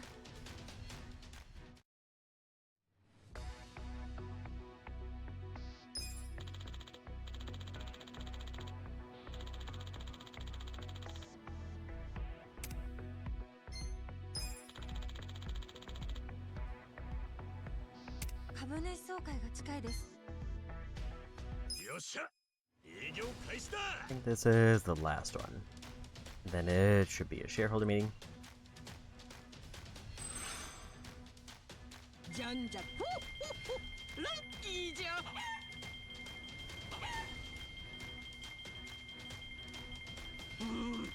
まさかまだまだ若いもんには負けんぞ。今回の営業結果です。素晴らしい結果ですね。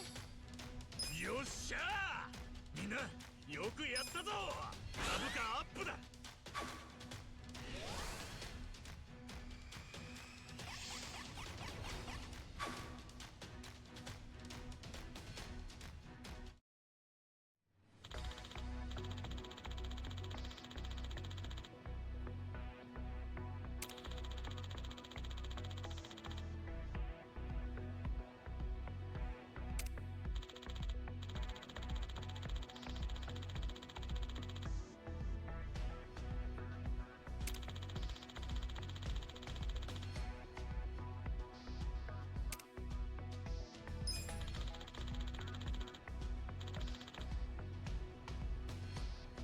株主総会がやってきました。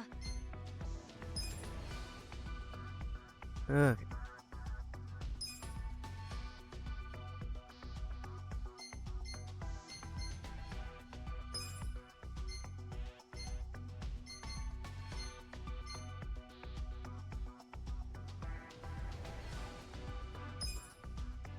ありがとうございます。嬉しいです。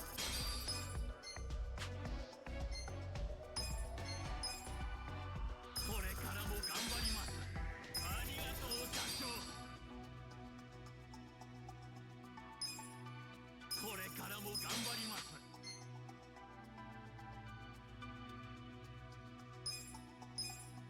彼氏、見る目が老人に優しい男じゃな。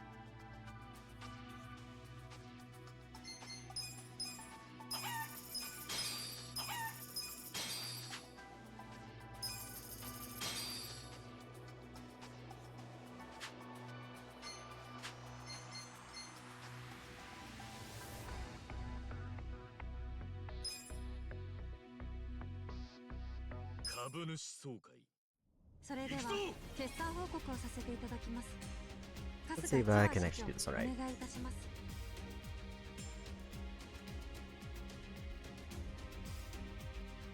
決算報告をさせていただきます。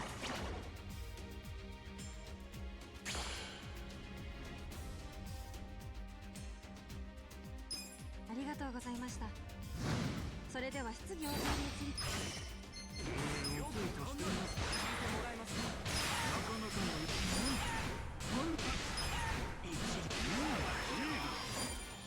ご質問のある株主の方は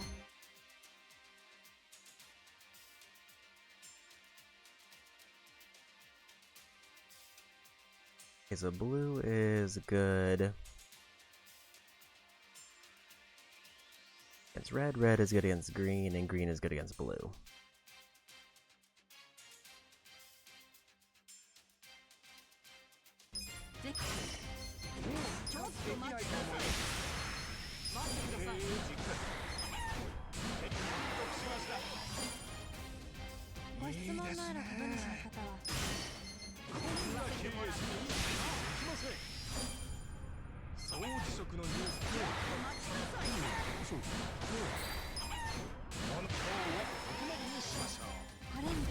And we got it.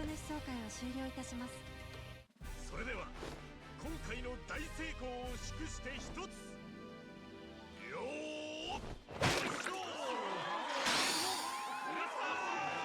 最高の株主総会だったな。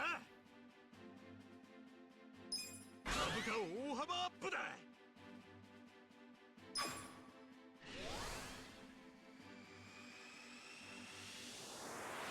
まだまだ成り上がるぜ。ランキングがアップしました。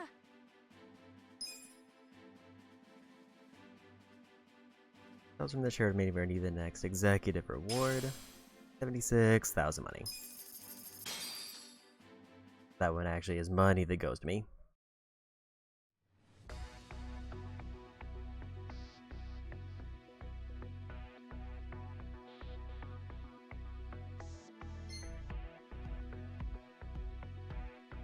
Yosha!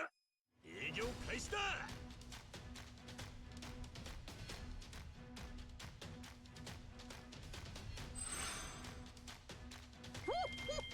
ラッキーじゃ。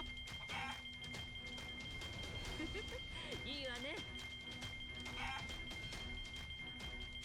まだまだ若いもんには負けんぞ。今回の営業結果です。なかなか厳しかったですね。赤字か。株価ダウンだ。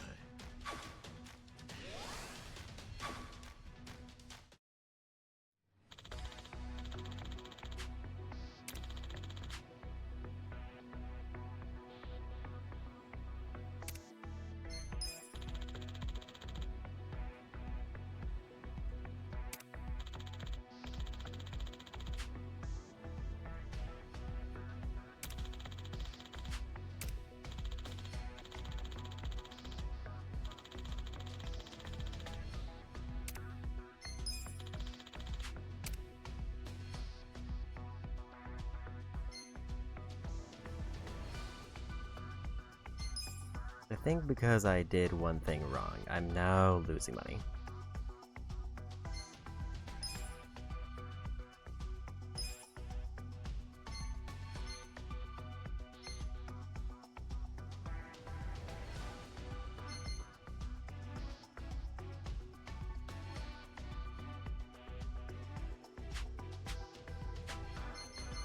Yosha! 営業開始だ。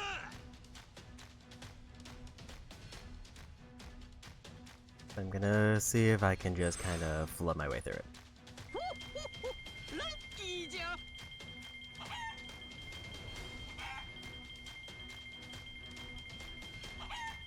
Like specifically, I think I promoted one character one too many times. 今回の営業結果です。なかなか厳しかったですね。赤字か。株価ダウンだ。また這い上がってみせるぜ。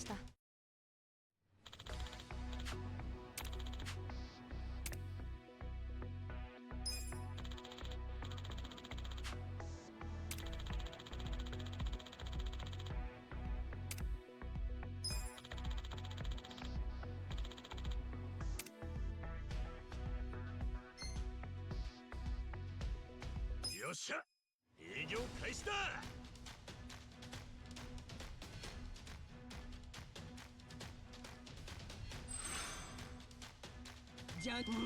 It's definitely a case where I should have maybe saved it before I did this. まさかの。まだまだ若いもんには負けんぞ。今回の営業結果です。なかなか厳しかったですね。赤字か。株価ダウンだ。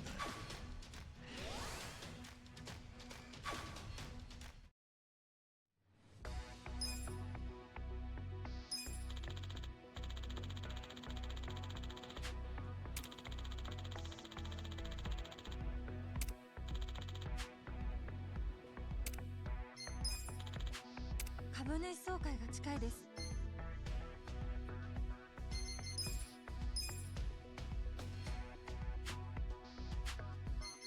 よっしゃ、営業開始だ。 I'll do one more run and then hopefully the shareholder meeting will turn it around just enough so I can get 100. Otherwise, I may need to start just kind of winging it. The goal is I need to get rank 100. Also, I don't fully know what happens if we fail. まさかの。まだまだ若いもんには負けんぞ。今回の営業結果です。なかなか厳しかったですね。赤字か、株がダウンだ。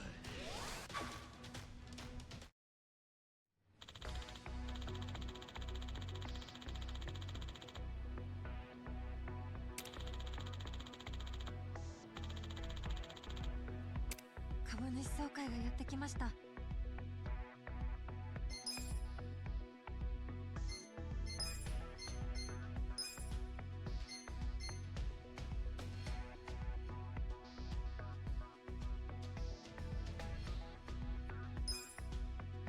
ありがとうございます。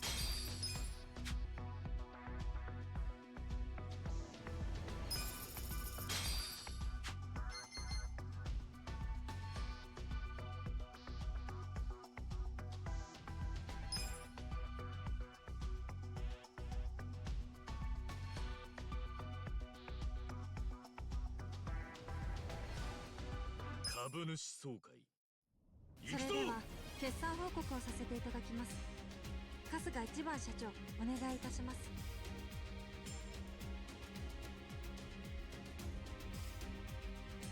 決算報告をさせていただきます。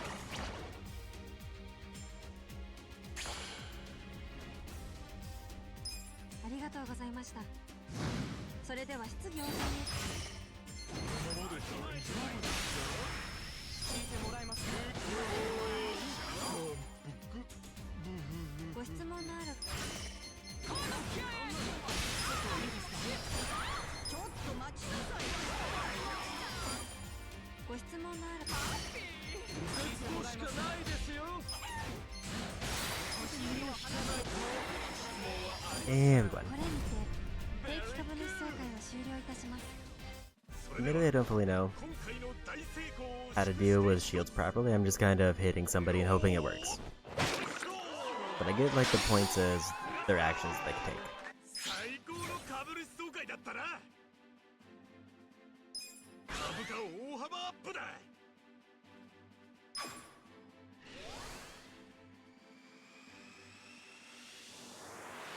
まだまだ成り上がるぜ。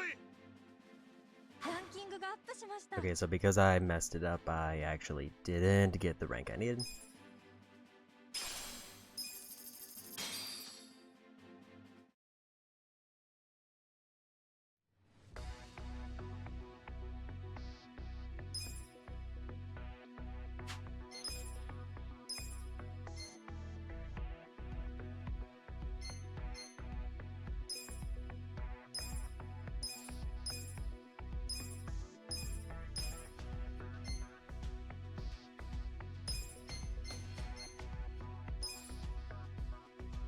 And Ducky Welcome in. 残念ですが、また。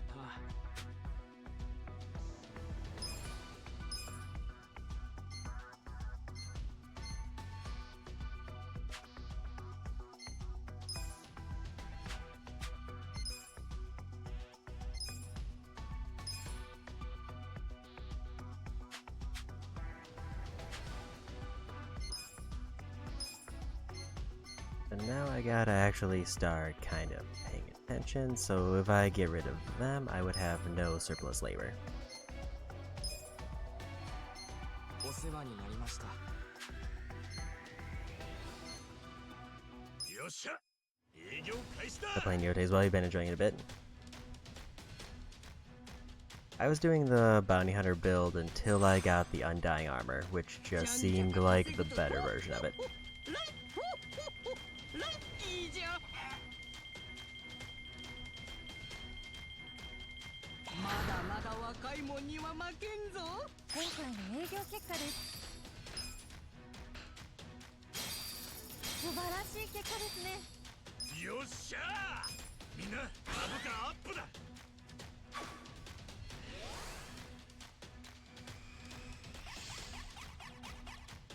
Here's better some of this three slices of that combo. I feel like I get more out of like the regular parries. Also, it encourages me to actually use like the proper weapons, which then get their own talent bonuses.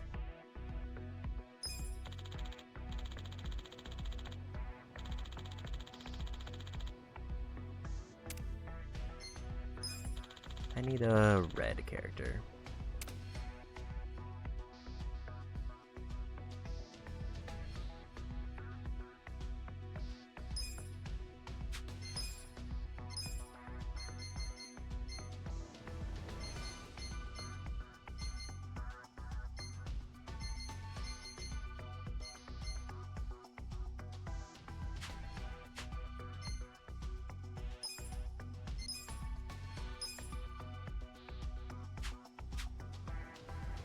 This minigame is just time taking but pretty easy. I was trying the speedrun method to get to rank 100 as quick as possible, but I promoted somebody one too many times and messed it up. I might have promoted 2 people too many times, but either way I fell short.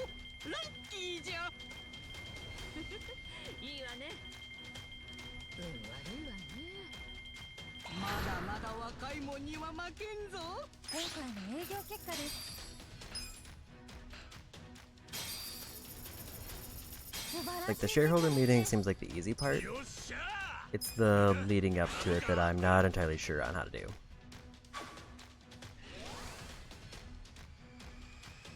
Because it feels like one of those things where I assume when I get it to a certain point, it just kind of is automated.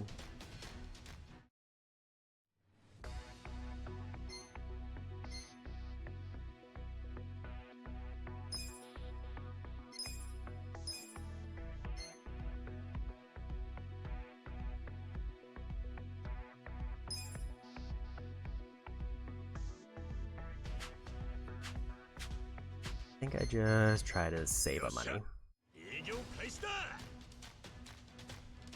then once we get to the shareholder meeting, I'll try to fill those 2 spots that I lost.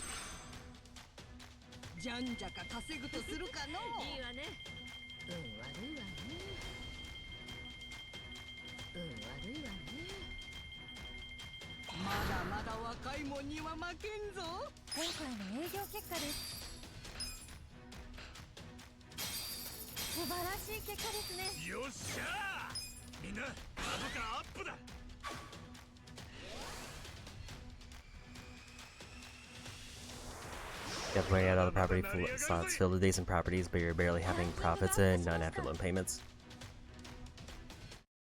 This feels like it's a minigame where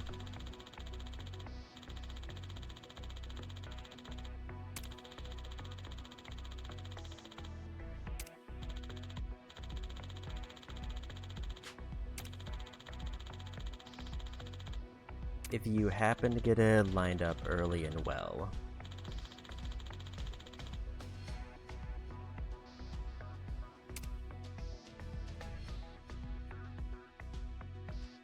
then everything can work out really well.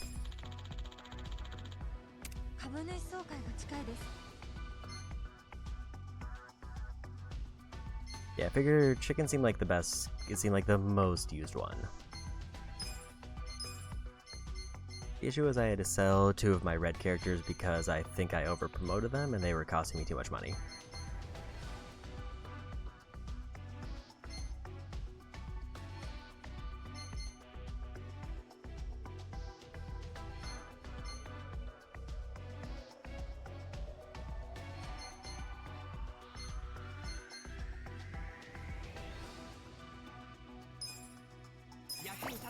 At least get 1 red character just so I have them.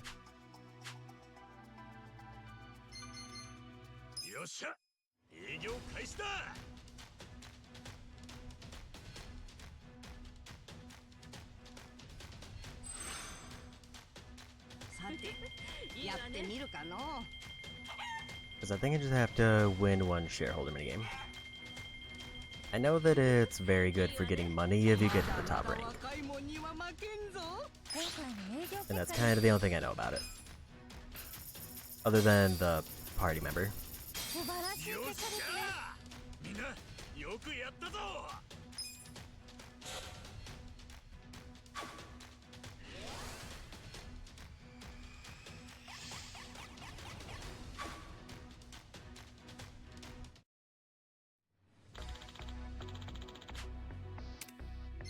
And one person in particular really wants to be hired.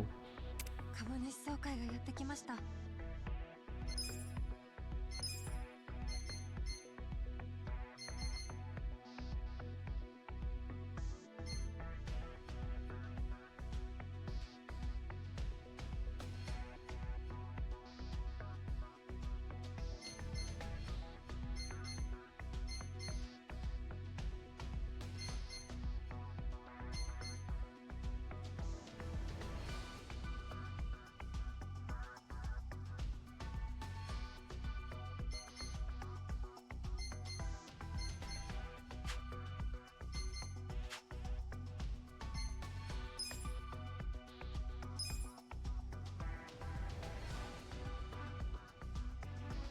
So the thing that I have the worst right now is product.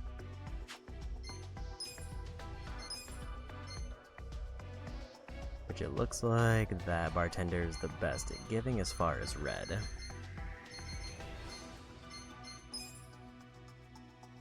お手柔らかに頼むぞ。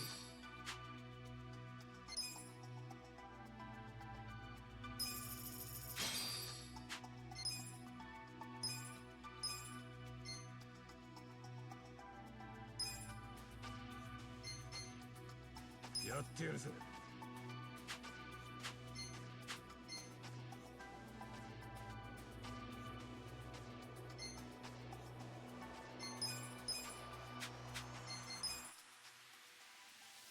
The current status company as well as edit which members are participating in the meeting.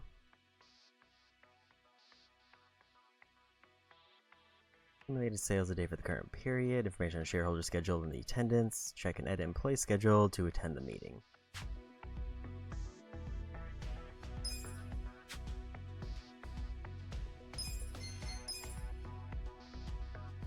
いい会にしましょうね。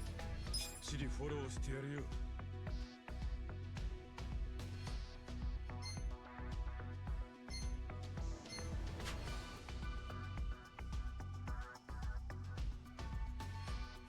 So red is very strong right now, but the other two colors are not.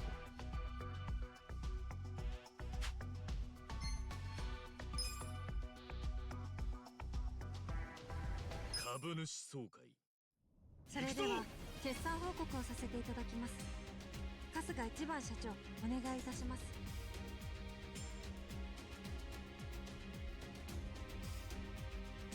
決算報告をさせていただきます。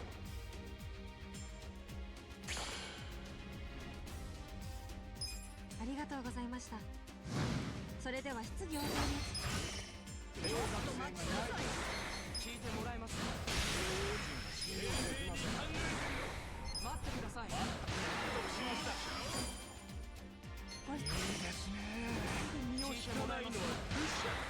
今のはいい絶望しかないですよ。言わせてもらっていい？質問はありません。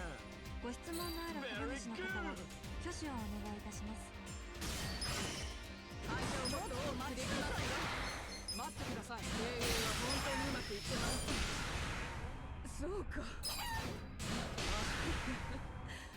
納得。Because I didn't fully understand the skill thing, but let's try that one. And we won. I didn't realize I couldn't use skill when I was locked on.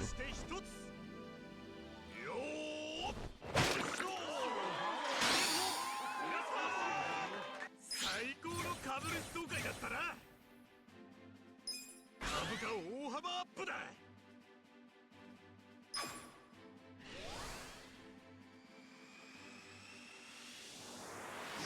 上がってきたぜ。And we're past rank 100.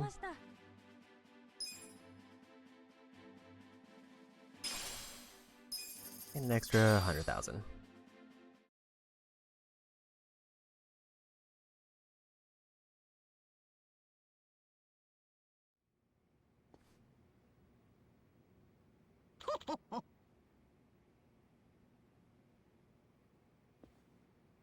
The color I understand, it's the shield system I don't. Because I know it's like, color has a weakness, and it's at the bottom left, which is weak to what? It's the breaking through their shields, I have no idea what I'm doing.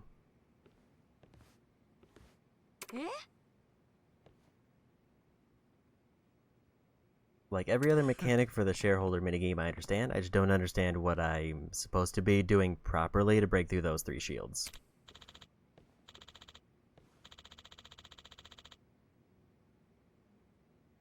Weakness is better when you actually have access to their damage meter.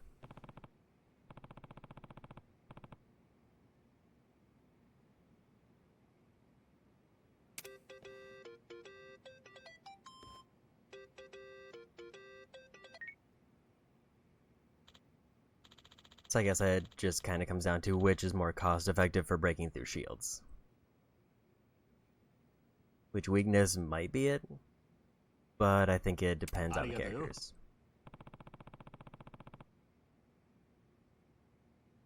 Because like some characters, even if I put them against the same one, they would break 2 shields.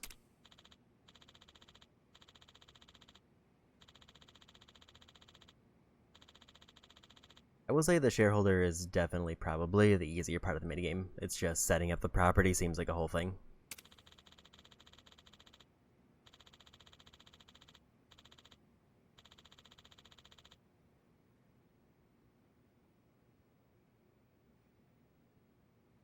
Huh?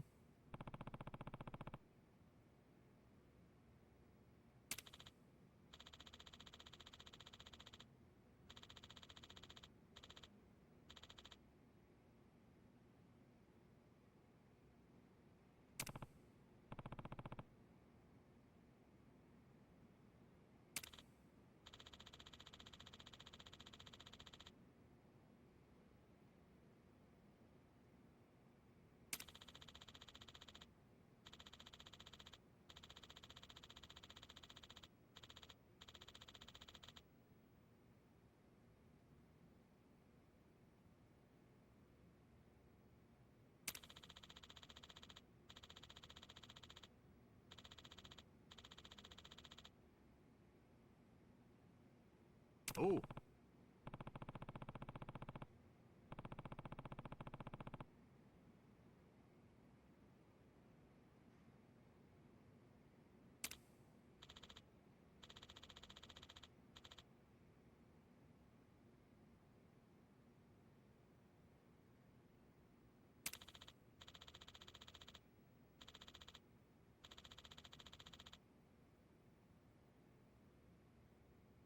I don't think the Yakuza 4 Hoses one is that bad, it's just there's almost no information unless you're using a guide.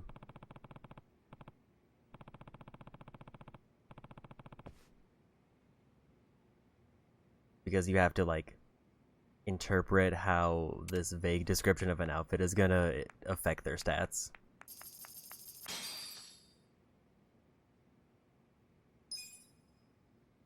Property management limit increased from 2 to 4, employee count limit increased from 10 to 25.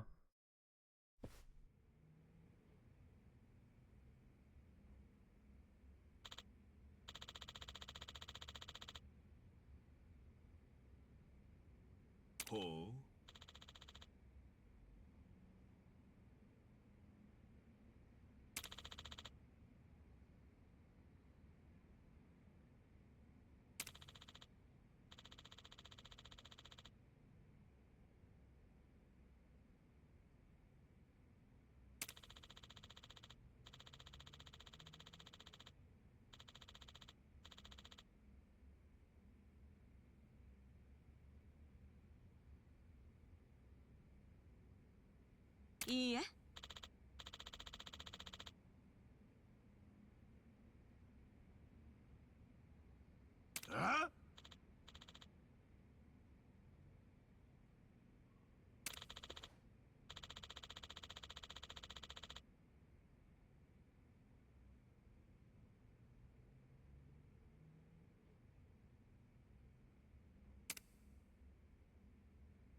あくそ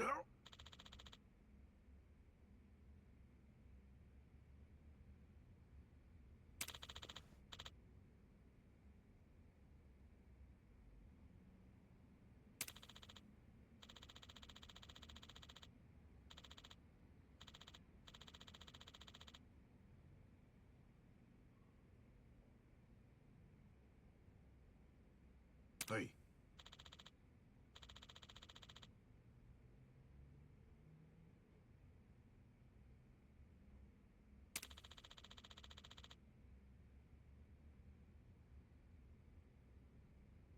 へへへへ。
Reach top 50 share price within the next 7 business periods.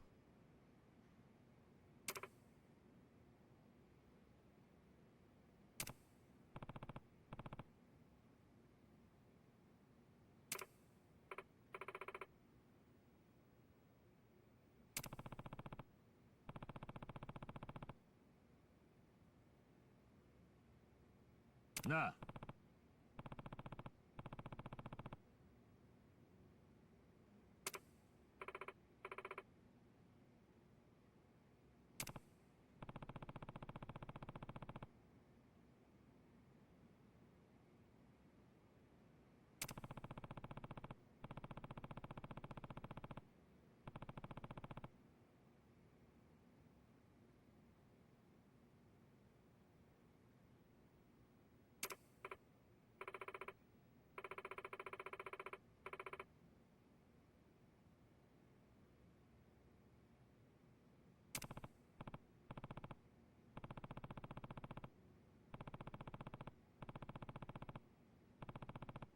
Hi.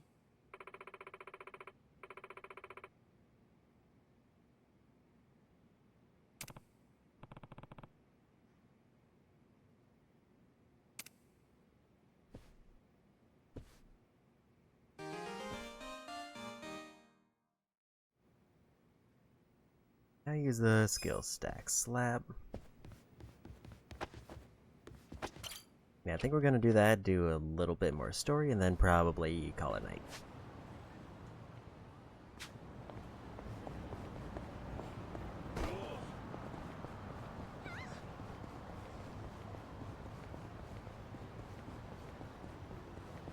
For now, I'm gonna avoid any side stuff, and we'll just focus on getting through story.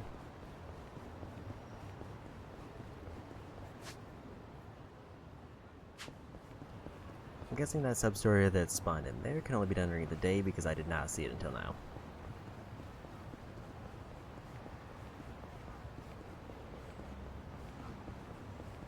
Also, how are our bonds looking?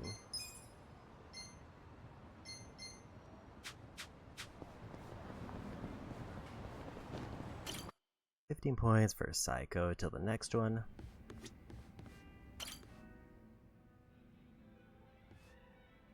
Unless I can do it now. ようさっちゃん一人で飲んでたまあね。何か悪いの？一番も座ったらどう？どれなんか機嫌悪いのかそうね。ちょっといろいろあって。ははんわかったぞ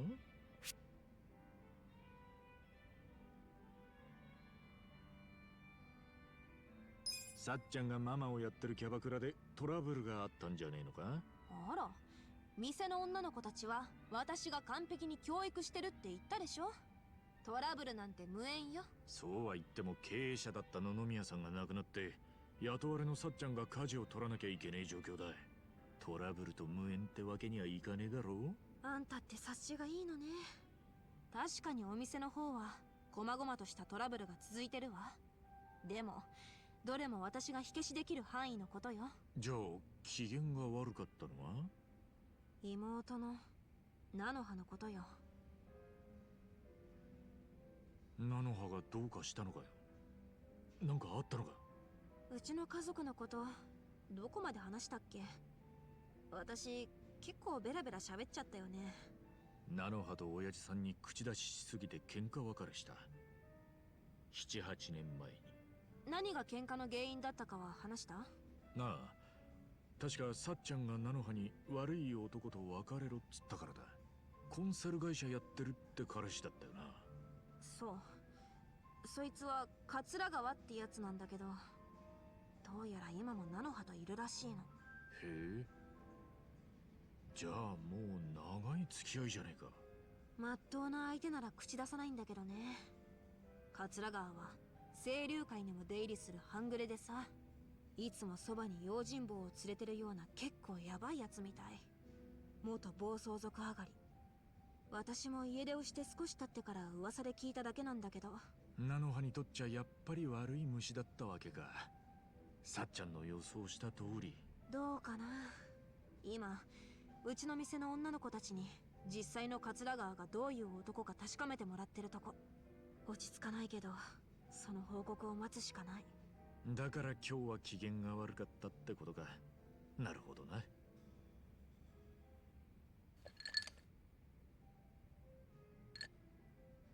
でも一番に話して少し楽になったよ。ありがとね、声かけてくれて。なんだよ、このくらいのことで水くせえな。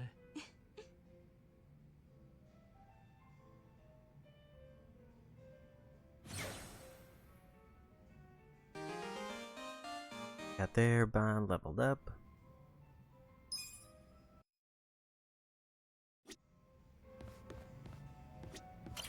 あ、社長。悪い、待たせたな。いいえ、私も今さっき来たところですから。おお、おめえの連れか。なかなか隅に置けねえな。そんなんじゃないって。うちの社員だよ、社員。社員？おめえホームレスもどきじゃなかったか？社長にでもなったのか？説明すると長くなるからまた今度話すよ。それより今日は祝杯をあげてんだ。景気のいいものを頼むよ。ふん、はいよ。それじゃあひとまず100位以内ランクインを祝して乾杯。乾杯。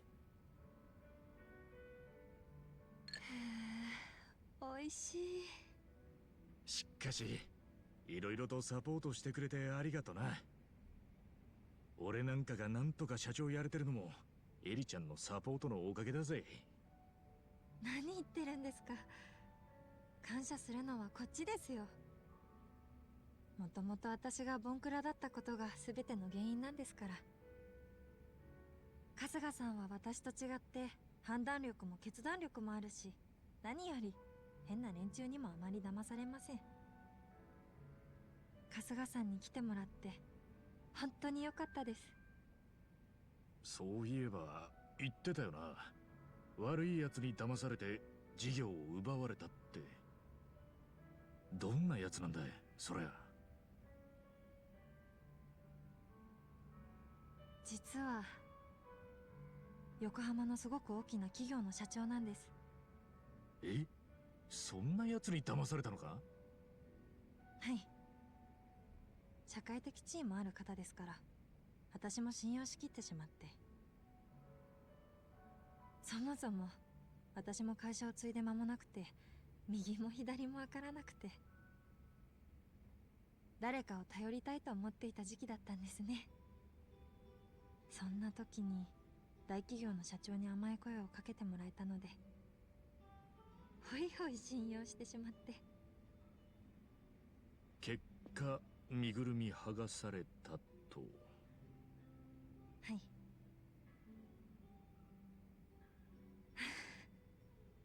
未だに思い出すと自分が情けない。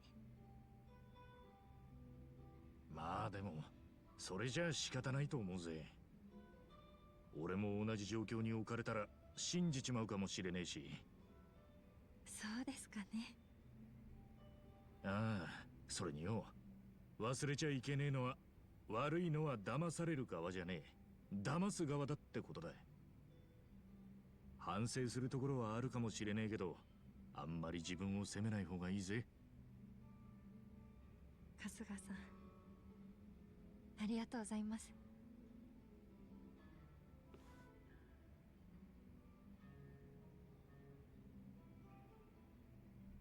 そうですね。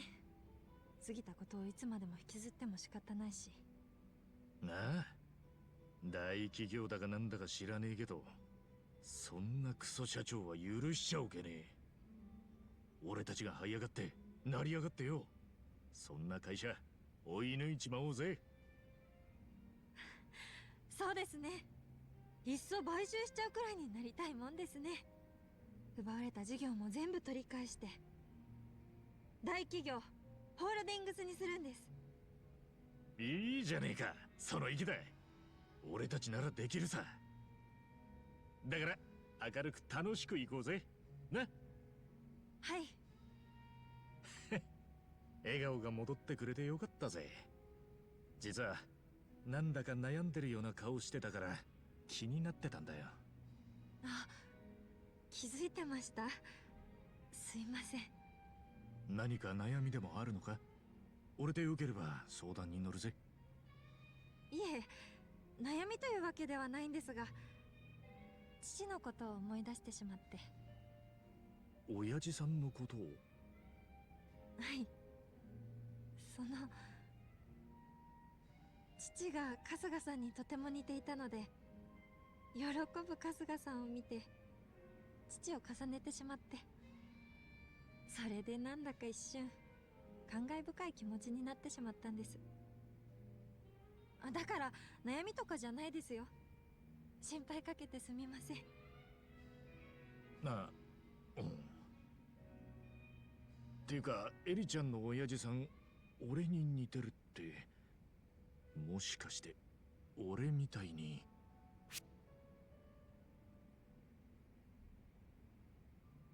こんな髪型してたとか？いや、さすがにそんな頭はしてません。そんな頭ってなんだよ。ごめんなさい。顔形が似てるわけではないんですが、雰囲気とかがすごく似てるんですよ。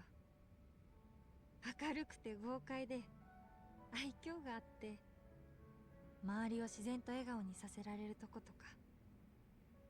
だから春日さんと一緒にいると、父と一緒だった頃に戻ったみたいに思えて、すごく居心地がいいというか。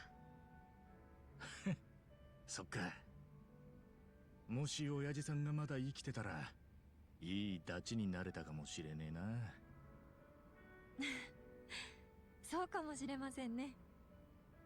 よし、ならそんな素敵な親父さんのためにも一層気合い入れて一番成果を守っていかねえとな。エリちゃんの親父さん代わりになれるとは到底思えねえけど、俺頑張るからよ。エリちゃんもいろいろこれからも支えてくれよな。俺一人じゃ何もできねえんだからよ。はい、もちろんです。よろしくお願いします。でも春日さん、他にもやることあるのに本当に大丈夫ですか？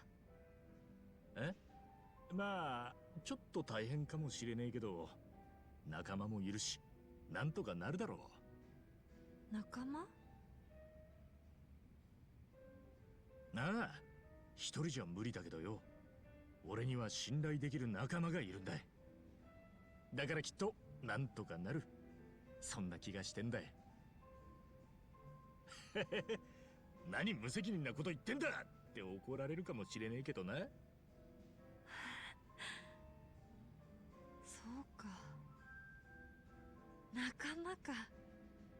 ん？どうした？春日さん、一つお願いしていいですか？おお、なんだい？私を春日さんの仲間に入れてもらえませんか？え？だって春日さんは私のためにここまでしてくれてるのに、私は経営のサポートをするだけってフェアじゃないですよね。それに春日さんを日常的にサポートして負担を減らせれば、春日さんはより一層経営にも力を入れられると思うんです。それは会社の発展にもつながるし、やらない理由がないと思いませんか？でもよ、俺の仲間になるって結構多分、いや絶対大変だぜ。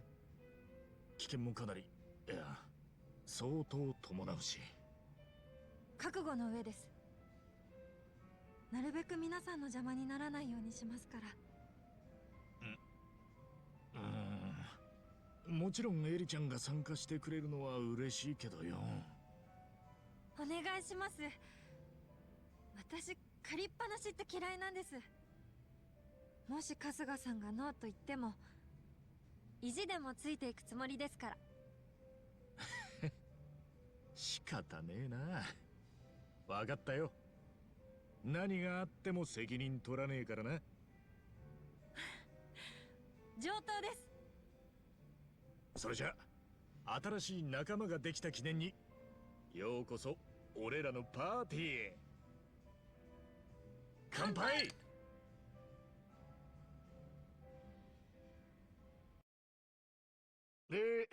というわけで今日からうちのパーティーに加わるエリちゃんだ。鎌滝エリです。よろしくお願いします。本当にいいの？うちらに絡むと人生ろくなことにならないわよ。そうそう、危険な目に遭うことも多いし、酒癖の悪い連中も多いしな。それはあなたでしょ。大丈夫です。私春日さんや皆さんにすごい助けてもらいましたから、恩返しがしたいんです。覚悟はできてます。そうかい。覚悟ができてんなら断る理由はねえ。改めてよろしくな。よろしくね、エリちゃん。はい、よろしくお願いします。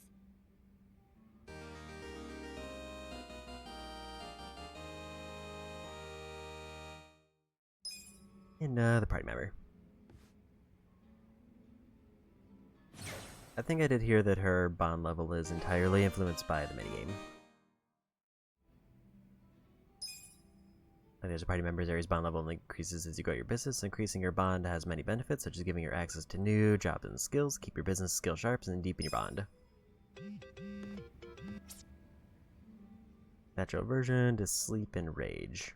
More prone to being stunned. So now we gotta decide on who we're keeping and who we're taking out. Because the one thing I have heard about her is that she's probably the best DPS character, so I think I'm gonna go...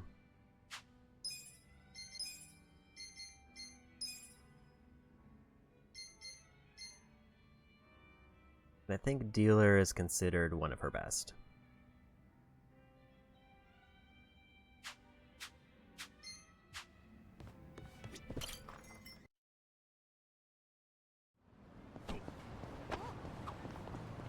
Eriちゃんは何月生まれ？え？4月7日ですけど。好きな食べ物は？おい、あいつなんか口説き始めたぞ。ほんと女の子好きよね。確かにエリちゃん可愛いけど。なるほど。エリちゃんは黒ひょうだな。え？黒ひょう？ああ、生まれや趣味を動物に当てはめる占いでな。ちなみに俺はチワワだ。ああ、俺ら相性バッチリみたいだぜ。口説き方振る。占いで口説くってところが世代を感じさせるわね。私パンダの方が好きなのでパンダになりませんか？いや、どうだろうな。これそういうんじゃなくて。なんだ、残念。噛み合わず撃沈してるし。っていうかチワワってどうなのよ。そこは俺に言われても困る。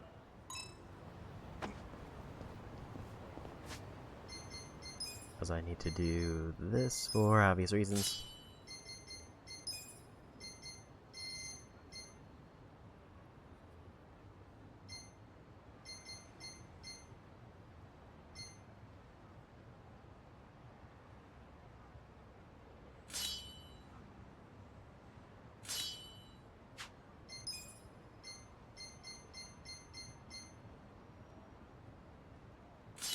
I mean, I can give her a resistance to the one thing it directly said she's bad at.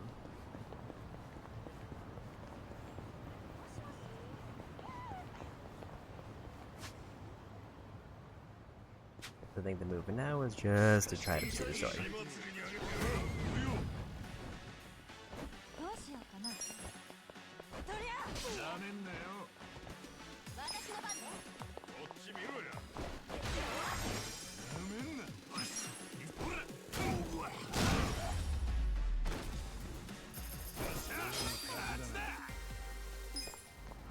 'Should have checked her abilities though.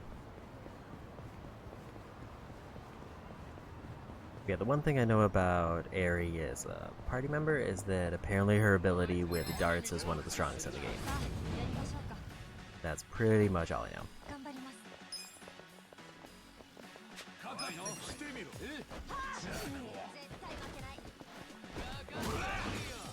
Good follow-up.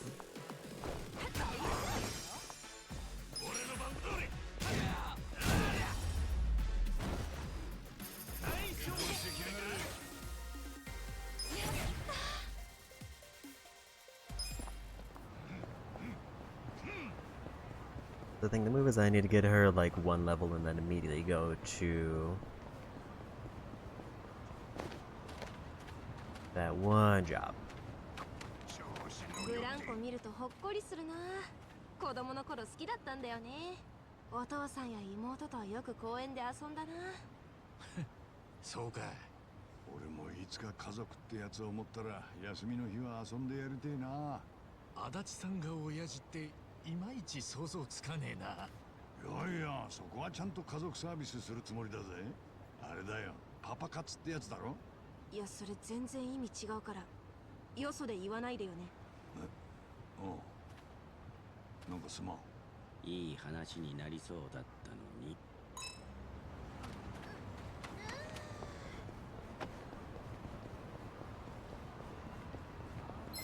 あんたの最中どうしようかな。ほら来いよ。ほら来いよ。こっち見ろ。 Throw scissors at them.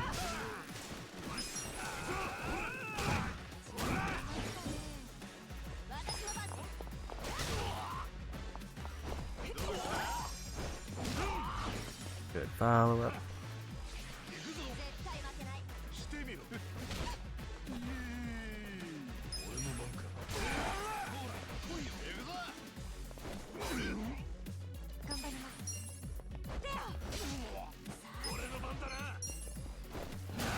Get rid of the thief because I don't lose anything.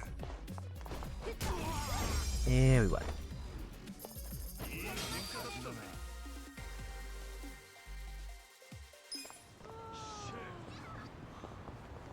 I think after this next story beat, whatever it is, then we're probably gonna call it night.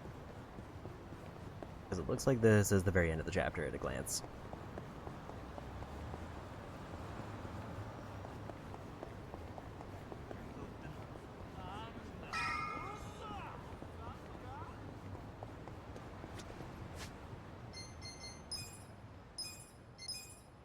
Since I haven't saved all day, let's go ahead and do that.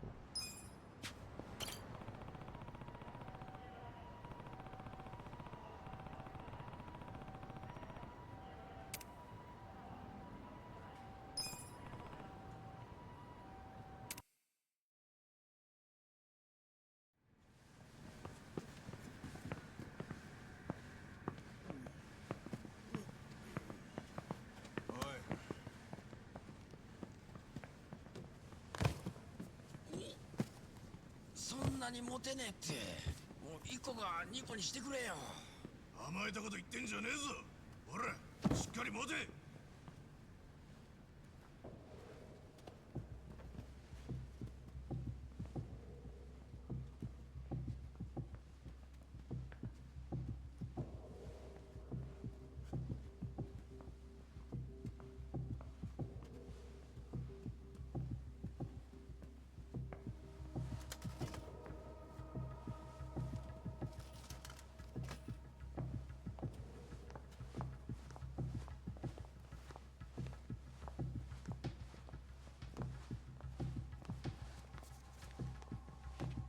おい、そこの女。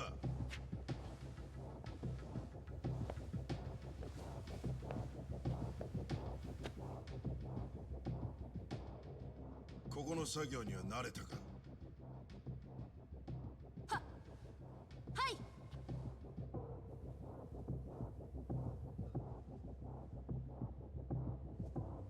現場監督が褒めてたぞ。今度食事にでも誘ってくれるんじゃねえか？はい、楽しみにしています。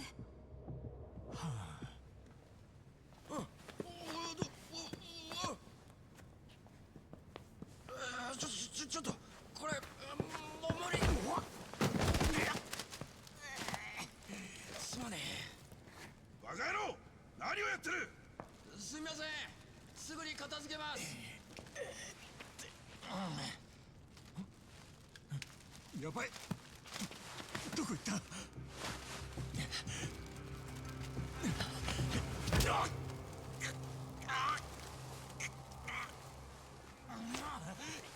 お前どうやってこれを持ってきた？ねえ、さあ、金が勝手に歩いてここまで来たっていうのか？ああ？まあいい。おい、この日本人4人は泥棒だ。会社の金を盗む気だ。お前らの給料も盗まれるところだったんだぞ。この4人は許しちゃおけねえ。東シナ海のサメの餌にしてやれ。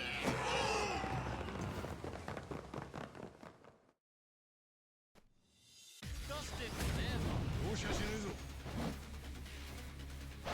どうしようかな。来やがれ。見せてやる。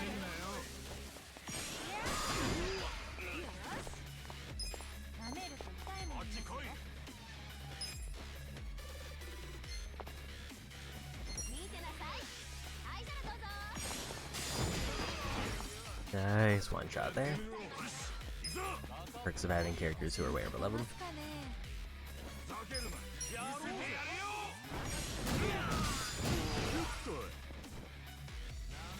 So that's like a very close AoE.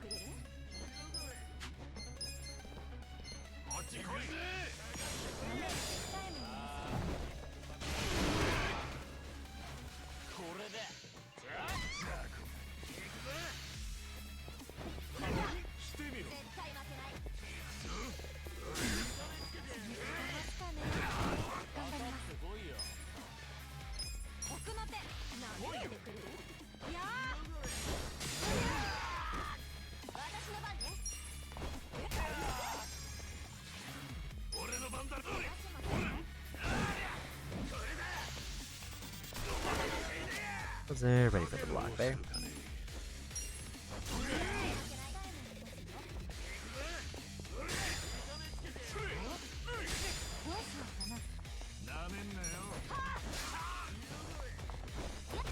Good follow-up.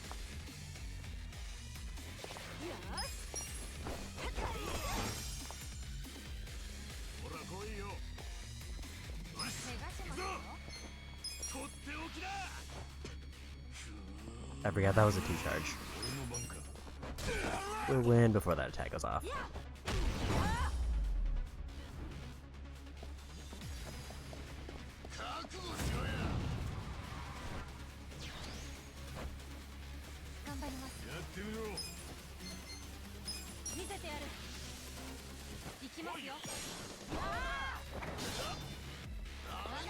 Enough.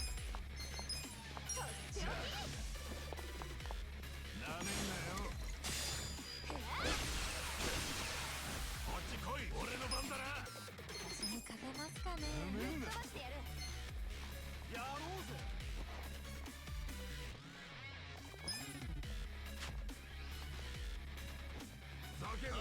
I don't fully know what that ability is.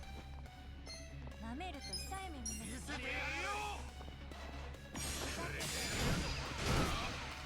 どうしようかな。 Good crit. Let's get rid of the boss first.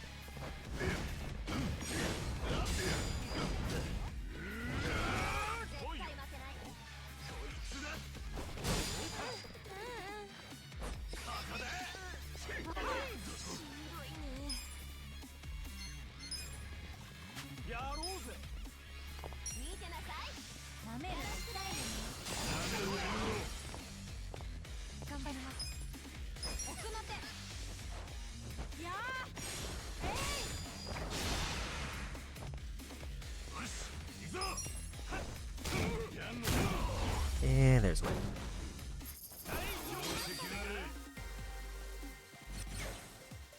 Level up and job rank. Definitely needed the level up. 強くなった気がするぜ。成長を感じます。またいい女になっちゃった？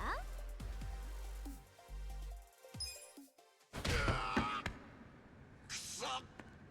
てめえらは何者だ？さっきの金を俺に渡せ。何？1枚だけでいい。よこせ。てめえら強盗じゃねえみてえだな。喂，紧急状况！有紧急状况！なんだ？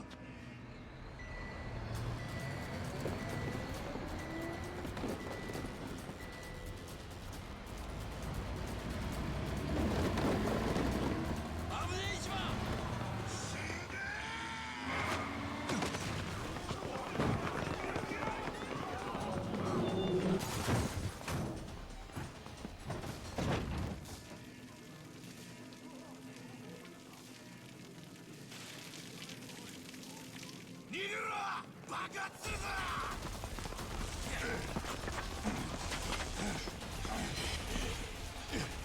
逃げるぞ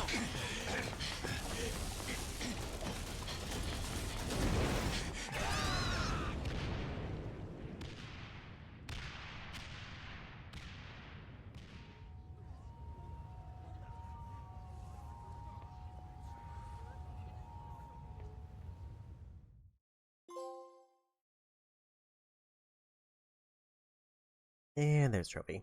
That's gonna be where I call it for today. I was kind of hoping that wasn't gonna throw me right into the next story section. I don't think I can save it where we're going. So with that, I mean, I'll just let it play out. In worst case, it'll play again the next time we start.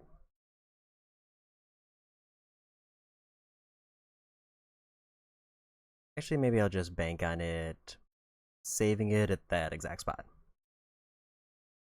So let's see who's on to raid. I see Mint is going with some Helldivers, so let's go say hi to them. Yeah, hopefully that'll pick up exactly where I saved it so I won't miss this cutscene. Otherwise, I don't know what I do. I guess I would just have to deal with wherever it puts me. But that being said, assuming I stream tomorrow, which I might, because I have the day off, if I wake up early enough, I'll probably do a Yote stream. If I don't wake up super early, I would probably lean towards doing Yakuza, so it's kind of a coin toss. Part of me does kind of want to see if I can get significantly farther in Yakuza since I think I'm going to get locked into a story section. And then Wednesday is kind of a weird day. because that's going to have to be a shorter stream, but if I stream that day, it'll probably be more Daemon X Machina. Unless I just feel like doing Donkey Kong instead, since it'll be such a shorter day. And then next weekend, I'll probably be back. I think I'm going to try to focus Yote first, because I feel like Yakuza 7 has a lot of things that I kind of chip away at, and with the way I've been min-maxing some things, it's gonna maybe take a little bit longer than expected. For Yote, I'm like halfway through. But with that, thanks for hanging out. Go say hi to Mint. Have a good one, and bye-bye.